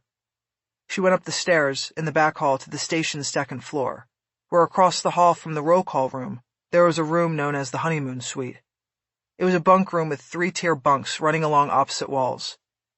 It was first come, first served, and on a counter at one end of the room were stacks of plastic-wrapped bunk packs, 2 sheets, a pillow, and a thin jail blanket. The slide sign on the door was moved to occupied. Ballard took out her phone, turned on the light, and quietly opened the door and moved into the room. The switch for the overhead lights was taped into the off position, so that nobody blasted sleepers. Ballard used her phone to check the bunks and saw that 2 middle beds were taken by sleepers, one of whom was lightly snoring. She took off her shoes and put them in a cubbyhole, then grabbed 2 sleep packs and tossed them up onto one of the top bunks. She climbed the ladder and flipped the thin mattress over before crawling into the sleeping space. It took her 5 minutes to spread the sheets and get under the blanket. Clasping the 2 pillows around her head to ward off the sound of snoring, she tried to go to sleep. As she tailed off into darkness, she thought about the 2 warnings to stand down that she had gotten during the day. She knew she had somehow triggered them with her actions the day before. She reviewed her steps, trying to remember every detail of every move she had made, and still could not locate the landmine she had apparently stepped on. Fighting sleep, she backed things up further into Friday night, and then moved forward again, using her memory like a battering ram. This time she hit on something that had not stuck out before, because it had not gotten her anywhere. After reviewing Chastain's chrono, she had tried to contact Matthew Metro Robeson to see if he was the witness Chastain had been out wrangling on Friday night before he was killed. She had never reached Robeson, but had left at least 3 messages on his phone. Robeson was missing, and the task force was looking for him. When Carr came to question her on the beach, he knew that she had called him. What troubled Ballard now was that if Robeson, wherever he was, had his cell phone with him, which he most likely did, how did Carr and the task force know that she had been calling him through the night? She remembered asking Carr that question, but he hadn't answered her. He had passed it off and said he had simply been given the information. It was something that didn't make sense. It gnawed at her until she finally slipped into sleep. Chapter 23. A loud round of raucous laughter from the roll call room penetrated the honeymoon suite and woke Ballard. She felt disoriented and almost banged her head on the ceiling as she started to get up. She pulled her phone and checked the time. She was shocked to learn that she had slept until 10 a.m. and knew she would have gone longer if not for the mid-watch roll call being conducted across the hall. She balled up her sheets, blankets, and pillows and carefully climbed down from the top bunk. She noticed she was the only one left in the room. Dumping everything in the hamper, she put on her shoes and made her way down the hall to the woman's locker room. Under the hot shower, she came to fully and tried to recall the events of the night before. She remembered that she had fallen asleep with a question. How did Roger's car know that she had been calling the missing Matthew Robeson? Today was Monday, a day off, but she resolved to know the answer to that question before the day was through. After dressing in fresh clothes from her locker, Ballard sat on a bench and composed a text to Carr. Need to talk. Are you around? She hesitated for a moment and then sent it. She knew that Carr might share it with others and discuss how to proceed, but she was banking on him not doing that. She knew a quick response to her text would indicate he had not shared it with anyone yet. He replied, In person? Where? Not the PAB. She thought about things and returned the text, setting up the meeting. Her choice for a location was the 14th floor of the Criminal Courts building because it would be a perfectly natural place for police detectives to be seen. If anybody at Major Crimes or the PAB asked Carr where he was going, he could just say the courthouse, and it would not raise a question. The location would also put Ballard in close proximity to the county USC Medical Center, where she hoped to find Ramon conscious and alert later in the day. Before leaving the station, she knocked on Lieutenant McAdams' door in the Detective Bureau and updated him on the Ramon investigation. He was reserved about Trent's collection of brass knuckles and use of the phrase upside-down house to describe his home. McAdams cautioned that the evidence was circumstantial and reminded her that the basis of Ballard's excitement was an ex-wife's claims. You're gonna need more than that, McAdams said. I know, said Ballard. I'll get it. After checking out the late shift plan rep, Ballard headed downtown on the 101 freeway. Battling the traffic going into downtown, finding parking, and then waiting for the elevator in the courthouse made her 20 minutes late for her meeting with Carr. But she found the detective from Major Crimes sitting on a bench outside a courtroom door, checking messages on his phone. She slid onto the wooden bench next to him. Sorry I'm late. Everything went wrong. Traffic, parking, had to wait 10 minutes for a fucking elevator. You could have texted, but never mind that. What's this about, Ballard? Okay, yesterday. I asked you a question, and you never answered it. We got distracted or you moved on, but I never got a full answer. What question? You asked me why I had called Matthew Robeson, and I asked you how you knew that I had. I did answer that. I told you I was given the information that you were trying to reach him. I don't deny it, but who told you that I'd been calling him? I don't get it. Why does this matter? Think about it. Robeson is missing, right? Carr didn't answer right away. He seemed to be very carefully weighing what information to share with her. We're looking for him, yeah, he finally said. I assume that wherever he's at, if he's alive, he's got his cell phone with him, right? She asked quickly. Or was it recovered at his home or elsewhere? Not as far as I know. Then if he's out there and hiding, he has his phone. If he's dead, then whoever killed him has his phone. Either way, how is it known that I called him? Are you going to tell me they pulled his call records that quick? I've never turned a phone company warrant around in less than a day before, let alone a Saturday when nobody's working. On top of that, he's a witness, not a suspect. There's no probable cause for a warrant to pull his records in the first place. Carr didn't respond. I guess the alternative is that they have my records or a tap on my phone. But that doesn't make sense unless you lied to me yesterday and I actually am a primary suspect. If that's the case, you wouldn't have let me tape our conversation. And you wouldn't have talked to me, period, without Mirandizing me. You're not a suspect, Ballard. I told you that. Okay, then it comes back to my question. How does anyone know I was calling Robeson? Carr shook his head in frustration. Look, I don't know. Maybe it was a welfare warrant. He's gone, and they got a warrant to pull his records because they're worried he might be in trouble or something. I already thought about that, but it doesn't work, Ballard said. If they wanted to find him to see if he was okay, they would have pinged his phone to find his location and check on him. There's something else. Somebody knows I called him. Who told you? Listen to me. All I know is that my lieutenant came out of the meeting and told me you had been calling Robeson, and I needed to find out why and shut you down. That's it. Who's your lieutenant? Blackwelder. Okay. What meeting was Blackwelder in? What? You just said he came out of a meeting and gave you instructions about me. Don't play dumb. What meeting? He was in the meeting with Olivas and a couple other RHD guys. Major Crimes got called in after Chastain got hit, and it was the meeting where Olivas brought Blackwelder up to speed. So Olivas is the source. Somehow he knew I had been calling Robison. Carr looked around the busy hallway to make sure no one was overtly watching them. People were going by in all directions, but none seemed to be interested in the two detectives. Maybe, he said. He wasn't the only guy in the room. More than maybe, Ballard said. Think about it. How did Olivas know that I was calling Robison if he didn't have his phone? Ballard waited, but Carr said nothing. Something doesn't add up, she said. This is part of your cop theory, isn't it? Carr finally said. You want to put this on a cop. I want to put it on the person responsible, that's it. Well then, what's the next move here? I don't know, but I think you need to proceed with caution. Listen, Ballard, I get it. Olivas fucked you over big time.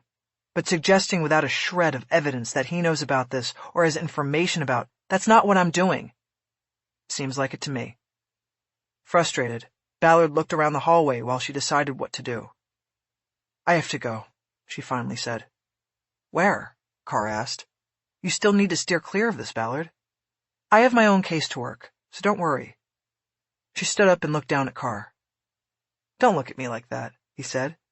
You have zero evidence of anything. You have a theory. But even if you are right about it being a cop, trying to put it on the guy everyone knows is your antagonist in the department doesn't sell, Ballard. At least not yet, Ballard said. She started to walk off. Ballard, would you come back here? Carr said. She turned around and looked down at him again. Why? She said. You're not going to do anything, and I got a case that I need to work. Just sit down a minute, will you? Carr pleaded. She reluctantly sat. You did this yesterday, Carr said. I have a case to work. Goodbye. What's so important about this other case? There's a guy out there hurting people because he likes it, Ballard said.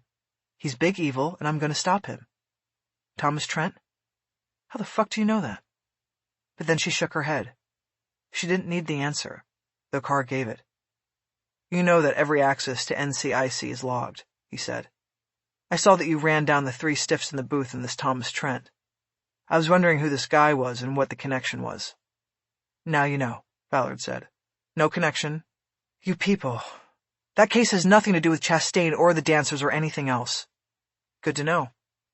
Look, are you going to do anything with what I just gave you or not? I will, Ballard. But think about what you're suggesting. A police lieutenant kills 5 people in a bar, then takes out one of his own people? For what? Because he's got what? Gambling debts? It's a big fucking stretch.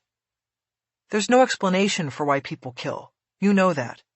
And if you cross that line, what's to stop you from going from 1 to 6?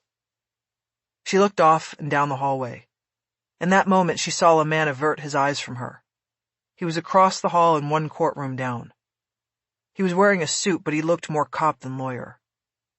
Ballard looked casually back at Carr. There's somebody watching us, she said. Black, male, stocky, brown suit, across the hall and down one. Relax, Carr said. That's Quick, my partner. You brought your partner? You're a wild card, Ballard. I wanted to make sure things were cool. Was he there yesterday when we had our dinner date, too? He was nearby, yeah. Ballard looked back over at Carr's partner. He doesn't look that quick to me, she said. Carr laughed. His name is Quentin Kennedy, he said. We call him Quick. Ballard nodded. So look, Carr said. I'm taking all of this under advisement, okay? I'm going to go back and talk to my lieutenant and finesse out the thing about Robison's phone. I'll find out how we know you called him. If it's there like you think, I'll get back to you, and then we'll have to talk about the next step, where we take it. We take it to the DA, Ballard said. We take it to JCID. Well, let's not get ahead of ourselves here. We need a lot more than knowledge about your phone calls.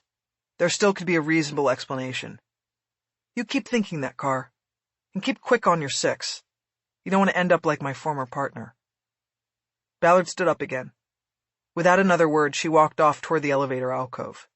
She threw a mock salute toward Quick, and he squinted his eyes at her as though he didn't know who she was. But it was too late for that. Chapter 24. Ballard got good and bad news when she arrived at the acute care nursing station on the 3rd floor at County USC. The good news came when she was informed that Ramon was conscious and alert, and that she had been upgraded to fair condition. The bad news was that she was still intubated, unable to talk, and through hand signals appeared not to know why she was hospitalized or what had happened to her. Ballard was allowed to visit, and as she entered the room, Ramona opened her still swollen eyes a sliver, and they looked at each other for the first time. Something about seeing this victim awake and coming to understand her dire circumstances was gut-wrenching. There was utter fear in her eyes, fear of the unknown. "Ramona," Ballard began, "I'm Renée. I'm a detective with the Los Angeles Police Department, and I'm going to find the man who did this to you." Ballard put the file she was carrying down on the side table and stood at the side of the bed. Ramona's eyes were nervous and moving rapidly. Her face was still heavily swollen on the right, giving it an asymmetrical shape. Ballard reached over and held her hand, putting her thumb into her palm. "You're safe now," she said. "Nobody will hurt you anymore. What I want you to do now is squeeze my thumb if you understand what I'm telling you." Ballard waited, and soon she felt the squeeze. "Okay, good. That's good, Ramona. Let's do this. I will ask you yes and no questions, okay? If you answer yes, then you squeeze my thumb one time. If your answer is no, then you squeeze twice, okay?" She waited and got one squeeze. "Good. The nurse told me that you're having trouble remembering what happened to you. Is it a total blank?" 2 squeezes. "So there is some that you remember." 1 squeeze. "Okay. Let me tell you what we know, and then we will go from there. Today is Monday. Late Thursday night, you were found in a parking lot on Santa Monica Boulevard near Highland Avenue. It was an anonymous call, and the officers who responded at first thought you were dead. That's how bad you looked to them." Ramona closed her eyes and kept them shut. Ballard continued. "You were momentarily conscious as the officers waited for a rescue ambulance. You said something about an upside-down house, and then you lost consciousness. That was all we had to go on. Since then, I've been to the RV where you lived, and the people there said you had been gone for 5 days. I think someone held you all that time, Ramona, and he hurt you very badly." Ballard saw a tear form in the corner of one of Ramona's eyes. She blinked it away, and then looked at Ballard. It was time to start asking questions. "Ramona, do you remember the upside-down house?" 2 squeezes. "Okay. What about the man who hurt you? Do you remember him?" Ballard waited, but there was no reaction from Ramona. "Does that mean it's kind of fuzzy?" 1 squeeze.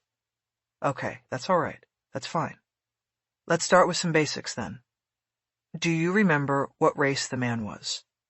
1 squeeze. Ballard had to be careful not to lead her. A defense attorney could tear her apart on the stand for any false move. "Okay. I'm going to go through some choices, and you keep squeezing once or twice depending on your answer. Okay?" 1 squeeze. "Was he Hispanic?" 2 squeezes. "Okay. How about African American?" 2 squeezes. "Was he a white man?" 1 long squeeze. "Okay, he was a white man. Thank you. Let's try to work on a description. Did he have any physical aspect that stood out?" 2 squeezes. "Did he wear glasses?" 2 squeezes. "Did he have a mustache or a beard?" 2 squeezes. "Was he tall?" 1 squeeze. "Over 6 feet?" Ramona shook her hand, adding a third signal to the conversation. "Does that mean you're not sure?" 1 squeeze. "Okay, got it. Good. You shake your hand like that whenever you're not sure. I have some photos here that I would like to show you. It's called a photo lineup, and I want to see if one of these men looks like the man who hurt you. Is it all right to show you?" 1 squeeze. "I'm going to show you 6 at once, and you take your time and look, and then I'll ask you if you recognize any of the photos, okay?" 1 squeeze. Ballard let go of Ramona's hand and turned to the side table to pick up the file. She folded the cover back. 6 mugshots were displayed in 6 individual windows, cut into a second file. Beneath each photo was a number. She held it over the bed and a foot from Ramona's eyes. She watched as the victim's eyes moved across the photos, fear and apprehension clear in them. Ballard held the file without speaking for almost a minute. "Okay, she said. She put her thumb back into Ramona's palm. Do any of the men in the photo lineup look like the man who hurt you, Ramona? Ballard waited, and finally Ramona shook her hand. You're not sure. One squeeze.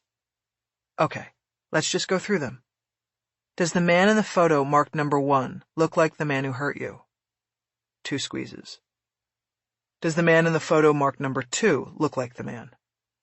2 squeezes. Okay. What about number 3? Does that look like the man who hurt you? This time Ramona shook her hand. You are not sure, but there is some familiarity there. 1 squeeze. Okay, let's take the next one. The man in the photo marked number 4. Another handshake. Number 4 also looks familiar. 1 squeeze. How about number 5, Ramona? Could that be the man who hurt you? A soft handshake, almost hesitant. Number 5 is a maybe too. Let's look at 6 now. Could he be the man who hurt you? 2 strong squeezes. Okay, definitely not. Ballard folded the file over and put it back down on the table. Ramona had registered familiarity with 3 of the 6 photos, but no direct identification of any. Trent's photo had been in the 5 spot. The other 2 photos that had drawn recognition belonged to 2 men who were currently in state prison. It could not have been the man who abducted and assaulted the victim. It was not a good response, and Ballard had to shake off her disappointment. Ramona had a brain injury and was still recovering. Ballard knew that such injuries took varying amounts of time to heal, and that something not remembered now might be recalled in vivid detail later. The memory might also never return. It would be a waiting game, but she didn't want to wait. Whether it was Trent or not, whoever had hurt Ramona could strike again while Ballard waited for her brain to heal. Ballard put on a bright face when she turned back to the victim. You did good, Ramona. The important thing is that you continue to heal, and we'll see if more of your memory comes back. Ballard reached over and squeezed her hand. I'll be back tomorrow to check on you. Ramona squeezed back. On her way to the stairs, Ballard noticed a uniformed security guard loitering near the nursing station. She had not seen him before. Ballard walked over to him, flashing her badge as she approached. Ballard, LAPD. Are you always on this floor? No. The nursing supervisor requested extra security because of the crime victims up here. Good. Was that authorized by Roosevelt? Nah. Roosevelt is the night soup. Ballard produced a business card and handed it to the guard. Keep a watch on the patient in 307. Anything happens, let me know, okay? The guard studied the card for a moment. You got it. Outside the front doors of the hospital, Ballard stopped and took stock of where things stood. She was facing the depressing realization that her investigations were stalling on all fronts. With Ramona unable to identify her attacker, there was no evidence and no case against Trent, no matter how sure in her gut Ballard was that he was the abductor. As for the Chastain dancer's investigation, it wasn't her case, and Carr, her connection to it, seemed unwilling to vigorously pursue the major lead she had provided. It all left her feeling out of sorts, like she was powerless. She reached into her pocket and ran her thumb along the teeth of the key Beatrice Beaupre had sent out to her the night before. She tried to control an urge to go to the upside-down house and see what was inside. It was a big line to cross, and she knew it was her frustrations that were pushing her into considering it. She left the key in her pocket and pulled out her phone. She called the Acura dealership in the valley and asked for Thomas Trent. Making sure he was in a verifiable location was the first step in crossing that line. I'm sorry, Tom is off today, the operator said. Would you like to leave a message? No message, Ballard said. She disconnected and felt a slight sense of relief that she needed to stand down the urge to ghost Trent's house. With him off work, it would be too dangerous. Even if he wasn't in the house, he could show up at any time. An idea that had seemed like a possibility now was a non-starter. Fuck it, Ballard said. It was only 2 p.m., and it was her day off. She wasn't back on duty until near midnight the following day. She decided to do the only thing that would allow her to clear her head and chase away the feeling of consternation. She decided to go north. Chapter 25. By 4 p.m., Ballard had turned in the city ride and picked up her van, grabbed lunch, and then driven out to Venice for her dog. She was now on the Pacific Coast Highway heading north toward Ventura. She had the windows down and the sea air was blowing in. Thoughts of the cases were floating in her wake. Lola sat in the front passenger seat, with her snout out the window and in the wind. All of that changed about an hour into the ride, and just past Point Magoo, when she received a call from a number with an 818 area code, the Valley. She didn't recognize it but took the call. It was Trent.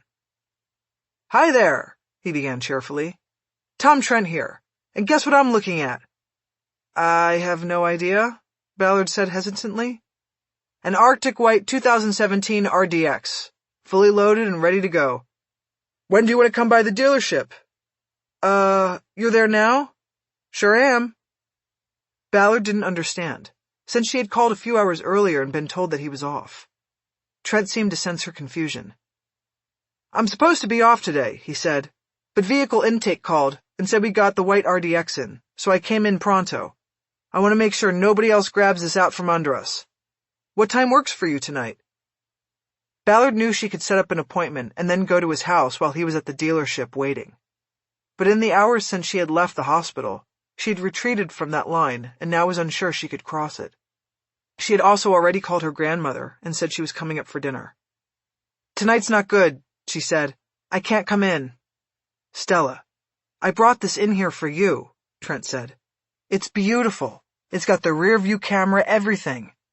How about you stop by on your way home from work again?" "I'm not going home tonight, Tom. I'm out of town." "Really? You go off surfing in that surf truck of yours?" Ballard froze, but then remembered that she had driven her van into the lot when she had taken the test drive, and her board had been on the roof. "No, Tom, I'm not surfing. I'm out of town on business, and I'll get back to you when I return. I'm sorry for any misunderstanding." She disconnected before he could respond. There was something about the call that creeped her out. His sense of familiarity based on a test drive. "Fuck," she said. Lola turned from the window and looked at her. Her phone buzzed again and immediately a sense of rage built inside. She thought Trent was calling her back. But it wasn't Trent. It was Roger's car. "Okay, it was a warrant," he said. "RHD pulled it from his phone records."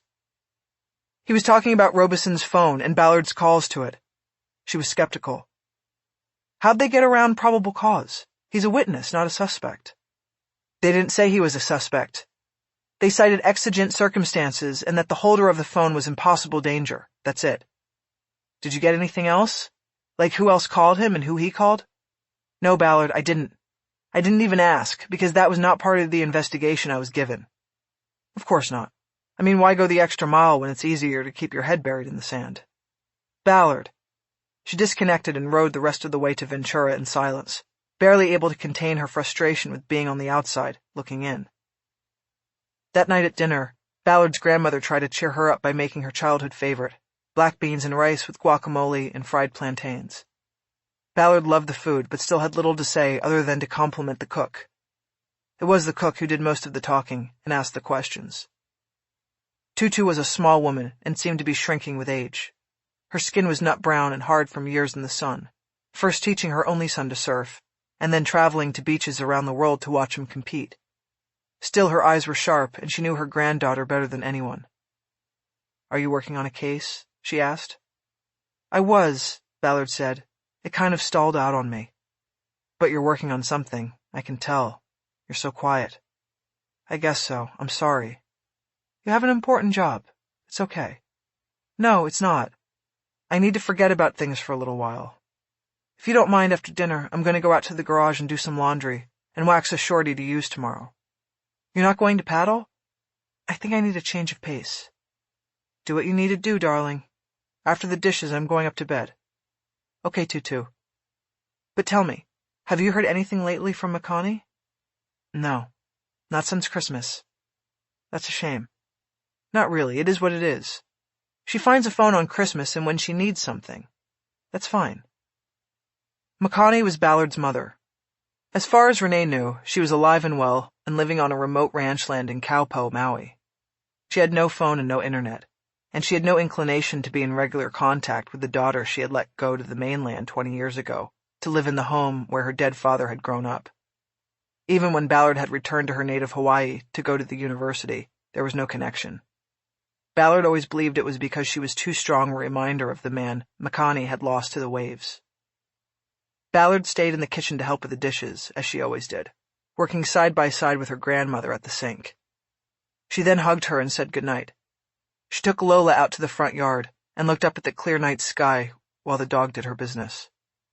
Afterward, she walked Lola to her dog bed, then went to her room to retrieve the drawstring laundry bag she had brought in earlier from the van. In the garage, Ballard dumped her dirty clothes into the washing machine and started the cycle. She went over to the board rack that ran along the rear wall of the garage. There were 8 boards arranged in slots according to size, her life's collection so far. She never traded in boards. There were too many memories attached to them. She pulled a short board out of the first slot and took it over to an upside-down ironing board she used as a waxing and cleaning stand. The board was a 6-foot biscuit by Slick Sled, with pink rails and a purple paisley deck. It was her first board, bought for her by her father when she was 13, and chosen for the vibrant colors rather than the surfing design. The colors were faded now by years in sun and salt, but it still made tight turns. It could pound down the face of a wave as well as a newer model. As she got older, more and more it seemed to be the board she pulled from the rack. From day one with it, Ballard had always liked the process of cleaning and waxing the board and preparing for the next day's outing. Her father had taught her that a good day of surfing started the night before. She knew detectives at Hollywood Division who spent hours shining their shoes and oiling their leather holsters and belts. It demanded a certain focus and concentration and took them away from the burden of cases. It cleared their minds and renewed them. For Ballard, waxing a surfboard did the same trick. She could leave everything behind.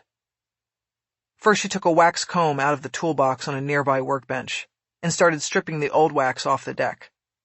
She let it all flake to the concrete floor to pick up later.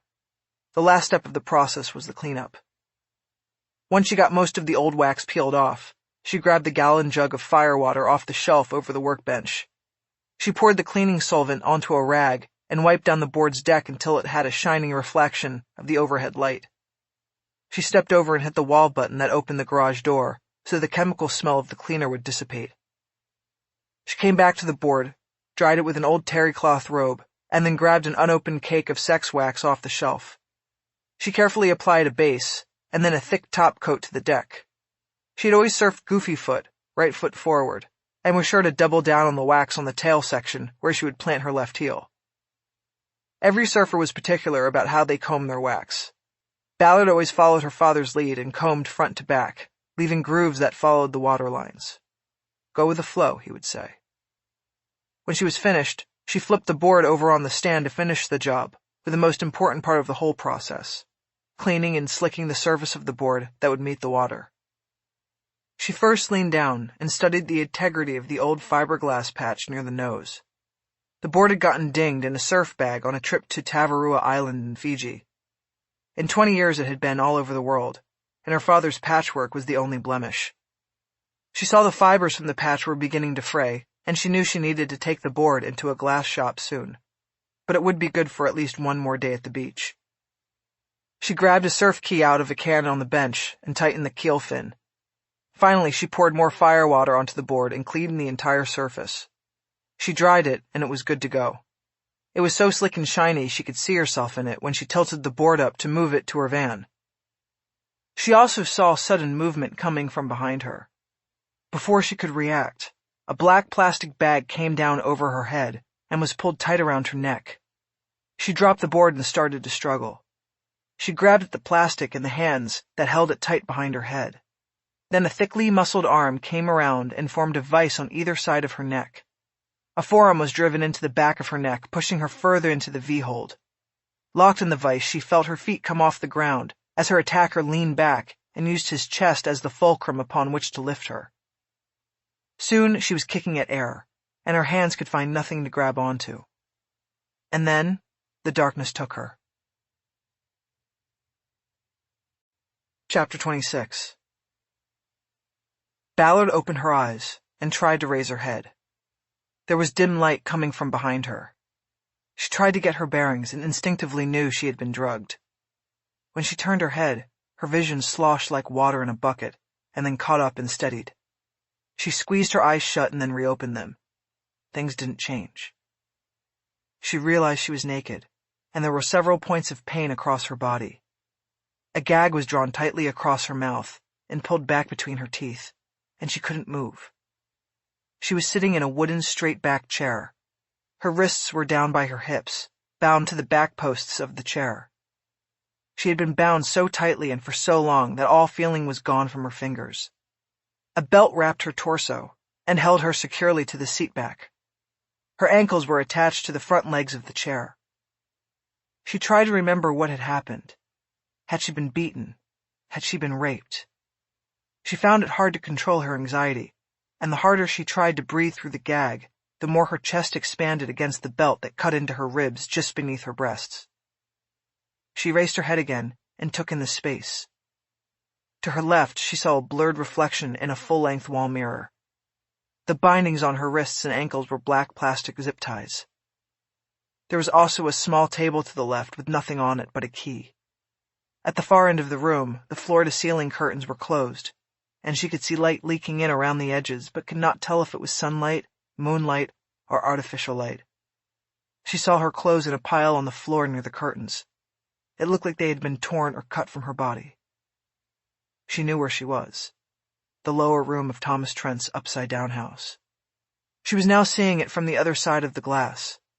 The grim realization of that, and of the situation she was in, punched an awful dread into her chest. She flexed against her bindings, but couldn't move. She started breathing through her nose. The passage was unobstructed, and she took in long, deep pulls of air. She knew that the more oxygen she got into her blood, the sooner the poison, whatever she had been drugged with, would be gone. Her mind raced as she tried to remember what had happened. She brought up images of the surfboard in the garage. She had been grabbed from behind. She remembered being choked and felt a physical revulsion at the memory. Tutu. Had her grandmother been taken or hurt? How did Trent even know about Ventura? She remembered talking to Trent about the car while she was driving out. He had called and she had turned down the invitation to the dealership. Was the call a hoax? Had he been following her? How did he find out she was a cop? There seemed to be only one answer to these questions, and it was like a second punch of dread to the chest. Beatrice. Ballard realized she had read the ex-wife wrong. Beatrice had told Trent about her. But that still didn't account for Ventura, for the jump from the customer named Stella to Ballard. Ballard had said nothing to Beatrice about going to the dealership and actually speaking to Trent. She then recalled the call on the PCH and remembered telling Trent that she was out of town. He mentioned the surf truck. Had he tracked her through her van? She flexed against the bindings once more and still couldn't move. She then heard his voice, and it chilled her. Don't bother, Renee. You can't break those. Ballard looked into the mirror, but could not see him anywhere in the room. Then he stepped out from an alcove and came up alongside her. He walked past, and then turned to look down at her. With 2 hands, he roughly pulled the gag down over her chin and left it hanging around her neck. Where's my grandmother? Ballard asked, her voice tight with fear. What did you do to her? Trent stared at her for a long moment, seemingly savoring her fear. I assume she's still sleeping in her bed at home, he finally said. You should be more worried about yourself. What did you give me? You drugged me. Just a little shot of ketamine. I keep it for special occasions. I had to make sure you were manageable during the ride in. Ballard immediately computed a piece of positive news. She knew about ketamine. Over the years, she had dutifully read and studied all departmental bulletins regarding the spectrum of date rape drugs that had come into vogue and then turned up in sexual assault cases. Ketamine's primary and intended use was as an anesthetic, but she also knew that its effects didn't linger long. She could already feel herself shaking off the trance-like lethargy she had awoken with just minutes ago. She would soon be fully alert. She had to count it as a mistake on Trent's part, and where there was a mistake, there was hope. Fuck you, Trent, she said. You think you're going to get away with this? No chance. There are people who know about you, people I've talked to, reports written. I have a partner, I have a lieutenant. This is over. You are over, no matter what you do to me. He frowned and shook his head. I don't think so, Renee, he said. They're going to find your surf truck parked at a beach far up the coast from here, and there will be no sign of you anywhere. They'll know that you've been unhappy, and even your grandmother will have to say you've seemed distant and a little depressed. Ballard wondered if he had been in her grandmother's house the whole time she was there. Had he listened to her conversation, what there was of it, with Tutu at dinner? Meanwhile, they may come talk to me. But what will they have, Renée? Nothing. They'll have nothing. And I'll have witnesses who heard me call you and tell you the car you ordered was in. They'll say I begged you to come to the dealership, but you said no. You no longer wanted it. He paused there for effect. You're the detective, he finally said. How does that play? No body, no evidence, no case. She didn't answer, and he came forward then and leaned down, putting one hand on the chair post next to her left ear for balance. He then reached down and dragged his other hand across her thighs, and then down between them. She went rigid. You're mine now, he whispered. She turned her face and tried to pull back in the seat, but there was nowhere to go. He brought his hand up and squeezed the muscle of her right biceps, as if to check her strength. I like a good fight, he said. I knew when I first saw you that you could fight. You're going to be fun. He then caressed her right nipple as he straightened up with a smile. Another thing I like, he said, no tan lines. I had you down for tan lines when I saw you at the dealership. That smooth brown skin. What are you? Are you Polly? Maybe half white, half Polynesian? Maybe a little Mexican too? Fuck you, she said. What I am is the one who will take you down. He laughed at that. We'll see, Renée, he said, and we can talk about all of that later. But right now, I have an important question for you. He then reached over to the table and picked up the key. He held it out in front of her face. Ballard recognized it. The key Beatrice had given her. She had it in the pocket of her jeans.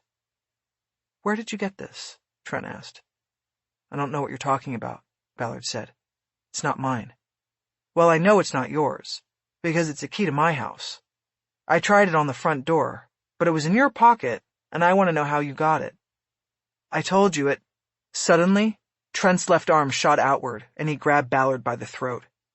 He moved in and used his leverage to slam her head against the back of the chair and hold it there. He leaned down, and she could feel his hot breath on her face. Don't lie to me. She couldn't respond. His grip was crushing her airway. She could feel darkness closing in again before Trent finally let go. She tried her voice, but her throat felt damaged. I'm telling you, it's not my key. I found it in your clothes. I go through your clothes and find a key to my own. He stopped abruptly. He looked at the key, and Ballard saw a dark realization cloud his face. That bitch, he said. She gave you this. You talked to that cunt ex-wife of mine, didn't you? No, Trent, Ballard said. I don't even know who you're talking about. Trent waved the key 6 inches from her face. Liar, he said. She gave you this. She kept it, and she gave it to you, so you could come into my home. That fucking bitch. He stepped away and raised his hands and fists next to his temples. Ballard could see the rage in his eyes. He then abruptly turned back to her. Well, you know what? He said. What I'm going to do is set up a little reunion with her and me and you, Renée.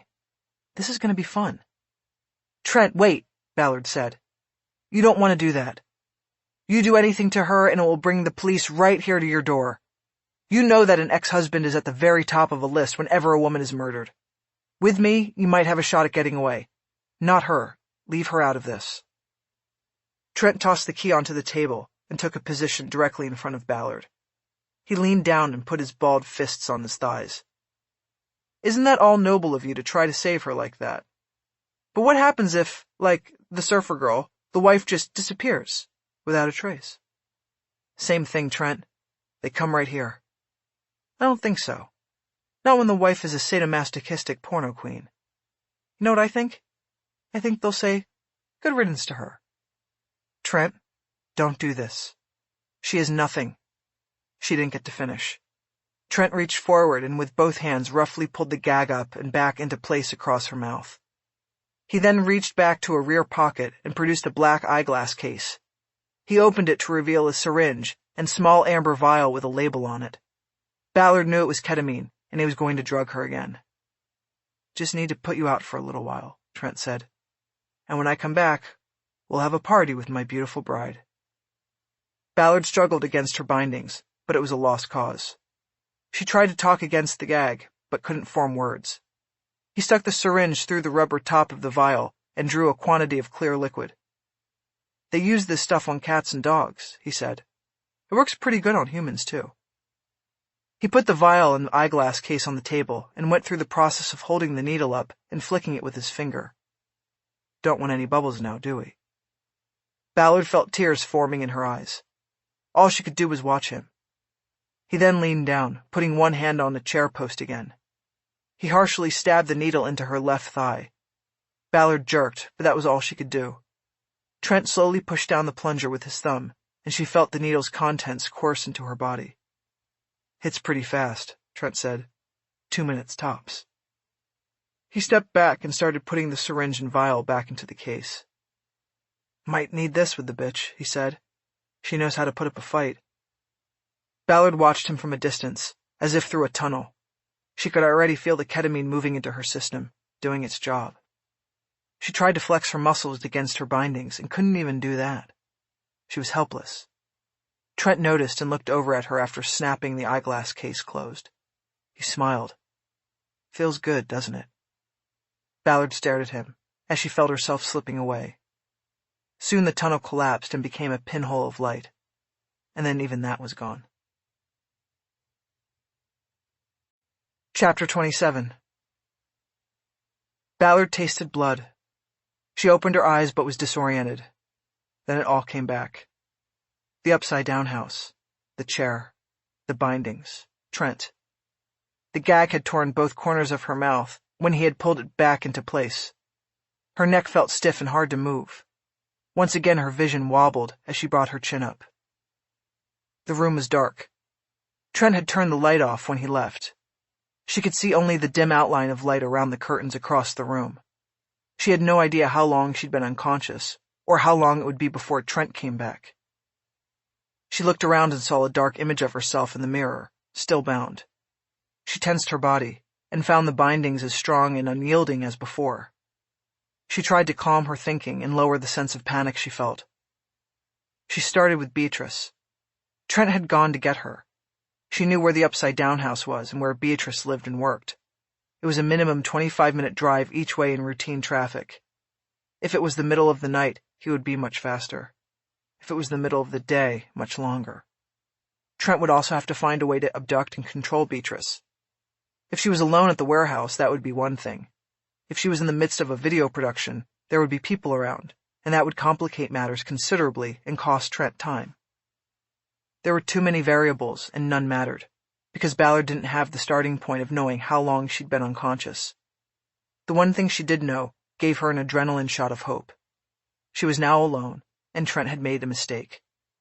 Earlier, when she had looked at herself in the mirror, she had seen that her wrists and ankles were bound to the chair posts with black plastic zip ties. They looked like the kind bought at a hardware store, thin and designed to bundle cables or for other industrial and household needs, not the kind carried by police and used for binding human beings. Regardless of purpose or strength, Ballard knew that all zip ties had one thing in common. They were totally susceptible to the laws of physics. In law enforcement, zip ties or flex cuffs were officially considered temporary restraining devices. They were not in the same league as handcuffs, for the simple reason that one was made of plastic and the other was made of steel. There were plenty of stories and warnings passed in official memoranda roll call rooms and the back hallway chatter of station houses. The message was simple. Always keep your eye on the arrestee and flex cuffs. It didn't matter how strong they were. Plastic is subject to the laws of physics. Friction creates heat. Heat expands plastic. Ballard tried to move her wrists, this time not pushing against the restraints, but rather moving her hands up and down along the vertical chair posts. The bindings were so tight that she could not move them more than half an inch either way, but 1/2 inch up and 1/2 inch down was enough. She started moving her arms like pistons, up and down, as quickly as she could, creating friction between the plastic and the wood. The hard plastic straps almost immediately started cutting painfully into her skin. But soon she could also feel the heat she was creating, and that pressed her to move her arms faster and harder. The pain grew almost intolerable, and soon she could feel blood starting to drip from her wrists, down across her hands. But Ballard didn't stop. And soon the half-inch of movement became an inch, and then 2 inches, as she felt the plastic start to loosen. She bit down on the gag and tears streamed down her face, but she kept going, stopping every 2 minutes by her count, to quickly check the circumference of the binding. She was giving the same effort on both sides, but soon it became clear that the binding on her left wrist was reacting to the friction and heat more quickly. She stopped the effort on the right side and doubled down on the left, sending all her strength into the piston action of her arm. Her arm ached all the way up to her shoulder and neck, but she pressed on. Soon blood and sweat on her wrist and hand made them slick, and suddenly, on an upward pull, her hand came all the way through the binding, its edge scraping skin off the side of her palm. She had one hand free and she screamed into the gag, a primordial cry of release. She brought her bloody hand up, her fingers still numb, and managed to pull the gag down over her chin. "Motherfucker!" she yelled to the room. She moved quickly after that. Trent had left the key on the table. Ballard could see it glinting in the light from the sliding door. She reached for the table but was a foot short. Using her free arm as a pendulum, she rocked the chair forward until it tipped. As it toppled, she made a grab for the key, but she missed and fell face forward in the chair. But now on the floor, she could easily reach the leg of the table. She pulled it over and tipped it forward. The key slid onto the floor within reach. She grabbed it, but her thumb and finger were too numb to get a secure grip. She tried to shake life back into her left hand, while she went to work with her right, once again moving her arm up and down the chair post. Soon she had enough feeling in her left hand to grip the key, and she used its teeth like a saw on the softening plastic binding her right. In moments the second binding snapped and both hands were free. Still lying sideways on the floor, she unbuckled the belt that was around her torso. Her ankles were still bound to the chair. She turned onto her left side, and bending sideways was able to grab one of the cross struts between the front and back legs of the chair. She tried to jerk it loose from the legs, but it was solidly in place. Using the heel of her already bleeding hand, she swung a blow down on the strut, and again it was unmoved. She hit again, and then again, with similar result. She put everything into the next swing, and wasn't sure if the crack she heard was the strut or a bone in her hand. "God damn it!" She paused a moment, until the pain eased some, then grabbed the strut and pulled. The wood had split, and by pulling it in the middle she broke it loose. She then slid her plastic binding down along the leg and free of the chair. With all but one limb free, Ballard was able to manipulate the chair and brace it against the room's wall. She then kicked through the remaining strut with the heel of her free foot, not feeling much pain from the impact because her foot was completely numb. Finally free, Ballard sat on the floor and tried to rub feeling back into her ankles and feet. As sensation returned, they began to pulse with a stabbing, burning pain. She tried to stand and walk but was unsteady, and she pitched forward onto the floor. She crawled the rest of the way across the room to the pile of her clothes. Her clothes had been cut in so many places, they were completely unusable. Her hope that her cell phone would be in the pile was dashed as she remembered leaving it charging in her bedroom when she had gone out to the garage. She knew she would need to look elsewhere in the house for a phone and for clothes. She tried to get up again, putting her hand out and using the mirrored wall for support. She left a bloody handprint. With her other hand, she yanked back the curtain and saw that the light that leaked around the edges came from an overhead porch light. It was dark outside. It looked like the middle of the night. Just as she realized this meant Trent's travel time across the empty streets of the valley would be considerably less than she hoped.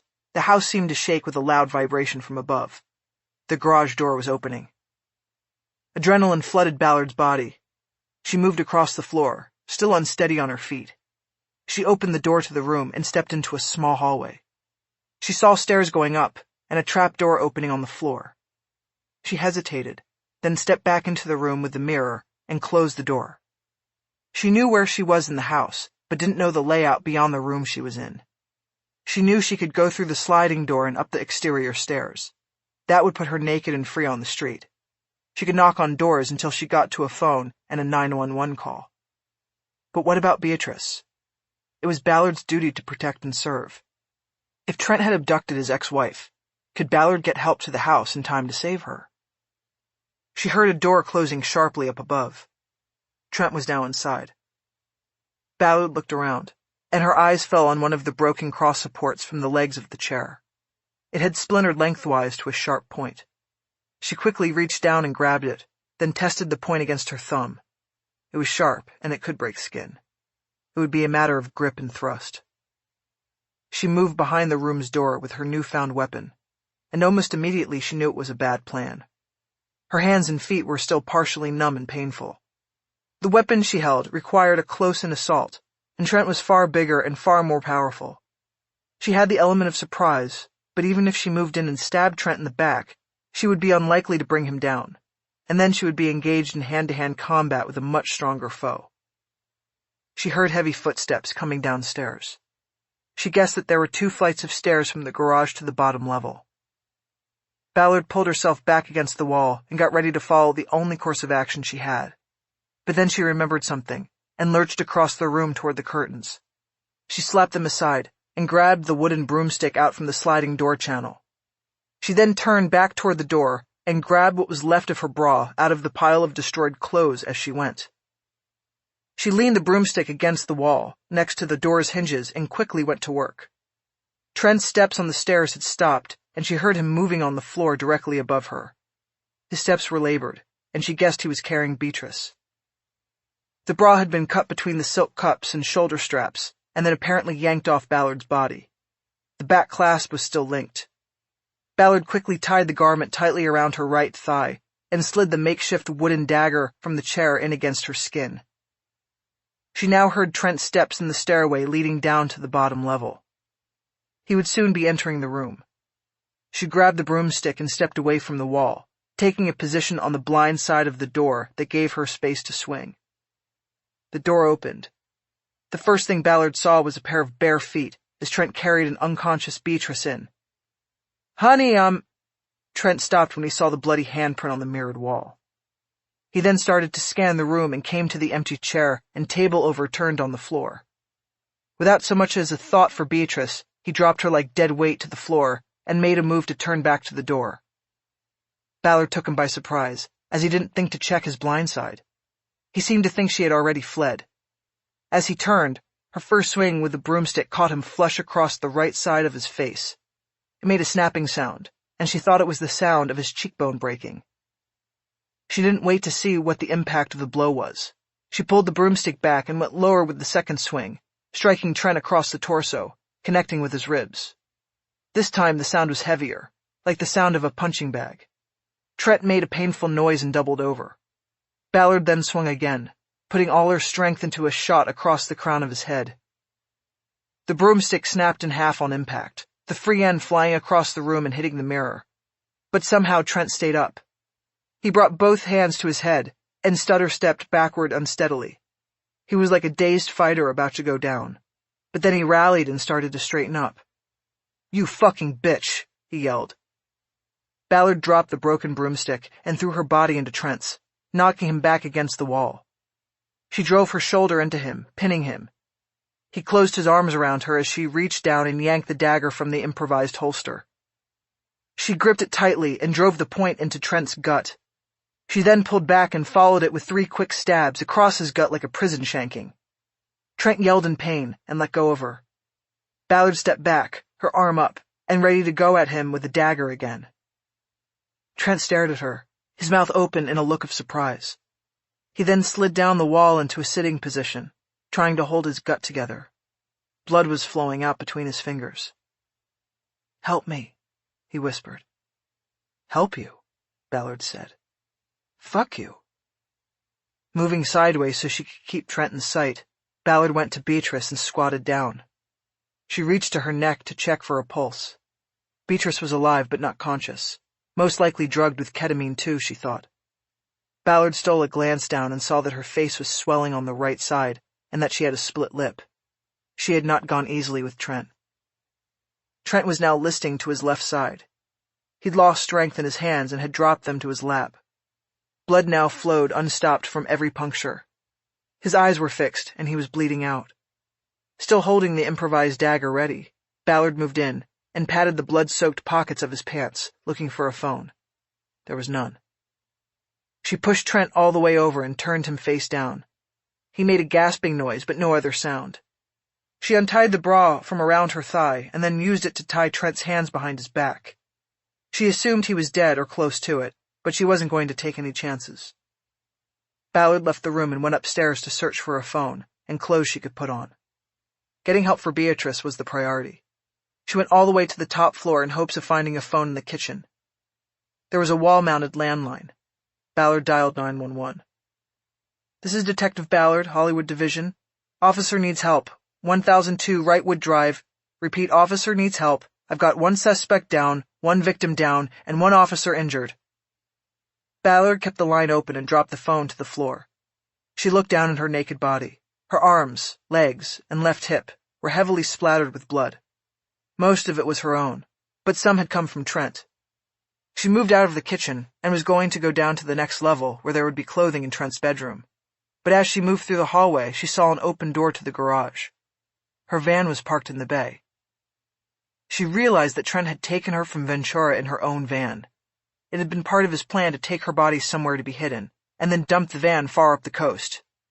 She assumed that his own car was somewhere in the vicinity of her grandmother's house, and that he had planned to pick it up before his return to Los Angeles. Ballard entered the garage and found the van unlocked. She opened the side door and reached in for the beach clothes she left on hooks next to the spare tire. She pulled on sweatpants and a black tank. Over that she wore a nylon jacket with a Slick Sled logo on it.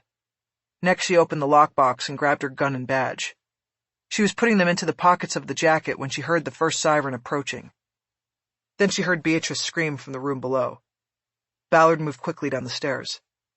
"Beatrice!" she called. "It's okay. It's okay." She got to the room. Beatrice was still on the floor, sitting up.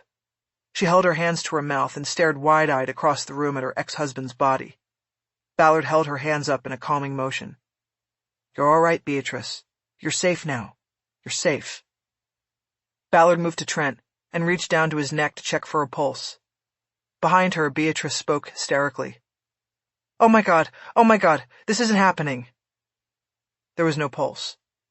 Ballard turned back to Beatrice and knelt down. "He's dead," she said. "He's never going to hurt you or anybody else ever again." Beatrice grabbed her tightly. "He was going to kill me," she said. "He told me." Ballard hugged her back. "Not anymore," she said. Chapter 28. Patrol units from North Hollywood Division arrived first, followed by a fire truck and 2 rescue ambulances. The paramedics checked Trent's pulse and pupils and found no indications of life. They decided not to transport him and left his body in place for the investigators who would follow from the coroner's office and the LAPD.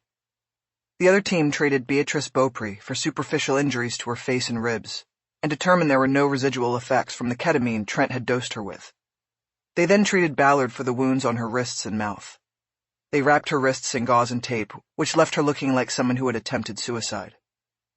They checked the bruising on her neck from when she was choked out by her abductor, but found no additional injury.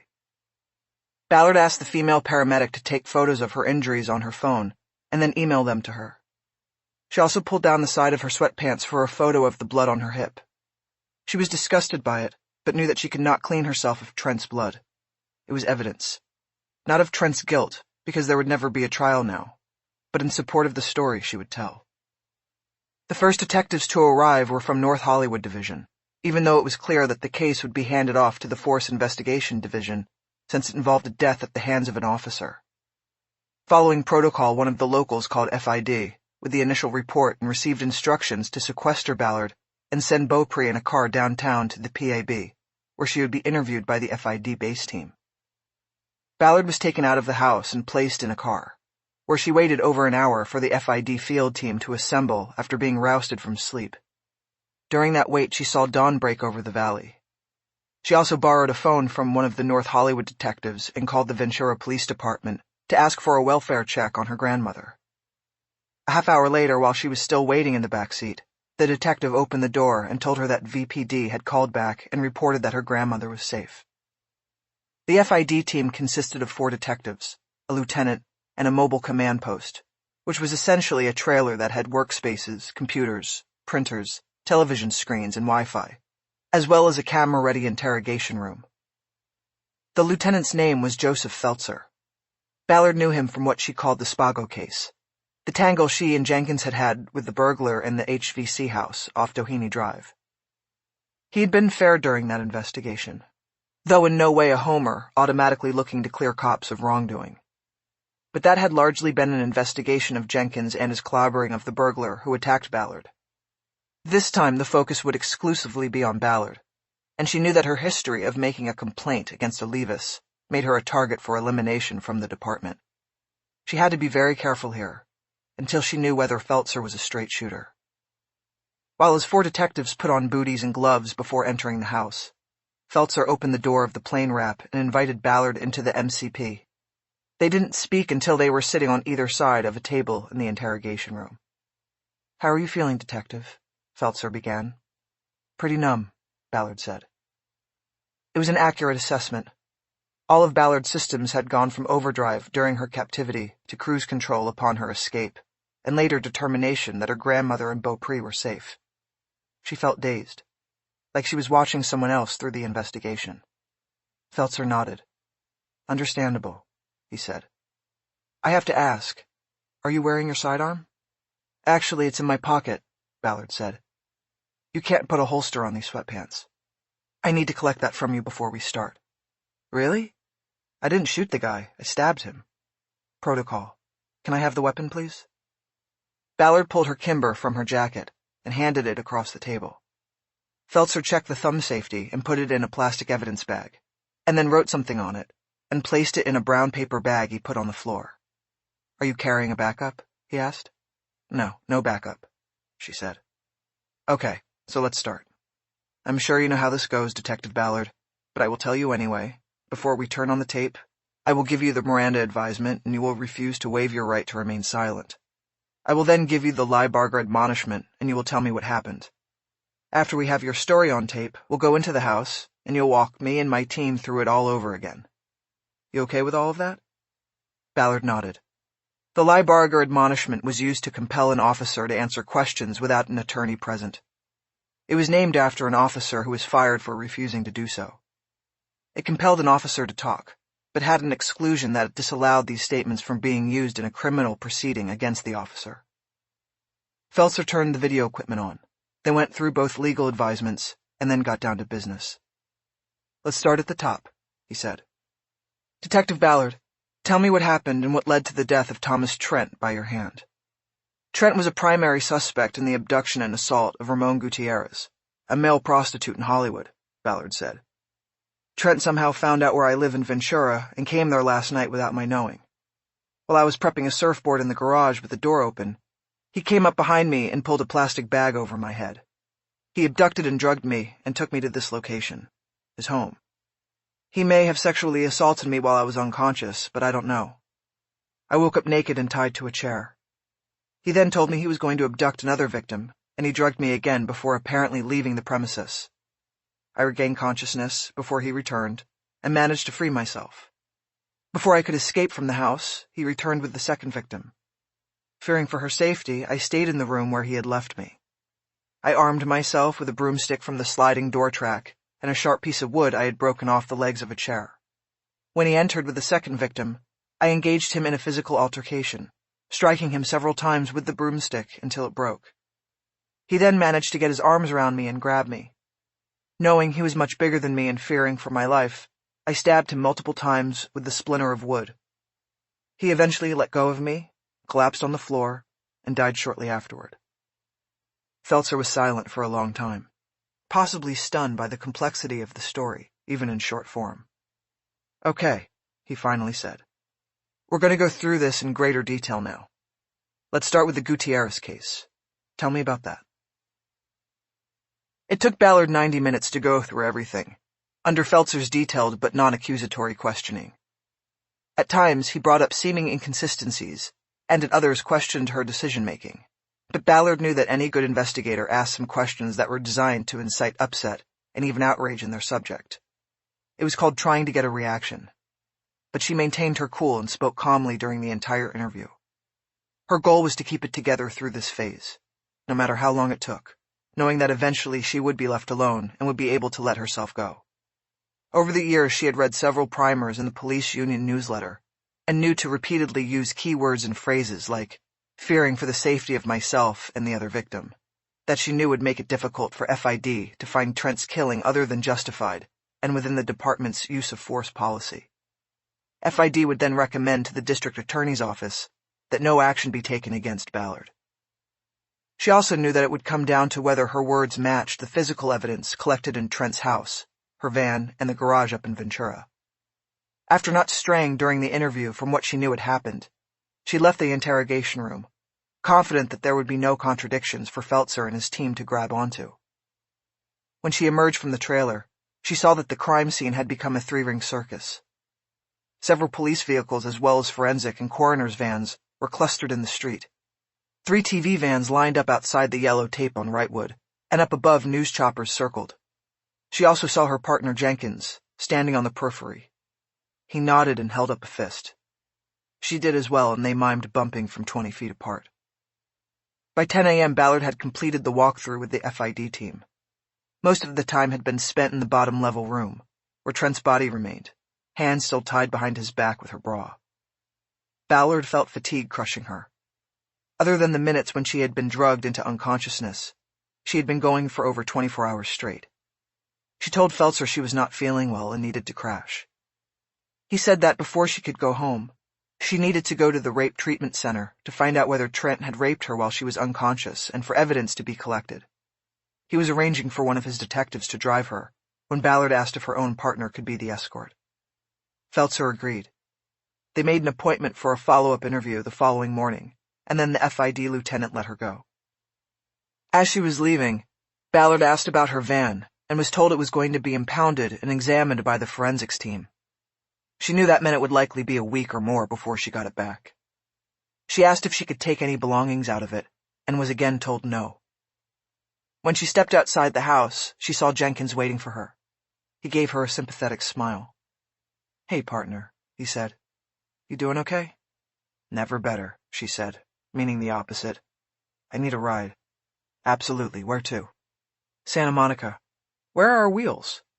"Down behind the news vans. I couldn't find any parking." "I don't want to walk by the reporters. How about you go get it and come back to pick me up?" "You got it, Renee." Jenkins walked off down the street, and Ballard waited in front of the upside-down house. 2 of Feltzer's detectives came out of the front door behind her and climbed into the MCP. They didn't say a word as they passed Ballard. Jenkins took Mulholland all the way to the 405 freeway before heading south. Once they were out of the hills, and Ballard knew she'd get a clear signal, she asked to borrow her partner's phone. She knew she would have to sit through a psychological exam before being allowed to return to duty. She wanted to get it over with. She called the behavioral science unit and made an appointment for the next day, fitting it in after her follow-up appointment with Feltzer. After giving Jenkins his phone back, Ballard collapsed against the car door and slept. It wasn't until Jenkins was exiting the westbound 10 that he reached over and gently tapped her shoulder. Ballard awoke with a startle. "Almost there," he said. "I just want you to drop me off and then go," she said. "You sure?" "Yes, I'm sure. Don't worry about me. Go home to your wife." "I don't feel good about that. I want to wait for you." "John, no. I want to be by myself with this. I'm not even sure it happened, and if it did, I was out and I'll never remember it. Right now I just want to do this by myself. Okay? Okay. We don't have to talk about it. But if you ever do, I'm here. Okay? Okay, partner. But I probably won't. That's okay too." The RTC was part of the Santa Monica UCLA Medical Center on 16th Street. There were other hospitals where Ballard could have gone to get a rape examination, an evidence kit, but the RTC had a reputation as one of the premier facilities in the country.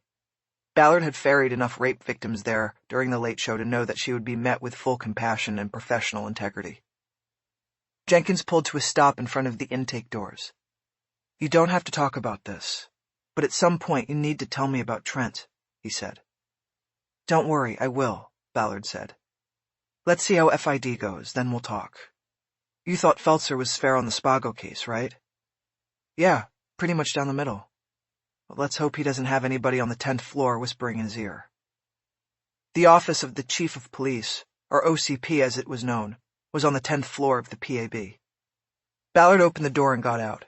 She looked back in at Jenkins. "Thanks, partner," she said. "Take care, Renée," he said. "Call me if you want." She waved him off and he drove away. Ballard entered the facility, pulled her badge from her jacket and asked to see a supervisor. A nurse named Marion Tuttle came out from the treatment section and they talked. 40 minutes later, Ballard was in a treatment room. The blood had been cleaned off her hip, and cotton swab samples had been placed in evidence jars. Swabs had also been taken during a humiliating and intrusive examination of her body. Tuttle then conducted a presumptive test for semen on the swabs using a chemical that would identify the presence of a protein found in sperm. This was followed by an even more intrusive anal and vaginal examination. When it was finally over, Tuttle let Ballard cover herself with a smock while the nurse dropped her surgical gloves in the examination room's medical waste container. She then checked off a form on a clipboard and was ready to report her findings. Ballard closed her eyes. She felt humiliated. She felt sticky. She wanted to take a shower. She had spent hours bound and sweating, had been adrenalized by fight-or-flight panic, and had fought a man twice her weight, and all that after possibly being raped. She wanted to know, yes, but she also wanted this to be over with. "Well," Tuttle said, "no swimmers." Ballard knew she meant no semen. "We'll test the swabs for silicone and other indications of condom use," Tuttle said. "There is some bruising. When was the last time you had sexual relations before this incident?" Ballard thought about Rob Compton and the not-so-gentle encounter they had shared. "Saturday morning," she said. "Was he big?" Tuttle asked. "Was it rough?" She asked the questions matter-of-factly and without a hint of judgment. Both," Ballard said. "Sort of." "Okay. And when was the last time before that?" Tuttle asked. "Aaron the lifeguard." "A while," Ballard said. "At least a month." Tuttle nodded. Ballard averted her eyes. When would this be over? "Okay, so the bruising could be from Saturday morning," Tuttle said. "You hadn't had sex in a while, your tissues were tender, and you say he was big and not too gentle. Bottom line is, you can't tell if I've been raped," Ballard concluded. "No definitive indication internally or externally. Nothing came up on the pubic comb, because you don't have a lot down there to comb. Bottom line, I couldn't go into court and say under oath one way or another. But I know in this case that doesn't matter. It's just you. You need to know." "I do. I'm sorry, Renée. I can't tell you for sure. But I can introduce you to someone here you can talk to, and she may be able to help you come to terms with not having an answer. She may be able to help you move on from the question." Ballard nodded. She knew that the same territory would likely be covered in the psych exam she would undergo the next day at BSU. "I appreciate that," she said. "I really do. And I'll think about it. But right now, what I think I need most is a ride. Can you call a car service and vouch for me? My wallet and phone are up in Ventura. I need to get up there. I don't have a car." Tuttle reached out and patted Ballard on the shoulder. "Of course," she said. "We can do that." Chapter 29. Ballard got to Ventura and her grandmother's house by 4 p.m. She retrieved her wallet from her bedroom and used a credit card to pay the driver who had taken her up the coast. She tipped him well for not talking during the journey and for letting her rest her head against the window and fall into a dreamless sleep. Back inside the house, she locked the door and hugged Tutu in a long embrace, reassuring her that she was fine and that everything was going to be all right. As promised the night before, Tutu had gone to bed after doing the dishes. She had slept through Ballard's abduction from the garage and only learned of it when the police arrived to make sure she was okay. Ballard then hugged her dog, and this time it was she who was reassured, by Lola's calm and stoic presence. She finally went into the hallway bathroom. She sat on the floor of the shower and let the spray come down on her until she emptied the house's hot water tank. As the water stung her shoulders and penetrated her scalp, she tried to come to terms with what had happened in the past 24 hours, and the fact that she would never know exactly what had been done to her. More than that, she also examined for the first time the fact that she was a killer. It didn't matter whether it was justified. She was now part of a population that knew what it was like to take a life. She had known from day one at the academy that she might one day use her weapon to kill someone, but this was somehow different. This was something that could never be anticipated. No matter what she had repeatedly told the investigators, she had killed as a victim, not as a cop. Her mind kept flashing back to those moments during the struggle with Trent, when she had gone at him like a prison assassin with a shank. There was something inside of her she didn't know she had. Something dark. Something scary. She had not one micron of sympathy for Trent, and yet she was beset by conflicting emotions. She had survived what no doubt was a kill-or-be-killed situation, and that thought brought a life-affirming euphoria. But the exhilaration was short-lived as questions intruded, and she was left wondering if she had gone too far. In the internal courtroom, legal thresholds like, "I feared for the safety of myself and others," held no meaning. They were not evidence of anything. The jury delivered its verdict based on evidence never shared outside the confines of the guilty mind. Inside, Ballard knew that Thomas Trent, no matter the size and content of his evil, should still be alive. The thought of Trent's death gave way to the unanswered questions. How did he know she was a cop? How did he find her in Ventura? The fact that he had turned against Beatrice Beaupre in the end told Ballard that she was not the source. She once again reviewed, as well as she could remember, her conversations with Trent at the car dealership, during the test drive and while she was driving to Ventura. She recalled nothing that could have revealed her as a law enforcement officer. She wondered if it had been the firm handshake she had used to elicit a response of pain in him. Was that the tell? Or was it her questions about the bruises that followed? She then thought about the van. Trent had seen the van when she pulled into the dealership. Had he somehow been able to run the plate and get her true identity and the address of the house in Ventura? He worked at a car dealership, where DMV transactions were carried out dozens of times every day. Perhaps Trent had a source, a friendly DMV clerk who registered new plates and had access to the registrations on existing ones. During the abduction, Trent spoke about her tan lines and her ethnic origins, revealing a fascination with her that was established during the dealership visit. Maybe, Ballard realized, Trent began stalking her because she was an intended target, not because she was a cop targeting him. Again, the bottom line was that Trent was dead.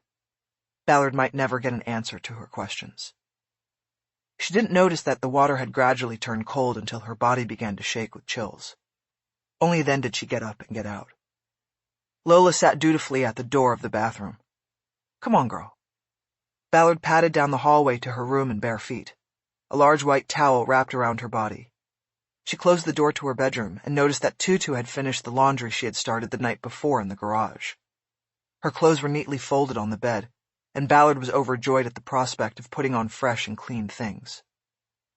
She put on a bra and underwear, but before getting dressed further, she checked her phone, which was charging on the bedside table where she had left it. The screen said she had 11 new voicemail messages. She sat on the bed and started playing them one by one. The first 2 messages were from Jenkins, and had been left before they had connected at the crime scene. He had gotten word about the investigation into an officer-involved death on Wrightwood Drive, and wanted to know if she was okay. The second message was to let her know that he was going to the crime scene to find her. The next message was from an academy classmate Ballard maintained ties with. Rose Baccio heard on the Blue Pipeline that Ballard was at the center of an officer-involved death being investigated in Studio City. "Balls!" she said, using Ballard's academy nickname. "Thank God you're all right. Call me. We need to talk." The fourth message was similar. It was from Corey Stedman of RHD, another friend hoping Ballard was okay. The fifth caller was Rob Compton, parole agent and sometime lover. He evidently was not aware of what was going on with Ballard and was not calling about her abduction or killing of Thomas Trent. "Hey, Renee, it's Robbie. Listen, we got a hot one. An ATF agent called me about the stolen Glock we recovered from our boy Nettles. Pretty interesting stuff. Hit me back, okay?" It took Ballard a moment to place what Compton was talking about. The events of the past day had been so acute that they had completely crowded other cases and memories from her mind. Then she remembered. Christopher Nettles, the one-man crime wave. Compton had put in an ATF request on the 3 presumed stolen weapons recovered from Nettles and his room at the Siesta Village Motel. Ballard made a mental note to call Compton as soon as she got into the proper mental state to work cases. She thought that diving back into the Nettles caper would be a welcome diversion from her current situation. The next message was from her direct supervisor, Lieutenant McAdams. He opened by telling Ballard he was relieved to hear that she was reasonably okay after the ordeal. That said, He began reading an order that had come to him from on high that put Ballard on light duty while the investigation of the officer-involved death proceeded. "So, I'm working on the schedule, and I'll get somebody paired up with Jenkins," McAdams concluded after reading the order. "You're riding the Pine on Dayside until FID finishes up, and you get the all-clear from BSU. It's all pretty routine. Give me a call back or shoot me an email to let me know you received and understand this order. Thanks, Renee." The next couple of messages were from well-wishers within the department. One of those was Roger's Carr, of Major Crimes. "This is Carr, and wow, I just heard. Glad you're okay. Glad you're good. And glad you took that big evil out of the picture. I'm around if you need anything." Ballard had been deleting the messages as she heard them, but she saved the recording from Carr. She thought she might want to listen to it again, especially the part about taking big evil out of the picture. She thought that the message might be reassuring to listen to the next time her internal jury started deliberating the case and leaning toward a guilty verdict. The next message was also a keeper. It was from Beatrice Beaupre. She was crying, as she had left it just an hour earlier. "They finally let me go. They asked a lot of questions, and then they asked them all over again. Anyway, Detective Ballard, I told them the truth. You saved my life. You saved both our lives. He was going to kill me, I know it. He told me so when he injected me. I thought that was it. Then you were there to save me. You were so good. You fought him and got the upper hand. I told them what I saw. Thank you, Detective Ballard. Thank you so much." Her voice trailed off into a sob as Beatrice hung up. The message, though heartfelt, gave Ballard pause. She knew Beatrice had not seen the fight with Trent. She was unconscious. The message indicated she had told the FID investigators she had seen what she hadn't. Had Beatrice perceived that the FID was trying to fault Ballard in some way and turn it into a bad killing? She had to be careful here. She couldn't call Beaupre back to inquire about these concerns. That might be viewed by the FID as witness tampering. It was a firing offense to try to manipulate an internal investigation. Ballard had to bide her time and be cautious. The call from Beatrice was a good heads-up. Her feelings of concern seemed more than justified when she got the last two messages. The first of these was from Lieutenant Feltzer of FID. He was requesting that they move up the hour of their appointment for a follow-up interview. He said that the crime scene investigation had been completed and all initial interviews were conducted. "We need to sit down with you and iron out the inconsistencies," he said. "Please come to the FID office tomorrow morning at, let's say, 8 o'clock. We'll try to get you out of here as soon as possible." The first thing Ballard thought about was whether she should bring a union defense rep with her to FID. She'd picked up an adversarial tone in Feltzer's voice, and given the message from Beatrice, she was growing more concerned the more she thought about what Feltzer had said about inconsistencies. Then it struck her. Her choice for a defense rep would have been Ken Chastain. He was smart. His analytical mind could have helped her decipher the moves being made against her. He would have been perfect in helping her form her answers to their questions. But he had betrayed her, and now he was dead. She had no one she felt comfortable asking to sit next to her. No one close. No one smart and cunning enough. Not Jenkins. Not Stedman. She was alone against this. If that conclusion wasn't depressing enough, the last message on her phone was the true chiller. It had come in less than 30 minutes ago, while she had been in the shower. The caller was a reporter from the Times named Jerry Castor. Ballard had never spoken to him, but he was known to her. She had seen him at various crime scenes and press conferences, especially during her time with RHD. Reading the Times coverage of the department over time gave insight to the allegiances of different reporters. The angles the stories took often revealed the sources, even if unnamed, behind them. Castor was considered a level 8 reporter by those in the department who monitored such things. This was a reference to the makeup of the PAB. The building was 10 floors, with command staff and administration largely housed on floors 8 through 10, with the chief on top. It was believed that Castor was a reporter more plugged in on the 3 upper floors than on the 7 below. It made dealing with him more career dangerous for the rank and file than with other reporters. That was one reason Ballard had always steered clear of him. "Detective Ballard, Jerry Castor over at the Times," his message began.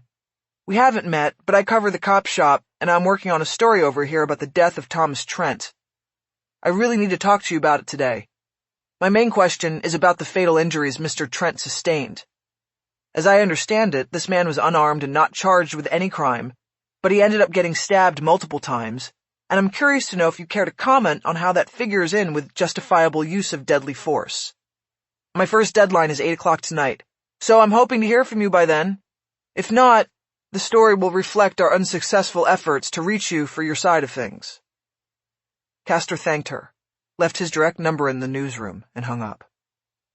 What felt like a punch to Ballard's gut wasn't the reporter calling her out in terms of the deadly force. At the academy, they don't teach you to shoot once when you need to fire your weapon. If deadly force is warranted, you use deadly force in whatever quantity is necessary to get the job done. Legally and departmentally, whether she stabbed Trent 4 times or only once didn't matter. What got to Ballard was that someone inside the department had told the reporter the details of the killing and pushed them out into the uninformed public space. Someone had called Castor, knowing that the details provided would be cause for debate and vilification. She felt like she had been cut loose from the department and was on her own. There was a knock on the bedroom door. "Renée? I'm getting dressed. I'll be out in a minute.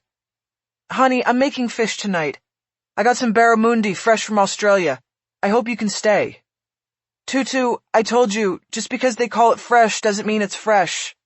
How can anything be fresh if it's packed in dry ice and flown or shipped all the way from Australia? Stick with stuff you know is fresh. Halibut from the bay." There was silence, and Ballard felt like shit for taking out the frustrations of the moment on her grandmother. She started dressing quickly. "Does that mean you don't want to stay?" Tutu asked through the door. "I'm really sorry, but it's a work night and they're calling me in early," Ballard said. "I need to pick up a rental car and go soon." "Oh, sweetie, you've been through so much. Can't you take the night off?" Tutu asked.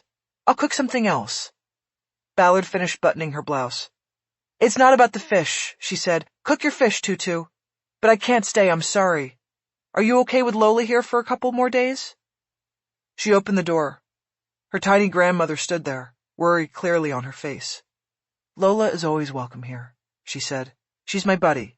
But I want her owner here, too." Ballard reached out and hugged her, holding her in a fragile embrace. "Soon," she said.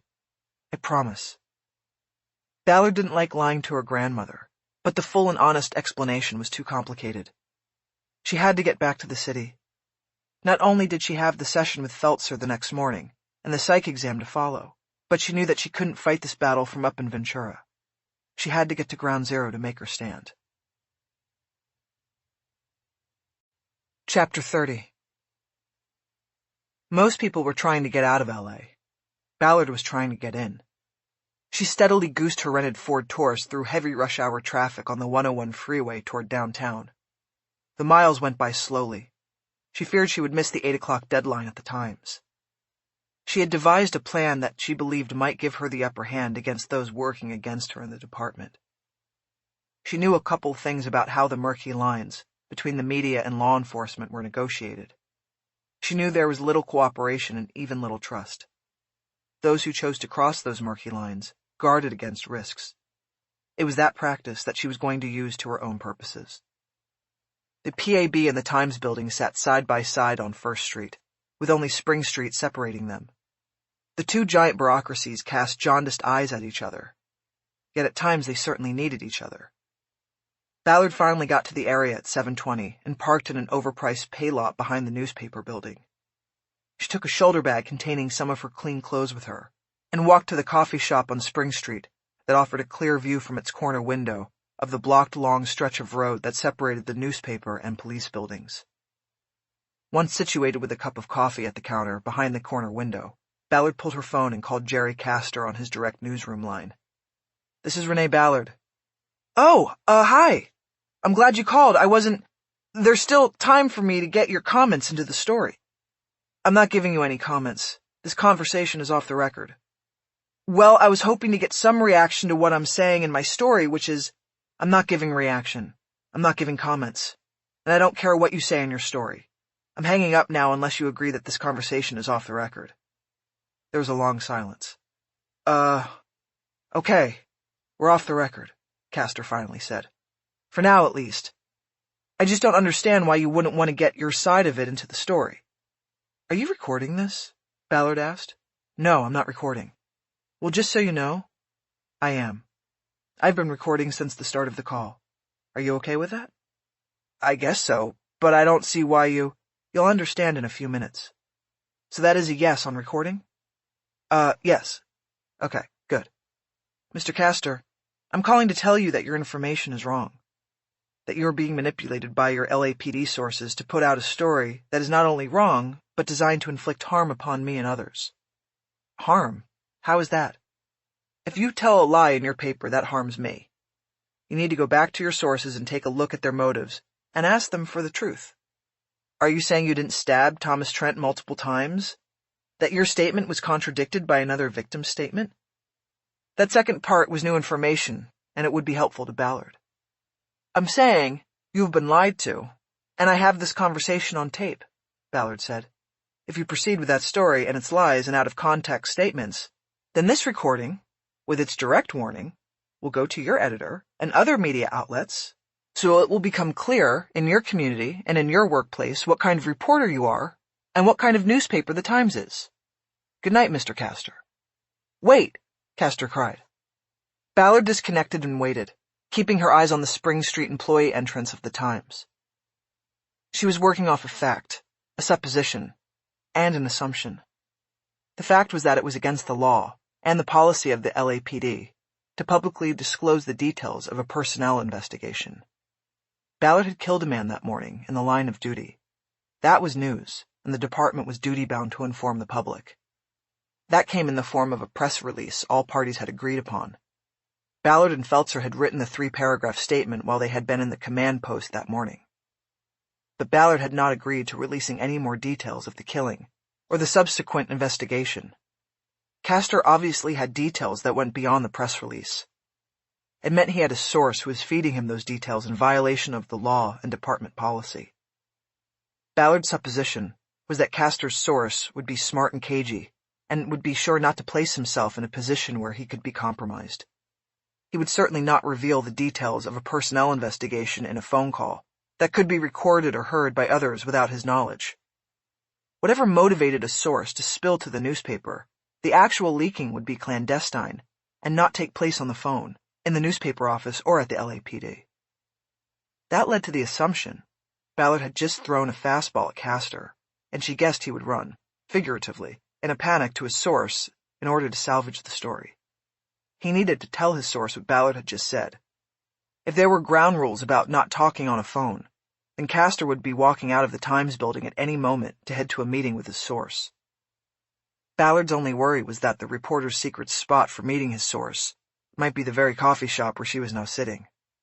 It would be perfectly reasonable for a reporter from the Times building and a LAPD employee from the PAB to cross paths in a coffee shop equidistant from both their work locations.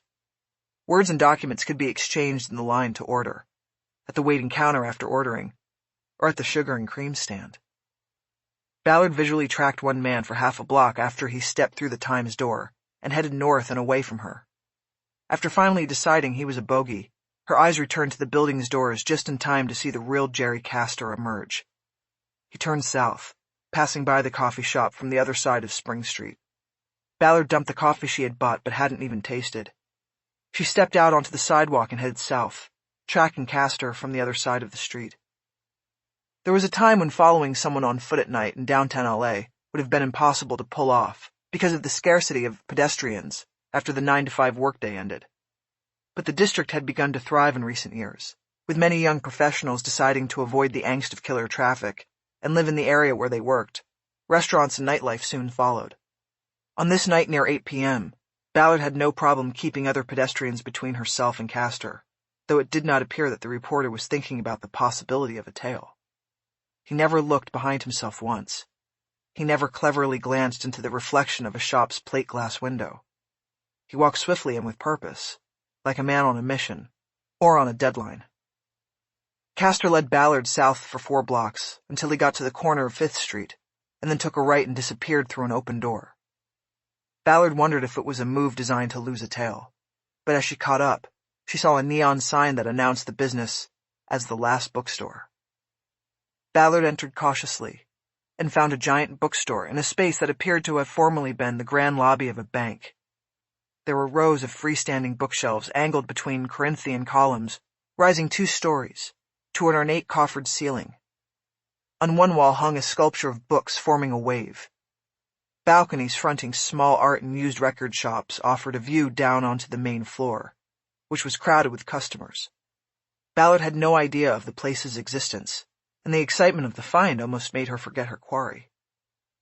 Using a set of shelves, dedicated to the classics as a partial blind, Ballard scanned the lower level of the bookstore, looking for Castor.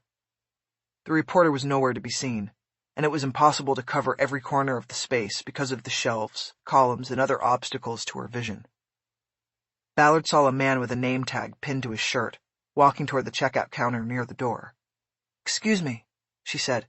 "How do I get upstairs?" "I'll show you real quick," the man said. He walked Ballard over to an alcove that had been hidden from her sight, and pointed to a set of stairs. She thanked him and quickly started up. The upper-level balconies afforded Ballard a fuller view of the bookstore below.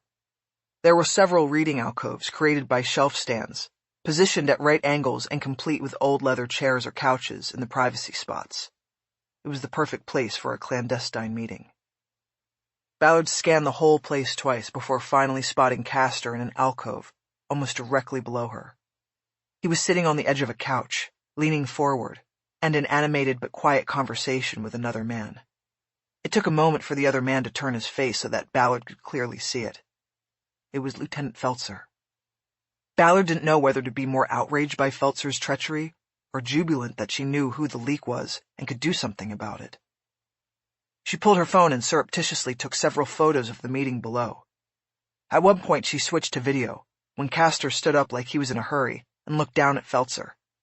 He waved his hands in a dismissive way, and then walked out of the alcove and crossed the main floor of the store. Ballard kept the camera going, tracking the reporter until he left the store through the door he had used to enter. When Ballard brought the camera back across the floor to the alcove where Feltzer had been sitting, he was gone. She lowered the phone and scanned the store as best she could. There was no sign of Feltzer. Ballard suddenly became concerned that Feltzer had seen her, and that he was on his way up to the second level. She turned to the steps, but she saw nobody coming up. She was safe. Feltzer must have left the store, taking a different route through the maze of shelves and then out the door. Ballard went down to the main floor, watching for Feltzer but catching no glimpse of him. She exited the store onto Fifth and looked about. No sign of Feltzer. Ballard guessed that Feltzer, like Castor, had walked to the meeting, but that he had passed the same 4 blocks via Main Street instead of Spring. Main was more convenient from the PAB's exit, and it put space between the reporter and his source. She saw the light at the intersection change and crossed, then followed Fifth to Main Street. At the intersection, she casually looked around the corner and north on Main. There, about 2 blocks away in the direction of the PAB, she saw a man walking with a fast pace that she recognized as Feltzer's hard-charging gait. Concerned that Feltzer would be more alert than Castor to the possibility of a tail, Ballard waited another 10 minutes before heading up Main herself. When she got to First, she turned right and walked down into Little Tokyo. At the Mayako Hotel, she checked into a room after being assured by the desk clerk that there were several sushi choices on the room service menu. She got to the room and ordered dinner first thing. Then she opened her shoulder bag and laid out the clothes she planned to wear in the morning. The meeting with Feltzer was going to be pivotal. While she waited for her food, she pulled out her phone and Googled the business number for defense attorney Dean Towson. She expected Towson wouldn't be in his office this late, but he would most likely get her message. Defense attorneys were used to getting late-night calls from clients, and judging by how fearful Towson had grown by the end of Ballard's interview with him Sunday morning, he would return the call promptly. The call went through to an answering service, and Ballard spoke to a live individual instead of a computer. "My name is Detective Renée Ballard with the LAPD. I spoke to Mr. Towson Sunday morning about a murder investigation. Please get a message to Mr. Towson tonight. I need him to call me back as soon as possible, no matter how late. This is urgent." She disconnected and began to wait. To pass the time, she put on the room's television and was soon distracted by the political infighting and name-calling presented every night on cable TV. Towson's callback came faster than the sushi. Chapter 31. At 8:25 a.m. Wednesday morning, Ballard walked into the FID offices at PAB with Dean Towson. It had been Towson's idea to arrive late and to ignore Lieutenant Feltzer's 2 calls and messages to Ballard, asking where she was. It put Feltzer on edge before they even got there. As head of one of the unit's 2 squads, Feltzer had a private office. It was small and they had to wheel a chair in to accommodate Towson. He and Ballard sat across the desk from a visibly annoyed lieutenant, who had closed the door. "Detective Ballard, I'm not sure why you see the need to have an attorney present," Feltzer said. "You are still subject to Liebarger and are compelled to answer questions. If anything criminal arises out of this investigation, then of course, all statements from you will be disallowed." He raised his hands off his desk in a gesture that suggested this was simple stuff, and they did not need a lawyer to complicate it. "I intend to fully cooperate and answer all questions," Ballard said, "but only if I have my attorney present. You said in your message that we needed to clear up some inconsistencies. Why don't we do that and not worry about my having representation?" Feltzer considered it, clearly looking like a man worried about walking into a legal trap of some kind. "We're going to record this," he finally said, as with the first interview. He opened a desk drawer and got out a digital recorder. As he was setting it to record, Towson removed his phone from the inside pocket of his suit coat and put it on the desk. "We'll be recording the session as well," he said. "Whatever floats your boat," Feltzer said. "Thank you," Towson said. "Let's start with the other victim, Beatrice Beaupre," Feltzer said. "In your statement yesterday, you said that she was unconscious when she was brought into the room by Trent." "I believe I said she appeared to be unconscious," Ballard said. "My focus was on Trent, not her." "Miss Beaupre had told us that she was in fact conscious at the time and was pretending not to be so that she might have a chance of escaping from Trent." "Okay, that's entirely possible." "She goes on to say that she saw you and Trent engage in the struggle that resulted in his fatal injuries, and her description of what happened differs markedly from yours." "Well, she would definitely have had a different view of it. I'm giving you the chance to correct the record if you wish." "I would just defer to Miss Beaupre's account. I was engaged at the time in a life-or-death struggle with a man nearly twice my weight and size. I wasn't stopping to take notes or commit my moves to memory. I was trying to stay alive and to keep Miss Beaupre alive as well." It was an answer Ballard and Towson had rehearsed, because they assumed that the discrepancies Feltzer alluded to in his phone message were the contradictions between her and Beaupre's statements. Ballard and Towson had met at 6:30 that morning, in the breakfast room at the Mayako Hotel, to prepare for the FID appointment. The rehearsed response covered all contradictions with the threshold factor and justified homicide. Fear of death or great bodily harm to the officer or citizenry. "I think that covers it, Lieutenant," Towson said. "Do you have anything else for my client?" Feltzer looked at Towson. "Yes, I do," he said. There was a confidence in Feltzer's voice that put Ballard on high alert. "Have you had any communication with Miss Beaupre since the incident occurred and you two were separated for questioning?" Feltzer asked. "Nothing direct," Ballard said. "She called my cell phone yesterday and I didn't take the call. She left a message thanking me for saving her life. I haven't responded to the call yet because I thought it would be inappropriate to speak with her before your investigation is concluded." Another carefully crafted and rehearsed answer. "I still have the message," Ballard said. "I could put it on speaker and play it for the recording if you wish." "We'll get to that later if we need to," Feltzer said. "Your late arrival has backed me into other appointments, so let's move on. Yesterday, you said that when you managed to free yourself while Trent was gone, you did not immediately leave the house because you were not sure where you were and whether you could escape. Is that fair to say?" "We are talking about a very brief moment," Ballard said. "Those were my thoughts initially, but then I heard the garage door, and I knew that Trent was back and that he most likely had another victim with him, because he told me he was going to abduct his ex-wife. But your initial answer indicates you had no idea where you were." "Well, I certainly assumed I was in Trent's house, and I knew where he lived because I had backgrounded him when he became a person of interest in my investigation." "Had you ever previously been in that house?" There it was. Feltzer had information he hadn't had when he questioned her the day before. "No, I had never been inside that house," Ballard said. She had to assume that the 2 North Hollywood patrol officers she had met on Wrightwood on Friday night had come forward. "Had you ever been on the premises of Thomas Trent's home?" Feltzer asked. "Yes, I had been on the premises," Ballard answered without hesitation. Towson leaned slightly forward. He was now flying blind. Ballard had not discussed at breakfast her attempt to ghost Trent's house, because she had no idea it would come up. Towson now had to trust that Ballard knew how to navigate this set of questions. "How so, Detective Ballard?" Feltzer asked. "On Friday evening I confirmed that Trent was at his job, at the car dealership, and I went to his house to look around," Ballard said. "My victim had described being taken to an upside-down house. I felt it was important to see if Trent's home matched that description." "Detective, did you call in a false report of a prowler on Wrightwood Drive in order to facilitate this look-around?" Towson put his hand on Ballard's arm to stop her from responding.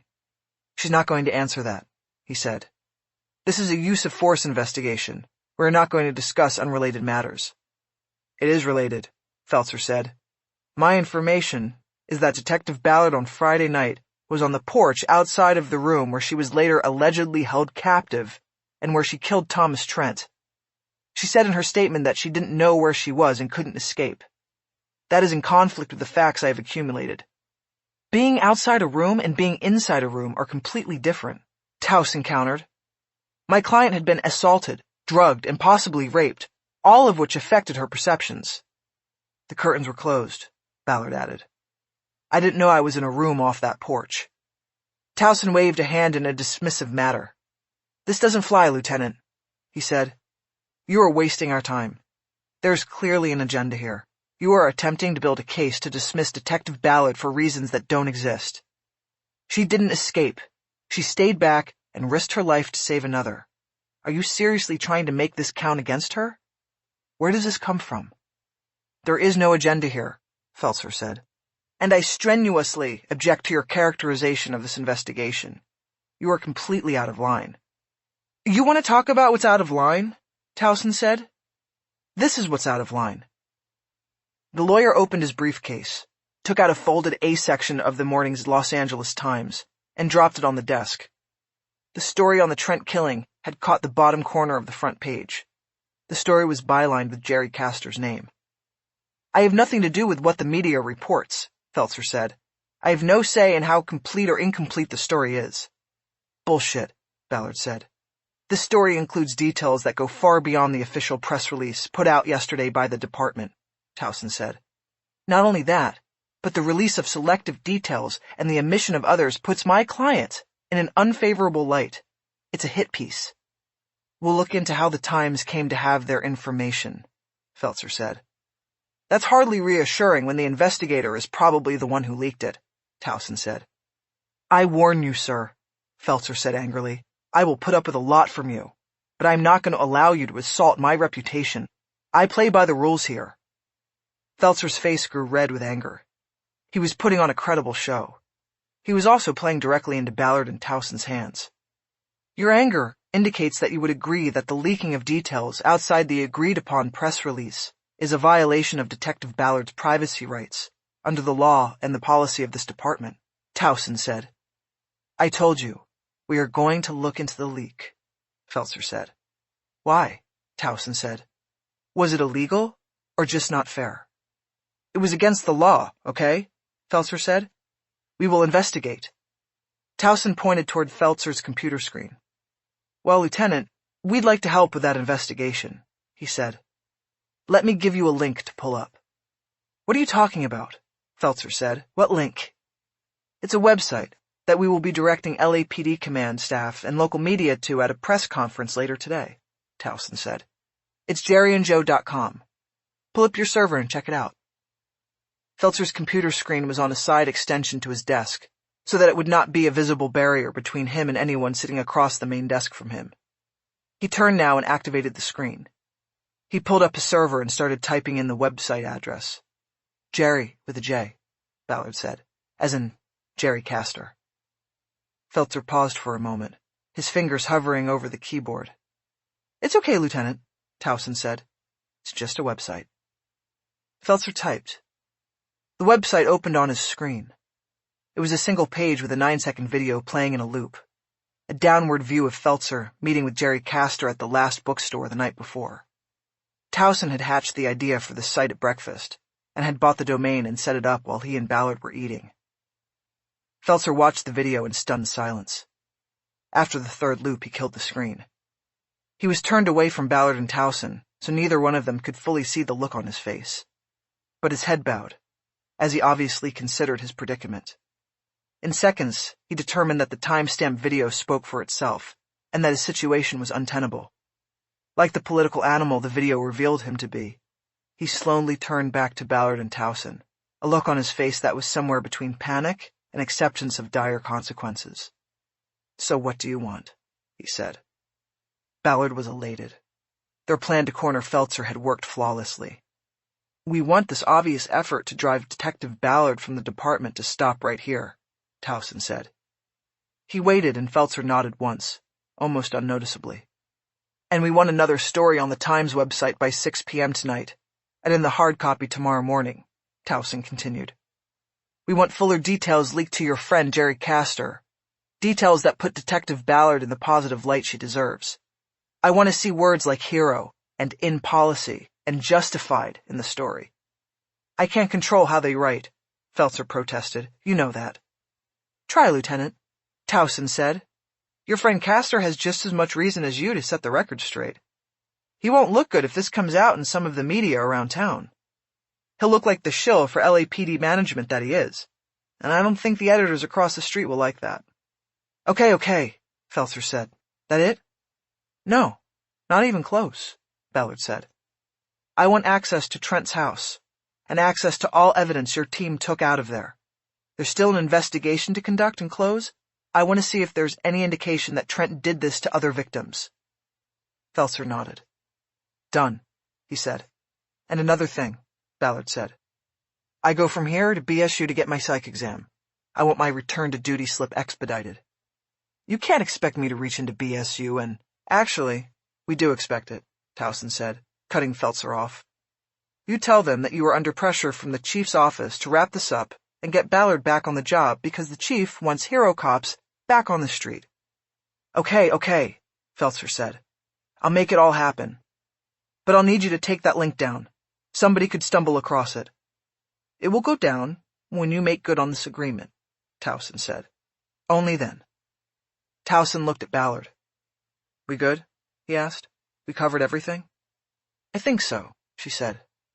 "Then let's get out of here," he said. Towson said it in a tone that made his disgust clear. He stood up and looked down at Feltzer. The detective lieutenant was pale, like he had just seen his life flash in front of his eyes, or his career at least.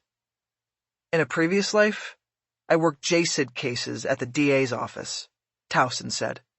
"I've still got friends over there, and they're always looking to take down guys like you, guys who let ego and power go to their heads.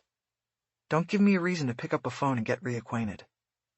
Feltzer simply nodded. Towson and Ballard left the office and closed the door. Chapter 32. In the courtyard in front of the PAB, Ballard thanked Towson for saving her career. He said she had done that herself. "You following that reporter last night? That was genius," he said. "That's all we needed. And the beauty of it is, it will keep Feltzer in line. As long as you have that, you're in good shape." Ballard turned back to look up at the PAB. The tower of City Hall was reflected in the glass facade. "My partner on the Late Show, he says PAB stands for politics and bullshit," she said. "This is one of the days I think he's right." "You take care, Renee," Towson said. "Call if you need anything." "You're going to invoice me, right?" "I'll think about that. This is a situation where the accomplishment is its own reward. The look on Feltzer's face after he saw the loop? That was worth $1 million. I'm not a pro bono case counselor. Send me a bill. Just not for $1 million. All right, I will. The mention of money reminded Ballard of something. "By the way, do you have a business card?" she asked. "I'm going to recommend you to someone." "Sure do," Towson replied. He dug into his suit coat pocket and gave her a short stack of cards. "Take a few," he said. "They're free." She smiled and thanked him. "You know, I forgot to ask, Has anyone from the dancers case come to talk to you about Fabian? I assume I have you to thank for that. Yes, I was interviewed. Who came? A detective named Carr. Ballard nodded. You tell him anything you didn't already tell me? She asked. I don't think so, Towson said. As I recall, you were quite thorough. Ballard smiled again, and they headed their separate ways. Towson across the courtyard toward the federal courthouse a block away, and Ballard to the steps that were to the east side of the PAB. She was pleased to hear that Carr had followed up with Towson. Maybe that meant he was also finally buying into her suggestion that a cop was involved in the shooting. At the top of the stairs, Ballard turned right and went to the memorial for fallen officers. It was a contemporary sculpture, in which the names of officers killed in the line of duty were etched on brass plates and attached to a cage-like wooden edifice. Most of the brass plates had weathered over time, leaving those marking recent deaths brighter than the others. It was easy for her to pick out the brightest and shiniest plate. She stepped up and saw it had the name Ken Chastain on it. She stood there somberly for a few moments, until her phone buzzed, and she pulled it out of her back pocket. It was Rob Compton. Renee, I just heard. What the fuck? Are you okay? I'm good. Why didn't you call me, baby? I just read about this in the freaking paper. Well, don't believe everything you read. That's not the whole story, and it's going to get fixed. I didn't call you yesterday because I didn't have my phone most of the day. I finally got to it last night. What's the story with the ATF? Never mind, that can wait. I just want to make sure you're okay. When can we get together? I don't want the ATF to wait, Robbie. I need to stay busy. What have you got? She started walking down the steps and back to the courtyard. Her rental car was still in a lot behind the Times building, and she headed that way. Well, an agent from over there called me on the weapons search we put in, Compton said. His name is John Wellborn. You know him? I can count on one finger the number of ATF agents I know, Ballard said. I don't know him. Do you know it's now called the ATFE? They added explosives. Nobody calls it that. Are you going to tell me or not? Okay. Well, this guy, Wellborn, called about the stolen Glock that Nettles had. It's got a big-time flag on it. It was taken off a Brinks guard during an armored car takedown 2 years ago in Dallas. I don't remember the case, but the guard it was taken from, he was executed with it. Same with his partner. Holy shit. Yeah, that's what I said. So at first they were thinking we had the guy, Nettles. But Nettles was in prison at the time of this thing in Dallas. So the gun had to have been stolen a second time in one of the burglaries he committed.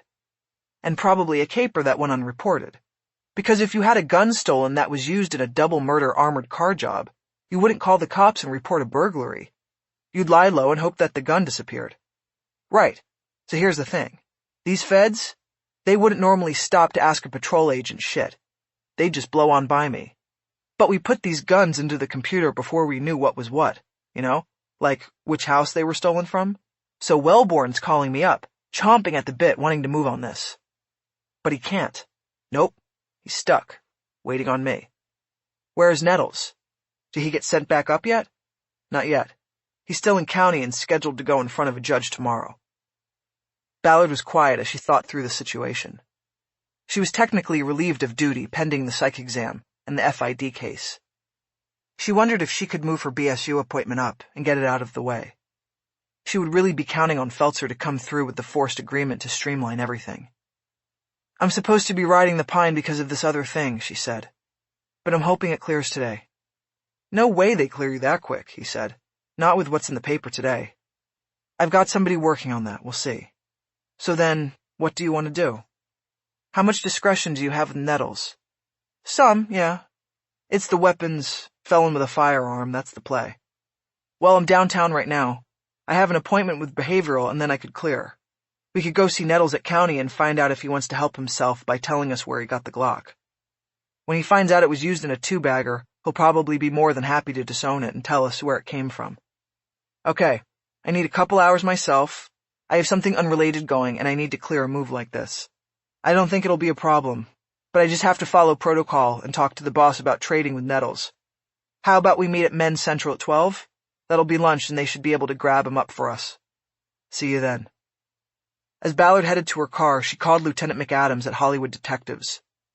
LT, I'm not sure when or if I'll make it in today, she said. Ballard! You're supposed to be on the bench till this FID thing clears, McAdams said. I know, I'm down here at FID right now. What's going on? I got called in for more questions, and after this I go to BSU for the psych exam. I don't know how long this will take. Did you see the Times today? More importantly, did FID see it? Yeah, everybody's seen the Times and it's bullshit. Then where the fuck did it come from? Good question, LT. Ballard, a word to the wise? Watch your ass. Roger that. The Behavioral Science Unit was located in Chinatown. Ballard's appointment wasn't until 10:30, so she called to see if she could get it bumped up by a half hour or more. The phone receptionist almost laughed before telling her the request could not be accommodated.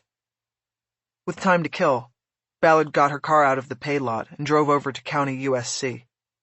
She found that Ramona was no longer in the acute care ward. She had been upgraded to fair condition, and with that came a change of rooms. She was now sharing a room with another patient. She was conscious and alert. The swelling around her eyes was way down, and the bruising had moved to the yellow-green stage. The stitches had been removed from her lower lip as well. Ballard entered the room and smiled at her, but there didn't seem to be any recognition. Ramona, I'm Detective Ballard. I'm assigned to your case. I came by Monday, do you remember? Not really. The voice was unmistakably male. I showed you photos, to see if one was the man who hurt you. I'm sorry. No, it's okay. In fact, it doesn't really matter now. That's why I came by, to tell you that the man who hurt you is dead, so you don't have to be afraid or worry about him anymore. He's gone. You sure it was him? Very sure, Ramona. Okay. She looked down as though she might be about to cry at the news. Ballard knew Ramona was safe now, but only from one predator. She was leading a life that was sure to bring more. Ballard pulled one of the cards she got from Towson out of her pocket and held it up. I wanted to give you this. This is a lawyer I've worked with, and I think he's pretty good. Why do I need a lawyer? What do they say I did? Oh, no, nothing like that. I'm not supposed to give out legal advice, but if I was, I would tell you that you should sue the estate of the man who did this to you. I'm pretty sure he had a large amount of money invested in his house. I think you should get a lawyer and go after some of that money. He victimized you, and you should collect from his estate before anybody else does. Okay. But Ramona did not reach out for the business card. Ballard put it down on the table next to her bed. It's right there when you need it. Okay, thanks. I'm going to leave my own card too. Later on, you will probably have questions. You can give me a call. Okay. It was an awkward exit, because with the case concluded by Trent's death, there was no need for Ballard to spend more time with Ramona. As she left the hospital, Ballard wondered if she would ever see her again. Perhaps, she thought, she had suggested the lawsuit against Trent's estate because she knew she would be called in to testify about the case. She wondered if it was a subconscious move to seek the kind of fulfillment that came from taking a case from beginning to end. Trent was dead, but Ballard might still be able to take him to trial and get a guilty verdict. Chapter 33. Ballard sat in an office with Dr. Carmen Hinojos, the director of the Behavioral Science Unit. The room is decorated in blonde wood, cream-colored walls and pale curtains. The window looked across the roofs of Chinatown toward the spire of City Hall. They sat facing each other in comfortably cushioned chairs that contradicted the uncomfortable situation for Ballard. Have you ever killed anyone before? Hinojos asked. No, Ballard said. First time. How are you feeling about it today? To be honest, I feel fine about it. If I hadn't killed him, he would have killed me, I have no doubt. She immediately regretted starting her answer with, to be honest. Usually when people said that, they were being anything but honest. The session continued down avenues of questioning Ballard had fully expected. As with almost every situation an officer faced regarding internal investigations and procedures, she was well versed in what would be asked and how it should best be answered. The union newsletters carried case examples all the time that were analyzed in depth. Ballard knew that the important thing to say and project with Hinojos was that there was no second guessing of her actions up to and including the killing of Trent. Showing regret or remorse would be wrong moves. The department needed to be assured that if returned to duty, she would not have any hesitation in doing her job, that she would not hesitate if placed in a kill or be killed situation. Ballard was calm and forthright during the interview, and showed discomfort only when Hinojos veered away from questions about the Trent killing to asking about her childhood and the path she took to law enforcement. Ballard began to feel like she was trapped. She had to reveal herself to a stranger, a risk that her return to duty would be delayed by further analysis or treatment. Ballard didn't want that. She didn't want to ride the pine. She tried to put a positive spin on things in terms of the good things she had learned from bad experiences. But even she knew that finding the positive in things, like her father's untimely death, her mother's abandonment of her as a teenager, and the year she spent homeless, was a difficult task. "Maui has the prettiest beaches in the world," Ballard said at one point. "I surfed every morning before going to school." "Yes, but you had no home to go to, and a mother who didn't care," Hinojos said. "No one should face that at that age." "It wasn't that long. Tutu came for me." "Tutu?" "Hawaiian, for grandmother. She brought me back here, to Ventura." Hinojos was an older woman with white hair and golden brown skin. She had been with the department for more than 30 years. On her lap was an open file that contained the psychological report drawn from the examination conducted when Ballard had first applied to the LAPD 15 years earlier. Much of the history was there. Ballard hadn't known enough at the time to keep her past to herself. Ballard had not been back to BSU since that initial exam. "Dr. Richardson has an interesting workup here," Hinojos said, referring to the initial examiner. "He says disorder in your young life drew you to law enforcement, a job where you enforce laws and enforce order. What do you think about that?" "Well," Ballard said, stalling, "I think we need to have rules. They are what makes society civilized." "And Thomas Trent broke the rules, didn't he?" "Yes, big time. If you had the chance to relive the past 72 hours and make smarter choices, do you think Thomas Trent would still be alive?" "I don't know about smarter choices. I think I made the right choice in the moment. I would prefer answering questions about what did happen and why, not speculation about what could have happened or what could have been." "So no regrets then?" "Sure, I have regrets, but not for what you probably think." "Try me. What regrets?" "Don't get me wrong, I had no choice. It was him or me. In that situation, I have zero regrets, and if faced with the same circumstances, I would do what I did again. But I do wish he were still alive, so I could arrest him, and we could take him to trial, and he would rot in prison for what he did." "You believe that by being stabbed and losing his life, he got off easy?" Ballard thought for a moment and then nodded. "Yeah, I do." Hinojos closed the file. "Okay, Detective Ballard, thank you for your candor," she said. "Wait, that's it?" Ballard asked. "That's it." "Well, do I get the RTD?" "That will be forthcoming, but I am going to suggest that you take some time off to recuperate mentally. You have been through a trauma, and there are unanswered questions about what happened to you when you were drugged. Your mind is bruised as well as your body. Like the body, the mind needs time to heal. It needs time to settle from this." "I appreciate that, doctor, I really do, but I have active cases. I need to wrap them up, and then I can take time off." Hinojos smiled in a tired sort of way, as if she had heard what Ballard said 1,000 times before. "I guess all cops come in here and say the same thing," Ballard said. "I can't blame them," Hinojos said. "They are worried about losing their jobs and identities, not worried about the consequence both have on them. What would you do if you were not a police officer?" Ballard thought for a moment. "I don't know," she said. "I haven't thought about it." Hinojos nodded. "I've done this a long time," she said. "I've seen long careers and careers cut short. The difference is in how you handle the darkness." "The darkness?" Ballard said. "I work the late show. There is nothing but—" "I'm talking about the darkness within. You have a job, detective, that takes you into the bleakest side of the human soul, into the darkness of people like Trent. To me, it's like the laws of physics. For every action, there is an opposite and equal reaction. If you go into darkness, the darkness goes into you. You then have to decide what to do with it, how to keep yourself safe from it, how to keep it from hollowing you out." She paused there, and Ballard knew not to speak. "Find something that protects you, Detective Ballard." Hinojos got up from her chair then, and the session was over. She walked Ballard to the room's door. Ballard nodded a goodbye. "Thank you, Doctor. Stay safe, Detective Ballard." Chapter 34. Ballard was 20 minutes late getting to Men's Central Jail, but Compton was there, waiting for her. They signed in and Ballard stowed her backup gun in a locker before they were placed in an interview room to wait while Christopher Nettles was located and brought to them. "How are we going to do this?" Ballard asked.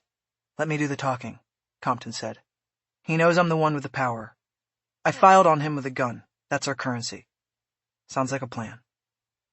While they waited, Compton reached over and lifted Ballard's hands, and somberly studied the bandages on her wrists. "I know, it looks like I tried to end it all," she said. "I'll only need the bandages for a week." "The bastard," Compton said. "I'm just glad you put him down." Ballard told Compton the short version of what had happened with Trent and how an illegal leak to the Times had bent the story against her. Compton shook his head. Ballard decided not to tell him about how the rough sex they had had Saturday morning had hindered the ability of the RTC nurse to determine if she had been raped. That discussion could keep for another time. The conversation, as it was, ended when the door opened and Nettles was escorted in by 2 jail deputies. He immediately objected to the presence of Ballard, claiming that she had mistreated him during his arrest. "Sit down and shut up," Compton said sternly. "You don't get to decide things like that." The deputies put him in a chair and locked one of his wrists to a steel ring at the center of the table. "So what do you want?" Nettles said. Compton waited until the deputies stepped out. "Do you have any idea about your situation, Christopher?" he asked. "You're going up in front of a judge tomorrow. Has a lawyer been by to talk to you?" "Not yet," Nettles said. He flicked his cuffed hand in a gesture that suggested he wasn't worried. "Well, the reason you haven't seen a lawyer is that a lawyer isn't going to be able to help you," Compton said. "Your parole has been revoked, and you're going back up to Corcoran, and there isn't a damn thing a lawyer can do about it." "I only had a bullet left," Nettles said. "I can do that, no sweat off my balls." He looked at Ballard as he said it. Ballard knew that the bullet was a year in the pen. "And what, you think the DA is going to just let all those burglaries slide?" Compton asked. "What I hear people saying in here is that all the DA will do is stack him right next to my current situation, and I won't do an extra day on account of overcrowding," Nettles said. "How about that?" "Then how about the felon with a gun charge I just added to your resume? That's 5 years stacked on top of the bullet. You can do that? No sweat off your balls?" "The fuck you talking about, man?" "I'm talking about a +5. "That's bullshit." Nettles shook his cuff violently. He pointed his free hand at Ballard. "This is because of you, bitch," he yelled. "Don't blame me for your crimes," Ballard threw back at him. "Blame yourself." Ballard kept her hands on her lap and below the table. She was wearing a long-sleeve blouse, but she didn't want to risk Nettles seeing the bandages around her wrists and asking questions. "Look, Christopher, why do you think we're here?" Compton said. "You think we get off on giving you the bad news?" "Probably," Nettles said. "She does." "Actually, you're wrong," Compton said. "We're not here to bring bad news. We're the light at the end of your tunnel. We came to help you help yourself." Nettles settled down. He knew there was a deal to be made now. He looked suspiciously at Compton. "What do you want?" he asked. "I want to know about the guns," Compton said. "I want to know where you stole them from. I want addresses, details. You give me that, and we start subtracting from the total. You see?" Ballard appreciated that Compton was not directly asking about the Glock. It was better not to reveal their specific intention to Nettles. The ex-con might then attempt to manipulate the interview. "I don't know, man," Nettles whined. "How am I supposed to remember addresses?" "Think," Compton said. "You must have some idea what houses you hit. Start with the gun you were carrying, the Glock Model 17. You must have liked it, because you didn't pawn it. Where'd that come from?" Nettles leaned forward and put the elbow of his free arm down on the table. He used his free hand to work his jaw like the thinker as he considered the question. "Well, first of all 3 of those guns came from the same house," he finally said. "I just don't remember the fucking address. Don't you people get burglary reports for these things?" Compton ignored the question.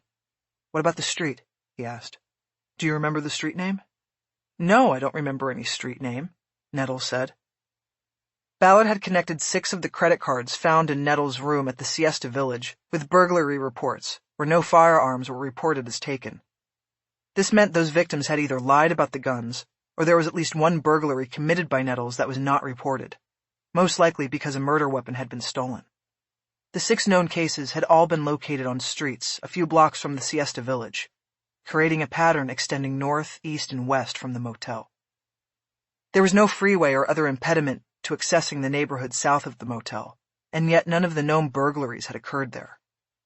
This told Ballard that the house they were looking for might be south. "Did you ever hit any houses south of the motel where you were staying?" Ballard asked. "South," Nettles responded. Yeah, I hit south." Compton threw her a look. She wasn't supposed to ask the questions, but she continued the line of inquiry. "Okay, how many times did you go south?" "Once or twice. The houses that way weren't as nice. People had junk." "When did you hit down there?" "When I first started." "Okay. According to the motel, you had been there 9 days before your arrest. So in the first couple of days you went south?" "I guess so." "How long have you had the guns?" "It was one of the first ones." "From south of the motel?" "Yeah, I guess." "I think it was the second." "Yeah, the second. The guy thought he was real fucking clever hiding the guns behind the books on his shelves. But I always knock the books off the shelves. Right to the floor. People hide all kinds of good shit behind the books. That's how I found the guns." Ballard took out her phone and went to the GPS app. She pulled up a map centered on Santa Monica Boulevard and Wilton Place, where the Siesta Village Motel was located. She started reading off the names of streets to the south: St. Andrews, Western, Ridgewood, Romaine. Nettles kept shaking his head until she came to Sierra Vista. "Wait," he said. "Sierra Vista, that sounds familiar. I think that's it." "What did the house look like?" Ballard asked. "I don't know. It looked like a house." "Did it have a garage?" "Yeah, a garage in the back, separate." "1 floor or 2 floors?" "1. I don't fuck around with 2-story jobs." "Okay, was it brick, wood structure, what?" "Not brick." "How'd you get in?" "I went in the backyard and popped a slider by the pool." "Okay, so there was a pool." "Yeah, next to the garage." "So there was a gate then, like a fence around the pool?" "The whole backyard. It was locked and I climbed over." "Was it a wall or a fence?" "Fence." "What color was the fence?" "It was like gray, stained gray." "How'd you know nobody was home?" "I was parked on the street and I saw the guy leave." "In a car?" "Yeah." "What kind of car? What color?" "It was a Camaro. Yellow. I remember the car. Cool car. I wanted that car." "How'd you know the place was empty?" "Just because the guy drove off didn't mean the house wasn't full with a wife and kids." "I know. I always knock on the front door. I have a work shirt with my name on the pocket. I act like I'm a gas inspector looking for a leak. If somebody answers, I just go through the motions and go to the next one." "So what did the front door look like?" she asked. It was yellow," Nettles said. "Yeah, yellow. I remember it because it was like the car. The dude liked yellow." Ballard and Compton exchanged a look, though they said nothing. They had what they needed for now: a yellow door and a yellow car on Sierra Vista. It wouldn't be hard to find. Chapter 35. There was no yellow door on Sierra Vista. Ballard and Compton drove up and down its 4-block stretch 4 times in the Taurus, but saw no door painted yellow. "You think Nettles intentionally fucked us?" Ballard asked. "If he did, he only fucked himself," Compton said. "The deal is based on results." Compton turned and looked out the side window, a sign to Ballard that he was holding something back. "What?" she said. "Nothing," he said. "Come on, what's wrong?" "I don't know. Maybe you should have stuck with the plan and let me handle the questions. You were taking too long and I got him describing the house. Don't pout." "I'm not pouting, Renée. But here we are, Sierra Vista. Where's the yellow door?" He gestured through the windshield. Ballard ignored the complaint. It was unfounded. If he hadn't believed Nettles, he would have said something in the interview room. He didn't, and now he was blaming Ballard for the seeming failure of the move. She came to a point where Sierra Vista dead-ended into a T, and she pulled over. She looked at the map on her phone screen to see if the street continued elsewhere. She found nothing and used her thumb and finger to expand the map. She checked other streets in the neighborhood to see if there was another Sierra. There wasn't. But there was a Serrano place 2 blocks south. She put the phone down and pulled the car away from the curb. "Where are we going?" Compton asked. "I want to check out another street over here," Ballard said. "Serrano, Sierra, maybe Nettles got it wrong. They don't even sound close." "Yes, they do. You're just pouting." Serrano place was only 1 block long. They covered it quickly. Ballard checking the houses on the left and Compton the right. "Wait a minute," Compton said. Ballard stopped. She looked out his window at a house with a French door with a yellow frame. The house had tongue-and-groove wood siding, no bricks. She inched the car forward past the driveway and saw that there was a single-car garage detached from the house at the back of the property. A wooden fence grayed by exposure to the elements enclosed the backyard. "The fence is weathered, not stained," she said. "Think there's a pool back there?" "If I wasn't pouting, I'd say yes," Compton said. She punched him in the shoulder and kept driving. 2 houses down the street, she pulled to the curb. "Take off your belt," Ballard said. "What?" Compton said. "Take off your belt. It will look like a leash. I'm going to see if there's a pool. If I had my van, I'd have a real leash, but your belt will have to do." Compton got it. He slipped off his belt and handed it to her. "Be right back," she said. "Be careful," he said. "Fire a shot if you need me." She got out and walked down the sidewalk back to the house with the yellow French door. She dangled the belt from one hand and called the name Lola out repeatedly. She walked up the driveway that ran next to the house. "Lola, here, girl!" She smelled the pool before she saw it. The sharp odor of chlorine pervaded the rear of the house. She got to the weathered fence and had to stand on her toes to catch a glimpse of what was on the other side. She confirmed the pool and was making a turn to go back out to the street when her eyes caught on the row of windows that ran along the top of the garage door. She hesitated because she wasn't tall enough to look through the glass. Then she saw the handle on the door, situated about a foot off the driveway surface. Ballard stepped over. She put one foot on the handle and tested some of her weight against it. It felt sturdy enough. She put her full weight on the handle and her fingers gripped the thin sill below the windows. She pushed herself up the garage door and looked in. Parked in the garage was a yellow Camaro. She dropped to her heels and turned to get back to her car. A man was standing in the driveway looking at her. "Oh, hey! Have you seen my dog?" Ballard said quickly. "A brindle boxer mix?" "You mean in my garage?" the man said. "Sorry about that, but when she gets loose, she likes to hide. It's a real pain in the butt." He was Latino and wearing workout pants, running shoes, and a hoodie, like he was heading out for a jog. She kept her arm in motion so the dangling belt would not be still enough for him to see that it wasn't a leash. She headed past him toward the street, hoping not to forget the plate number she had read off the Camaro. "Do you live around here?" the man asked. "Over on Sierra Vista," Ballard said. "Have a nice day." She kept moving down the driveway. When she got to the street, she called her dog's name out a few more times, but walked on. She got to the Taurus and jumped back in. Fuck, I blew it," she said. She wanted to run the Camaro's plate before she forgot the number, but she realized she didn't have a Rover, and of course the rental car had no police radio. "What happened?" Compton asked. She was watching her side mirror, expecting to see the man step out of the driveway to track her. "A guy came out," she said. "I think he made me." "How?" Compton asked. "I don't know, something about his eyes. He made me." "Then let's blow." There was no sign of the man in the mirror. She started the car. Just then she saw the Camaro come out of the driveway and turn the opposite way down Serrano. "There he goes," she said. "Yellow Camaro." She waited until the Camaro turned right at the end of the block and was out of sight. She U-turned away from the curb and headed in the same direction. She pulled her phone and called the communications center on speed dial. She then recited the license plate and requested a computer run. "I'll hold," she said. At the corner she turned right. There was no sign of the Camaro. She gunned the Taurus and they headed north, block by block, checking right and left for the Camaro. They didn't see it. "You think you spooked him?" Compton asked. "I don't know," Ballard said. "He saw me looking through the window of the garage at the car. Shit." "Well, what would you have?" The dispatcher came back with the information, and Ballard repeated it so Compton could get it.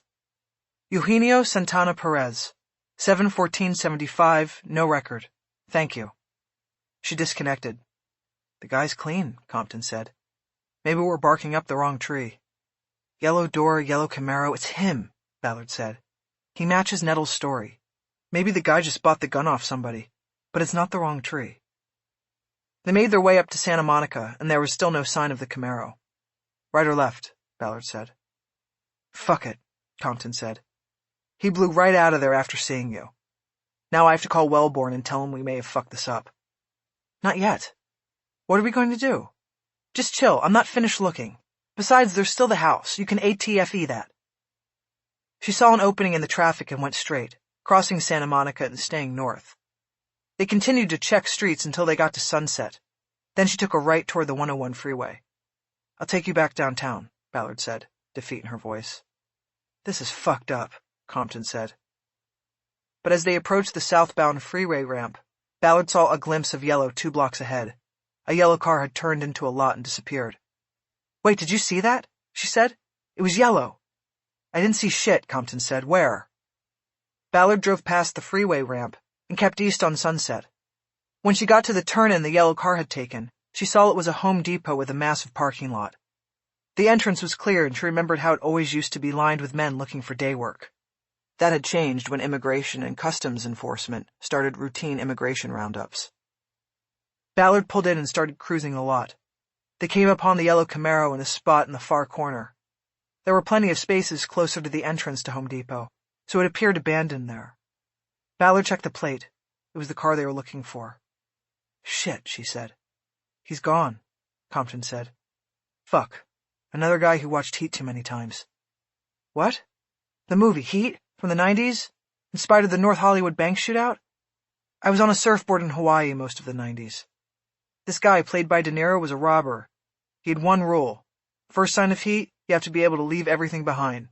Just like that." Ballard kept cruising, looking at the faces of men on foot in the parking lot, hoping to see the man from the driveway. She had no luck. Finally, she turned the car into the corner of the lot and came to a stop. Through the windshield, they could see the Camaro 50 yards away. "This is so fucked," Compton said. "We should have just called Wellborn. Instead, I listened to you about doing it ourselves." "Are you fucking kidding me?" Ballard said. "You're blaming me? You wanted this just as much as I did. You're the one who always has to win, to show the guys up. Holy shit, I can't believe you. If you're so worried about the feds, why don't you just Uber your ass out of here? I'll call Wellborn and give him what we've got and put it all on me. I mean, why not, right? Everybody else wants to blame me for everything. Just get the fuck out of the car." Compton looked at her. "You're serious?" he asked. "Deadly," Ballard said. "Get the fuck out." With his eyes still on her, Compton opened his door like he was threatening to leave if she didn't stop him. She didn't. Compton got out and looked back in at her. She said nothing and kept her gaze on the Camaro. He slammed the door. She refused to turn to watch him walk away. "And another one bites the dust," she said to herself. Chapter 36. Ballard didn't get to Hollywood Division until almost 5 o'clock. She had spent most of the afternoon dealing with ATFE and FBI agents, explaining her moves that morning after the interview with Nettles. She left Compton out of it, telling the agents she had acted on her own after leaving Men's Central. The upset of the feds was mollified to a small degree when she looked at a set of photos they had and identified the man she had seen in the driveway. They said Eugenio Santana Perez was an alias, but refused to tell her what his real name was. It was clearly a we'll-take-it-from-here situation, with a heavy tone of, "You fucked this up and now we have to unfuck it to top it off." The feds impounded the Camaro and were waiting on the warrant to enter the house on Serrano Place when Ballard was dismissed with a sarcastic thank you from Agent Wellborn. Back at the station, she pulled a gray inter-office envelope out of her mailbox and went to the lieutenant's office to get her new desk assignment. McAdams was standing at his desk, taking his gun out of the drawer and clipping it to his belt, a sign he was heading home. Things were winding down across the entire bureau. "Ballard, you decided to show up," he said. "Sorry, I got tied up downtown, and while I was there I went to check on my victim from the Trent case," she said. "Is there a specific desk you want me to take?" McAdams pointed out the window of his office to the desk on the other side of the glass. It was the worst desk in the house because it was right outside his office, and the computer was positioned so that the lieutenant could see its screen at any time. It was known in the squad as the sitting duck desk. "I was going to put you there, but now it looks like I don't even have to find somebody for the late show," he said. "What do you mean?" Ballard asked. "Well, you must have talked a good game of it down there today, because the LA Times be damned. I just got the word that FID is calling the Trent killing within policy. And not only that, you got your RTD, too. Congratulations." Ballard felt a great weight lift off her shoulders. "I hadn't heard," she said. "That seems quick. Whoever your defense rep was, he's going to be in high demand, I'll tell you that." McAdams said. The picture the Times drew up this morning wasn't pretty. I didn't use one. Then that makes this one even more worth celebrating. But if there's a K party, I don't want to know about it. McAdams seemed to be giving a tacit nod of approval to a kill party. It had once been a secret tradition for officers to gather and drink after one of them had killed someone. It was a way of releasing the tension of a life-and-death encounter. Once the department formed the FID to seriously investigate all officer-involved killings, the parties were pushed back until after the FID recommendation was released. Either way, the K party was anachronistic. And if they occurred at all now, it was only under deep secrecy. The last thing Ballard was interested in doing was celebrating her killing of Thomas Trent. Don't worry, no K party, she said. Good, McAdams said. Anyway, I'm out of here. Since you've been at it all day, I'll leave Jenkins solo tonight, and you go back on shift starting tomorrow. All good? Yeah, all good. Thanks, LT. Ballard looked around and saw an empty desk with a reasonably new computer monitor on it. It was far away from the lieutenant's office and the sitting duck desk, but when she got there, she noticed a mug of coffee and paperwork spread across the workspace. She then did a pivot and spotted another desk nearby, in the burglary row, that looked empty and unused and had a decent monitor. She sat down and the first thing she did was go online to see if the Times had anything on the FID investigation that corrected the morning's story. There wasn't anything yet. She pulled out one of the business cards she had gotten from Towson and started writing him an email, detailing what she had heard from her lieutenant and reporting that there was no action on it so far from the Times. Her cell phone buzzed just as she hit the send button. It was Roger's Carr of Major Crimes. Hey, did you get my message? I got it, thanks. So how are you doing? I'm doing all right. My LT just told me I'm off the pine because FID is calling it within policy. Of course it was within policy. Are you kidding me? It was totally justified. Well, you never know. This may come as a surprise to you, but I've pissed some people off in the department. You? I find that hard to believe. That was enough sarcastic banter for Ballard. So I heard you checked out my lead with the lawyer, she said. Towson. Who told you that? Carr asked. I have sources. You were talking to the lawyer, weren't you? Maybe. So what's the story? Carr didn't say anything. Holy shit, Ballard said. You take my lead and run with it, and now you won't even tell me what you got from it? I think we're having our last conversation, Detective Carr. It's not that, Carr said. It's just that I don't think you're going to like what I tell you. Then it was Ballard who was silent, but not for too long. Tell me, she said. Well, yeah, your lead is panned out, Carr said. Towson said Fabian told him he could deliver a bent cop. Then we got the ballistics back today, and that sort of pivoted things around here. Pivoted? Why is that? They didn't match. The weapon used to kill Ken Chastain was not the same one used in the booth at the dancers. The theory at the moment is two different shooters. They're saying the cases aren't connected. No, they aren't saying that. Just two weapons, two different shooters. Ballard knew she didn't have the full picture. If the two cases weren't linked by a weapon, then there was something else. So what am I missing? She asked. Well, that wasn't the full ballistics report, Carr said. Carr, come on, stop dicking around. They identified the weapons off the slugs and brass. The gun in the booth was a 92F, and in the garage it was a Ruger 380. Ballard knew the bullet casings collected at the crime scenes, and the slugs from the bodies revealed markings identifiable to specific models of firearms. Firing pins and gun barrel rifling left proprietary indentations and striations. She also knew the significance of the weapons identified. The 92F was a 9mm Beretta, and it was on the list of firearms approved by the department for carry by detectives. The Ruger was a small popper that was easily concealed and used for close-in work. It too was on the department's approved list for backup weapons. It was also a hitter's gun. Ballard was silent while she considered the information. The one piece she reluctantly added to it was her knowledge that Chastain carried a Beretta 92F, or at least he had when they were partners. It drew a question she hated to ask. Chastain carried a 92F. Did they run his gun against the slugs from the dancers? They would have if they had his gun. That was new information. You're saying whoever shot him then reached inside his jacket and took his gun? Apparently. His weapon has not been recovered. So what are they thinking? I was redirected today. I was told to take a deep dive into Chastain, dig up everything. That is bullshit. He's not the dancer's shooter. How do you know that? I just do. I knew him, and this isn't him. Well, tell that to Lieutenant Olivas. What exactly is he saying? He's not saying anything, at least to me. But one of those guys that got killed in the booth was mobbed up. Yeah, Gino Santangelo out of Vegas. Well, you can take it from there. Ballard thought for a moment. Take it where? She said. I totally don't get this. You're the one who first said it was a cop. You were just looking at the wrong cop. So Chastain is the booth shooter. He kills a mob guy and then the mob hits him back? That's the working theory?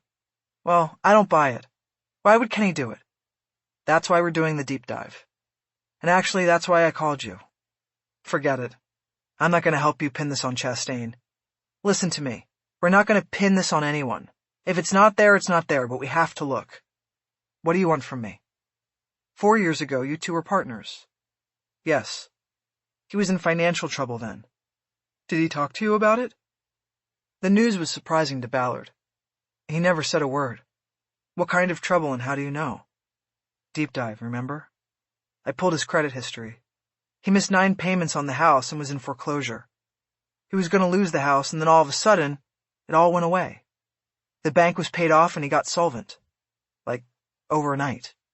Any idea how? I told you I didn't even know about the problem. He never told me. Have you talked to Shelby? Maybe someone in the family helped him out. Not yet. We want to know more before we go to her. That's not going to be pretty. Ballard was silent. She couldn't remember a time when Chastain seemed to be under any sort of pressure from outside the job, financially or otherwise. He was always steady going. She thought of something Carr hadn't covered. What about Metro? She asked. Metro, Carr said. What do you mean? The kid, the witness? Matthew Robeson. Oh, him. He calls himself Metro? We still haven't found him, and frankly, we're not expecting to. But how does he fit into the theory? Well, we know he called Chastain on Friday about 5, and Chastain went to find him. We think he thought Robeson was a threat. So he takes out Robeson, hides or buries the body somewhere, and then goes home. Only there's a mob hitman waiting there, and he pops Chastain in the head before he can even get out of the car. And takes his gun. Right, and takes his gun. They were both silent for a long time after that, until Ballard addressed the elephant in the room. Olivas is still steering all of this? He's in charge. But don't go down that road, Renée. The ballistics are the ballistics. That's not something you can steer, and the financials are what they are as well. But why take the gun? The shooter in the garage. Why did he take the thing that would prove or disprove all of this? Without having that gun for comparison, this is all circumstantial, it's theory. There could be 100 reasons why the gun was taken. And speaking of circumstantial, there is one other thing. What? We checked with internal affairs on Chastain, and there wasn't an open file on him. But they had a string file, where they put the anonymous stuff that comes in. It runs from complaints about some cop was rude to me to some cop keeps coming into my store and taking orange juice without paying. Ticky-tacky stuff like that. Okay. Well, like I said, they had no open file on Chastain, but there were 2 anonymous reports in the string file about an unnamed cop getting into card games and then not being able to cover his losses. What card games? Didn't say. But you know, if a guy wants to get into a high-stakes game in this town, then he can find a game, if you move in that world. Ballard shook her head, even though she knew Carr could not see this. She looked around to make sure her conversation wasn't being heard. The squad room was almost empty now, as most detectives began to shut things down by 4 every day. Still, she leaned into the shelter of her cubicle and spoke quietly to Carr. I'm still not buying it, she said. You guys have nothing but a missing gun, and like you said, there could be 100 reasons why it's gone. It's like you're more interested in pinning this on Chastain than in finding out who killed him. There you go with that word again, Carr said. We aren't pinning anything on anybody, and you know what? I really don't understand you, Renée. Everybody knows that 2 years ago, Chastain hung you out to dry, and you lost the upward trajectory of your career and ended up working the late show. And here you are defending him in a situation where there is clearly a lot of smoke. I mean, a lot of smoke. Well, that's the thing, right? A lot of smoke? Back when I worked downtown, before I supposedly lost my upward trajectory, we needed more than smoke. We needed a lot more. If there is fire, we're going to find it. Good luck with that, Carr. I'll talk to you later. Ballard disconnected and sat frozen at the desk. She had started the theory that the dancer's shooter was a cop. Now that theory was a monster and had Chastain in its sights. She wondered how long it would be before Carr found out that the backup gun on her ankle was a Ruger 380. Chapter 37. Ballard calmed herself. The Ruger on her ankle was on the department's short list of approved backups. She and probably 1,000 other cops owned one. She then started overthinking it, wondering if Carr already knew she had one, and the purpose of the phone call was to see if she'd bring it up voluntarily. Her keeping quiet may have landed her on the suspect list. They are really thinking a cop did the dancers thing? Ballard swiveled in her chair and saw a detective named Rick Tygart sitting at the desk directly behind hers.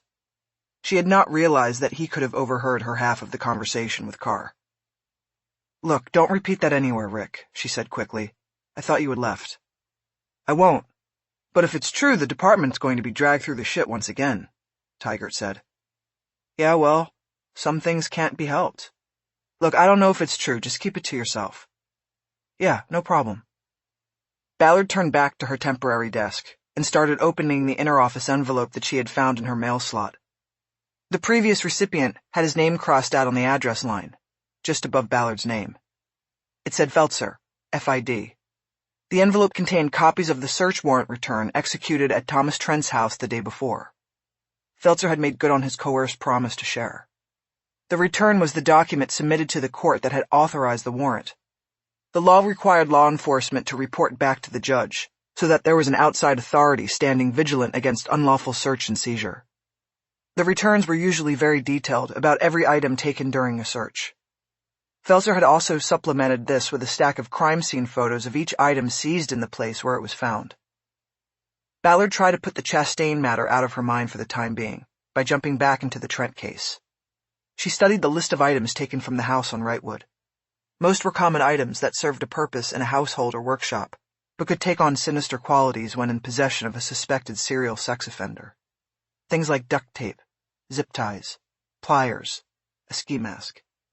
The zinger was the collection of brass knuckles from a drawer in the bedside table in the master bedroom. There was no further description of them, so Ballard immediately flipped to the photos and found the shot of 4 pairs of brass knuckles in the drawer. Each set was of unique design and materials, but all carried the same words on the impact plates: good and evil. Ballard assumed that one of the sets was the weapon that Ramona Ramon had been tortured with. While she didn't need the brass knuckles to solidify the case against Trent, especially since no case would be moving forward, there was still a silent moment of clarity, fulfillment, and knowledge that she had followed the correct trail in her investigation. Her only regret was that she had no one to share the moment with. Jenkins wasn't coming in for another 6 hours, and he had never been invested in the case anyway. Only Ballard had been committed to it. She noticed that Feltzer had included copies of all the crime scene photographs, so she slowly leafed through the stack of 8x10s. It was a photo tour of the house, and Ballard was reminded that she had never seen the entire place. She was struck by the normalcy of it. Spare and out-of-date furnishings were in every room. The only piece that allowed her to date the photos as reasonably contemporary was the flat-screen television on the living room wall.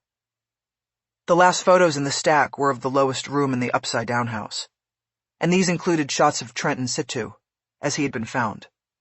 There was more blood on him and the floor than Ballard had remembered. His eyes were half-lidded. She spent a long time studying the photos of the man she had killed. She only pulled her eyes away when her cell phone started to buzz.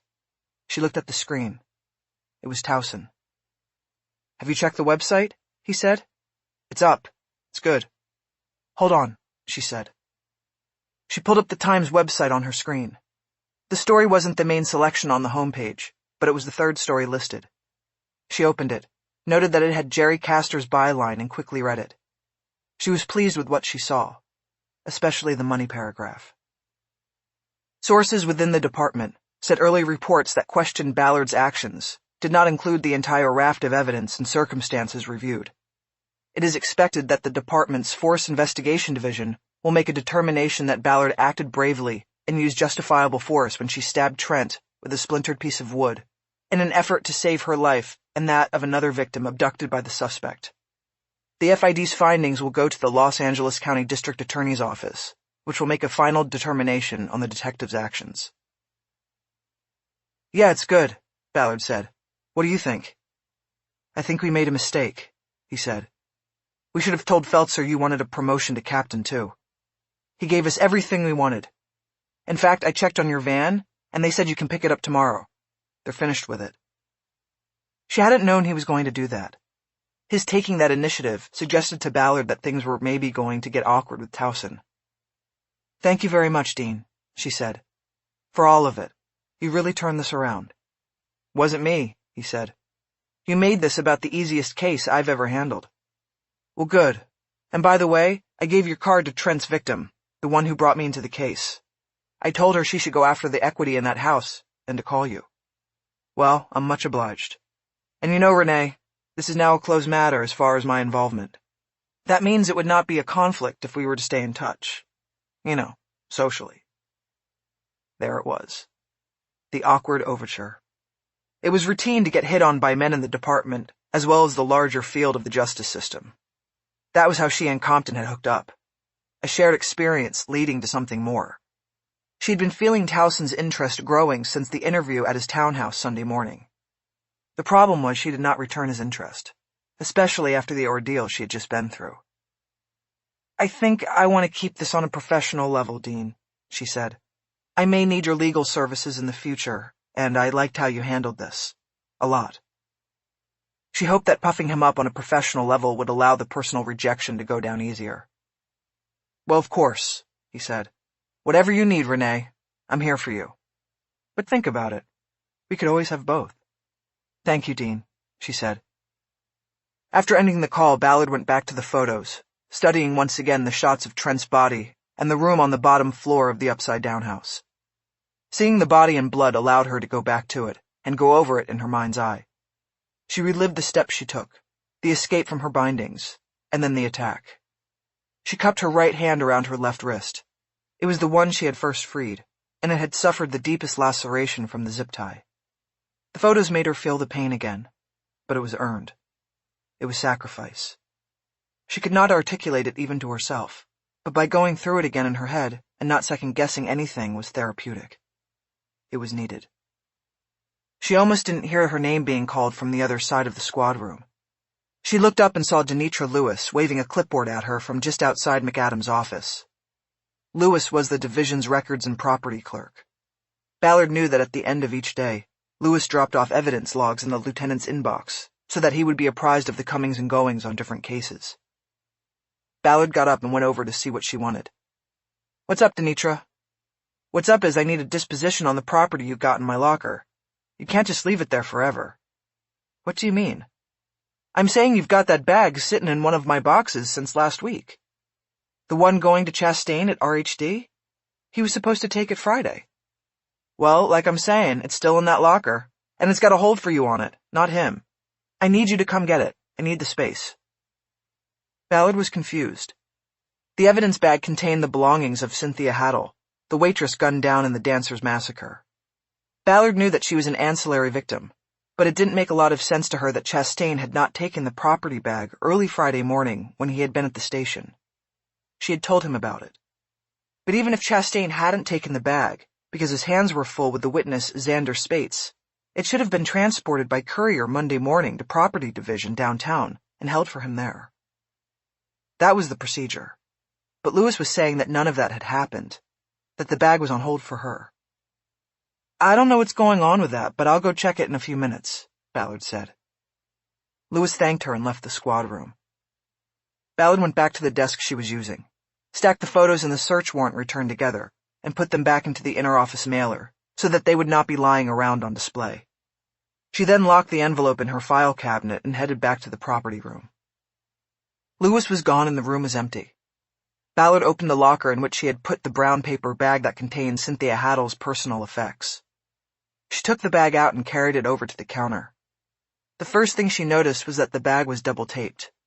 A second layer of red evidence tape had been applied over the first, meaning the bag had been opened and resealed since Ballard had placed it in the locker early Friday morning.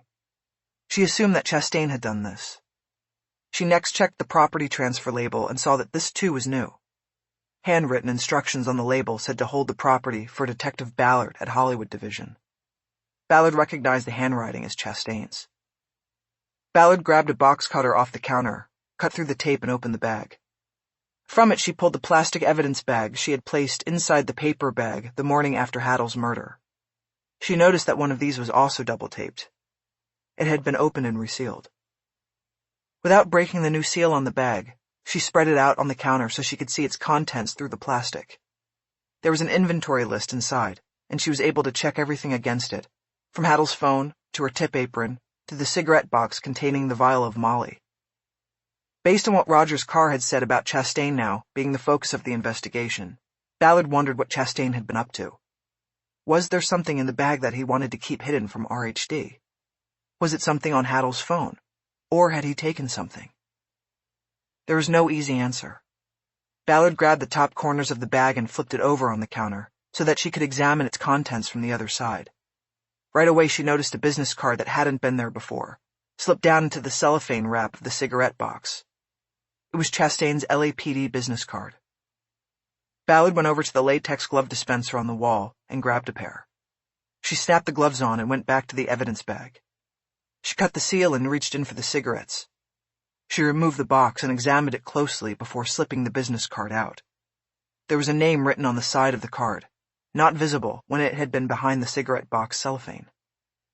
Eric Higgs, VMD. Ballard didn't recognize the name or know the meaning of the initials, VMD.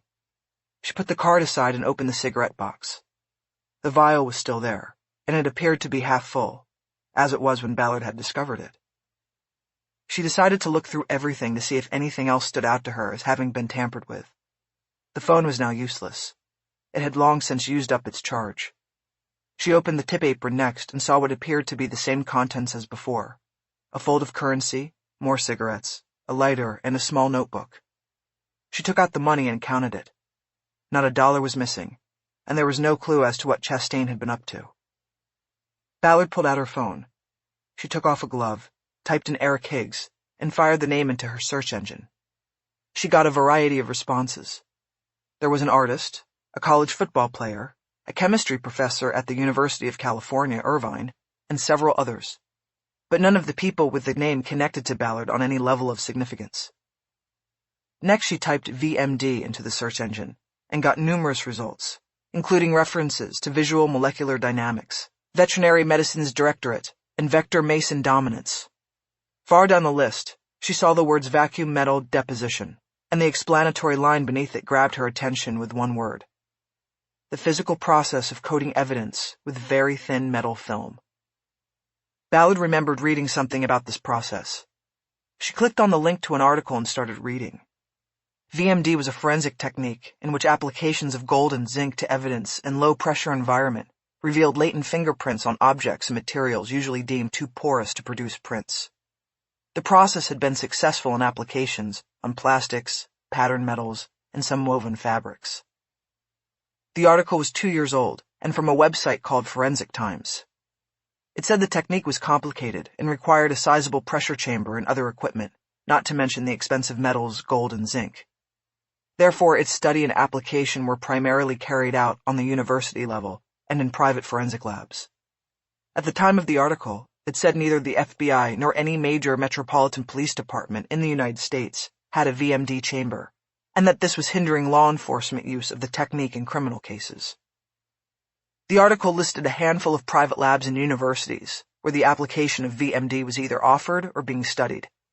Among these was UC Irvine, where Ballard had just determined that Eric Higgs was a chemistry professor. Ballard quickly repackaged all of Cynthia Haddle's property back into the brown paper bag and resealed it with tape from a dispenser on the counter. She then carried the bag back to the detective bureau, where she went to work tracking down Professor Higgs. 20 minutes later, and thanks to the university police department, she placed a call to a lab assigned to the professor.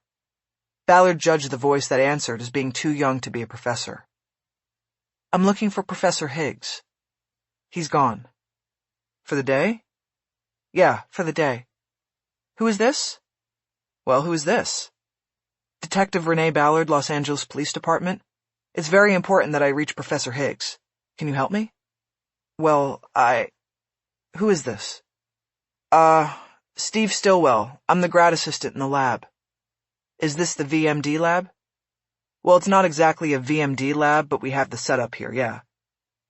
Ballard grew more excited with the confirmation. Do you have a cell phone for Professor Higgs, or any way I could reach him? I have his cell. I guess I could. I'm not sure it's allowed. Mr. Stillwell, I'm calling about a murder investigation. Do you understand? Either give me that number or call Professor Higgs yourself and ask permission to give it to me. I need you to do it one way or another right now. Okay, let me get the number. I have to look it up on this phone, so I won't hear you if you say anything.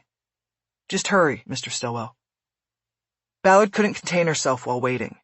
She got up and started pacing one of the aisles in the detective bureau, while Stillwell got the number out of his phone. Finally, he started to call it out as he read it off his phone screen. Ballard raced back to her workstation and wrote the number down. She disconnected the call with Stillwell just as he brought the phone back to his mouth and said, "Got it?" She dialed the number and the man answered after only one ring. Professor Higgs? Yes? My name is Ballard. I'm a detective with the Los Angeles Police Department. There was a long moment before he responded. You worked with Ken Chastain, didn't you? Ballard felt a bolt of energy go through her chest. Yes, I did.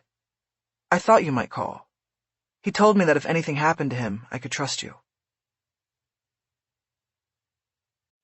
Chapter 38. It was a brutal drive in heavy traffic down to Irvine in Orange County.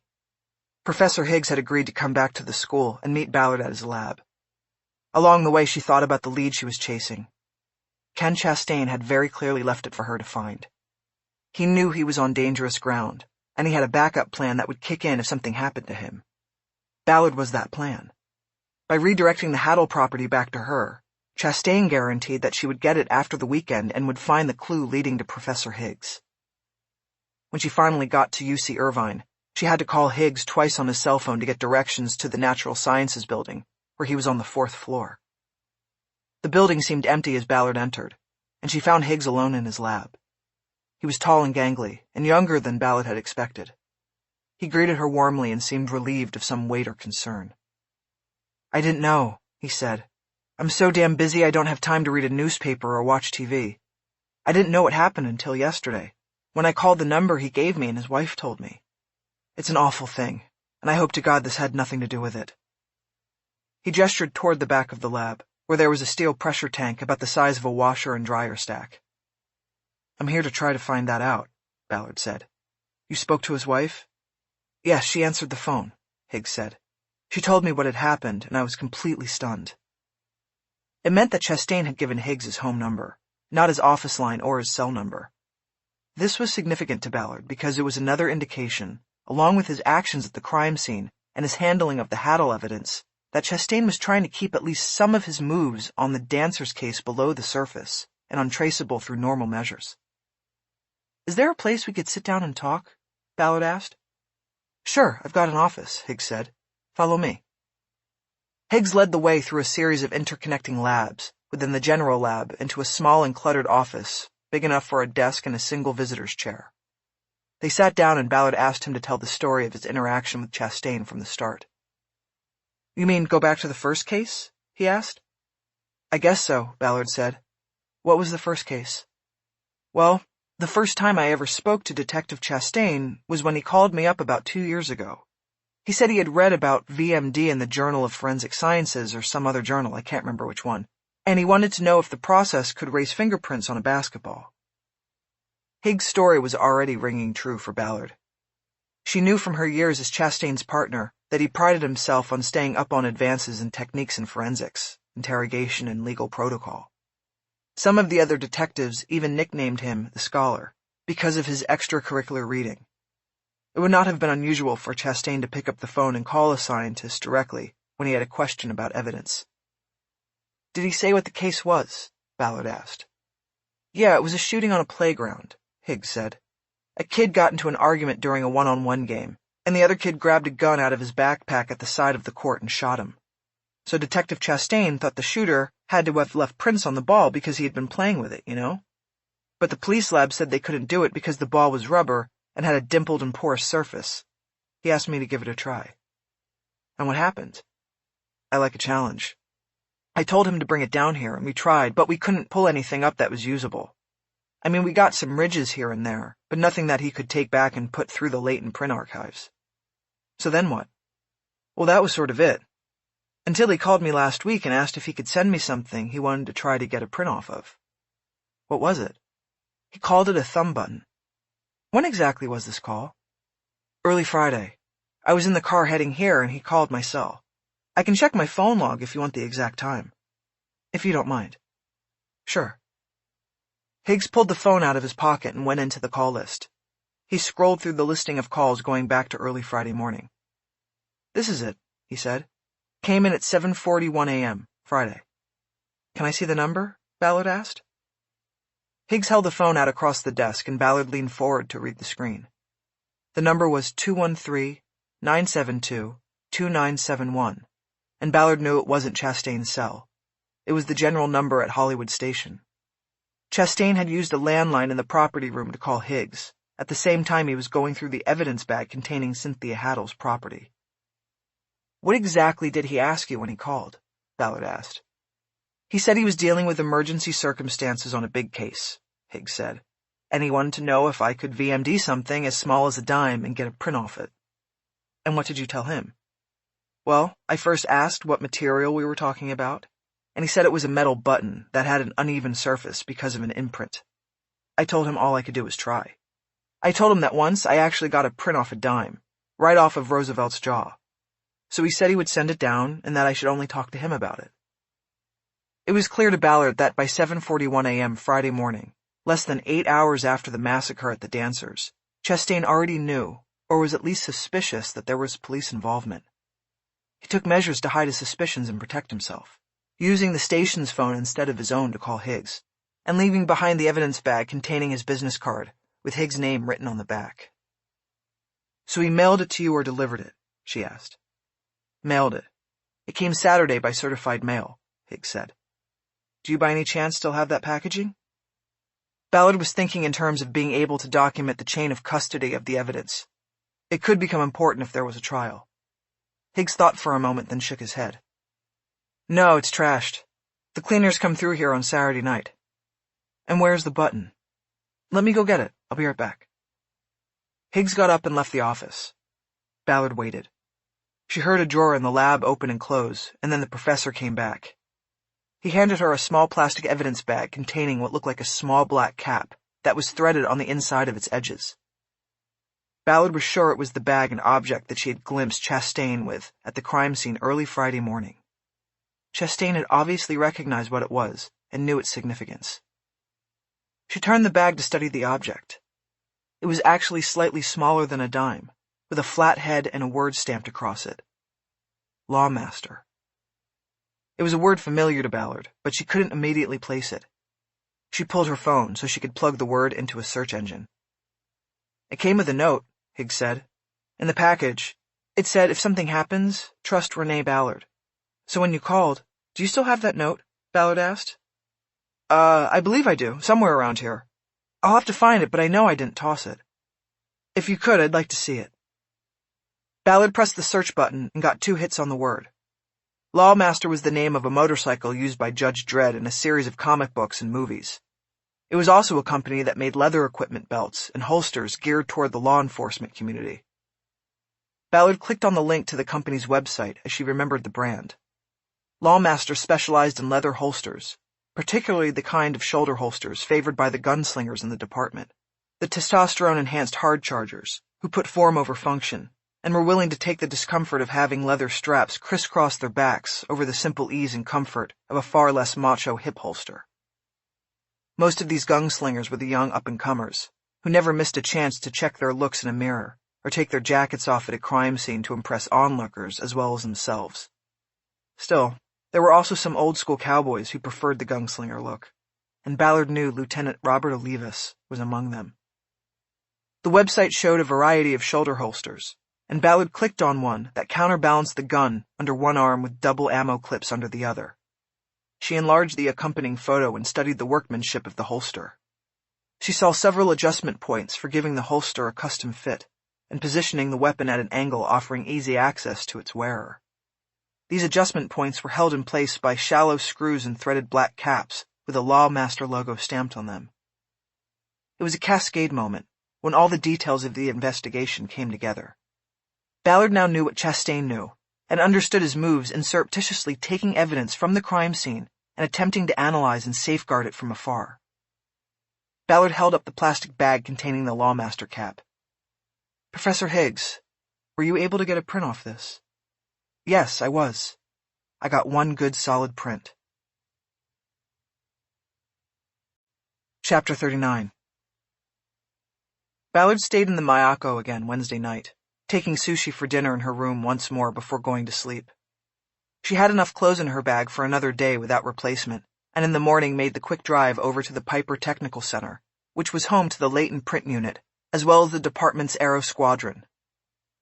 Every detective with more than a few years on the job has procured a tech in each of the forensic disciplines who can be counted on for an occasional favor or jump into the waiting line when needed. Some of the disciplines are more important than others, because there are more common to crimes.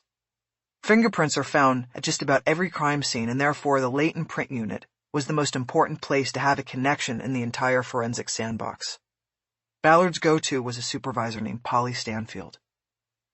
5 years earlier, Ballard and Stanfield had worked a difficult case, where fingerprints were the link between 3 separate sex assault murders.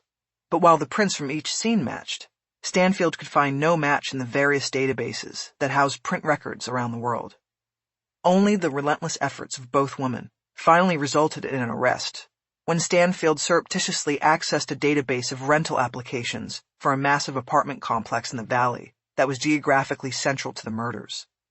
Renters at the complex were required to give fingerprints with their applications, but nothing was ever done with them. It was just a way of discouraging applicants who might lie about having criminal records. Once Stanfield's work identified the suspect, Ballard and her then-partner Chastain had to find another way to come up with his name so as not to reveal Stanfield's hack of the apartment complex's rental applications. They resorted to the tried-and-true anonymous call from a burner cell revealing the suspect's identity to a department crime tip line, and no one ever knew the difference. Ballard got Stanfield in the divorce. That is, when she and Chastain split as partners. Most people in the department and ancillary agencies chose a side to stand with. Stanfield, who in a long career in law enforcement had encountered her share of overly aggressive men and sexual harassment, sided with Ballard. Ballard knew Stanfield worked 7 to 4, and she was there at the door of the LPU with 2 lattes at 6:55 a.m. An earlier phone call between the 2 women had covered the basics of what needed to be done, so Stanfield was not surprised by Ballard's appearance or by the high sugar content of her latte. It had been special ordered. "Let's see what you've got," Stanfield said by way of a greeting. As a supervisor, Stanfield had a small cubbyhole office, but it was still better than the open work pod most of the other print techs got. Stanfield was well versed in how to deal with what Ballard was bringing in. The VMD process resulted in a fingerprint being temporarily identifiable on a surface of the holster cap. It had then been photographed under oblique lighting conditions by Professor Higgs. What Ballard had for Stanfield was a photograph of a thumbprint. Stanfield began her work with a magnifying glass, looking closely at the photo to confirm there was a usable print. "This thumb is really good," she finally said. "Good clear ridges, but it's going to take a while. It's a scan and trace job." That was more than a hint from Stanfield that she would prefer not to have Ballard looking over her shoulder the whole time. She needed to scan the photo into her computer, then go through a tedious process of using a program to trace the lines and swirls of the thumbprint so that a clean print could be run through the automated fingerprint index system. There were more than 70 million prints in the AFIS databank. Sending a print through did not bring instantaneous results, and often the results, when they came, were not singular. The search often kicked out several similar prints, and that required the print tech to make the final comparison under a microscope to determine if there was a match. "You want me to leave and come back?" Ballard asked. "How long?" "Give me at least a couple hours," Stanfield said. "If I get through it quicker, I'll call." Ballard stood up. "Okay, but remember, she said. "Keep this under the table. Don't tell anyone what case it is or what you're doing. And if you get a match, tell only me." Stanfield put the magnifying glass down on the lab table and looked at her. "Are you trying to scare me?" she asked. "No, but I want you to be cautious. If you get a name and it's the name I'm thinking it will be, then you'll understand what I'm saying." Ballard didn't want to share her investigative theory with Stanfield prior to the work. She didn't want to infect her conclusions with any preconceived ideas of who the print would match. "Holy shit," Stanfield said. "Well, thanks a lot, Renée. You know, I really liked working here."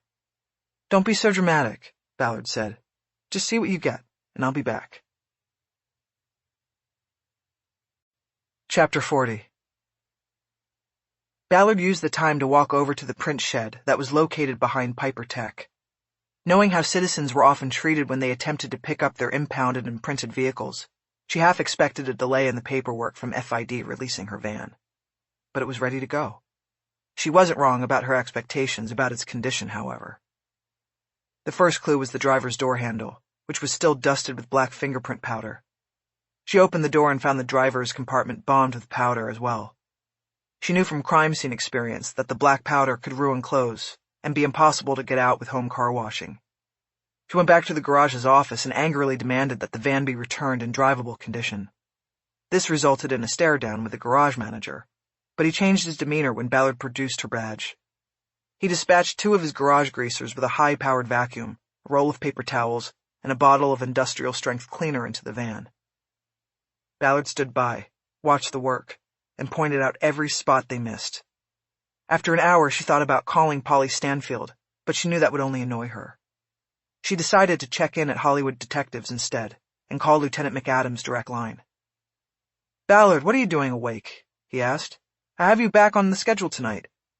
"I'll be there, LT, don't worry," she said. "Just checking in. What's happening in the 6?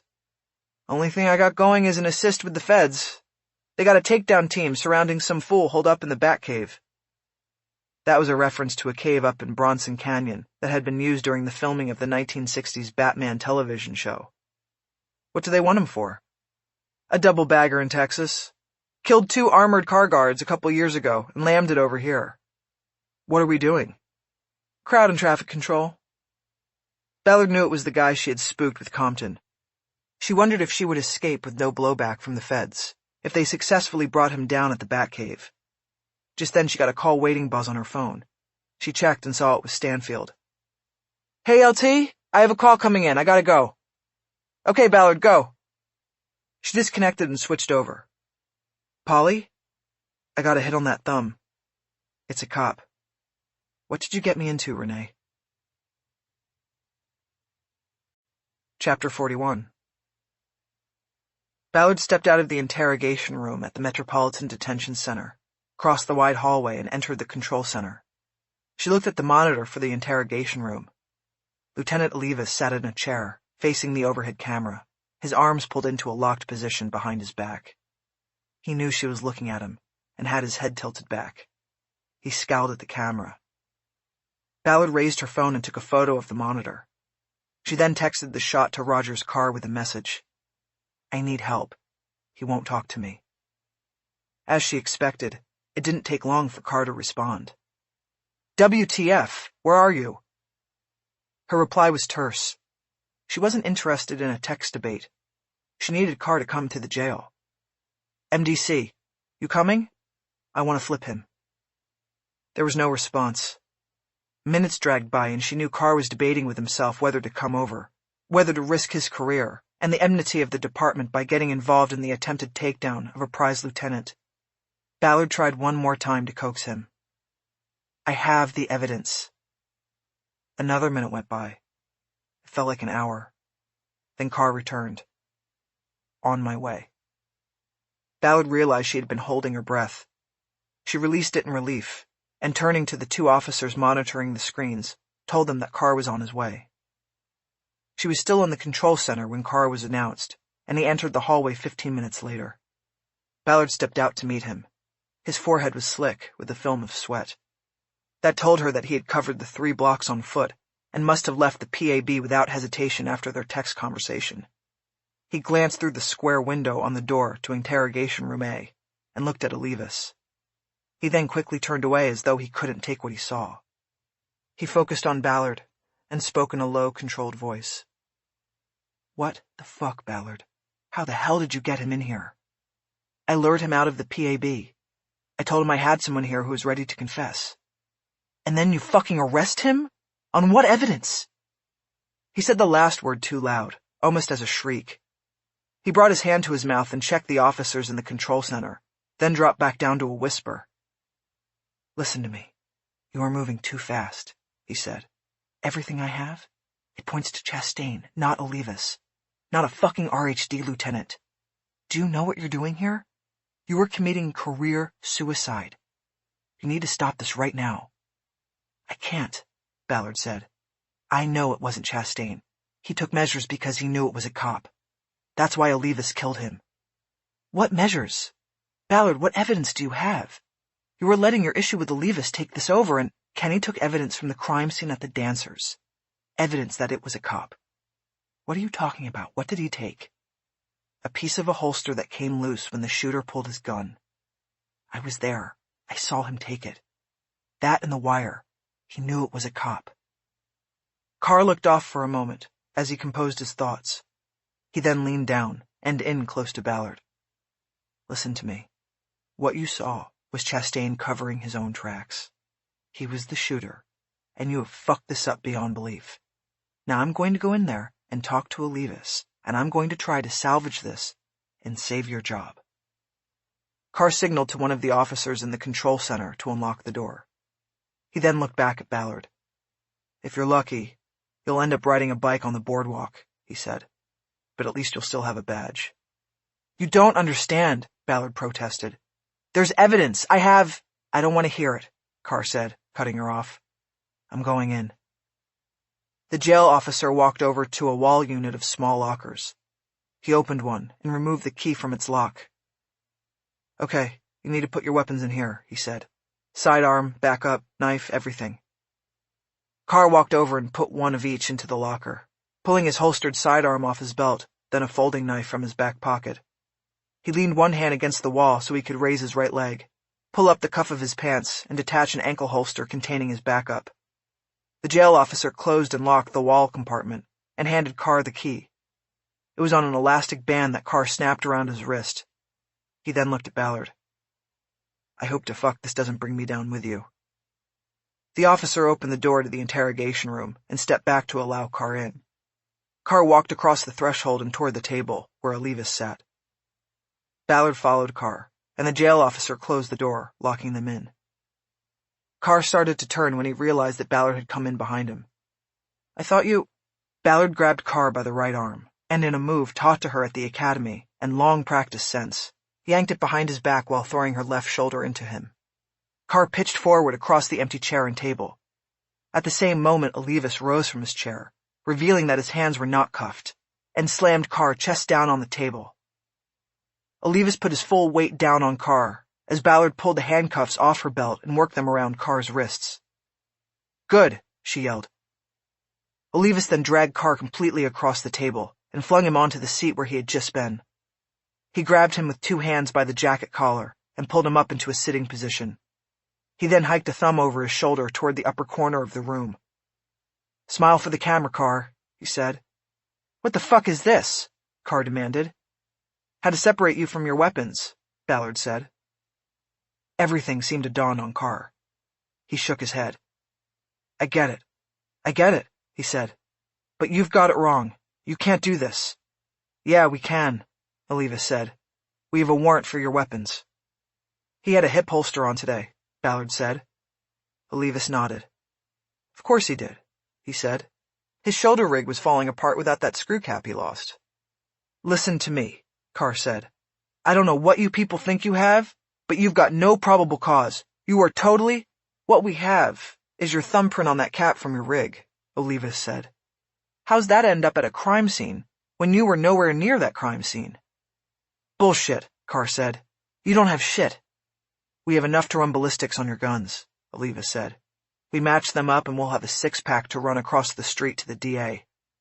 And it will be adios, motherfucker, to you," Ballard added. "Funny how being a cop worked against you. Olivas said. Most guys would get rid of the weapons. Hard to do that when they're registered with a job. Tough to go in to the boss and say you lost both your guns. So my bet is that you kept them and thought you were going to skate. Carr looked stunned by the turnabout of events. Olivas leaned down, put his palms on the table, and recited the Miranda warning. He asked Carr if he understood his rights, and the detective ignored the question. This is wrong, Carr said. This is fucked up. You killed Chastain, Ballard said. You killed them all. She had stepped close to the table, her body tense. Olivas put his arm out as if to block her from launching herself at Carr. You knew you had lost that button off your holster, she said. You had access to the task force room and you checked the evidence report. It wasn't on there, and that's when you knew somebody was working it off book. Somebody who knew it was a cop.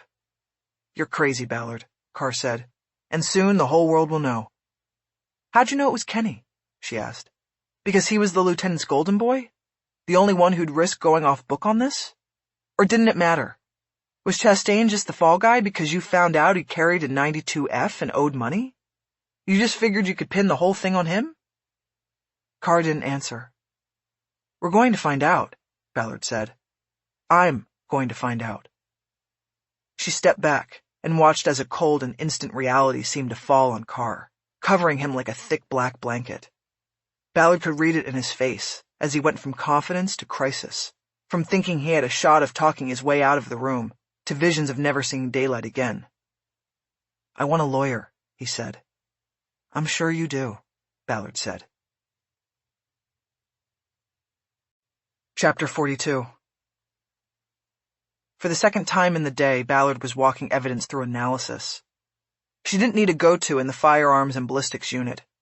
It was a case involving the murder of an LAPD officer, which automatically moved it to the front of any line. And to be sure, Olivas had called ahead and put his considerable weight behind the need for urgency. A ballistics expert named C.P. Medor would be waiting for her upon arrival. The cold truth that Ballard was carrying with her, along with the gun seized from Carr, was that the DA's package they had used to batter Carr with was not as strong as they had boasted. Since the VMD processing was a rarely used forensic procedure, and it was handled in this case wholly outside of the police lab, it would be open to heavy attack by any defense attorney worth his weight in objections. Detective, are you telling this jury that this critical examination of evidence was carried out by college students in a chemistry lab? Are you expecting us to believe that this so-called evidence was literally stolen from the crime scene and then FedExed to this college lab? What was additionally troublesome was the chain of evidence issue. The key piece of evidence with the suspect's fingerprint was spirited away from the crime scene without documentation. Chastain was now dead, and Ballard was the sole witness who could place the holster button at the scene. Her own personal history with the department and her credibility would come under withering assault as well. The bottom line was that they needed more. If either of the guns taken from Carr was matched to the dancer's shooting or the Chastain hit, then that case would be as solid as the Santa Monica Mountains, and Carr would be crushed under its weight. The cases were fraught with sentencing enhancements, known as special circumstances, murder of a law enforcement officer, home invasion, lying in wait. Any one of these could put Carr on death row, and all three would practically guarantee it. While the state of California hadn't executed an inmate in a decade, and there was no indication that things would change in the future, it was still known to both cops and convicts alike that a death sentence was a ticket to insanity when the years of isolation, 1 hour per week out of the solo cell, began to take their toll. Facing that, Carr might be willing to plead out to get a deal that took death row off the table. He'd then have to admit his crimes and their motivations. He'd have to tell all. Medor was there and waiting with another tech at the entrance to the gun unit. Each man took one of the separately packaged weapons from Ballard. The first stop was the tank room, where they fired shots from the guns into the water, thus producing spent and undamaged bullets, suitable for comparison to the slugs removed from the victims in the two cases. They then entered the ballistics lab and set up at a comparison microscope and went to work. Can you do the Ruger first? Ballard asked. She wanted the answer on the Chastain murder as soon as possible. No problem, Medor said. Ballard stood back and observed. She had seen the exacting process done dozens of times before, and her mind shifted to what had happened back at the city jail after Carr had been arrested, and Olivas had set assignments for the investigation's new direction. Ballard was given the ballistic assignment, while 3 other detectives were assigned to Carr and ordered to take his life down to the studs in an attempt to link him to the men murdered in the booth at the dancers, and to learn the motivation behind the massacre. Olivas gave himself the assignment of apprising command staff of what was happening and of the need to alert the department's media managers. It was unlikely that Carr's arrest would stay under wraps for long, and the department needed to get out in front of the story. When it was all said and done, and people started going separate ways, Olivas told Ballard to hang back for a moment. When they were alone, he put out his hand. The gesture was so unexpected that she shook it without thinking. Then he wouldn't let go of hers. "Detective, I want to bury the hatchet," he said. "This thing shows what kind of investigator you are. You're smart and you're fierce. I could use you back on my team, and I could make sure it happens. You'd be back working days, unlimited OT, a lot of good reasons to come back." Ballard stood there speechless at first. She was holding the evidence bags containing Carr's weapons. "I need to get these to firearms," she said. Olivas nodded and finally released her. "Think about it," he said. "You're a good detective, Ballard, and I can turn the other cheek for the good of the department." Ballard had turned then to leave the jail. She walked out, thankful that she had held back from swinging the evidence bags and raking Carr's guns across Olivas' face. As she watched Medora at the microscope, she tried to move her thoughts back to the case. There were still many questions and loose ends. Chief among them was the missing Matthew Robison. Once Ballard learned that it was Carr's thumbprint on the holster button, she started running the facts of the case through the new angle of Carr as killer. She saw the connection that had eluded her before.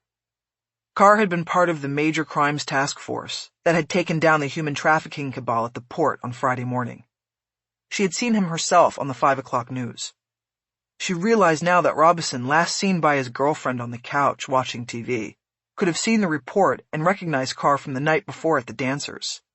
He then could have picked up the phone at 5:10 p.m. and called Ken Chastain to tell him. It was that call that set several things in motion. Chastain now had further confirmation that the dancer's shooter was a cop. He had to go out and wrangle Robison to lock down his information and make sure he was safe. The question was, who got to Robison first, Chastain or Carr?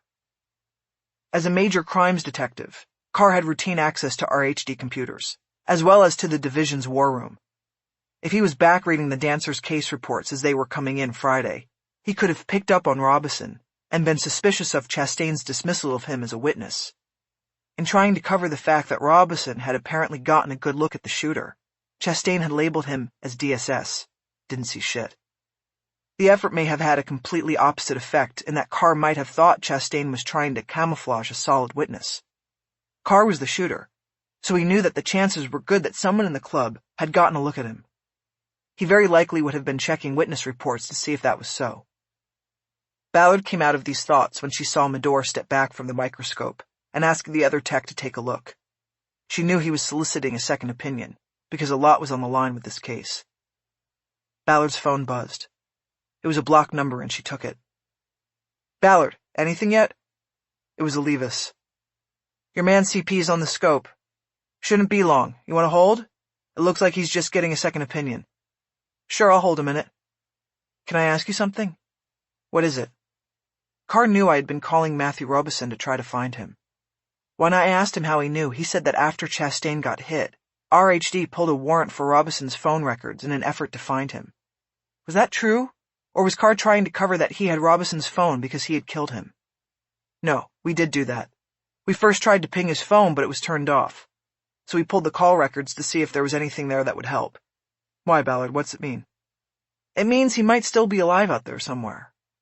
Chastain may have gotten to him and hidden him before Carr even knew about him. Then we have to find him." Ballard thought about that. She had an idea but wasn't up to sharing it yet, especially with Olivas. Just then, Medora turned to her from his lab bench. He gave her a thumbs up. "Lieutenant, we've got the first match. Chastain was killed with Carr's backup. We've got Carr cold." "Excellent. We'll start putting a package together for the DA. Let me know on the other weapon as soon as you know." "You want me on the package?" "No, my guys will handle it. Have you thought about my offer to come back to the team?" Ballard hesitated before answering. "Ballard?" Olivas prompted. "Yes," she finally said. "I thought about it, and I like the late show." "You're telling me you're going to pass?" Olivas said, surprise clearly in his voice. "I pass," Ballard said. "I went to you this morning with the car print because it was your team's case, and there was nowhere else to go with it. And I knew I could use you to draw Carr to MDC. But that's it. I'll never work for you again. You're making a big mistake. Lieutenant, you tell the world what you did to me, and you own it, and then I'll come back to work for you. Ballard, you—" She disconnected the call. Chapter 43. The second ballistics comparison was a match between Carr's service weapon and the slug taken from Gino Santangela's brain. Late in the day, Carr was charged with 6 counts of murder, with special circumstances added on the Chastain kill. That night, Ballard returned to the late show. After roll call, she and Jenkins took the plane wrap and drove up Wilcox to the Mark Twain Hotel. They parked out front and pushed the button on the front door to gain admittance. When they had been partners, Ballard and Chastain had worked a murder-for-hire case in which they needed to stash the intended victim for a couple of days so that her husband would think she had disappeared, as he had paid an undercover officer to make happen. They had put her in the Mark Twain. The following year, they had another case where they used the hotel to stash 2 witnesses brought in from New Orleans to testify at a murder trial. They needed to make sure the defense could not find them and attempt to intimidate them and dissuade them from giving their testimony. It was Chastain who had picked the place both times. The Twain, as he called it, was his go-to stash house.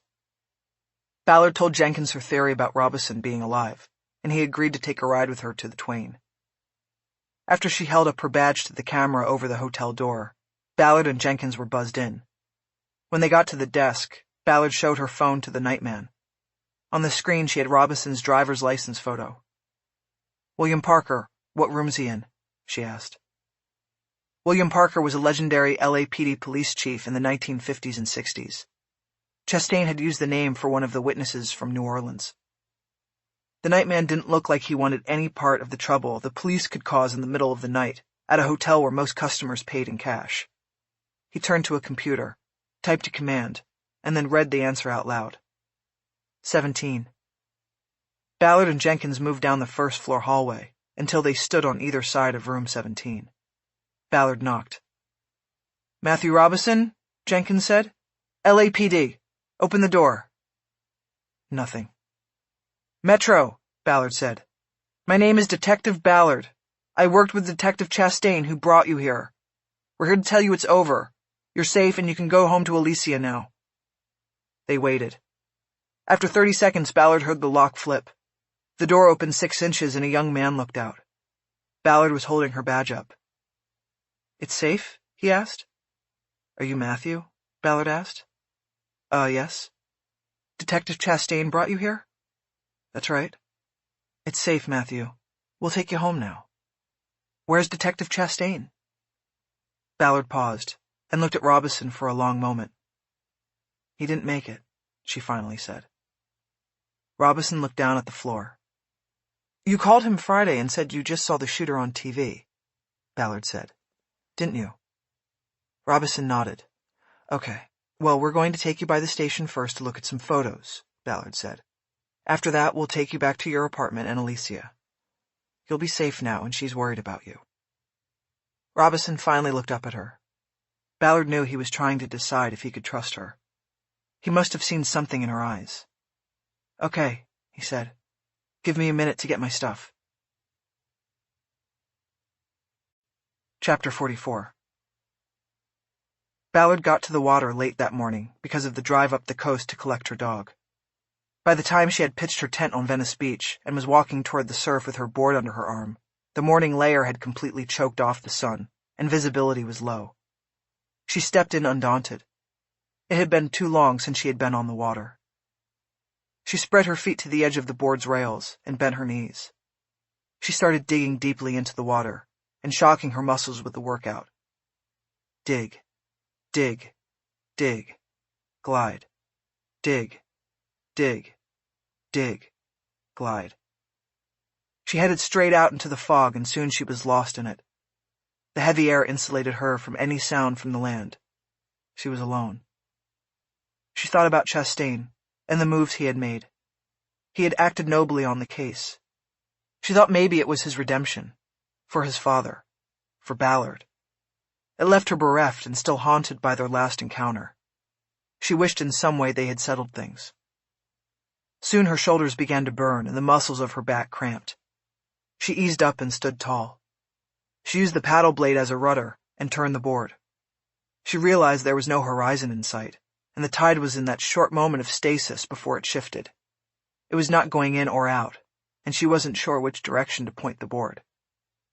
She kept her momentum with languid paddle strokes, all the while looking and listening for a sign of land. But there was no sound of waves crashing or of people's voices. The fog was too dense. She pulled the paddle from the water and twirled it upside down. She wrapped the handle in hard on the board's deck. The fiberglass produced a solid sound that Ballard knew would cut sharply through the fog. Soon afterward, she heard Lola start to bark, and she had her direction. She paddled hard again and started to glide across the black water, heading toward the sound of her dog.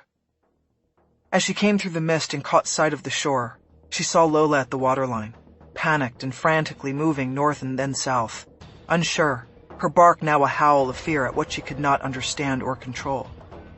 She reminded Ballard of a 14-year-old girl who had done the same thing on a beach a long time ago. Ballard paddled harder. She wanted to get off the board, drop to her knees in the sand, and hug Lola close.